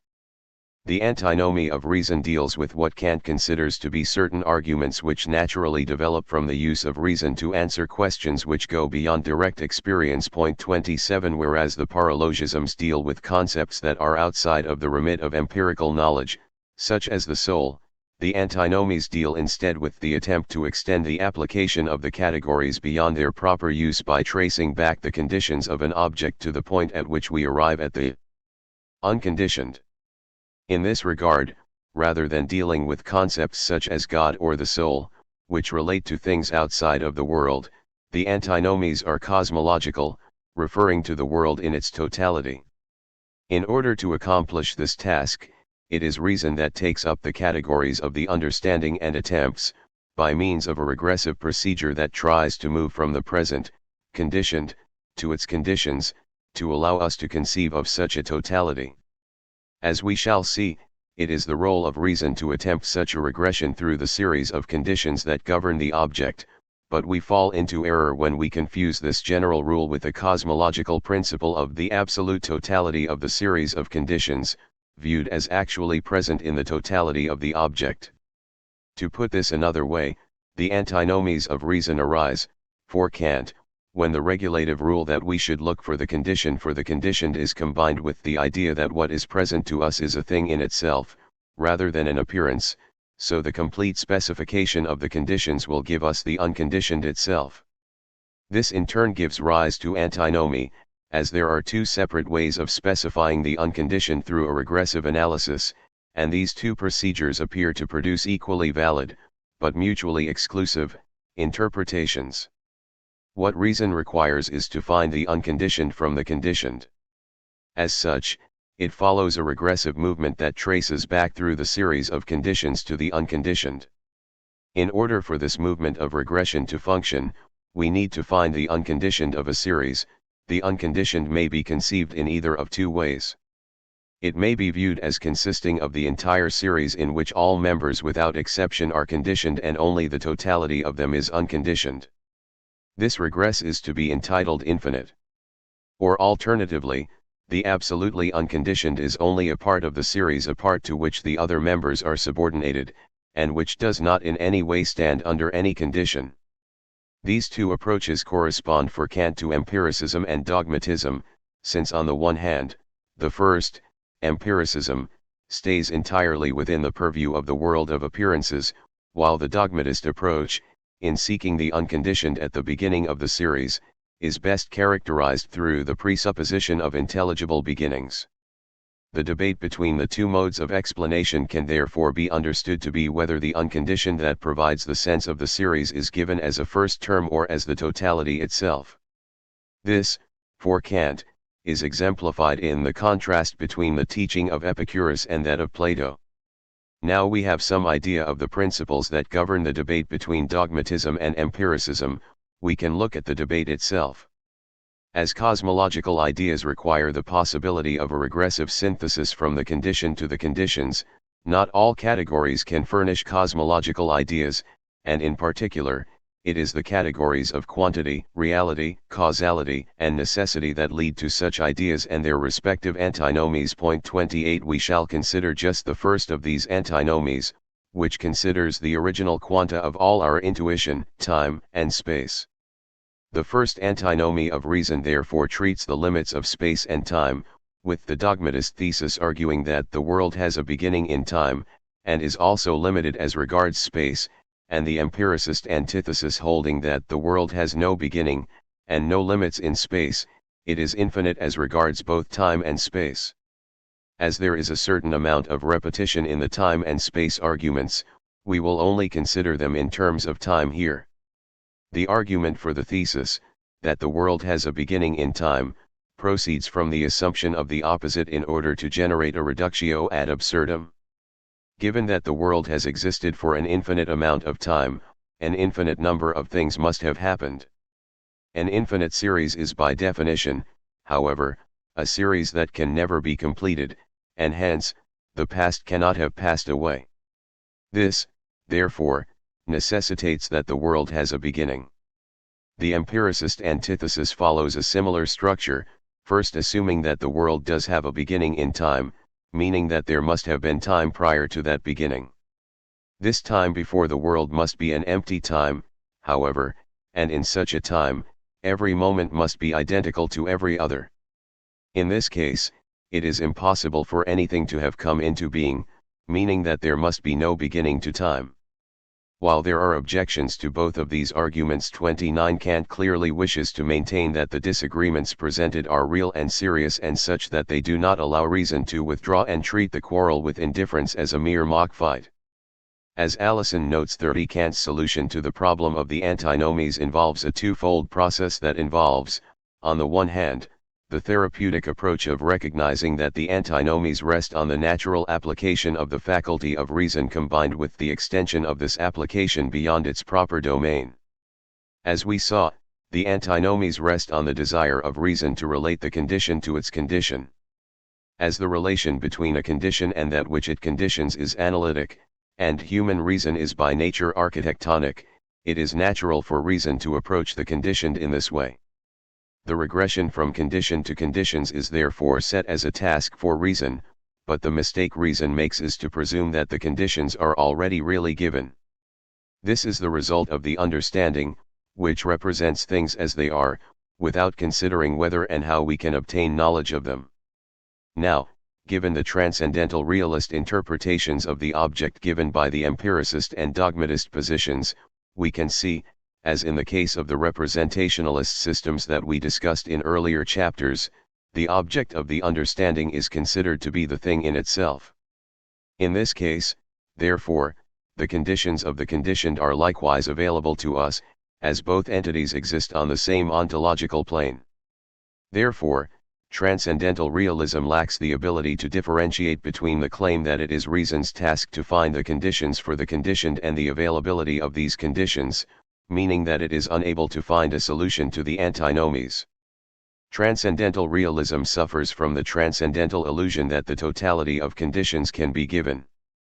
Transcendental idealism, however, while unable to remove the transcendental illusion, which derives from the analytic presupposition that the conditioned has conditions, is able to mitigate this illusion by showing that once we recognize that the world cannot be conceived of as a thing in itself, the arguments of both the dogmatists and the empiricists can be sustained without leading to contradiction. This fact further leads to Kant's claim that the antinomies provide the grounds for an indirect proof of transcendental idealism. Kant's solution to the antinomies is to play on the distinction that transcendental idealism generates between the thing in itself and appearance. For the transcendental realist, the availability of the totality of conditions means that we arrive at an unconditioned conclusion, leading to what Kant calls an analytical contradiction, but for the transcendental idealist, the unconditioned cannot be reached through the regressive application of the categories of the understanding, as these apply only to appearance, rather than to things in themselves. While the categories can give us the empirical conditions for an event, as they represent the conditions for the possibility of experience, they cannot be applied to that which cannot be experienced, the in itself, meaning that the kind of totality that the empiricist or dogmatist is looking for is simply unobtainable, as the sequence, no matter how far it is traced back, will remain conditioned. Once again, therefore, the attempt to represent a totality has resulted in a contradiction. How does the introduction of the thing in itself allow us to resolve the antinomy? By recognizing that between the two categorizations of the universe as either finite or infinite in magnitude, a third possibility exists. If it be said that all bodies have either a good smell or a smell that is not good, a third case is possible, namely, that a body has no smell at all, and both the conflicting propositions may therefore be false. Likewise, the noumenal, falling outside of the constraints of the categories of magnitude, is neither finite nor infinite. Finitude and infinitude are therefore considered by Kant as simple contraries, which means that no contradiction results in the denial of both. Kant in turn calls this kind of opposition dialectical. In this context, it is interesting to note that Kant will also take up the work of Zeno, arguing contra Hegel that Zeno's writings do not represent a skeptical form of dialectic, and contra Russell that he does not show the impossibility of movement, but instead that he prefigures Kant's own work by showing that if two opposed judgments presuppose an inadmissible condition, then in spite of their opposition, both fall to the ground, inasmuch as the condition, under which alone either of them can be maintained, itself falls. For Deleuze, a parallel situation to that of Kant emerges. For Kant, the difficulty that transcendental realism suffers from is that it takes the totality of appearance to be totality in itself, leading to the idea that the totality of appearances gives us the unconditioned, either immediately or mediately through the first cause. This leads ultimately to an inability to understand how we are able to be acquainted with the world. For Deleuze, the difficulty with representation is that it takes the totality of actual states of affairs to be totality in itself. This leads ultimately to the inability to understand any concept of difference that is not purely actualized as negation. Forms of the negative do indeed appear in actual terms and real relations, but only in so far as they are cut off from the virtuality which they actualize, and from the movement of their actualization. The difference comes through Deleuze's claim that Kant has failed to follow his own distinction between analytical and dialectical forms of opposition in holding that, in not being determined according to the categories, the noumenal is undifferentiated. However, to the extent that this pure noumenal thought remains undetermined, or it is not determined as differential representation, for its part, is not really overcome, any more than the propositions of consciousness which constitute the substance and the details of the antinomies. Deleuze is not, therefore, as concerned with the specific application of Kant's procedure to the antinomies as with the fact that Kant introduces an element that is neither finite nor infinite in order to resolve the dilemmas. He disagrees with Kant's approach, however, in that Kant believes that this element, as being neither infinite nor finite, is not determinable. This parallels Deleuze's own introduction of a novel interpretation of the differential to attempt to undercut both sides in the debate between finite and infinite representation, and is the same approach that we saw him take with the calculus.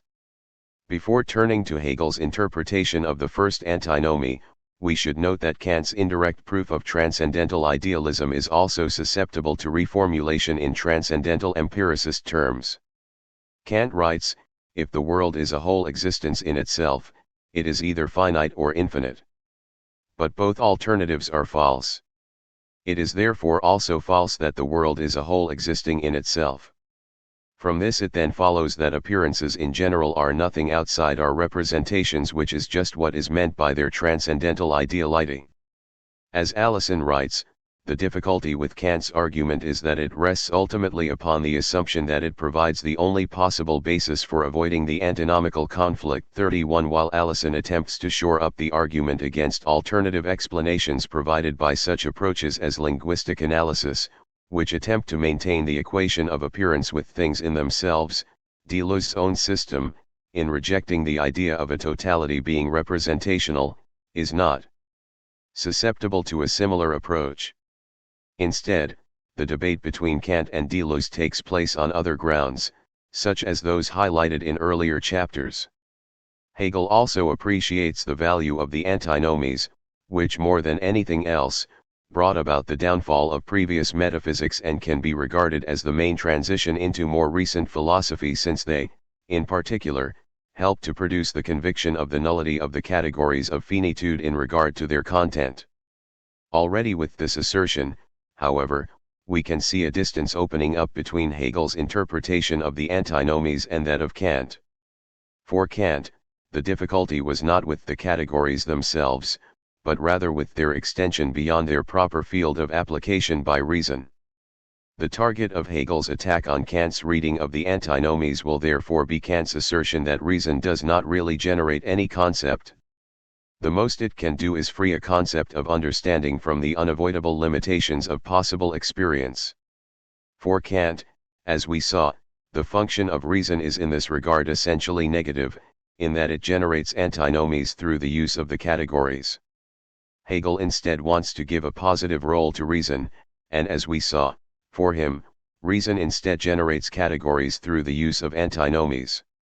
The fact that contradiction is at the heart of the Hegelian method means that instead of the number of antinomies being limited by a subset of categories, as many antinomies could be constructed as there are notions. Hegel's approach to the Kantian antinomies is therefore to show that they represent the emergence of infinite thought, as reason provides a genetic deduction of the categories through exposing the one-sidedness of them taken individually. Rather than seeing them as highlighting the need for, in Kantian terms, a noumenal, or in Deleuzian terms, a subrepresentational moment, Hegel will instead argue that it is only by removing the one-sidedness of these determinations that we can find any resolution to the antinomies. Hegel therefore berates Kant for an excessive tenderness for the world, which is never and nowhere without contradiction. Hegel attempts to support this claim by showing how the first antinomy naturally dovetails into the dialectical movement itself, provided one does not, as Kant does, replace the final moment of reconciliation of the determinations with their suspension within subjective reason. In order to show the truly dialectical nature of the antinomies, Hegel begins by showing that both arguments exhibit the fallacy of petitio principii, by affirming in the premises what they hope to prove in the conclusion. The thesis, which argues that the world has a beginning in time, actually assumes the concept of beginning, or rather of limit, in the form of the now. Namely, there is assumed some or any given point of time up to which an eternity has elapsed. This point cannot simply be any quantitative point, but it must instead be the qualitative end, as it represents the end of an infinite synthesis of the past and the beginning of the future. In it, therefore, time is broken off. Likewise, the antithesis, which asserts that there is no beginning to time, presupposes its content. In assuming the world comes to be in time, this proof presupposes that this existence comes into being and that the coming to be has an antecedent condition which is in time. The idea that existence always requires such an antecedent condition is, however, the content of the antithesis. Taken together, the thesis and antithesis really assert two things, that a limit is, and that the limit is equally only a sublated one. The thesis contributes the notion of a limit, the antithesis, in the form of antecedent conditions, its overcoming. Whereas Kant keeps these determinations separate, for Hegel they are conjoined to form the immediate determination of the infinite, as the beyond of the finite. When these determinations are taken up positively by reason, the antinomy generates a new category, where both determinations are united through their self-relation. By recognizing the place of contradiction within the world, therefore, and giving it a positive value, Hegel dissolves the negative implications that transcendental realism finds in the antinomy while staying within representation, albeit an infinitized form of representation. This union of the two determinations therefore also matches Hegel's approach to the calculus, which likewise takes place through the reconciliation in contradiction of the opposing determinations of being and nothingness. Conclusion. In this section we have seen how their interpretations of the differential calculus give us a deep insight into the relationship between the ontologies of Hegel and Deleuze. Central was the question of the status of the differential. On this point, finite representation, infinite representation, and the philosophy of difference mark out the three alternatives. For finite representation, the differential vanishes from mathematics, truly becoming nothing as it is replaced in the foundations of the discipline by the notion of limit, which hopes to allow everything to be explained on the plane of representation. For infinite representation, the differential is preserved in its vanishing, a point at which it falls outside of finite representation by no longer being interminable as a state. Instead, in its vanishing, finite representation is put into motion, actively accepting the characterization that finite representation gave it as contradictory, while forcing a positive reworking of our understanding of exactly what it is to be contradictory. For the philosopher of difference, the differential does indeed vanish, but only by falling outside of representation. It therefore becomes subrepresentational, creating a fissure between the concepts of determination and structure. We have dealt sufficiently with finite representation, which is problematic for reasons outside of the calculus itself. In the next chapter, we will therefore focus on Hegel and Deleuze's alternatives as they play themselves out in a broader sphere of philosophy. The essential question has now revealed itself to be this: is it possible to have the undetermined without indifference? We will answer this question by looking at Hegel's arguments against transcendental philosophy as they occur in respect to Kant and their relation to Deleuze's own differential transcendental philosophy. 7. Force, difference, and opposition. Introduction. In the previous chapter, we explored the differences between the approaches of Hegel and Deleuze in detail, in relation to their interpretations of the differential calculus and the Kantian antinomies. These differences of approach were not related to each other directly, however, but were mediated through their work on Kant and the calculus. While the logics of both Hegel and Deleuze relate to the same problematics, namely, the antinomies and aporias of what Deleuze calls finite representation and Hegel, the viewpoint of the understanding they would seem to remain incongruent with each other. Deleuze writes that the philosophy of difference must be wary of turning into the discourse of beautiful souls, differences, nothing but differences, in a peaceful coexistence, and the danger of remaining a beautiful soul is clearly recognized also by Hegel, for whom it is a necessary, but partial moment of our relations to the world. In this chapter, I want to relate these two different approaches to each other directly, in order to determine what resources either position has to provide a critique of the other. This presents an obvious difficulty in that Hegel was not acquainted with the work of Deleuze, but this does not mean that the Hegelian system does not have resources to engage with transcendental empiricism. As we have already seen in Chapter 5, Hegel presents a dialectic of essence and appearance that tries to show that essence only appears to underlie appearance, as something akin to a transcendental illusion generated by the movement of reason itself. Hegel takes this kind of approach in the Phenomenology in the section on force and the understanding, and presents a similar critique of Schelling's philosophy in the lectures on the history of philosophy. We will therefore try to see whether Hegel's approach in these cases can be used to provide a critique of Deleuze's dual ontology of virtual and actual, or if the novelty of Deleuze's approach led to Hegel's critique missing its mark. A further, and as it will turn out, related difficulty that we will look at emerges from Deleuze's slogan that just as we oppose difference in itself to negativity, so we oppose dx to not a, the symbol of difference to that of contradiction. This is once again the problem of the beautiful soul. The beautiful soul is in effect the one who sees differences everywhere and appeals to them only as respectable, reconcilable, or federative differences, while history continues to be made through bloody contradictions. It is this position that Deleuze seeks to avoid. The question therefore arises, how are we to understand Deleuze's use of the concept of opposition here if difference is to be seen as purely affirmative, or in other words, non-negative? This problem, the relation of opposition to difference, will therefore occupy us for the remainder of this chapter, in particular in regard to its expression in the problems of the one and the many and of the supersensible world. We will begin first with the problem of essence and appearance and the supersensible world, which we will explore through Hegel's dialectic of force and the understanding. Force and the understanding. As we saw in the previous chapter, Deleuze characterizes Hegel's philosophy as one of infinite or orgiastic representation, in contrast to his own philosophy of difference, which attempts to incorporate a subrepresentational element. By this, he means that instead of attempting to resolve the difficulties of representation by moving to a transcendental position, Hegel uses these difficulties to move from the finite thought of representation to infinite thought through an acceptance of the contradictory nature of the world. We also saw in Chapter 5 how this Hegelian dialectic led to a renunciation of the conception of essence as somehow providing the ground for appearance, since essence turns out to be, on a dialectical reading, the seeming of itself within itself, that is, the actual process of appearing. Such a result would clearly present difficulties for a transcendental philosophy such as Deleuze's, where the object is conceived of as doubled, provided we could show that the Deleuzean concept of transcendental field can be captured within this structure of the dialectic.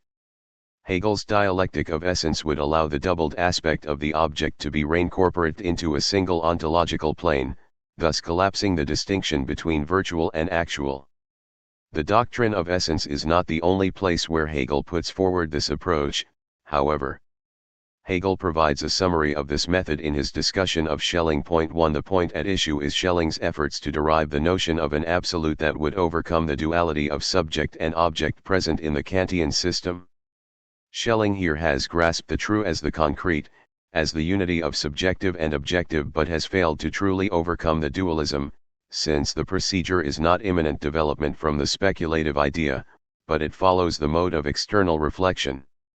By providing a merely formal procedure of deduction, Schelling must presuppose the resolution of the dualism at the outset, as formal reasoning teaches us that there cannot be anything more in the conclusion than is contained in the premises.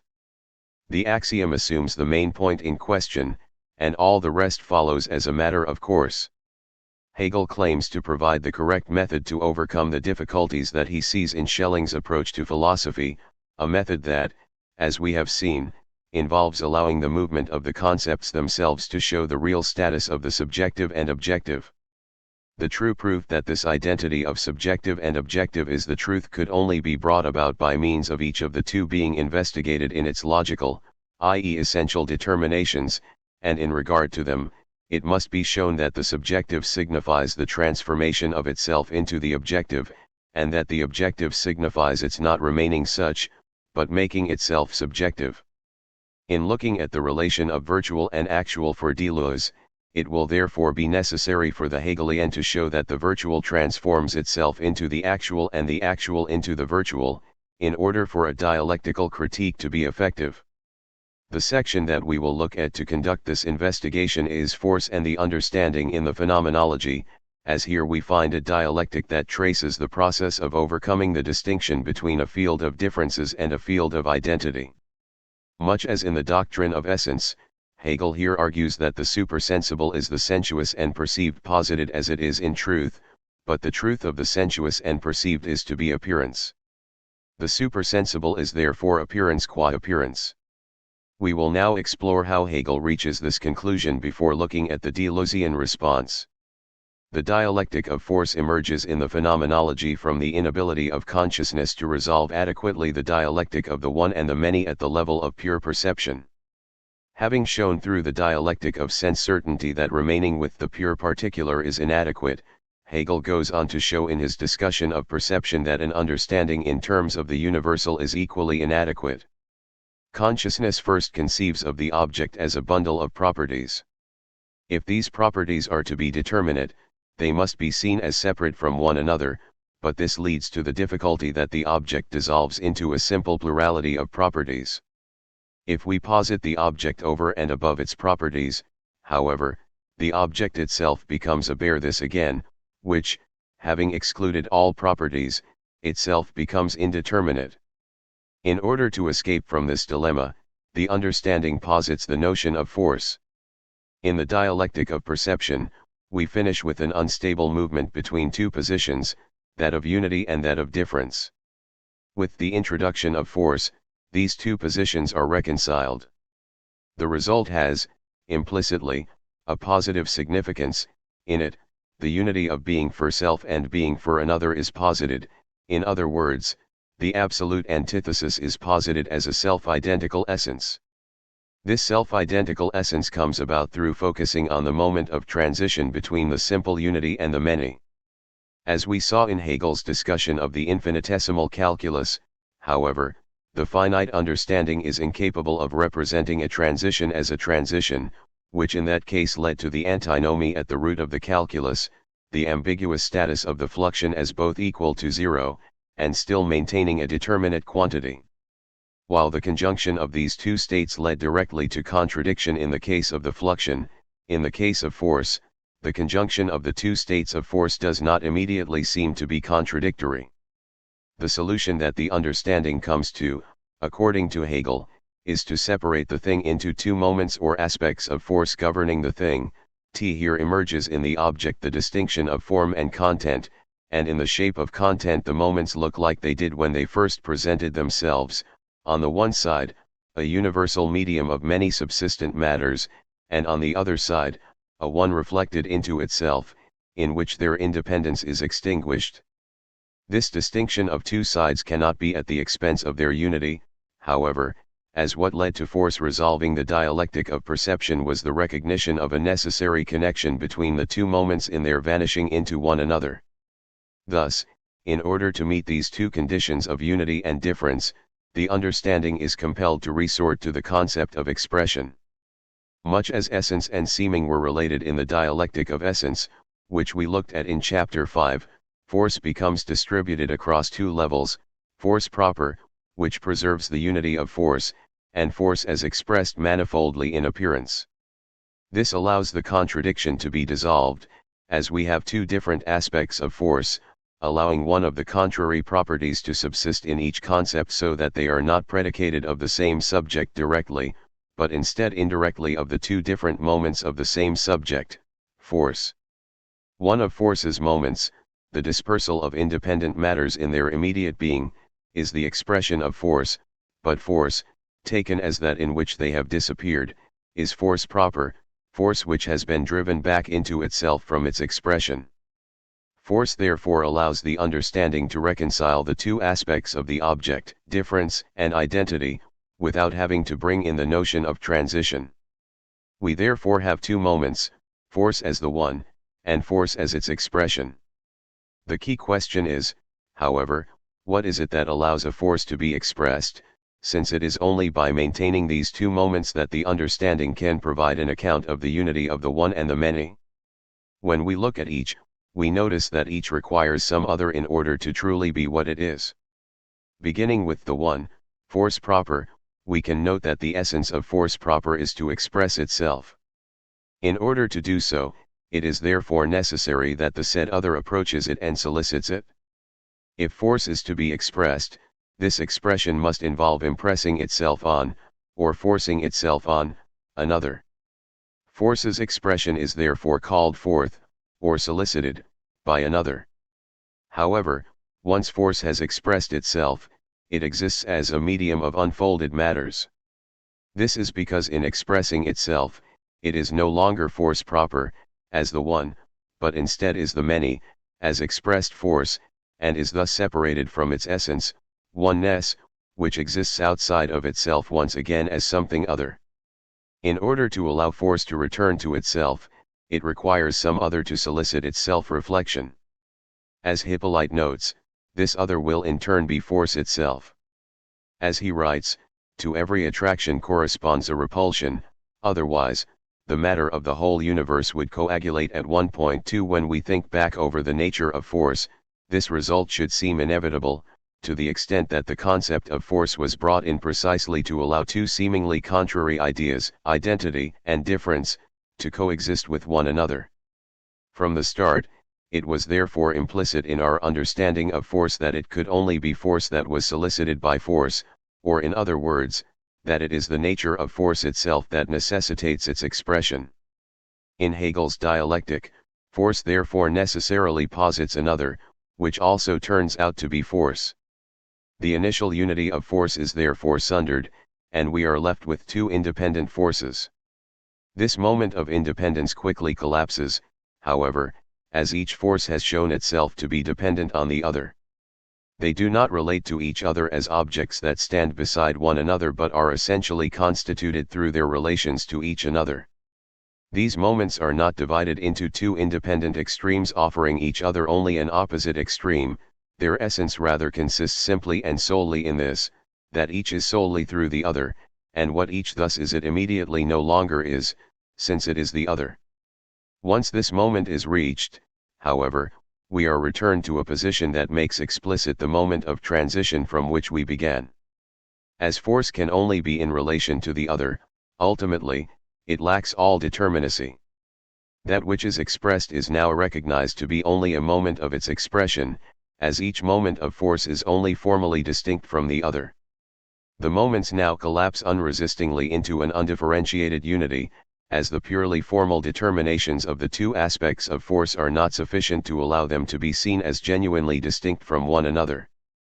Force has now become, as Hippolyte puts it, the thought of the phenomenal world which, as an interplay of forces, is now no more than the incessant exchange of determinations, a perpetual instability whose unity and consistency lie only in thought 3. Now that force is seen explicitly as this vanishing, understanding looks to this play of forces and recognizes that this play for the senses is too immediate for it, lacking all determinacy. The middle term which unites the two extremes, the understanding and the inner world, is the developed being of force which, for the understanding itself, is henceforth only a vanishing. For the understanding, therefore, the play of forces is conceived of as a non-being, a surface show, the totality of which is appearance. Appearance, as a non-being of being, a being that vanishes, brings with it the corresponding notion of the being of being, the inner being of things qua inner, which is mediated by immediate appearing. In this movement, we therefore have a structure analogous to the relation of being to essence that we looked at in chapter 5, where the immediate being led to the positing of its contrary, essence. Here, in contradistinction to the sensible world, a world of the supersensible is opened up, where the constant vanishing of the sensible is replaced with a permanent beyond. This beyond now becomes the object of consciousness, leading to the first, and therefore imperfect, appearance of reason, but this in turn leads to further difficulties. While escaping from the focus on the vanishing of forces allows consciousness finally to resolve the difficulties that it found there in relating the individual and the universal, the characterization of the beyond now becomes a problem. The absolute universal of the inner truth of things appears as the rejection of appearance, as its pure negation. As such, the reason it was able to overcome the antinomies of perception and force is also its downfall. The supersensible resolves the difficulties in determining the sensible by precisely lacking all determinations. It is positively the simple or unitary universal. The beyond therefore turns out itself to be simply a void. The question of determination that Hegel is here raising is not, however, a problem of a lack of knowledge of the beyond, since at this stage in the dialectic, he is claiming that the limitation of consciousness in this respect is essentially structural, and therefore cannot on logical grounds be resolved by consciousness. For Hegel, consciousness has two choices in relating to this beyond. First, we can simply leave the inner world as it is, as an inaccessible beyond of consciousness. This approach, however, is problematic once again, as consciousness has characterized the beyond as the truth of appearance.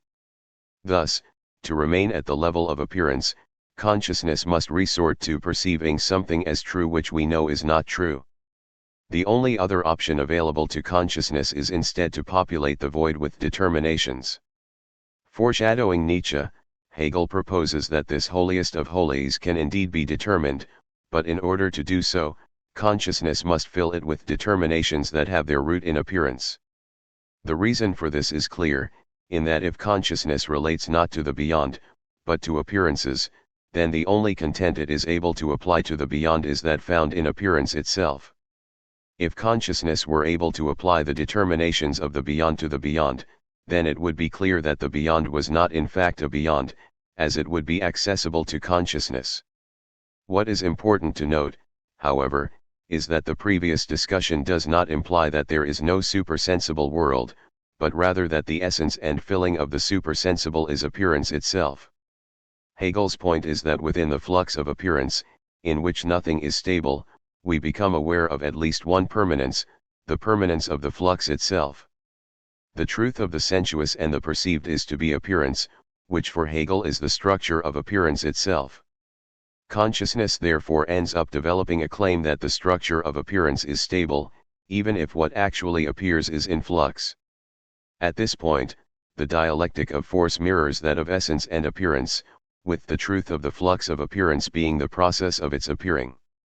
This means that Hegel can assert that the supersensible is therefore appearance qua appearance without consequently having to reduce it to mere sensibility. Just as with the dialectic of seeming and essence, we are once again in a situation whereby what appears to be a beyond is in fact something akin to a transcendental illusion, generated by the movement of reason itself.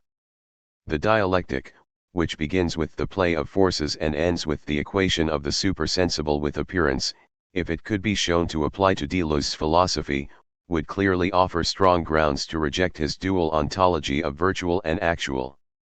This is particularly clear in relation to Deleuze's early work, Nietzsche and Philosophy, where the world of objects is conceived of as the expression of an underlying field of forces, necessarily inaccessible to consciousness. For the time being, however, we will return to the dialectic, in order to see how consciousness attempts to overcome these shortcomings through the concept of law. Law is the structure that captures the fact that the truth of appearance is its own ceaseless movement. What there is in this absolute flux is only difference as a universal difference, or as a difference into which the many antitheses have been resolved. This difference, as a universal difference, is consequently the simple element in the play of force itself and what is true in it. It is the law of force. Law therefore takes the element of universality from the beyond, but instead of making it a pure beyond, it tranquilly subsists in the play of the flux itself. Law thus attempts to resolve the difficulties of the beyond by relating itself directly to the sensible. The notion of law, however, also turns out to be problematic, in that once again, it aims to combine two conflicting tendencies. On the one hand, the laws must capture the specificity of the play of forces in the world of appearance, that is, the moment of difference, and this moment requires that the laws capture a maximum of content, as not to do so would leave us with a moment that somehow escaped the laws. On the other hand, however, the laws are precisely the laws of appearance, and appearance represents the unity of force. Thus, the laws must express this unity in themselves. This leads to a dilemma. Either we maintain the diversity of laws, in which case, we end up with a diversity which cannot capture the unity of appearance, which is their purpose, or else, we abstract from these general laws in order to generate a unified theory, but in this case, the specificity of the law is lost, and we return to a beyond as, at the limit, an abstract universal. Further, in developing our understanding of laws, we cannot grasp a key feature of them, namely, their necessity. In moving from the phenomenal to the realm of laws, we cannot explain why the laws must function in the ways that they do. Although laws give definitions of forces that specify their properties necessarily, this necessity, in turn, does not contain the necessity of its existence. It exists, either because we find it, i.e. its existence is not necessary at all, or else it exists through, or by means of, other forces, i.e. its necessity is an external necessity. The final problem is most serious for the notion of law, however. In attempting to explain phenomena according to laws, the understanding instead merely repeats the phenomena under law at the level of force.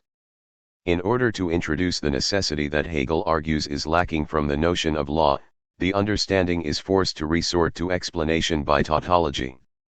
This is achieved by creating an artificial distinction between two different moments, followed by the cancellation of this difference. In the case of the law itself, this is achieved through taking a phenomenon as if it were structured from indifferent elements. Thus, for instance, motion is not itself thought of as something simple, or as a pure essence, but as already divided. Time and space are in themselves its independent parts or essences, or, distance and velocity are modes of being or ways of thinking, either of which can well be without the other. This structure of the law is then repeated in that which is to explain it. The single occurrence of lightning, example, is apprehended as a universal, and this universal is enunciated as the law of electricity. The explanation then condenses the law into force as the essence of the law. This force, then, is so constituted that when it is expressed, opposite electricities appear, which disappear again into one another. That is, force is constituted exactly the same as law. There is said to be no difference whatever between them. The movement of the law is therefore paralleled by a movement of force. It turns out that explanation in terms of law simply moves from the same to the same. The implication of this is that what is posited as a ground for appearance is in fact no ground at all, but is merely the same as appearance itself. Given the failure of explanation in terms of law, which relies on a pure repetition of the nature of appearance, the understanding tries one final attempt to provide a positive account of the unity of the world of appearance, by positing the principle governing the world as the inversion of the order of law. The inverted world. The structure of explanation proved to be tautologous, but this tautology opened up a moment of difference, as the A equals A of a tautology requires another moment in order to keep the two moments from collapsing into each other. Thus, as we saw in chapter 5, identity requires a moment of difference. Likewise, the world of pure identity, law, opens up a world of pure difference, its absolute negation, the inverted world. The self-same really repels itself from itself, and what is not self-same really posits itself as self-same. Whereas the supersensible world of laws captures that which is identical, or permanent within the perceived world, it was unable to capture the other aspect of the world, namely, the movement inherent within it. The inverted world solves this problem, for as the movement of the identical back into itself, it inherently contains this principle.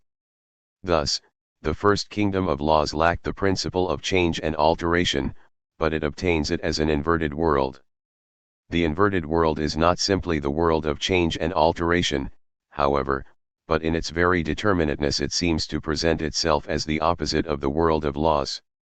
What tastes sweet is really, or inwardly in the thing, sour, or what is North Pole in the actual magnet in the world of appearance, would be South Pole in the inner or essential being.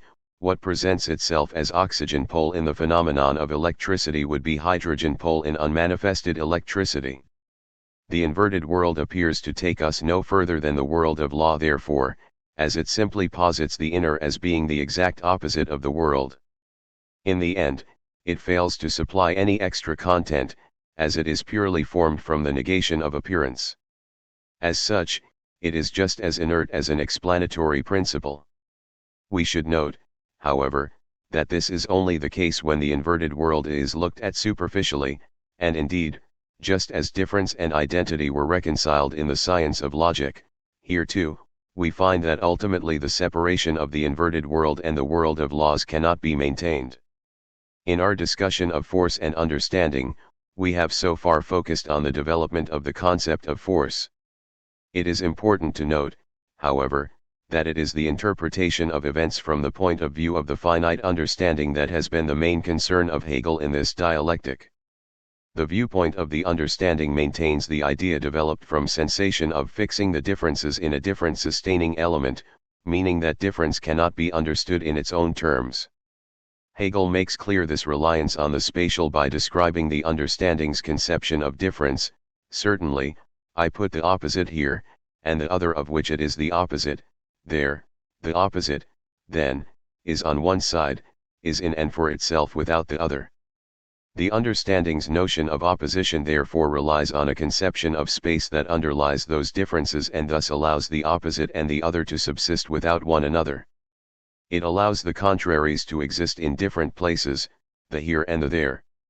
In this sense, the inverted world and the world of laws are seen by the understanding as being separate from one another in the same way in which two objects are spatially distinct from each other. Once we remove this spatialized conception of difference, and remove the sensuous idea contained within it, we can move to a conception of difference that does not create a sharp divide between itself and that from which it differs, but just because I have the opposite herein and for itself, it is the opposite of itself, or it has, in fact, the other immediately present in it. Once this move has been made, Hegel's resolution of the problem of the inverted world is simple enough. Once again, we find that this resolution of the dialectic involves the recognition of thought as infinite. Once we recognize that the simple character of law is infinity, then we can see that it is both self-same and different. That is to say, instead of seeing both moments as essentially indifferent to one another, they need to be seen as implicit moments of a single unity. The two distinguished moments both subsist, they are implicit and are opposites in themselves, i.e. each is the opposite of itself, each has its other within it, and they are only one unity. The inverted world is now seen as containing the world that is its opposite, just as it itself was shown to be implicit in the world of law. Both moments subsist in a common unity. This movement is indeed clear in the inverted world, provided we do not take the superficial viewpoint of the understanding. In another example of the inversion, for instance, Hegel cites the case of revenge. In the immediate world, revenge requires me to confront my enemy as himself a person who does not treat me as such, and in fact bids me destroy him as an individuality, whereas the law of the inverted world instead proclaims that the reinstatement of myself as a person through the destruction of the alien individuality is turned into self-destruction. These two laws are opposites, and, taken as such, neither allows me to achieve personhood, as in the first case, I am not seen as a person by my enemy, and in the second, the destruction of my enemy is also the destruction of myself as a self. When understood according to infinite thought, however, we are able to achieve a resolution of this dichotomy. The difficulty emerges for the understanding because each subject in this case is seen as distinct, and self-subsisting, much in the same way that the immediate and inverted worlds were. From this perspective, it is likewise impossible for me to recognize myself in the other, so the destruction of the alien individuality can only be understood as a destruction tout court. From the perspective of reason, however, both of these moments can be reconciled, as now destruction of the alien in the other amounts to my recognition of myself therein and thus becomes a condition of my personhood, rather than of its destruction. Likewise, this equally opens the possibility of the other confronting me as a person in turn, thus generating the infinite movement of self-consciousness that Hegel takes as determining the subject as a person. Thus, from the standpoint of reason, these opposites are reconciled precisely through an infinite movement that allows them both to subsist without a radical split into two worlds. The dialectic of consciousness and self-consciousness is therefore implicit in the dialectic of the inverted world. As well as looking forward to later relations, we find that moving to the position of infinite thought overcomes some of the problems we encountered in the structure of explanation itself. As we saw, explanation turns out to be tautologous because it relies on a difference being created that is in fact not a difference. Thus, for example, space and time are separated from one another in order to later reunite them in the laws of motion. The reason for the fall into tautology was essentially that identity was conceived of in such a way that it in itself excluded any possibility of maintaining concrete differences within it. It remained purely abstract. From the perspective of reason, however, the universal nature of law can be maintained without having to abstract from all differences. Instead, we have a concrete universal that allows the differences between time and space to be preserved while at the same time maintaining the necessary connections between the parts. It is important to note in concluding this exegesis of Hegel's dialectic of force that this resolution of the inverted world is only available to us as readers of the phenomenology. The consciousness that moves through the dialectic instead remains trapped in an understanding of the world as doubled. It is true that infinity itself becomes the object of the understanding, but once again the understanding falls short of infinity as such, since it apportions to two worlds, or to two substantial elements, that which is a difference in itself, the self-repulsion of the self-same and the self-attraction of the unlike. We can now ask to what extent this dialectic can be related to Deleuze's system of transcendental empiricism. As we can see from the structure of the dialectic, one of its targets is clearly the kind of transcendental philosophy proposed by Kant. Hegel's argument attempts to show how consciousness, in order to resolve certain antinomies that emerge in consideration of the object, is driven to posit appearance, and in positing appearance, to posit a beyond of appearance, much as we found Kant doing with the antinomies in the last chapter.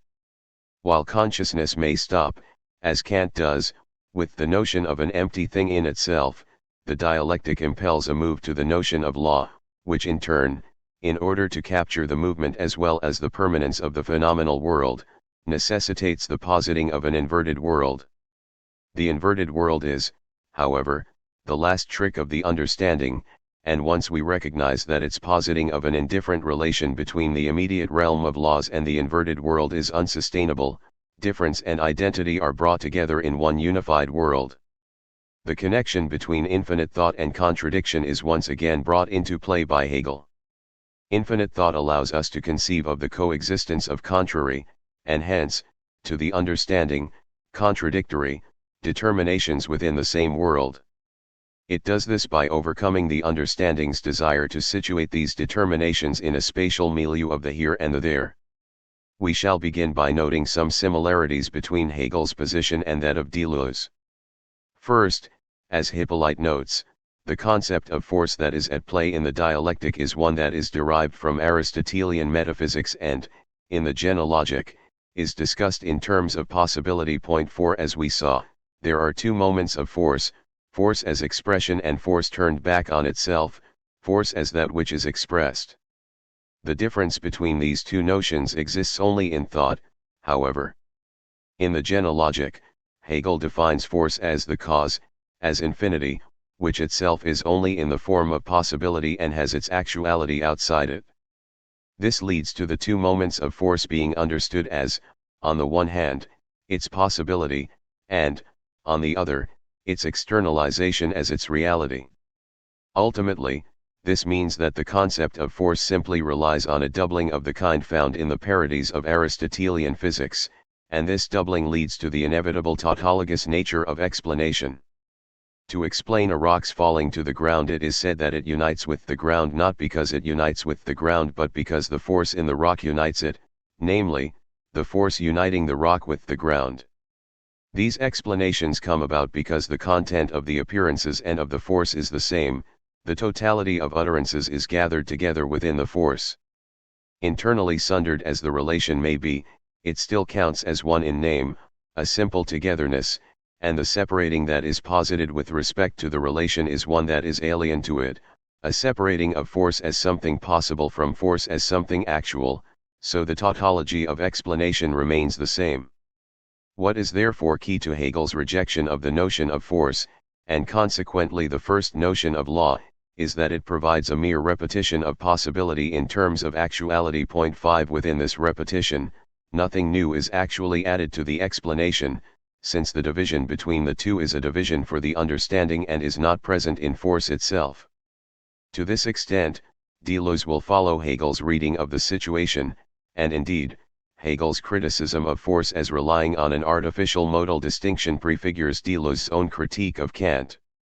In Chapter 1, we saw that Deleuze's chief concern with the Kantian schema was that by providing conditions of possibility that simply mirrored the functions of judgment, Kant was only able to offer a theory of the conditioning of experience, rather than to actually explain the genesis of experience itself. In his discussion of Nietzsche, Deleuze claims that it is only by going beyond this mere moment of conditioning that we can complete the Kantian project. Point 6. Indeed, this motif finds its echoes in Deleuze's criticisms of the concept of possibility in difference and repetition, and perhaps here we can also find the influence of his teacher, Hippolyte himself. Here, Deleuze writes that the only danger in all this is that the virtual could be confused with the possible. By equating virtuality and possibility, we fall into a number of errors. First, given that possibility is opposed to reality, to equate virtuality with possibility is to exclude reality from it. Instead, the virtual is opposed not to the real, but to the actual. The virtual is fully real insofar as it is virtual. In elucidating the second error, Deleuze asks, what difference can there be between the existent and the non-existent if the non-existent is already possible, already included in the concept and having all the characteristics that the concept confers upon it as a possibility? Existence is the same as but outside the concept. In these comments, we can see that Deleuze is in agreement with the first movement of the dialectic of force and understanding. If force or law is posited in terms of possibility, then ultimately our explanations become empty.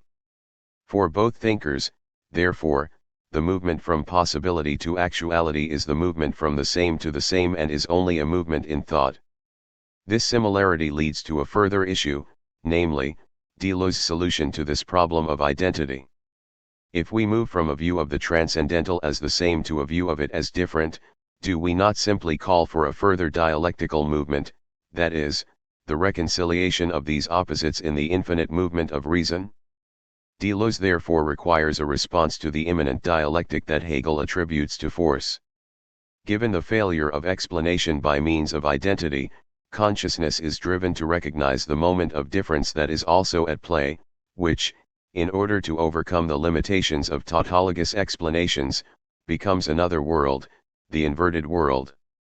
The inverted world completes appearance by providing the principle of change and alteration, which was lacking in the realm of law. Deleuze himself seems to take a similar approach to that of consciousness when it posits the inverted world. As others have noted, 7 claims by Deleuze that all identities are only simulated, produced by an optical effect of the more profound game of difference and repetition, seem to open him up to the kind of criticisms Hegel is proposing. Likewise, the object itself must be seen as doubled, as though the object had one part of itself in the virtual into which it plunged as though into an objective dimension. In fact, he goes as far as to claim that the whole of phenomenology is an epiphenomenology. What Hegel's response to this position would be is clear. Even while criticizing philosophies of identity for creating an essentially spatial view of relations, Deleuze has himself fallen prey to a moment of spatialization. Difference in itself is opposed to negativity, but in relying on opposition in this way, does Deleuze not simply fall back into the position of the finite understanding's relation to the inverted world, ignorant of infinite thought's reconciliation of these two moments? Thus, from a Hegelian point of view, in separating virtual and actual, Deleuze has spatialized their relation. In the remainder of the chapter, I wish to look at Deleuze's response to this dilemma, and in doing so, to bring out the reasons for Deleuze's own opposition to Hegel. Deleuze and the inverted world. To begin with, it is worth noting that Deleuze is aware of Hegel's work on the relations between appearance and the beyond.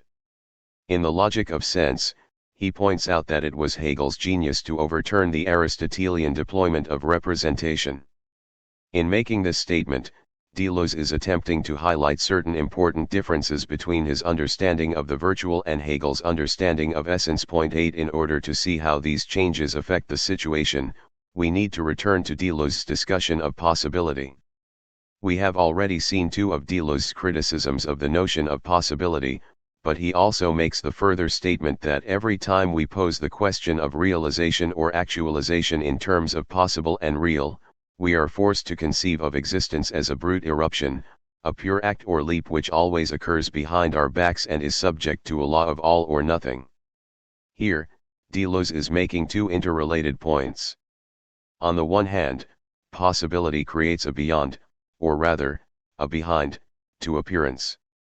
On the other hand, possibility forces us to conceive of a sharp distinction between the realm of existence and that of non-existence. It is this second point that is key to Deleuze's rejection of Hegel's argument, as it is the rejection of this all-or-nothing dichotomy that allows the virtual to exist as real without having to be posited as separate from the actual. In order to understand Deleuze's position on this point, we need to recognize that the virtual and actual operate as tendencies within the real, rather than as states. In this sense, everything exists between the virtual and the actual, rather than as simultaneously in one or both states. Indeed, the pure virtual and pure actual are themselves abstractions created by taking tendencies to the limit. As Deleuze writes in Negotiations, it's not beginnings and endings that count but middles. Things and thoughts advance and grow out of the middle, and that's where you have to get to work, that's where everything unfolds. In making this move, Deleuze is setting out a conception of the real as a process. The individual is not only the result, but the milieu of individuation. What Deleuze means by this is that individuation, or creation, cannot be understood as something that is indifferent to that which is produced, something that comes to an end with the coming into being of the created, but it is rather continuous with the existence of the thing in question. It should be clear from the structure of Hegel's criticism that if Deleuze's conception of the transcendental field is such that ultimately it cannot be seen as indifferently related to the empirical, the further move, the unity of opposites, whereby each retains its distinctness, likewise cannot be made. Without the difference between virtual and actual being pushed to the limit, there are no opposites to be reunited. Of course, in taking this position, Deleuze raises as many difficulties as he removes. The first of these difficulties, one that we have already discussed in relation to Bergson, is, given that nothing exists in a state of pure actuality, how are we to understand the emergence of representation itself? Deleuze explains this by arguing that it is only when the tendency toward actuality is conceived of as pure actuality itself that we develop a representational image of thought. In making this point, Deleuze is once again pointing to a transcendental illusion. As the virtual tends toward actualization, we make the mistake of positing this tendency as itself a state, much as the task of reason is mistaken for the givenness of the materials to accomplish that task. 9 Forms of the negative do appear in actual terms and real relations, but only in so far as these are cut off from the virtuality which they actualize. Then and only then, do finite affirmations appear limited in themselves, opposed to one another, suffering from lack or privation. Although Deleuze's writings are weighted toward an exploration of virtuality, we should not on that basis ignore the fact that actuality is equally a facet of the real. To do so would be to fail to understand the significance of Deleuze's assertion that pluralism equals monism. This understanding of representation allows us to answer the second question of the status of opposition in Deleuze's rejection of the symbol not a, as here it is from the standpoint of representation that the opposition is being envisaged. There is therefore a tendency toward opposition in the Deleuzean conception of the real, but opposition is a second-order power, where it is as though things were spread out upon a flat surface, polarized in a single plane. Rather than this single plane of representation, or actuality, Deleuze puts forward the model of the stereoscopic image. Stereoscopic images form no more than an even and flat opposition, but they depend upon something quite different, an arrangement of coexistent, tiered, mobile planes, a disparateness within an original depth. Here then, representation is seen as the result of a process, or rather as the result of creating an artificial difference between the process and the result. In discussing Deleuze, we need to recognize that as well as presenting a philosophy of difference, identity still plays a key role in his system. Difference and identity are both tendencies at play in the real, and the transcendental field requires identity, or extensity, in order to express itself. Thus, here we find a Deleuzean parallel to the Hegelian maxim that there is nothing that is not an intermediate state between being and nothing. As we have seen, however, whereas for Hegel, the critique of essence and appearance aims to situate everything on a single plane, Deleuze instead argues that what is required is a field of depth to supplement this plane. This was particularly clear in his adoption of the concept of depth developed by Merleau-Ponty, who championed figures such as Klee and Cezanne against the perspectivalist tradition in order to try to show that depth could not be understood in the same way as the other dimensions. As should be clear by now, the Deleuzean concept of difference operates in a similar way, and thus it must differ in kind from the plane of representation. The problem of difference is, therefore, not to be characterized in terms of the sheer empirical no two hands have the same distinctive points, no two typewriters have the same strike, no two revolvers score their bullets in the same manner, as to do so would be to understand difference once again on the same plane as identity. In claiming that it is the field of depth that engenders being and nothing, Deleuze requires a concept of difference that itself is not to be understood in terms of being and nothing. For Hegel, however, determinateness simply is non-being, taken up into being in such a way that the concrete whole is in the form of being. This means that the concept of a difference that is not understood in terms of negation is an impossibility. It is a concept that would simply collapse back into indeterminacy. Deleuze is therefore forced to walk a fine line between not pushing difference as far as opposition, as this would allow the Hegelian dialectic of the inverted world to come into operation, but giving it content, in order to avoid it becoming a pure beyond, which would leave it open to Hegel's claim against Schelling that we have an absolute as the night in which, as the saying goes, all cows are black, where instead of inwardly saying OM, OM, OM, we are saying difference, difference, difference. In fact, the Deleuzian concept of difference is supposed to show the possibility of a purely affirmative moment of determination, and as such, he opposes the beyond where the man with sight sees as little in that pure light as in pure darkness, and just as much as the blind man, in the abundant wealth which lies before him, where difference becomes indifferent through lack of determination. To his own analogy of light, in a certain sense, all ideas coexist, but they do so at points, on the edges, and under glimmerings which never have the uniformity of a natural light. On each occasion, zones of shadow correspond to their distinction. Ideas are distinguished from one another, but not at all in the same manner as forms and the terms in which these are incarnated. In chapters 4 and 6, we saw how Deleuze attempts to introduce this concept of a difference that is not to be understood in terms of negation through the resort to new geometries, and in particular, geometries that are grounded in the differential calculus. In doing so, he attempted to provide us with a new logic, one that operates outside of the categories of representation. In this chapter so far, I have tried to show how this concept allows Deleuze to escape from the dialectical reduction of the beyond to appearance. Deleuze tries to achieve this through defining a third way between the two options that Hegel puts forward. On the one hand, difference is not the same as it is for immediate law, so it does not collapse into appearance immediately. On the other hand, it is not the difference of the inverted world, which is a difference taken to the level of opposition, so it is not open to reconciliation through contradiction. What defines this new approach, according to Deleuze, is that it proposes a new set of relations among the concepts of limitation, determination, and negation. As we saw in the discussion of the infinite in chapter 5, the introduction of the notion of limit is a key moment in the science of logic. The limit determines the being of a something by showing that a something requires another in order to become determinate. That is, it is only in contrast to another something that a something can be truly determinate.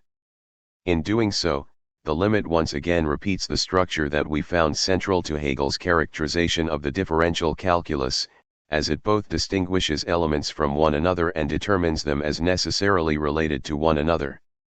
Limit is the mediation through which something and other each as well as is not.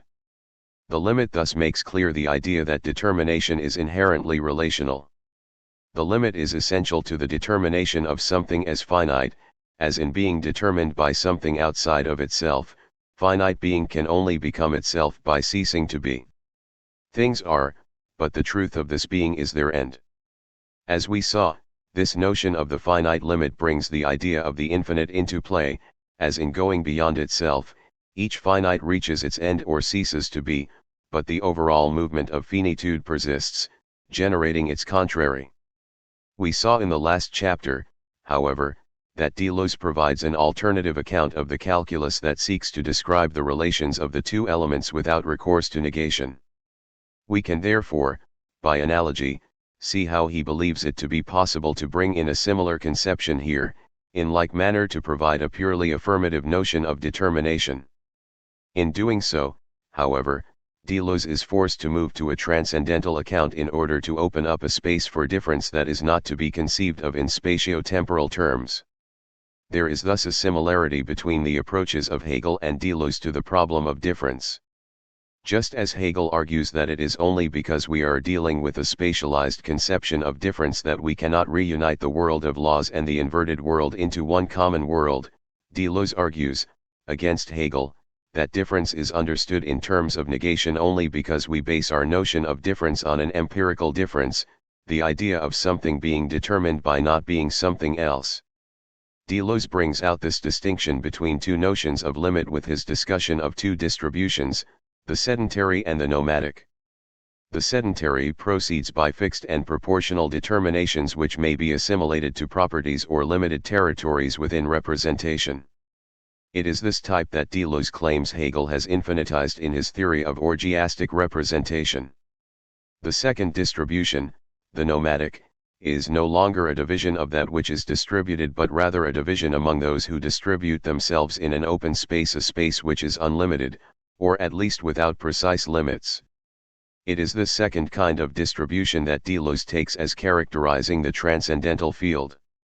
In concluding our analysis of Deleuze's criticisms of Hegel, I want to look at the dialectic that gives rise to the question of the inverted world, the dialectic of perception, as it will allow us both to see why Hegel cannot think the Deleuzean concept of difference due to their differing approaches to the problem of the one and the many, and to focus attention on Deleuze's comment that empiricism truly becomes transcendental, only when we apprehend directly in the sensible that which can only be sensed, the very being of the sensible.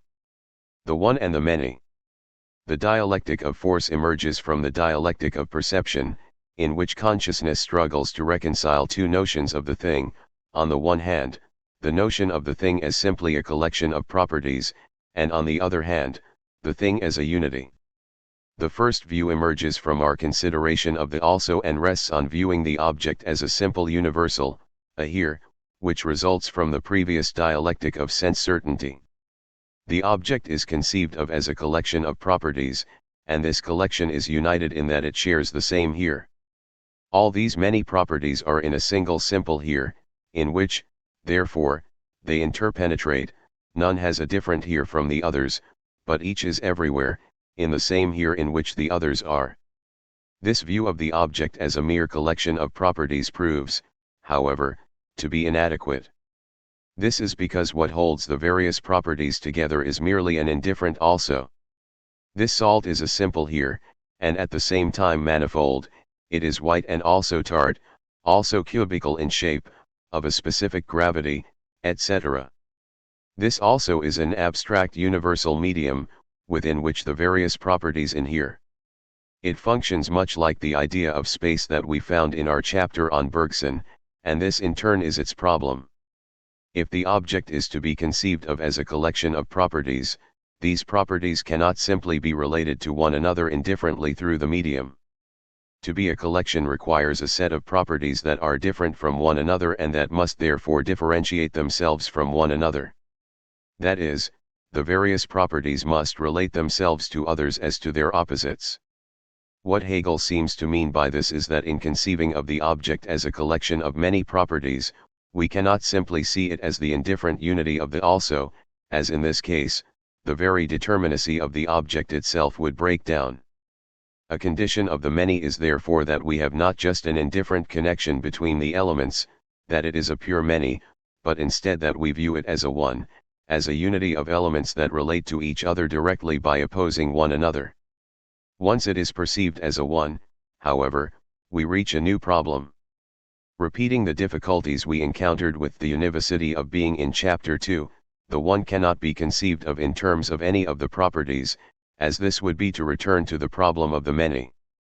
The alternative, however, is to conceive of the one apart from these properties, but this leaves it, like Aristotle's concept of being, without determinacy, as there is nothing by which we can grasp it.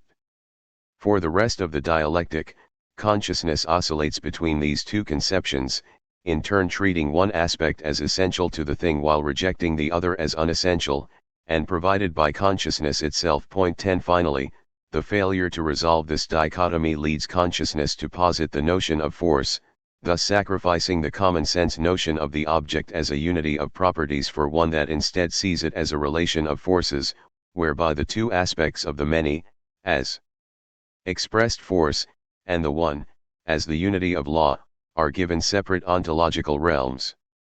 When this concept is pushed to the limit, both aspects are again reconciled.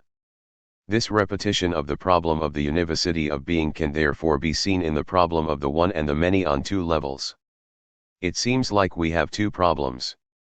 If we remain with the notion of the many, we lose the idea of essence, as there is nothing which unifies the various determinations. The individual therefore becomes merely a collection of accidental properties. If, on the other hand, we rely on the notion of a genus, at the level of the one, this genus itself becomes indeterminate, and we risk losing the notion of the accident in the face of the abstract universality of the species. As we saw, this is what Deleuze calls the problem of the small and the large, and he writes that Hegel tries to render representation infinite, to endow it with a valid claim to the unlimited, to make it conquer the infinitely great as well as the infinitely small, opening it up to being beyond the highest genera and to the singular beneath the smallest species. This is also Robert Stern's evaluation of the Hegelian solution 11, an interpretation he supports with the following passage: each human being though infinitely unique is so primarily because he is a man, and each individual animal is such an individual primarily because it is an animal. If this is true, it would be impossible to say what such an individual could still be if this foundation were removed, no matter how richly endowed the individual might be with other predicates, if, that is, this foundation can equally be called a predicate like the others. The problem of the one and the many is also a key problem for Deleuze, but here we can perhaps detect the influence of the assumption of the relation between determination and limitation in Hegel's dialectical movement, and we will now explore how, in moving to a different conception of limit, Deleuze is able to take the dialectic in an entirely different direction to Hegel, and in doing so, generate a concept of difference that cannot be captured by Hegelian dialectic. In doing so, Deleuze will rely on the idea of a continuous multiplicity, which we discussed in Chapter 4, that he calls in difference and repetition a geometry of sufficient reason, a Riemannian-type differential geometry which tends to give rise to discontinuity on the basis of continuity, or to ground solutions in the conditions of the problems. This geometry of sufficient reason, which corresponds to the idea that we discussed in Chapter 4, directly represents Deleuze's alternative to the Hegelian solution of infinite thought. We saw that Deleuze introduces the term dialectic to describe his method, a term that signifies an attempt to replace rather than reconcile himself with Hegel, and in discussing the idea he likewise brings in the concept of a concrete universal, claiming that ideas are concrete universals in which extension and comprehension go together not because they include variety or multiplicity in themselves, but because they include singularity in all its varieties.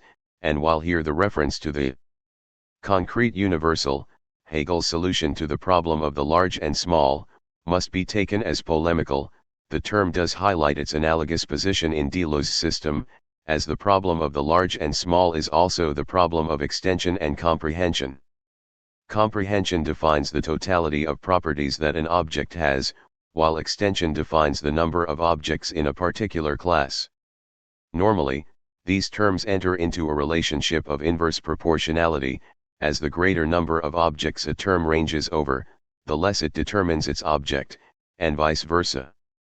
Thus, being, a concept that is supposed to range over all objects, is essentially empty of content. For both Hegel and Deleuze, the aim therefore is to reconcile these two tendencies of the concept. Deleuze takes as key to our notion of multiplicity that it is understood as a substantive. Multiplicity must not designate a combination of the many and the one, but rather an organization belonging to the many as such, which has no need whatsoever of unity in order to form a system. What Deleuze is hinting at here is the fact that the one and the many both take their roots in an adjectival mode of expression. That is, we talk of the one and the many in terms of the many this and that and the one this. The one and the many therefore already point toward the idea of a set of discrete elements that essentially remain indifferent to one another. If the many is understood in these terms, the many, as adjectival, becomes something like the medium within which the elements reside or the relations that hold between indifferent elements. It is that which allows the many indifferent elements to be brought together, through what is an extrinsic description. As we saw, Hegel takes up precisely this conception and shows how the indifference of the elements proves to be insupportable, as their determination can only be understood mutually through their opposition to each other. Thus, the concept of negation is introduced in order to both differentiate and relate the elements. The Deleuzian conception of the multiplicity replaces the many not with the unity of the particular and the universal, but instead with the idea of a medium that is not indifferent but contains difference within itself, hence the Deleuzian example of the white light, within which all of the colors are united in such a way that they maintain their difference. In choosing this example, which as we saw comes from Bergson, we move away from an objectival conception of elements. The elements do not now exclude one another but interpenetrate. The example of light is supposed to show how the colors can coexist while still preserving their differences from one another. As such, it provides an idea of a concept of color which, as it is not grounded in the idea of an object, does not require the idea of opposition or negation. In truth, however, we can see that light still requires a place within which it appears, so it is not free of the idea of a medium. This is why Deleuze moves to the conception of a differential geometry, as here the space itself is one in which the very fabric of its dimensions is no longer uniform but contains deformations and perturbations. As such, differential geometry contains the possibility of capturing a field of differences without having to rely on objects that inhabit a medium. Here, the multiplicity becomes substantive in its own right. Such a geometry can be used to show all possible states of a system simultaneously, as any particular state represents one trajectory through its space. Thus, the space itself allows us to represent both the specificity of a particular state and the generality of the system as a whole. Instead of moving to the Hegelian concrete universal by rejecting the spatial notion of difference as relating in different elements, as we found Hegel doing, Deleuze rejects what he takes to be the essentially spatial idea of determination as involving opposition and negation. It is this difference in approach that leaves Hegel unable to think Deleuzian difference. As we saw, however, Deleuze is still able to understand the process of Hegelian dialectic, since for Deleuze, this involves making the mistake of thinking the result of a process of generation apart from the process itself. For Deleuze therefore, Hegelian logic is in fact an epilogic, since the play of being and nothing relies on the exclusion of the generative field of depth. This does not, of course, prove Deleuze's point that Hegelian dialectic provides an inadequate tool for understanding the world, but it does provide some circumstantial arguments for suggesting that Deleuze may have a more powerful alternative. Before concluding this chapter, I want to briefly look at some of the logical consequences Deleuze takes to follow from the structure of Hegelian dialectic. The three critical statements about dialectic by Deleuze that I wish to discuss all follow from the move to a transcendental empiricist philosophy. The first of these concerns the status of the movement that Hegel creates with dialectic. Deleuze writes that Hegel creates movement, even the movement of the infinite, but because he creates it with words and representations, nothing follows. Deleuze takes this criticism to derive from Kierkegaard and Nietzsche. In this sense, Deleuze is arguing that Hegel has misunderstood the cause of the movement of thought by continuing to represent it, rather than seeing this cause as subrepresentational. The aspect of representation that Deleuze takes to be critical here is the universal. Everyone recognizes the universal because it is itself the universal, but the profound sensitive conscience which is nevertheless presumed to bear the cost, the singular, does not recognize it. In this case, therefore, it is the singular, or singularity, that is neither particular nor universal, is excluded by beginning with a term whose universality instigates a set of related concepts that exclude the singular from consideration. The second criticism is that this movement is always around a particular point. This criticism is derived from Althusser's study of dialectic and argues that Hegel relies on a monocentering of circles, which Deleuze claims comes about through Hegel's adherence to the species-genus model. In doing so, all movement must be understood as being referred to a central point, just as the many must be referred to the one in the dialectic of perception. The third point, which relates the previous two, is that the idea of opposition, which Hegel uses to unite the particular and universal, is too rough to provide an adequate description of the world. Oppositions are roughly cut from a delicate milieu of overlapping perspectives, of communicating distances, divergences, and disparities, of heterogeneous potentials and intensities. That is, Deleuze asserts that simply relying on a reinvigorated understanding of the concrete universal will not provide the kinds of fine-grained distinctions needed to adequately describe the world. We can say the one is multiple, the multiple one forever. We speak like Plato's young men who did not even spare the farmyard. The value of all three of these forms of criticism is tied, however, to Deleuze's understanding of difference. If we look at the first, the idea of false movement presupposes the discovery of a true movement that is responsible for the movement that Hegel posits. This is the movement provided by the difference between the transcendental and empirical fields. Without this difference, therefore, the criticism appears unfounded.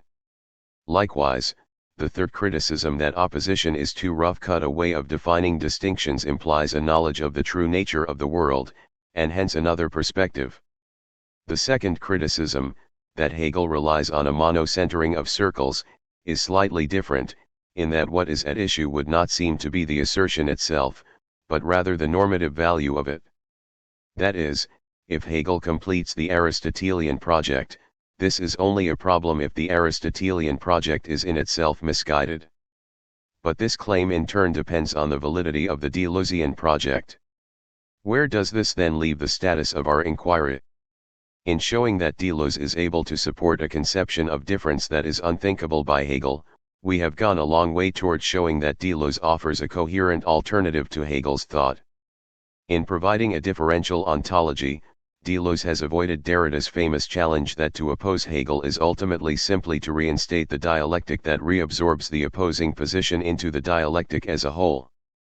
Furthermore, now that we have more completely specified the point of disagreement between Hegel and Deleuze, we can resolve to move to another element outside of the purely logical, in order to progress further in deciding between them. There is a sense in which situating a confrontation between Hegel and Deleuze in the grounds of pure logic is unfair to Deleuze, who, after all, professes to be a transcendental empiricist. In the next and final chapter, I will give a sketch of how such a confrontation might play out. Conclusion. In this chapter, we saw that both Hegel and Deleuze adopt a concept of difference that moves beyond that provided by empirical, spatial intuition.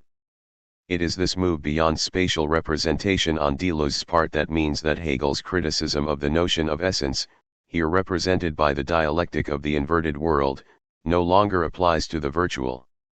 As Deleuze writes, somewhat polemically, no doubt, if one insists, the word essence might be preserved, but only on condition of saying that the essence is precisely the accident, the event, the sense, not simply the contrary of what is ordinarily called the essence but the contrary of the contrary. Multiplicity is no more appearance than essence, no more multiple than one. That is, Deleuze's contrary of the contrary involves neither term, rather than, for Hegel, both terms in an identity of identity and difference. In showing that Hegel is unable to think this concept of difference, I hope to have demonstrated the novelty of Deleuze's philosophy, which provides a viable alternative to Hegel. More than this, there is an asymmetry between their positions, as the Hegelian philosophy of negation can be understood from a Deleuzian perspective, albeit as a false movement. This fact does not on purely logical grounds entail a rejection of Hegelian dialectic, however, since the Hegelian can simply deny the actual existence of Deleuzian difference. In explicating these connections between Hegel and Deleuze, I hope to have opened up the possibility of a further test, however.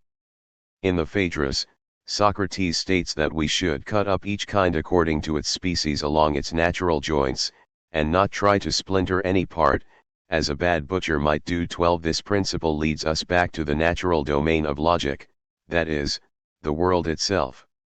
The ultimate test must therefore be the extent to which any logical theory captures the nature of the world, not simply by ranging over all phenomena, but also by capturing their singularity, or used in the term's loosest possible sense, their essence.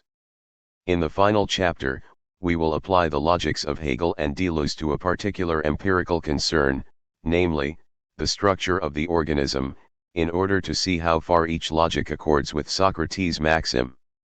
8. Hegel, Deleuze, and the structure of the organism. Introduction. In the previous chapter, we looked at some of the criticisms that Deleuze levels at Hegel's logic. It became clear that we could not determine which ontological approach to follow simply by looking at possible incoherencies in their different logical systems. In order to provide a more definite appraisal of the merits of Hegel and Deleuze's logics, we need to look at how these logics describe actual features of the world. In this final chapter, I therefore want to look at another area of their philosophies, namely, their accounts of the structure of the organism. As we shall see, for both Hegel and Deleuze, the organism embodies the key notions of their respective philosophies. Thus, for Hegel, the animal organism will embody the good infinite, consisting of parts that cannot exist except in a teleological relation to the whole. A similar relationship will be formed between the individual organism and the species. Deleuze likewise takes the organism to be the expression of the idea and understands the species to be a transcendental illusion. The focus of this chapter will be the question of evolution, or more particularly, the compatibility of Hegel's conception of the organism with evolutionary theory. I argue that according to various comments by Hegel that he himself was convinced that evolution was not possible, and so, rather than address the question directly, as many authors have done, I want to look instead at whether Hegel's concept of the organism necessarily precludes an understanding of the transformation of species. I will therefore follow Ospovitz's insight that the key distinction in 19th century biological thought is not between evolutionary and non-evolutionary accounts, but between teleological and non-teleological accounts. Point 2. I will look at a key debate in 19th century biology between Georges Cuvier and Geoffroy Saint-Hilaire. This discussion is relevant for two reasons. First, Hegel and Deleuze both talk about one of these key figures, Hegel siding with Cuvier's comparative anatomy, Deleuze instead defending Geoffroy's philosophical or transcendental anatomy. By looking at the relation between each philosopher and his preferred model of anatomy, we can therefore gain some insight into how these different conceptions of the organism relate to one another. Second, as both Cuvier and Geoffroy wrote before Darwin, we can to some extent bracket the question of belief in evolution and concentrate on the question of compatibility with evolution. To this purpose, we will look at two major prerequisites for evolutionary theory, the theory of homologies, which allows us to posit connections between different organisms, and the theory of teratology, which allows us to understand variability positively. The final aim will be to see whether Deleuze's three charges are valid, that Hegel only presents a false movement, that Hegel's logic problematically revolves around a single center, and that the dialectic does not provide the necessary precision in its characterization of the world. We will begin by looking at Hegel's account of the structure of the organism, as presented in the philosophy of nature. The philosophy of nature. At the end of the logic, we discover that the idea is in fact, self-determining reason. More than this, through the recognition that the idea relates to itself, much as the moments of infinity did in the doctrine of being, we come to realize that the idea itself is the one totality. That is, it forms a self-referential whole. The precise details of the transition from the logic to the philosophy of nature are somewhat obscure. Point 3. We can note, however, that Hegel argues that while this idea of a unified totality is already nature, as a strict unity, it represents an immediacy and is therefore a one-sided determination of nature. In order to counteract this one-sidedness, the idea resolves to release out of itself into freedom the moment of its particularity or of the initial determining and otherness, that is the immediate idea as its reflection, or itself as nature. In order to thus become determinate, the idea therefore becomes the other of itself as immediate unity. Nature is thus first presented as multiplicity, or pure externality. As Howelgate notes, this moment of otherness does not mean that nature is not governed by reason. Point 4. Rather, the idea becomes other than itself by becoming reason expressed in a form other than as self-determining idea. Nature is reason no longer in the form of reason. This brings us to two essential points about nature. First, as nature is reason, albeit in a form other than that of reason, nature will be immanently rational. This means that nature is not a separate creation of reason, but rather a moment of reason itself. We can also, on this basis, apply the speculative method to nature. Thus, the categories of nature determine themselves immanently as the categories did in the science of logic. Second, however, reason is not present in the form of reason in nature. In fact, it is other than itself. Because of this, we will encounter in nature moments of contingency, where there is an incommensurability between the particular forms of nature and their rational notion. According to Hegel, nature is to be regarded as a system of stages, and just as with the science of logic, the movement between these stages is to be governed by the movement of the inner idea of nature, reason. As we saw in our discussion of both the logic and the phenomenology, the governing principle of the idea was the unity of identity and difference. It is this moment of difference that at first predominates in nature, and the externality which characterized nature in its opposition to the pure idea of the logic is what first finds expression in the philosophy of nature.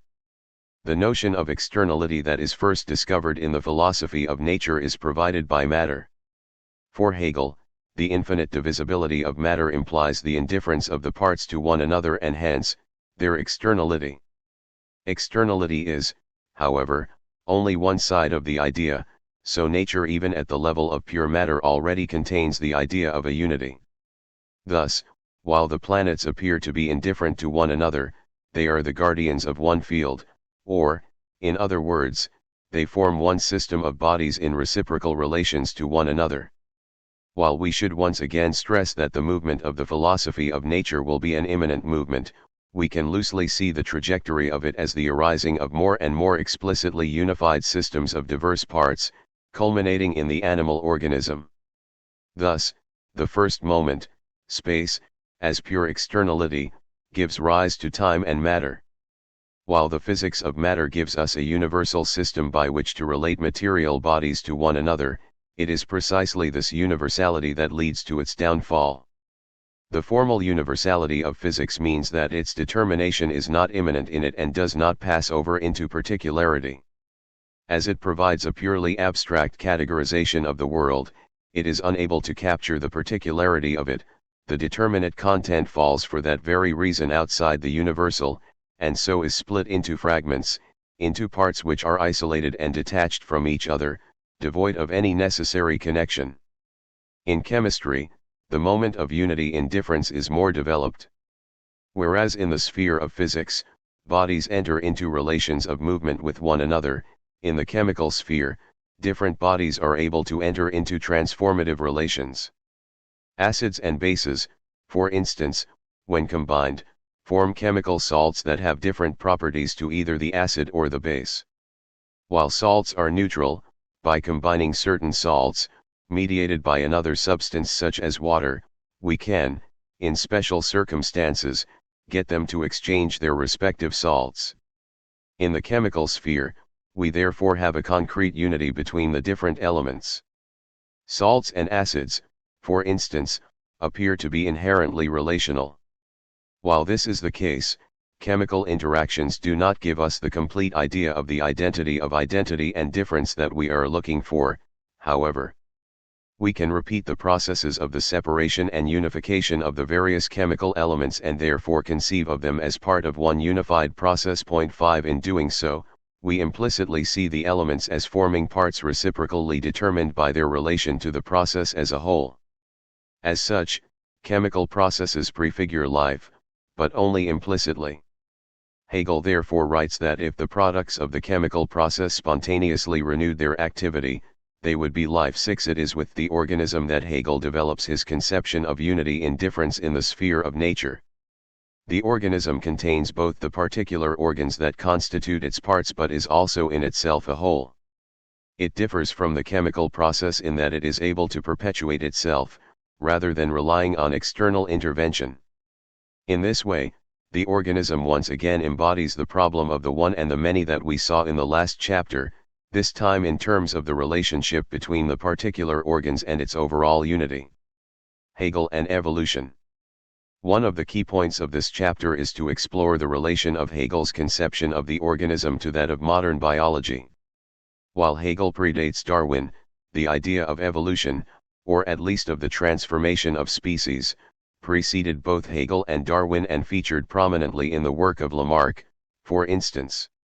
In this section, I therefore want to look at two particular issues.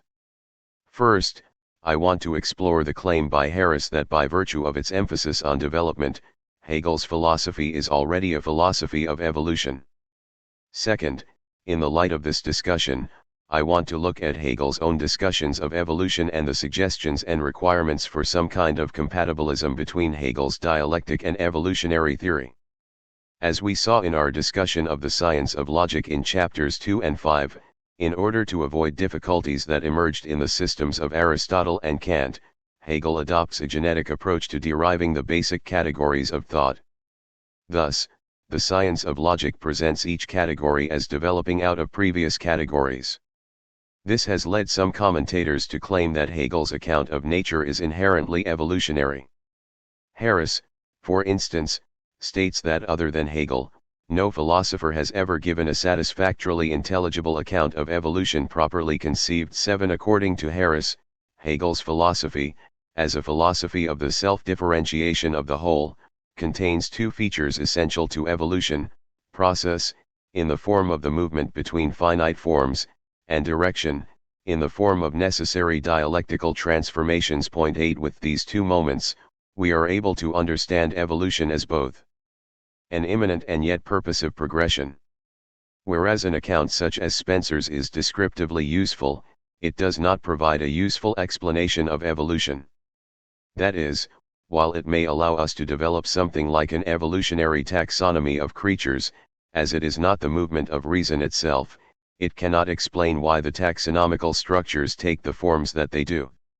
The difficulty with the account given by Harris, however, is that it is at odds with Hegel's own understanding of evolution and its relation to the movement of dialectic. We have already seen that the science of logic can be read as a Hegelian response to the inadequacies of the Kantian metaphysical deduction.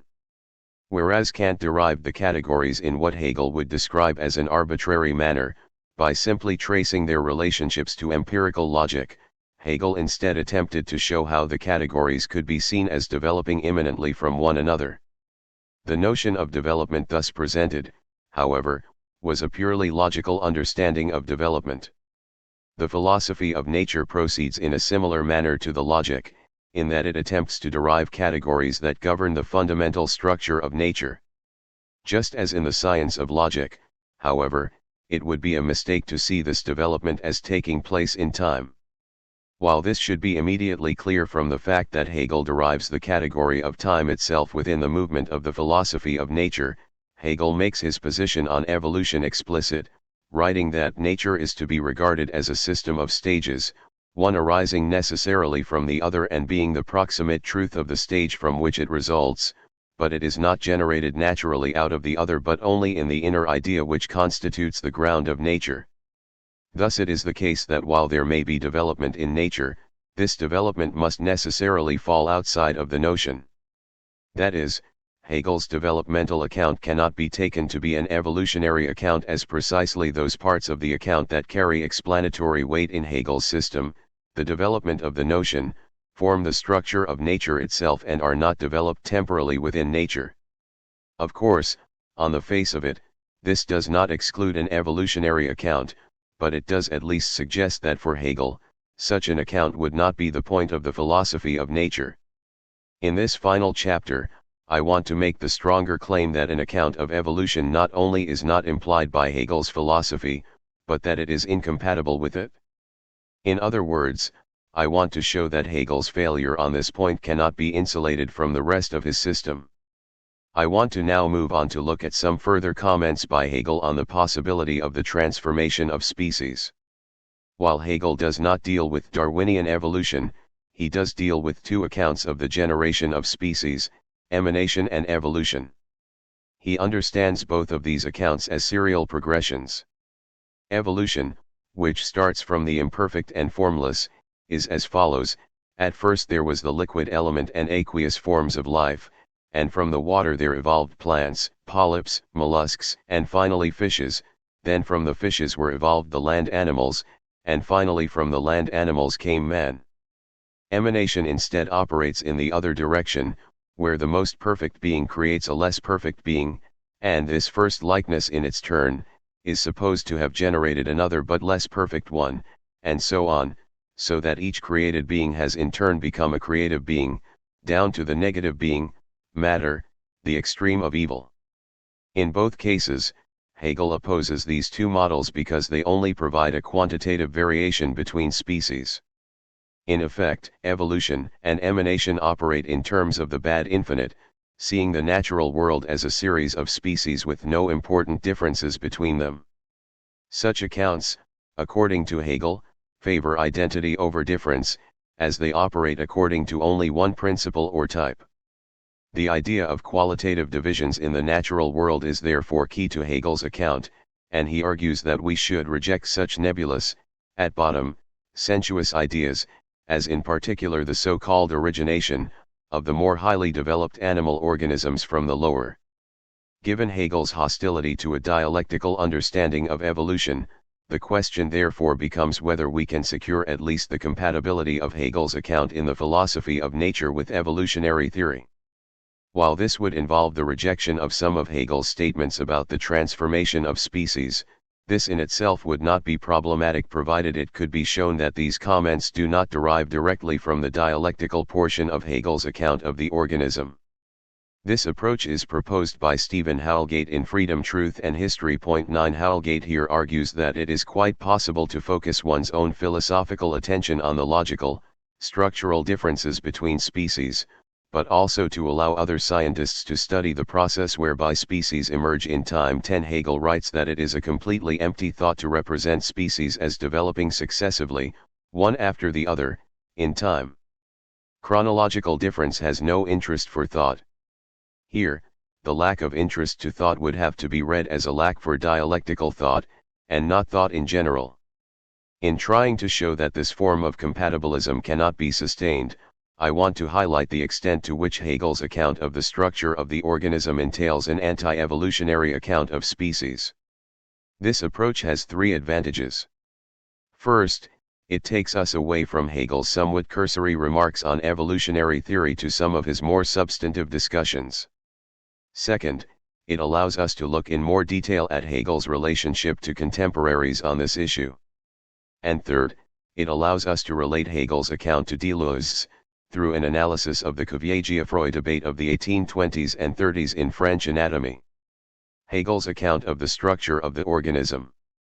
We saw at the close of the previous chapter how Hegel developed an account of the relation between the universal and the individual, which recognized both the dependence of the individual on the universal determination of his species and in turn, the dependence of the universal concept on the individual.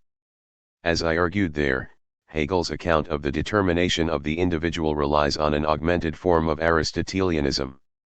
As we shall see, in providing an account of the organism, Hegel once again turns to Aristotle, at the same time explicitly equating this approach with that adopted by Kant in the Critique of Judgment.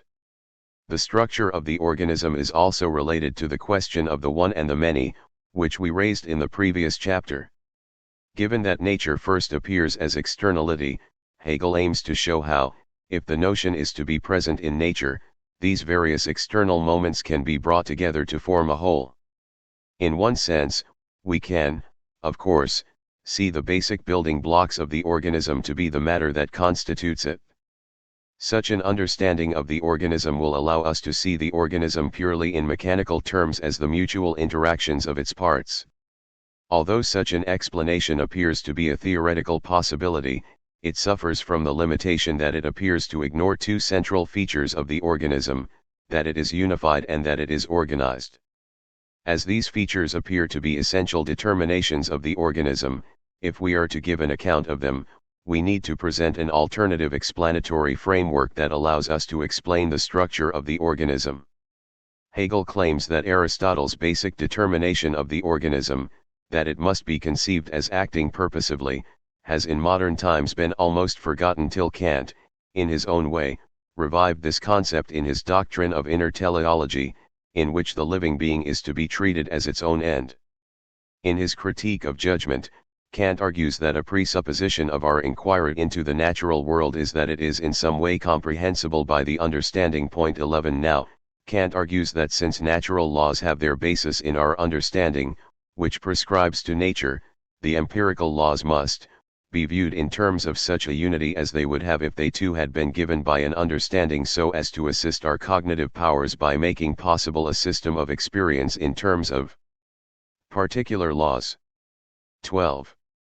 Kant's argument is therefore that seeing nature as something commensurate with the understanding implies our seeing nature as created by an understanding. With this move, we open up a whole new category of descriptive concepts that can be applied to nature. If nature is seen as the creation of an understanding, we can view creatures in categories applied to other forms of intelligent creation, such as one would apply to the human creation of art or tools, where the final goal of the object enters into our understanding of the object itself. Thus, according to Kant, if we are to see nature as being commensurate with the understanding, we must see it as purposive. Before moving on to what this understanding would entail, we need to clarify 2 points. First, this principle is a transcendental principle. We do not derive the purposiveness of nature from nature itself, but instead we presuppose it as the grounds for the investigation of nature. It is by bringing in the category of purposiveness that we are able to see the world as more than simply an agglomeration of mechanical interactions. Second, it is important to note that Kant is not attributing purposiveness to nature itself, but merely claiming that seeing nature as created is a necessary moment in our understanding it. Similarly, Kant is not providing a proof for the existence of a creator, but merely noting that the notion of a creator is a necessary posit. For Hegel, however, the fact that the organism is seen as purposive will not simply be a mode of understanding the organism, but instead, purposiveness will be constitutive of the organism itself. We can now ask what this understanding of the organism as purposive entails. For Kant, a thing exists as a natural purpose if it is both cause and effect of itself, and this in 2 senses. Point 13. First, the thing is understood as a member of a species, and as such, it reproduces itself through the perpetuation of the species. Second, it is an individual, and it reproduces itself through the incorporation of raw matter into its structure and through its self-preservation. Furthermore, in order to be considered as a purposive unity, there are certain requirements on the structure of the thing in question. First, Kant argues that if something is to be considered purposive, the parts must depend on the relation to the whole, since it is this whole that defines their relations to one another. Second, the whole must be determined by the reciprocal relations of the parts. Thus, Kant writes that just as each part exists only as a result of all the rest, so we think of each part as existing for the sake of the others and of the whole, i.e. as an instrument. 14. Hegel takes up all 4 of these features of Kant's account in his own analysis of the organism. The 2 Kantian notions of self-causation, as an individual and as a species, form the 2 determining principles of the structure of the organism for Hegel. These 2 principles are treated separately by Hegel, although they operate simultaneously. The notion of the organism is taken up by Hegel as the unity of notion and reality, and there are clear parallels with Hegel's understanding of contradiction, the infinite, and the calculus. The organism consists in a set of parts which reciprocally determine one another in relation to a whole. Furthermore, this whole is simply a product of the interaction of the parts. It should be clear from this understanding of the organism that while the organism may be fully physical, the basic elements of the organism, its parts, cannot simply be equated with matter, since particles of matter are at least apparently capable of existing independently of one another. Instead, the constitutive parts of the organism are processes. 15. It is said that after 5, 10, or 20 years the organism no longer contains its former substance, everything material has been consumed, and only the substantial form persists. The parts of the organism thus have a double status for Hegel. On the one hand, they are conceived of as processes, but this processual nature does not rule out their having structure. Hegel acknowledges a central point of Aristotle's account when he writes that insofar as the animal's members are simply moments of its form, and are perpetually negating their independence, and withdrawing into a unity which is the reality of the notion, the animal is an existent idea. If a finger is cut off, a process of chemical decomposition sets in, and it is no longer a finger. As we have already seen, Hegel is also following Kant here. At this point, we need to distinguish between two different kinds of organic life, plant and animal. 16 For Hegel, plant life is not a perfect embodiment of the notion. Hegel argues that this is because it is possible to separate a part of the plant from the whole and for this part of the plant itself to develop into a complete organism. Thus, the parts of a plant cannot be considered to be truly subordinated to the whole. The plant unfolds its parts, but since these its members are essentially the whole subject, there is no further differentiation of the plant. The leaves, root, stem are themselves only individuals. Each plant is therefore only an infinite number of subjects, and the togetherness whereby it appears as one subject is only superficial. For the remainder of this chapter we will therefore focus on the animal organism. The concern for the rest of this description of Hegel's account of the organism will be to see how this purposive explanation of the organism expresses itself in the determinate structure of the organism. As we shall see, this essentially involves two stages. First, Hegel sets out the basic determinations of sensibility, irritability, and reproduction as they occur in all organisms. Second, he attempts to show how differences in the determinacy of these moments can be explained through the particularities of the needs of the organism and the extent to which the organism recognizes itself as a moment of the concrete universal of species. The basic structure of the organism, for Hegel, is given by the interrelation of three different functions in the organism: sensibility, irritability, and reproduction. These different moments both provide the organism with a sense of unity and allow it to be seen as differentiated. Sensibility, for instance, gives rise to two forms of sensation. On the one hand, we have the simple communion with myself of self-feeling. It is thus, in animals, the source of the integrity of the organism. On the other hand, as Howelgate notes, sensation combines this moment of unity with a moment of difference in regard to the individual sensations, so while the organism perceives particular sensations affecting a limited region of it, these particular sensations are related to the unity of the organism as a whole. 17 When something touches my skin, while the contact is limited to a particular area of my body, I still characterize it as I who have been touched. This functional role for sensibility, irritability, and reproduction in turn gives rise to certain structures within the organism. These moments give rise to the nervous, circulatory, and digestive systems.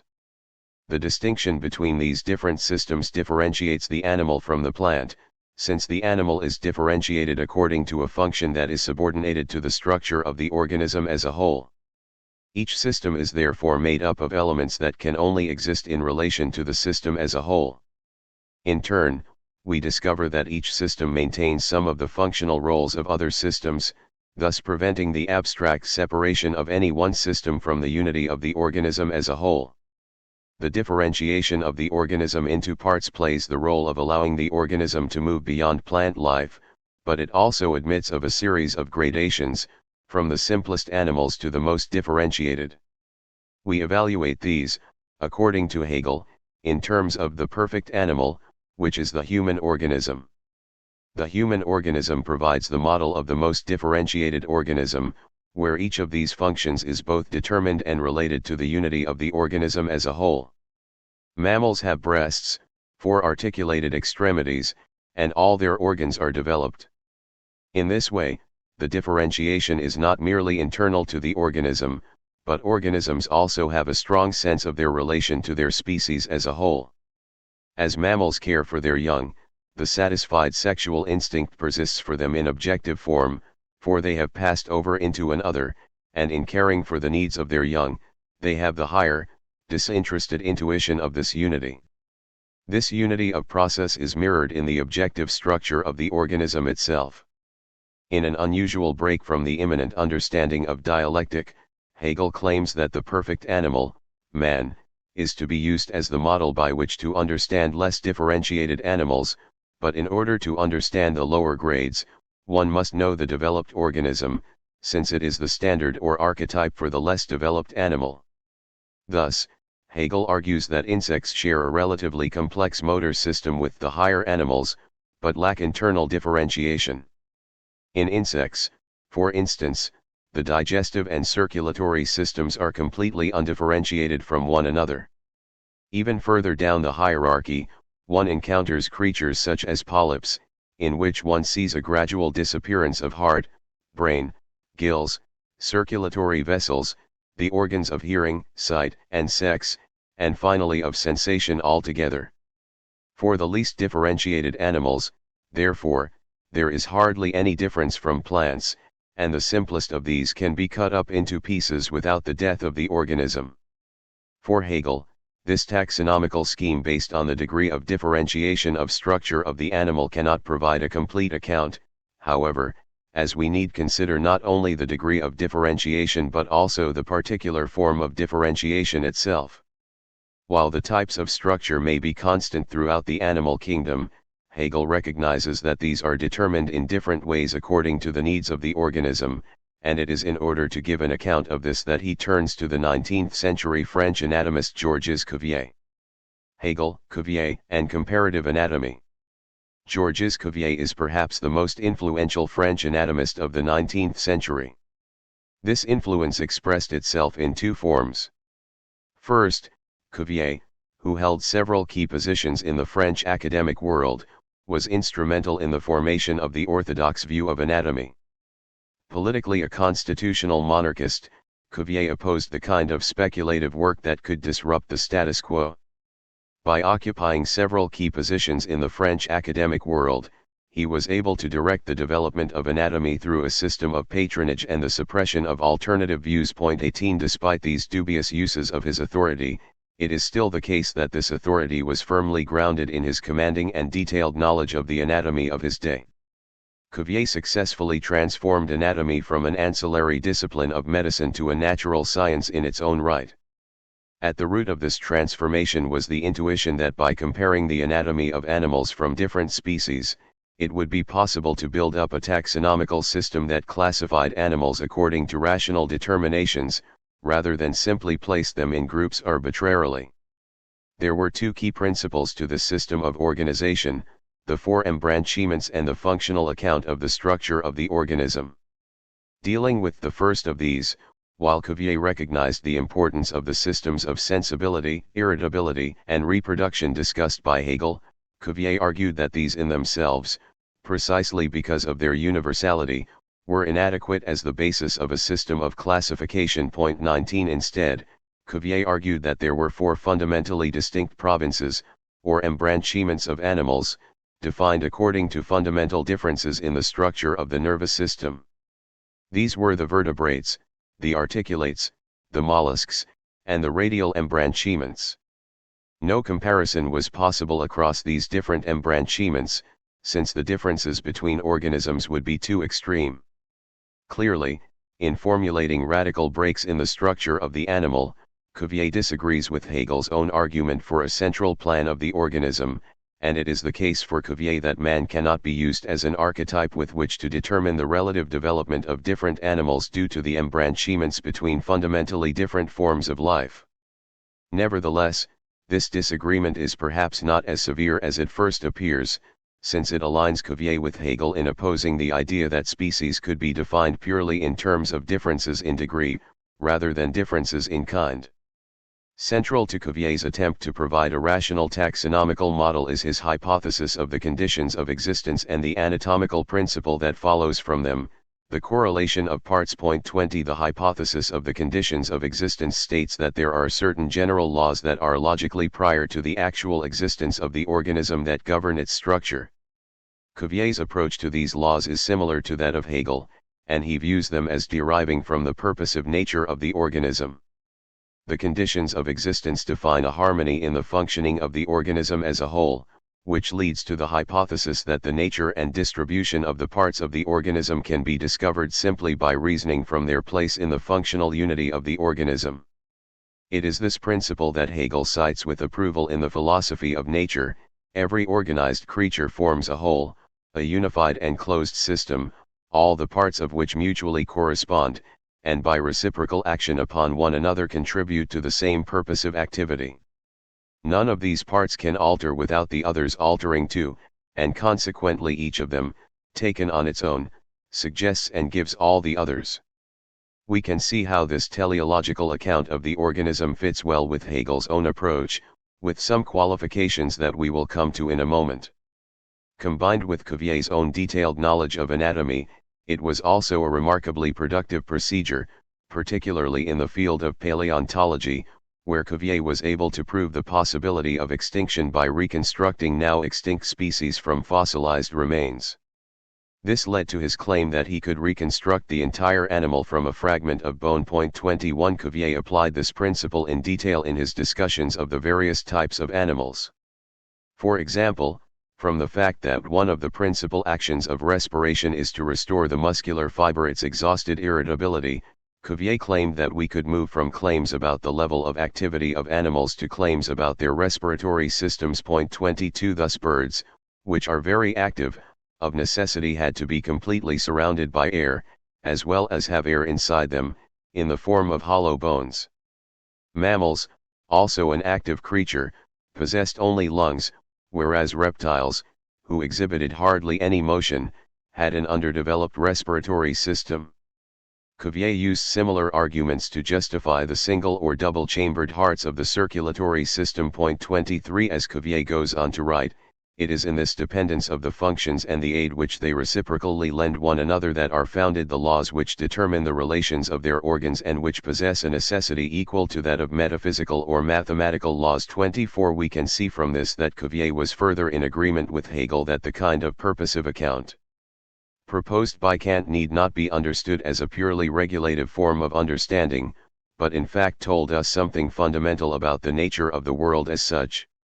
Before concluding our survey of Hegel's account of the organism, we should note that Hegel's use of two separate principles, the determination in terms of the three universal functions of the organism and the particular determination in terms of the correspondence of parts, means that there are some important differences between Hegel and Cuvier's accounts. While the account provided by Cuvier has its place in Hegel's philosophy, its effect is limited by the level of determination of the animal in question. While one can understand the structure of an animal in terms of its functional needs, such a connection, however, exists only in the more highly developed forms of animal life. The lower forms have little relation to the elements and are indifferent to these great differences. Moreover, since organisms are also to be understood according to the hierarchy of differentiation, some may exhibit features that have no function at their level of differentiation but may do so at a higher or lower level. For example, reptiles, snakes, fish, show rudimentary feet which have no meaning, and the whale has undeveloped teeth which serve no purpose, being rudimentary teeth concealed in the jawbones. Conversely, in man, there are some organs which are only necessary in the lower animals. He has, example, a gland in his neck, the so-called thyroid gland, the function of which is not understood and is really obliterated in the past. Finally, there are moments of pure contingency, due to the impotence of nature, whereby aberrant forms may emerge that simply lack functional value. In spite of these differences, it is still the case that Hegel's account is teleological and functionalist, and that where he departs from Cuvier, it is in order to claim either that a given feature is contingent and therefore inexplicable, or else is governed by teleology operating at a different level. Having looked at Hegel's connection with Cuvier, I want to now turn to Deleuze and his connection to a contemporary of Cuvier, Geoffroy Saint-Hilaire. Deleuze, Geoffroy, and Transcendental Anatomy. Having seen how the organism is structured in Hegel's account, I now want to turn to Deleuze's own account of the organism. In order to do so, we will use Deleuze's commentary on Geoffroy Saint-Hilaire's account to highlight the fundamental differences between Hegel and Deleuze on this issue. Geoffroy presents what he calls a philosophical or transcendental anatomy, and we shall see how Deleuze combines this with his own transcendental philosophy. Point 25. Paralleling our discussion of the antinomies in Chapter 5, just as Hegel sees the species as the embodiment of reason in nature, Deleuze sees it as the site of a transcendental illusion. Before moving on to Deleuze's own theory, I want to give a brief account of Geoffroy's transcendental anatomy, or anatomical philosophy, and the non-teleological theory of homologies that it puts forward. Geoffroy was a contemporary of Cuvier, and in fact, Geoffroy was instrumental in Cuvier's obtaining his first post in Paris at the Académie des Sciences in 1795. While Geoffroy and Cuvier worked collaboratively in the early stages of their careers, from 1807, their work began to take different directions, culminating in an acrimonious public debate in 1830. The disagreement between Geoffroy and Cuvier revolved around Geoffroy's rejection of two key tenets of Cuvier's anatomy. First, Geoffroy rejected Cuvier's principle of the correlation of parts in favor of his own principle of connections 26. Rather than arguing that comparisons between organisms should be grounded in an analysis of the form or function of their parts, Geoffroy instead proposed that anatomical classification should proceed along morphological lines. In rejecting form and function, Geoffroy argued that what was key was the relations between parts themselves. Parts were therefore understood in terms of their connections with other parts and their genesis, according to an abstract schema. Such an account presented a radical break with teleology. While at first Geoffroy limited this result to vertebrates, he later argued that the unity of composition of animals could be extended across the four embranchements, which were central to Cuvier's theory. Before we look at the resulting disagreement, we should look in more detail at Geoffroy's philosophical anatomy. We can begin to understand Geoffroy's approach by looking at some of the differences between his analysis of organisms and that of the comparative anatomist. For the comparative anatomist, the names of the parts of animals are, to a certain extent, derived analogically with those of other animals, archetypally with man. Point 27. Thus, for instance, we can apply the term legs to other animals as they share certain characteristics of form and function with human legs. When the function or form of parts differs from those of man, however, a different term must be assigned to the part in question. Thus, although there is a similarity between the fins of a fish and the arm of a man, on a teleological account, the functional and structural differences mean that different terms must be applied to each. Geoffroy's approach was to argue that parts in different animals may play different functional roles but may nevertheless be classified as essentially the same. Thus, we may have an intuition that fins and arms, although fulfilling different functions, could be classified together because of their relation to other parts of the organism. These similarities across different organisms came to be known after Geoffroy as homologies. Point 28. If homologies are to be understood on more than a simply intuitive level, however, it becomes clear that we need to discard, or at least supplement, the teleological understanding of the organism with another form of understanding that will give a rational ground for these similarities that cross functional boundaries. The principle that Geoffroy employs for this role is the principle of the unity of composition. In order to posit similarities, Geoffroy posited an underlying abstract structure for particular animal forms. This structure was not to be understood in teleological terms, the function of the structure emerging depending on the particular form this structure took in the animal in question. The underlying plan allows the homology to be defined without reference to teleology.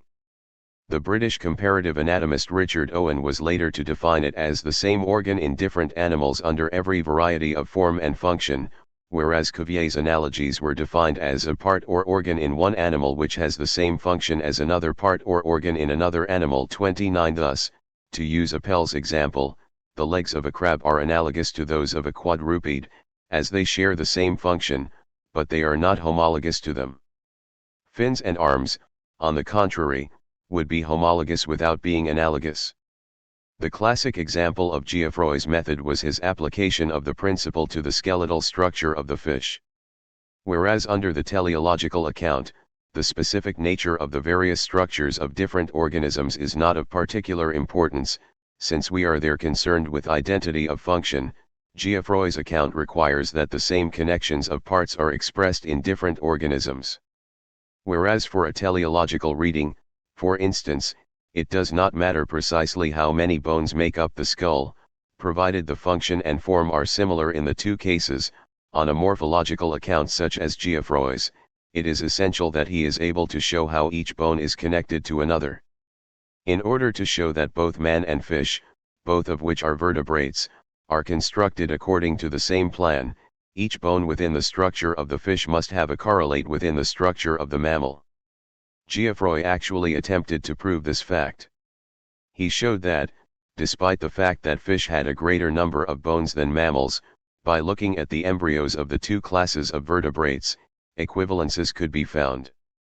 Despite the differences in the final number of bones, the same number of centers of ossification were found in both types of embryos, although these fused together as mammalian embryos developed. 30 Using this approach, Geoffroy was able to explain all but one key set of bones in the fish, the gill cover, which aids the fish in respiring.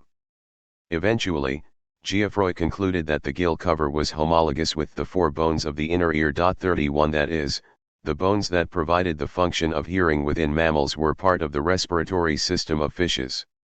Thus, the field of homologies extended beyond those that could be discovered by teleological means. Once the rejection of the teleological criterion had been accepted, it was possible to describe homologies between other parts of organisms, such as the fins and arms of our initial example. In Geoffroy's work in these cases, he was once again able to demonstrate identity of the connection of parts persisting through dissimilarity of function. Deleuze's interest in Geoffroy Saint-Hilaire traverses his early and late work. As we shall see, in Difference and Repetition, Deleuze explicitly relates Geoffroy's account of the structure of the organism to his notion of the idea. A Thousand Plateaus also contains an extended discussion of Geoffroy's ideas, claiming that whereas Cuvier is the man of power and terrain, Geoffroy prefigures the nomadic man of speed. In fact, this discussion takes the form of a dramatic narrative account of the debate between Geoffroy and Cuvier at the Académie des Sciences in 1830.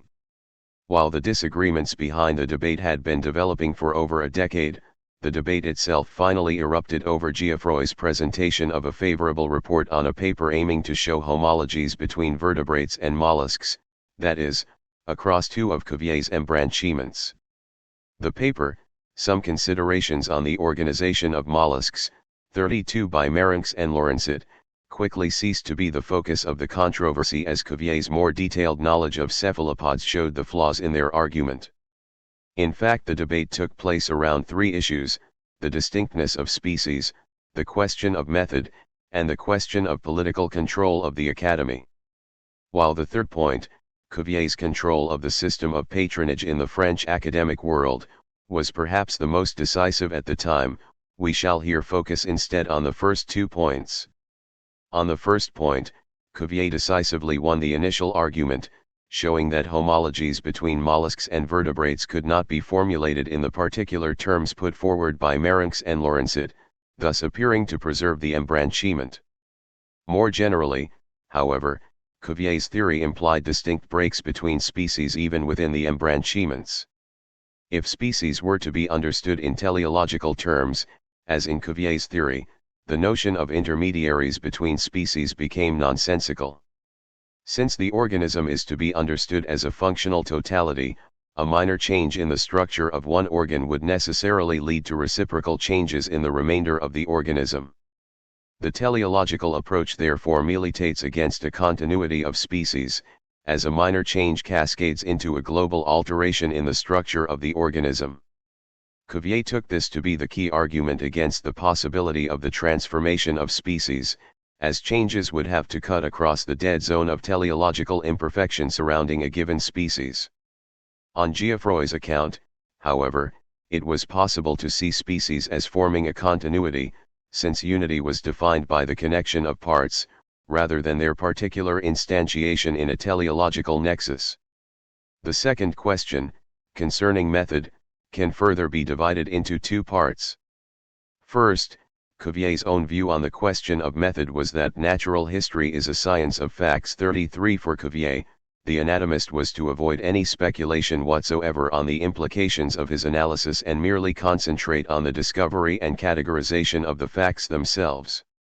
Geoffroy instead argued that after the establishment of positive facts, it is necessary that their scientific consequences be drawn, just as after the completion of cutting stones, the hour must come to work them up. 34 This disagreement in method was the ground for a series of criticisms by Cuvier of the difficulty of formulating Geoffroy's unity of composition.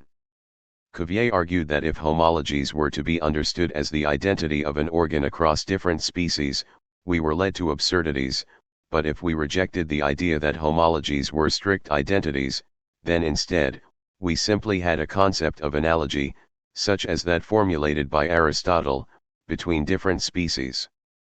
Following on from this criticism, Cuvier argued that many of the homologies proposed by Geoffroy were in fact mechanically impossible to perform on a given organism, such as the reversal of position of several key organs in fish compared to mammalian vertebrates.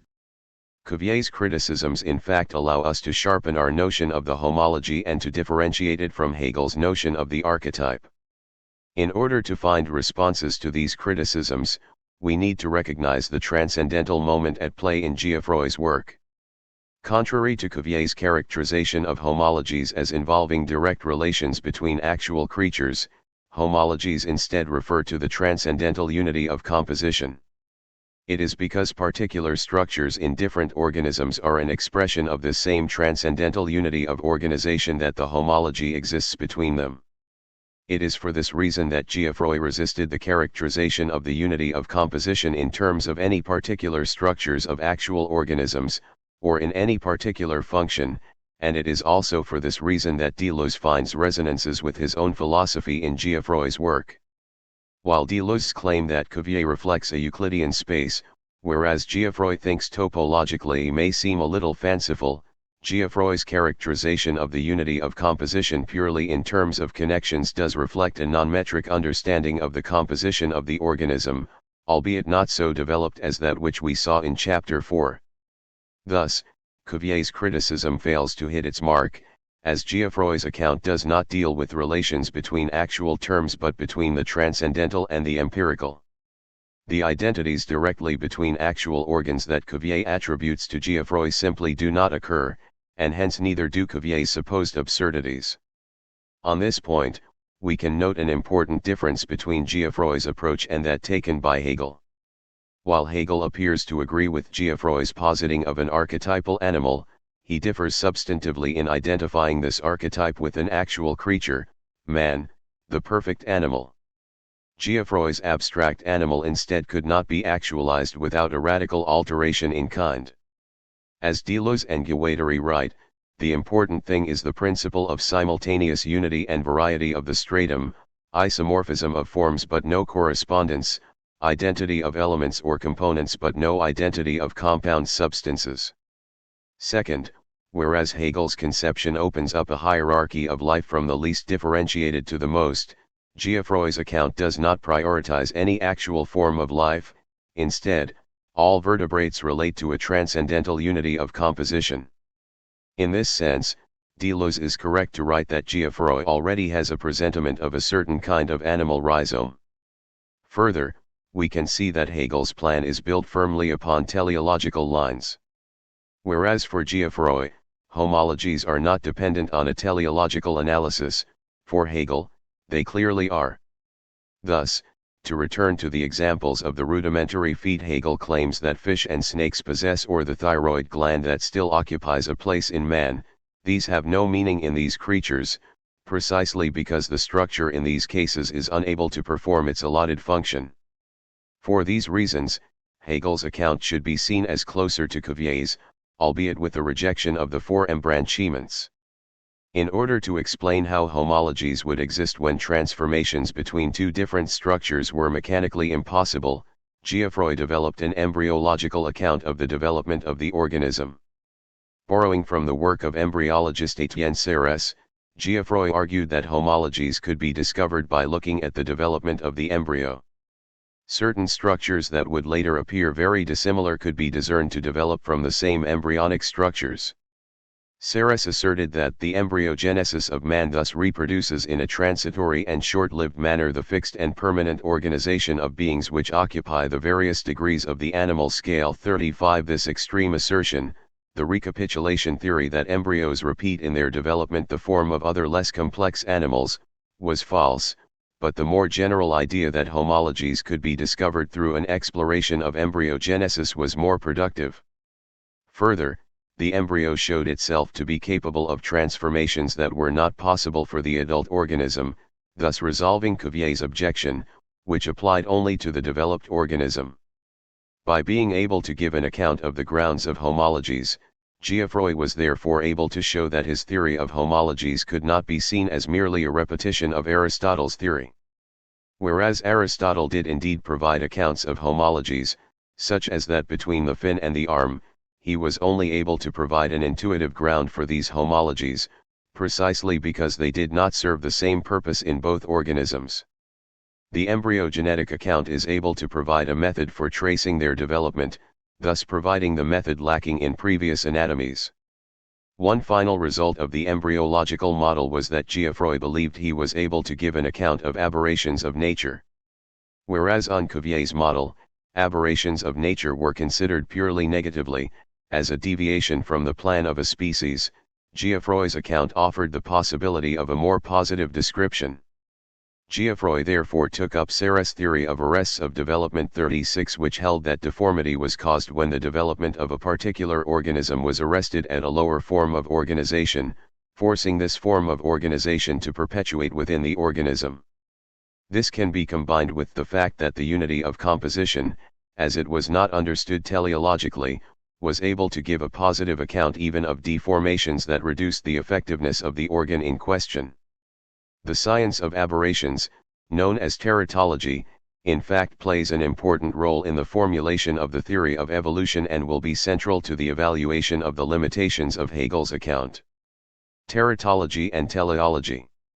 Deleuze, in his discussion of the debate between Cuvier and Geoffroy, claims that Geoffroy called forth monsters, while Cuvier laid out all fossils in order. While this is not an accurate literal portrayal of the debate, it does present well the difference between the two positions. As we saw, Cuvier claimed to be able to show the structure of the entire animal from a small set of bones and used this technique successfully to prove the prior existence of now extinct species. The approach also led to gaps between species, where the combinations of different parts were not able to form a harmonious, purposive organism. Cuvier's teleological approach did not lead to him rejecting variation in the organism, but it was limited.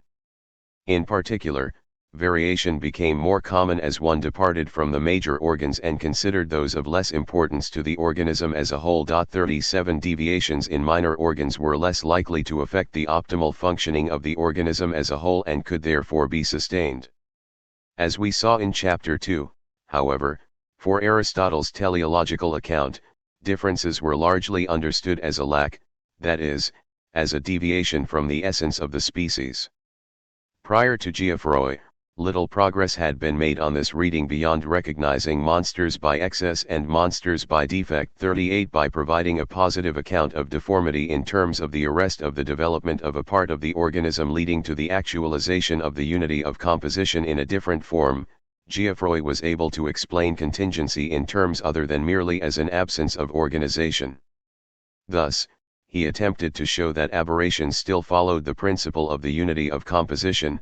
Monstrosity exists, but not, however, exceptions to the ordinary laws of nature. 39 Furthermore, as the form of the organism was not understood in purposive terms, Geoffroy was able to give a positive description of these changes that allowed the organ either to no longer function in the new organism or to change its function. Thus, while we might argue teleologically that the bones in the human skull are separate in infants and later fused together by claiming that this aids parturition, a teleological account seems implausible of the separation of the same bones in birds, which peck their way out of a shell. 40. Both of these notions, a positive understanding of contingency, and a theory capable of supporting identities irrespective of function, are key to the theory of evolution, as they allow us to give a positive account of the structure of variation. This variation will eventually lead to speciation. Somewhat unsurprisingly, Geoffroy eventually developed from his own theory an account of the evolution of species, whereas Cuvier rejected any possibility of transformism of species on the basis that such a possibility would contradict the teleological account of the organism. While Geoffroy's account of evolution was incorrect, as it was based on purely environmental factors affecting the developing embryo, what is important is that in moving to a non-teleological account of the organism, an evolutionary account of the organism became possible. Turning to Darwinian evolution, we can see that the main modification is the replacement, or perhaps grounding, of the unity of composition in an evolutionary account of the organism. For Darwin, therefore, homologies exist because organisms from different species share an ancestor. The theory of homologies thus plays a central role in the formulation of his own account of the organism. Geoffroy Saint-Hilaire has strongly insisted on the high importance of relative position or connection in homologous parts. They may differ to almost any extent in form and size, yet remain connected together in the same invariable order. What can be more different than the immensely long spiral proboscis of a sphinx moth, the curious folded one of a bee or bug, and the great jaws of a beetle? Yet all these organs, serving for such widely different purposes, are formed by infinitely many modifications of an upper lip, mandibles, and 2 pairs of maxillae. Nothing can be more hopeless than to attempt to explain this similarity of pattern in members of the same class, by utility or by the doctrine of final causes. 41. Before moving on to look at the impact of these theories on Hegel, we should turn to Deleuze's own interpretation of Geoffroy's work, to develop a more precise idea of how the unit of composition is incorporated into the Deleuzean system. Deleuze looks at a later work of Geoffroy where he spells out his dream, which, he says, was also that of the young Napoleon, to be the Newton of the infinitely small, to discover the world of details or very short distance ideal connections beneath the cruder play of sensible and conceptual differences and resemblances. He argues that what Geoffroy is aiming at with his emphasis on connections is a field of differential elements forming specific types of relations. On this basis, Deleuze claims that the unity of composition functions like a Deleuzian idea, attempting to fulfill his 3 criteria, which we discussed in Chapter 4. The elements of the idea must have neither sensible form nor conceptual signification, and the unity of composition seems to fulfill this requirement due to the fact that it is essentially non-metric and topological, therefore differing from the actual structures that express it. Second, these elements must be determined reciprocally, which in the case of the unity of composition, Deleuze takes to mean that what is central is not the bones themselves, but the connections they hold with other bones. Third, a multiple ideal connection, a differential relation, must be actualized in diverse spatio-temporal relationships, at the same time as its elements are actually incarnated in a variety of terms and forms.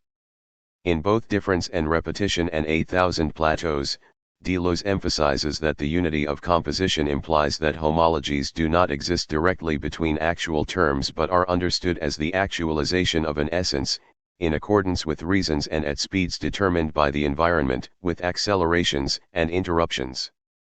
That is, we note a homology by recognizing that the actual parts of both organisms are actualizations of the same transcendental essence, the unity of composition, rather than by a direct correlation of actual terms, as in Cuvier's comparative anatomy. The unity of composition therefore functions, according to Deleuze, much like the virtual, as that which is actualized, while differing in kind from its actualization. Further, we can see that the concept of essence which Deleuze attributes to Geoffroy is seen by Deleuze as in no way similar to the classical conception but functions more like a field of accidents, with no privileged form or level of organization. Describing the idea elsewhere in Difference and Repetition, Deleuze writes that, this, however, is precisely what is at issue, whether the notions of importance and non-importance are not precisely notions which concern events and accidents, and are much more important within accidents than the crude opposition between essence and accident itself. Deleuze's view of the success of Geoffroy's endeavor alters between his earlier and later works. In 8,000 Plateaus, Deleuze writes that the organic stratum does have a specific unity of composition, a single abstract animal, a single machine embedded in the stratum, and presents everywhere the same molecular materials, the same elements or anatomical components of organs, the same formal connections. Organic forms are nevertheless different from one another, as are organs, compound substances, and molecules. It is of little or no importance that Geoffroy chose anatomical elements as the substantial units rather than protein and nucleic acid radicals.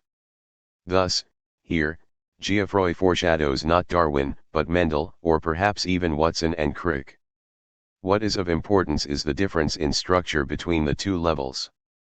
The precise nature of these structures' DNA or the unity of composition is secondary to the philosophical discovery that such a difference is necessary.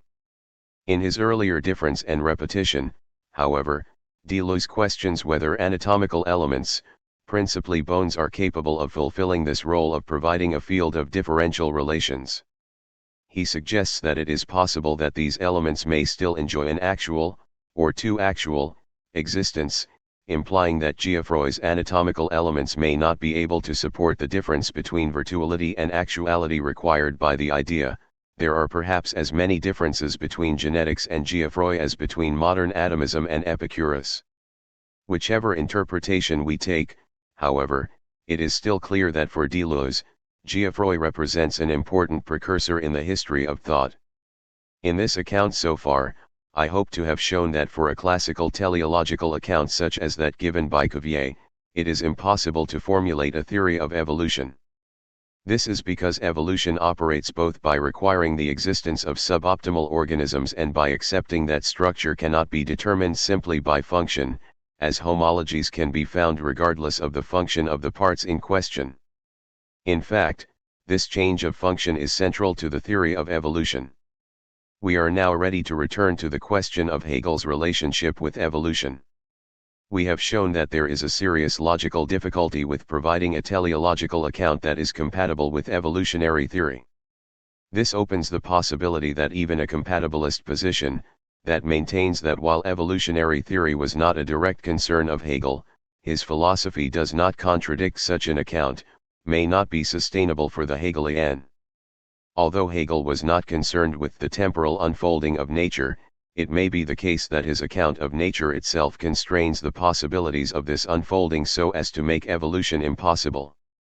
The next section will explore this question by looking at the effects of the greater role that contingency plays in Hegel's account of nature. Contingency in Hegel's philosophy of nature. In the philosophy of nature, Hegel certainly goes beyond Cuvier in attributing a place to contingency in the natural world. Hegel writes that nature everywhere blurs the essential limits of species and genera by intermediate and defective forms, which continually furnish counter-examples to every fixed distinction. We further saw that organs could be found in man that were the remnants of earlier forms, and likewise, less differentiated forms can contain organs belonging to higher species, as for instance snakes are characterized by Hegel as possessing vestigial legs. In spite of this, it is clear that for all the possible variation introduced by contingency in Hegel's account, this variation is still understood by Hegel in negative terms. In order to be able to consider such forms of monstrous birth as defective, imperfect, and deformed, one must presuppose a fixed, invariable type. Hegel's point here is clearly technically correct, as deformity implies a model of form from which it deviates. The difficulty is that it is also possible to view these deviations of form positively as simply a difference in organization, rather than as an example of the impotence of nature. As Darwin notes, such a view is not possible on a teleological account, as the correlation of structure to purpose means that a reduction in the purposive role is correlated to a degradation in structure. Further, while Hegel may give greater latitude than Cuvier to contingency, it is still the case that insofar as an organic structure is dialectically intelligible, it is understood in terms of the teleological account. Thus, while it may be possible to explain deformations on Hegel's account, the homology, a correspondence vital to the evolutionary account, cannot be explained dialectically. All of these issues point to one conclusion: for Hegel, there can be no science of teratology, even if aberrations are granted existence, but teratology, as the positive study of deviations in structure, is a necessary precondition for evolutionary theory. Ultimately, I believe, the idea of a compatibilism between evolutionary theory and Hegelian dialectic therefore fails. While one can argue that dialectic provides an atemporal account of categorization of nature and evolution provides a temporal account of nature's unfolding, a precondition for the temporal evolutionary account is an atemporal theory of deformations, which cannot be incorporated into Hegel's account of the organism. Hegel's opposition to such an account of deformations is, I believe, clear in the following passage. Consequently, the infinity of forms of animal life is not to be rigidly conceived as if they conformed absolutely to a necessary principle of classification. On the contrary, therefore, it is the general determinations which must be made the rule and natural forms compared with it. If they do not tally with it but exhibit certain correspondences, if they agree with it in one respect but not in another, then it is not the rule, the characteristic of the genus or class, etc., which is to be altered, as if this had to conform to these existences, but conversely, it is the latter which ought to conform to the rule. In so far as this actual existence does not do so, the defect belongs to it.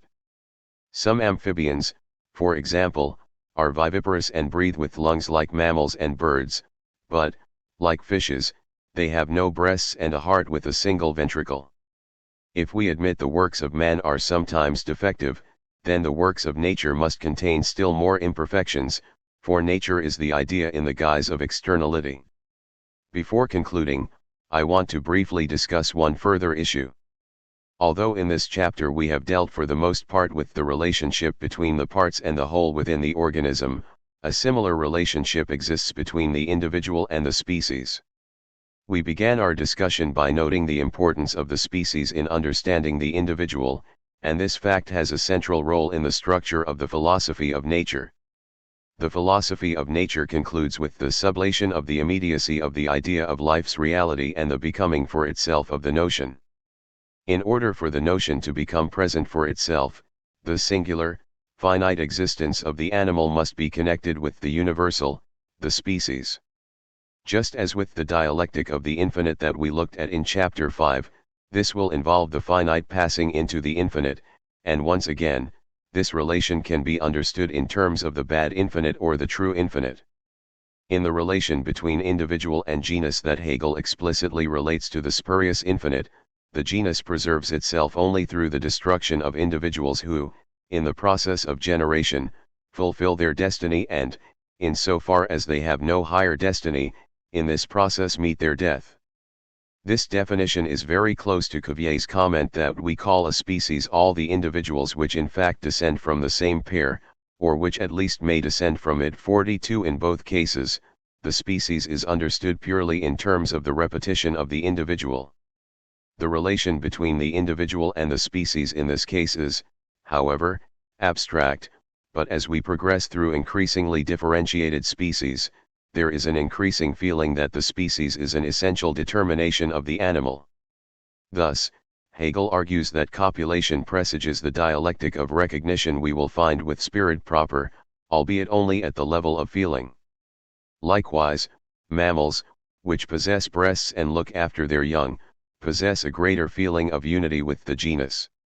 While the feeling of unity increases with differentiation, it is only with man that, as Stephen Howelgate argues 43 through reason the feeling of unity is replaced by the universality of thought itself.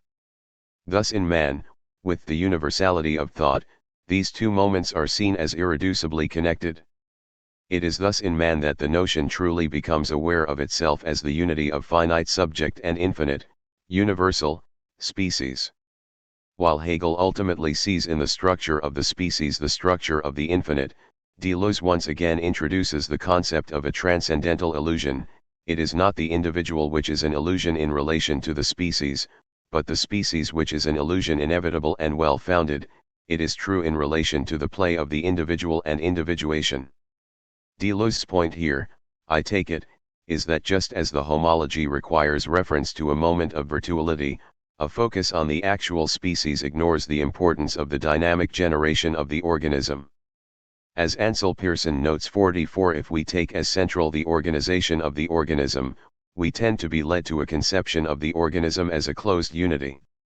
In contrast to this approach, Deleuze brings in the possibility of seeing the organism as essentially open when he argues that the species is ultimately a transcendental illusion and focusing on the conditions of genesis of the individual itself.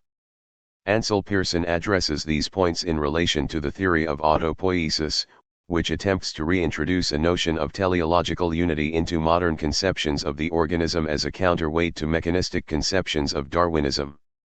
Although autopoiesis grants a high degree of autonomy to a living system, it ultimately posits systems that are entropically and informationally closed.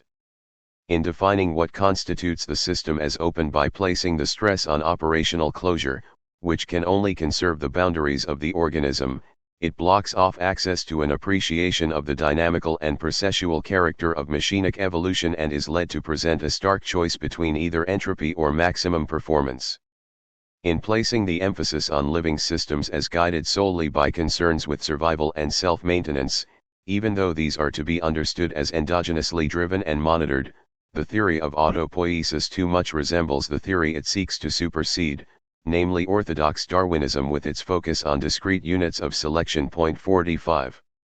While Deleuze, both in Difference and Repetition and with Guattari in 8,000 Plateaus, remains sympathetic to the autopoietic model of the organism, we also need to recognize the importance of transversal moments in the genesis of the organism.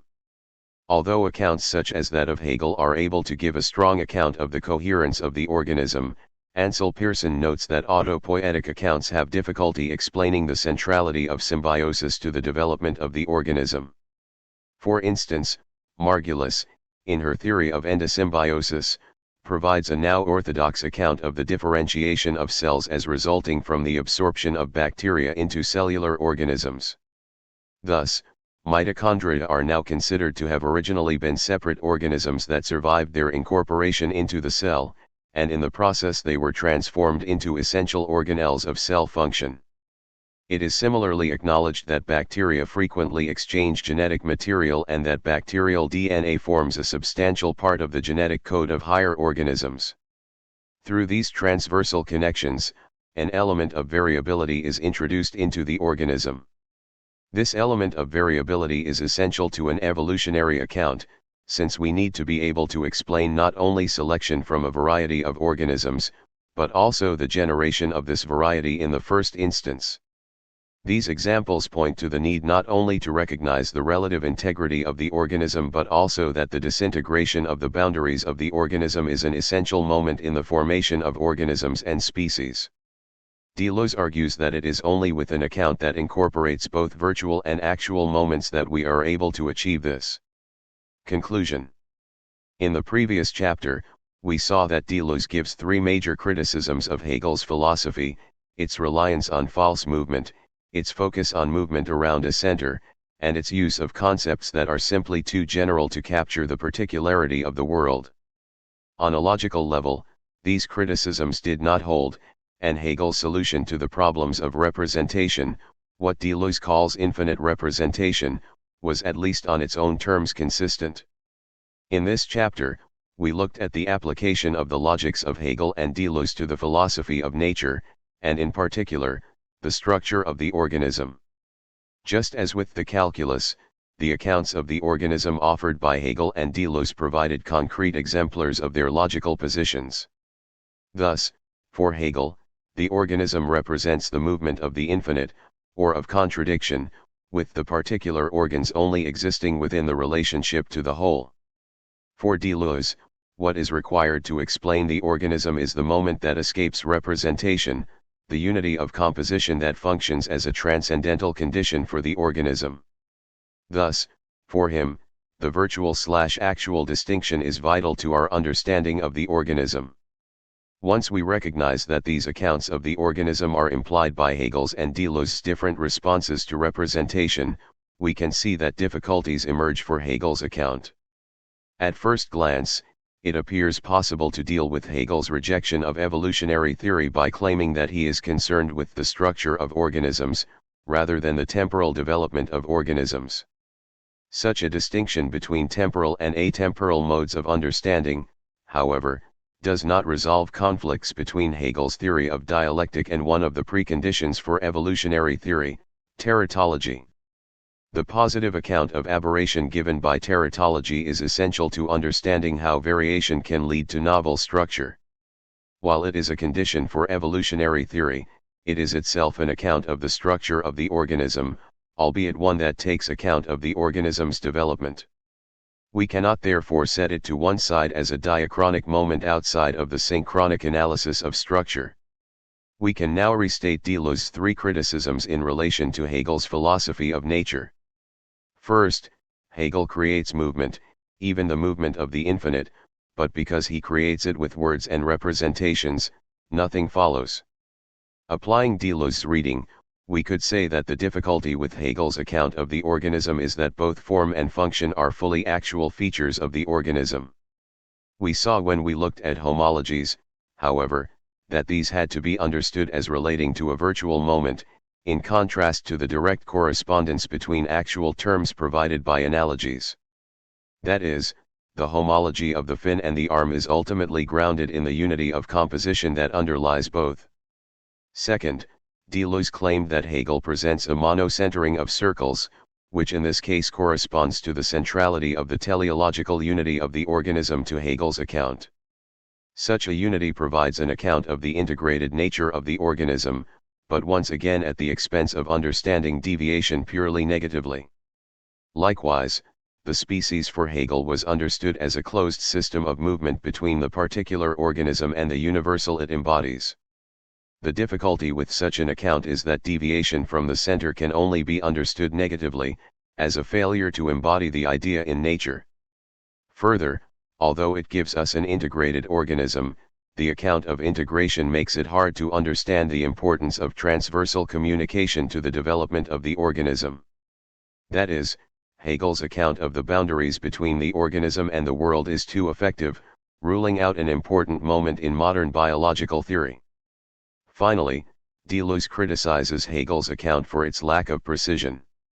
Oppositions are roughly cut from a delicate milieu of overlapping perspectives, of communicating distances, divergences, and disparities, of heterogeneous potentials and intensities.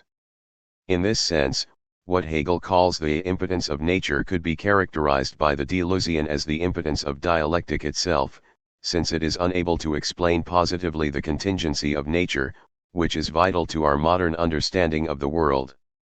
We cannot, therefore, follow the strategy of some Hegelian commentators of accepting the weakness of Hegel's position on evolution, before isolating this position from the rest of Hegel's philosophy. Instead, the limitations of Hegel's account of the organism must be seen as stemming from limitations of the more abstract metaphysical categories discussed in the preceding chapters of this book. Conclusion. We have now come to the end of this exploration of the responses of Hegel and Deleuze to the problem of representation. As has often been noted, Hegel holds an anomalous position in the philosophy of Deleuze. Point 1. The philosophy of Deleuze is, to borrow a phrase from Salomon Maimon, a coalition system, and we have seen the importance of the work of Sartre, Bergson, and Kant in its construction. Each of these figures provides important elements, which Deleuze takes up in his own synthetic philosophical system, and this list could be added to by a whole series of thinkers we have not considered. Point 2. While Hegel remains largely absent from this list, Hegel develops much the same problematic as Deleuze, and Deleuze, in developing his own solution to what he terms representation, engages directly with structural elements in Hegel's own thought. We explored these similarities in order to allow a comparison between Deleuze and Hegel, beginning by showing how both Hegel and Deleuze should be situated within the history of post-Kantian philosophy. In this final section, I want to draw together the results of our discussion and point toward some of the questions this work leaves unanswered. The first key point is that the problematic nature of representation is something that emerges imminently from the analysis of it.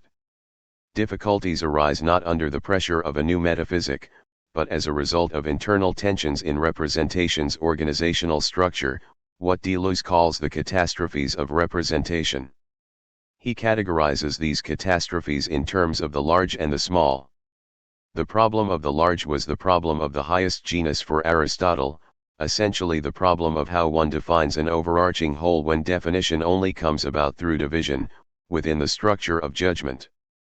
The problem of the small was of how we are able to relate the transient and singular determinations of the sensible to the purely universal terms of the structure of judgment.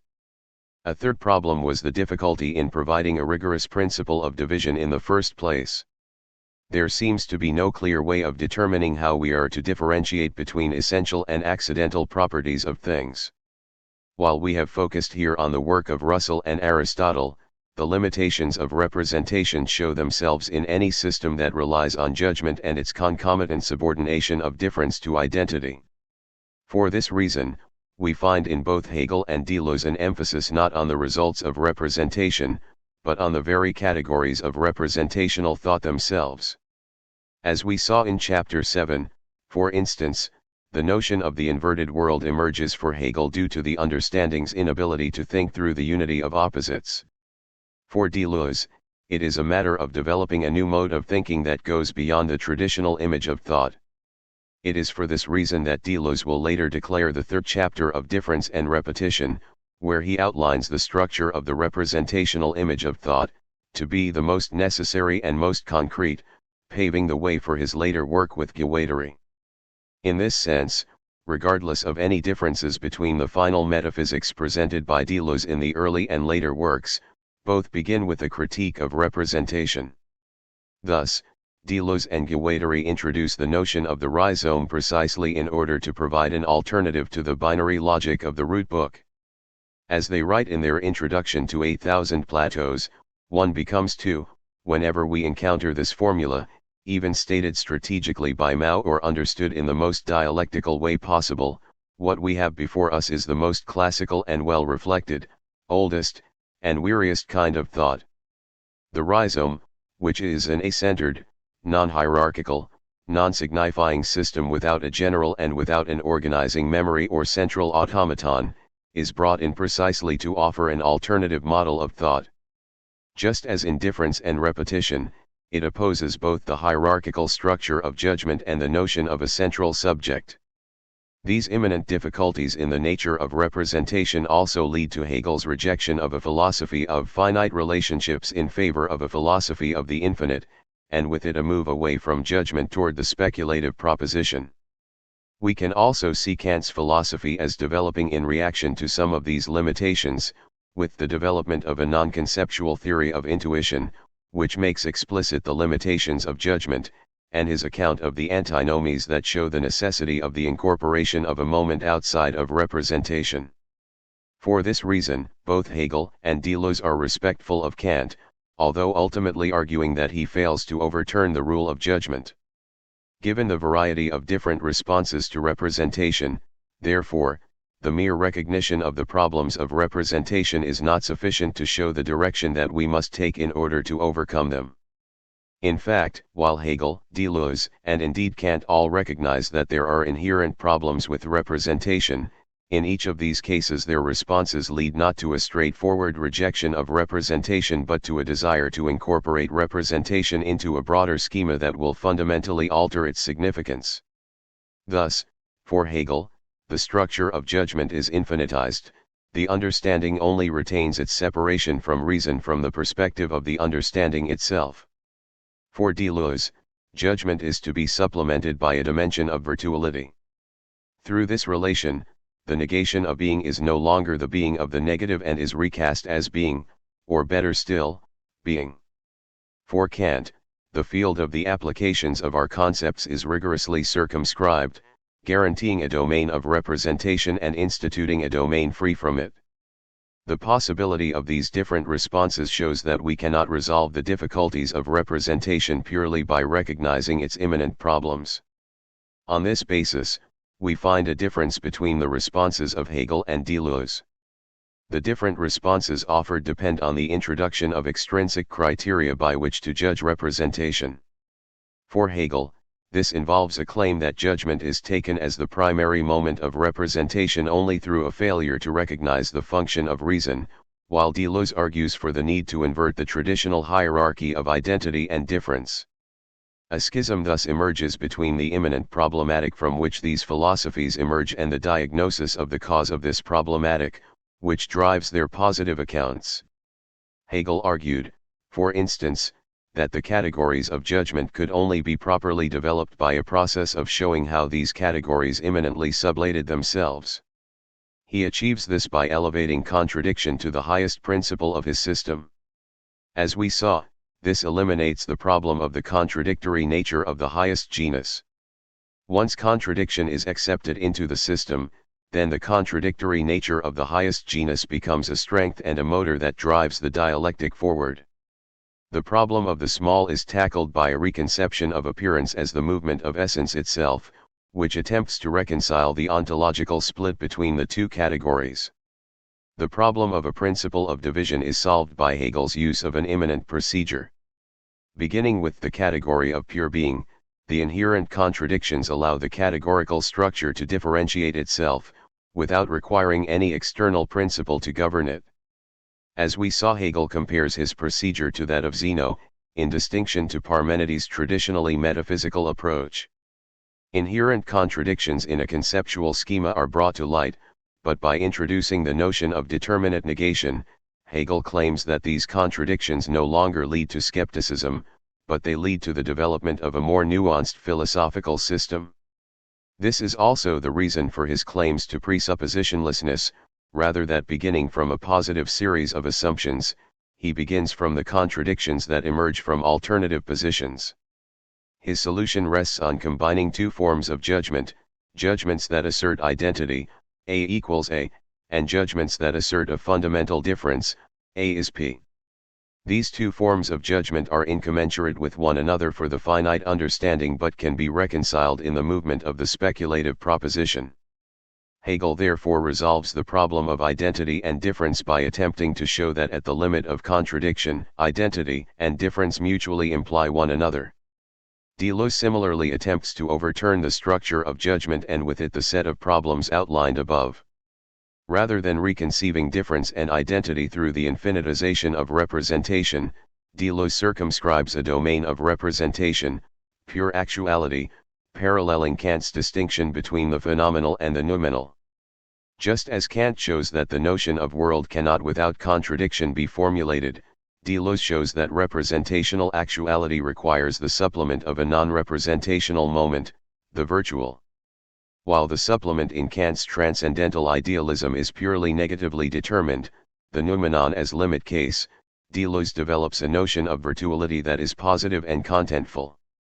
The limitations of judgment therefore point to the necessity of a moment that cannot be captured by the structure of judgment, just as Bergson's notion of intuition points to a non-spatial conception of time. Rather than extending representation to the point where it overcomes its limitations, Deleuze argues that totalized representation is a form of transcendental illusion, generated by a failure to analyze the genesis of the structure of judgment.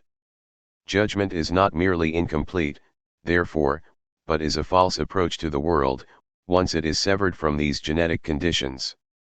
Without a recognition of a moment outside of representation, we are forced to conceive of difference in terms of the negation of a certain structure of judgment, for instance, rather than as a positive term in its own right. The moment of virtuality thus allows us to understand why representation cannot solve the problems of the large and the small.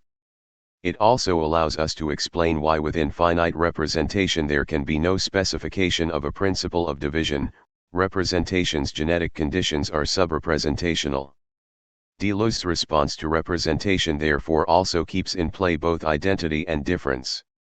Rather than reconciling these two moments on the same ontological plane through a notion of contradiction, however, Deleuze separates difference and identity by making difference a transcendental condition of identity itself. Identity is grounded in the non-identical. Hegel and Deleuze therefore offer two very distinct diagnoses of the problems to be found with representation. We saw that both offer the resources to provide a critique of the other. In Deleuze's case, Deleuze shows that the same prioritization of identity that occurs in the case of representation is also present in infinite representation. That is, good contradiction, in Hegel's sense, still relies on the prioritization of a primary unity. Of course, this criticism moves us beyond the immanent limitations of representation. Deleuze needs to show not just that a move away from the philosophy of identity solves the problem of representation, but that it is the prioritization of identity itself that is responsible for these problems. Thus, the mere recognition that representation is still at play in Hegel's philosophy is not sufficient to show the inadequacy of his conceptual framework. While Deleuze claims that any moment of individuation is problematic, for Hegel the problem is much more localized to the notion of an objective, fixed self that is incapable of dialectical transition.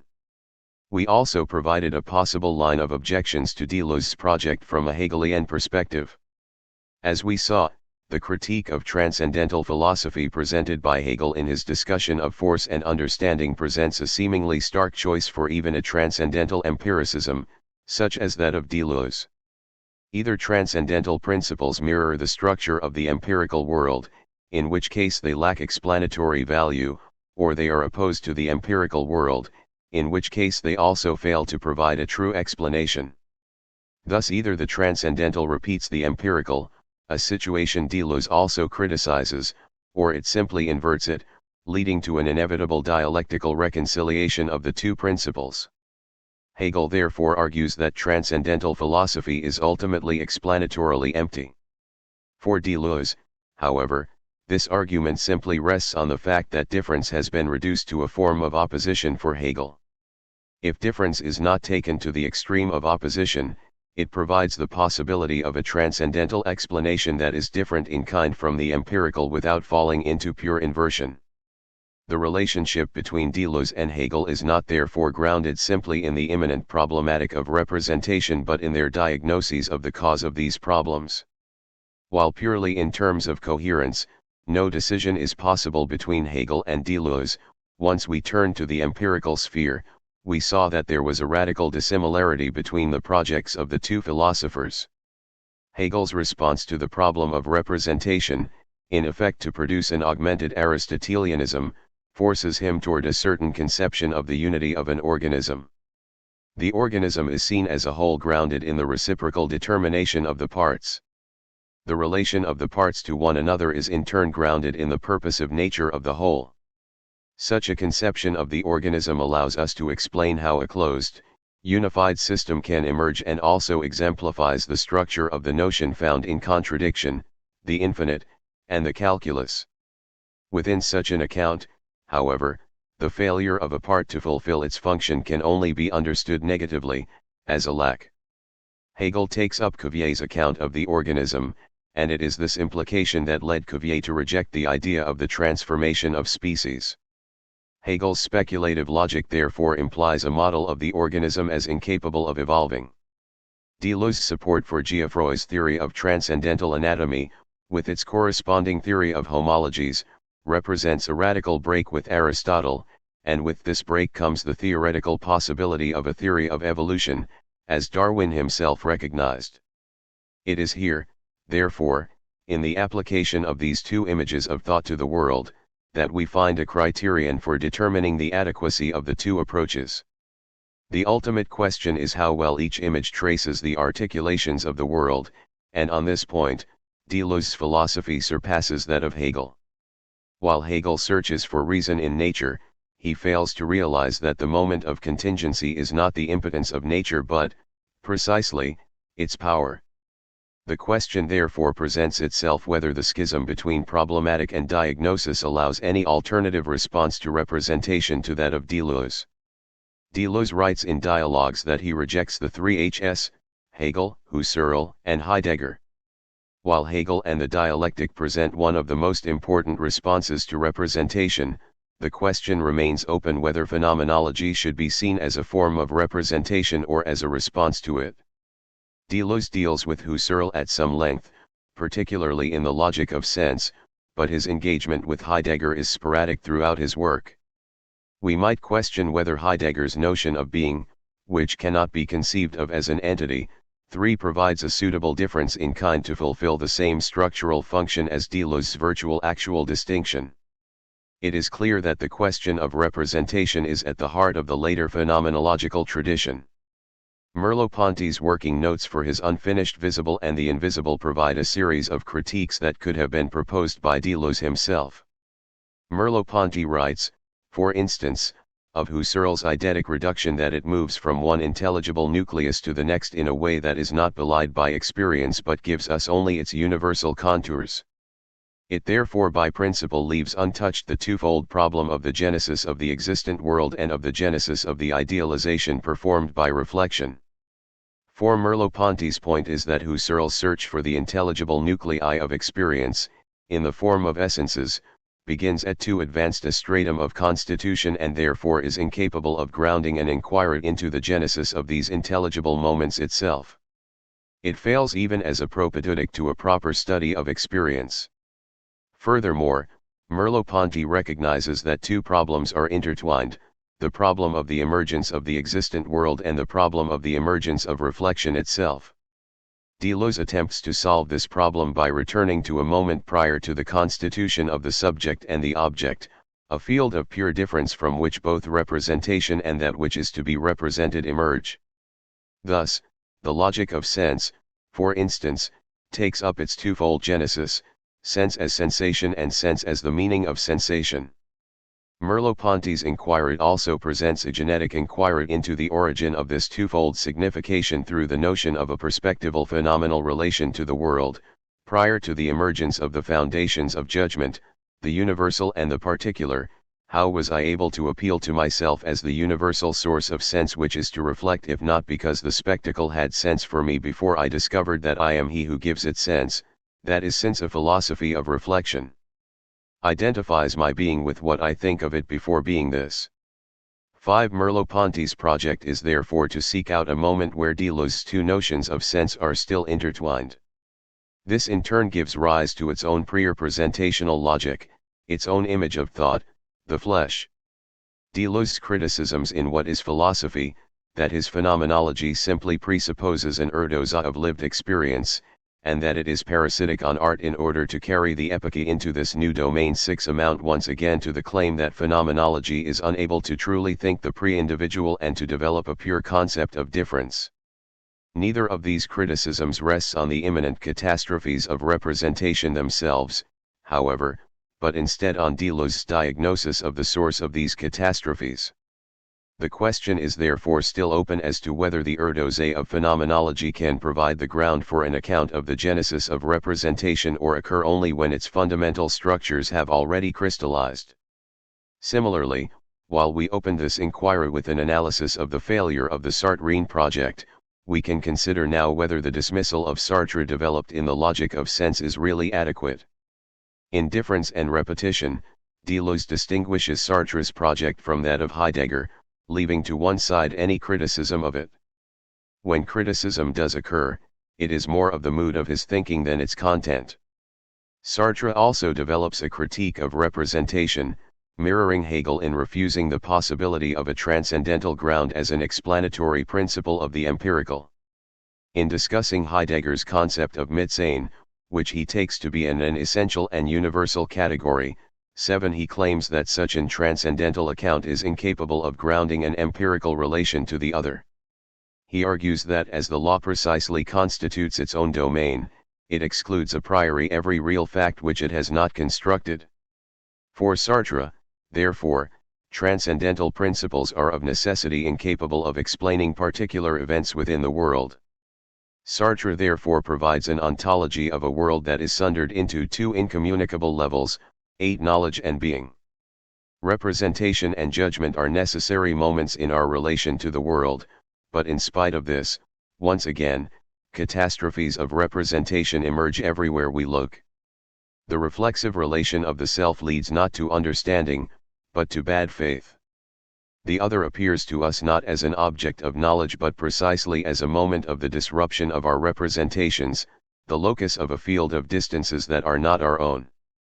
Sartre thus provides a third moment between the model of infinite representation offered by Hegel and the possibility of non-representational thought offered by Deleuze. Thinking is inherently tied to representation, but existence escapes representation at every turn.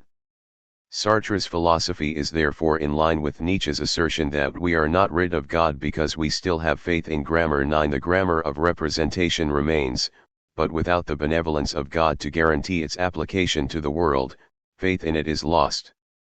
For Sartre, therefore, the philosophy of immanence, as exemplified by Deleuze, would instead be a return to the idea of such a benevolent God, albeit a non-representational God. 10. Sartre's attempt to produce a consistent atheism thus leads to a philosophy that revels in the catastrophes of representation. Recognizing the centrality of the question of judgment gives us the means to relate such disparate thinkers as Hegel and Deleuze, by tracing the genesis of their philosophies as responses to representation. While the catastrophes of representation emerge imminently, the diagnosis of the causes of these catastrophes varies. Deleuze provides a response that opens up a series of difficulties in Hegel's philosophy. While Hegel might succumb to these difficulties, it is not at all clear whether Deleuze provides the only possible response to representation. The question is still open, therefore, whether an alternative diagnosis of the problem of representation can be given.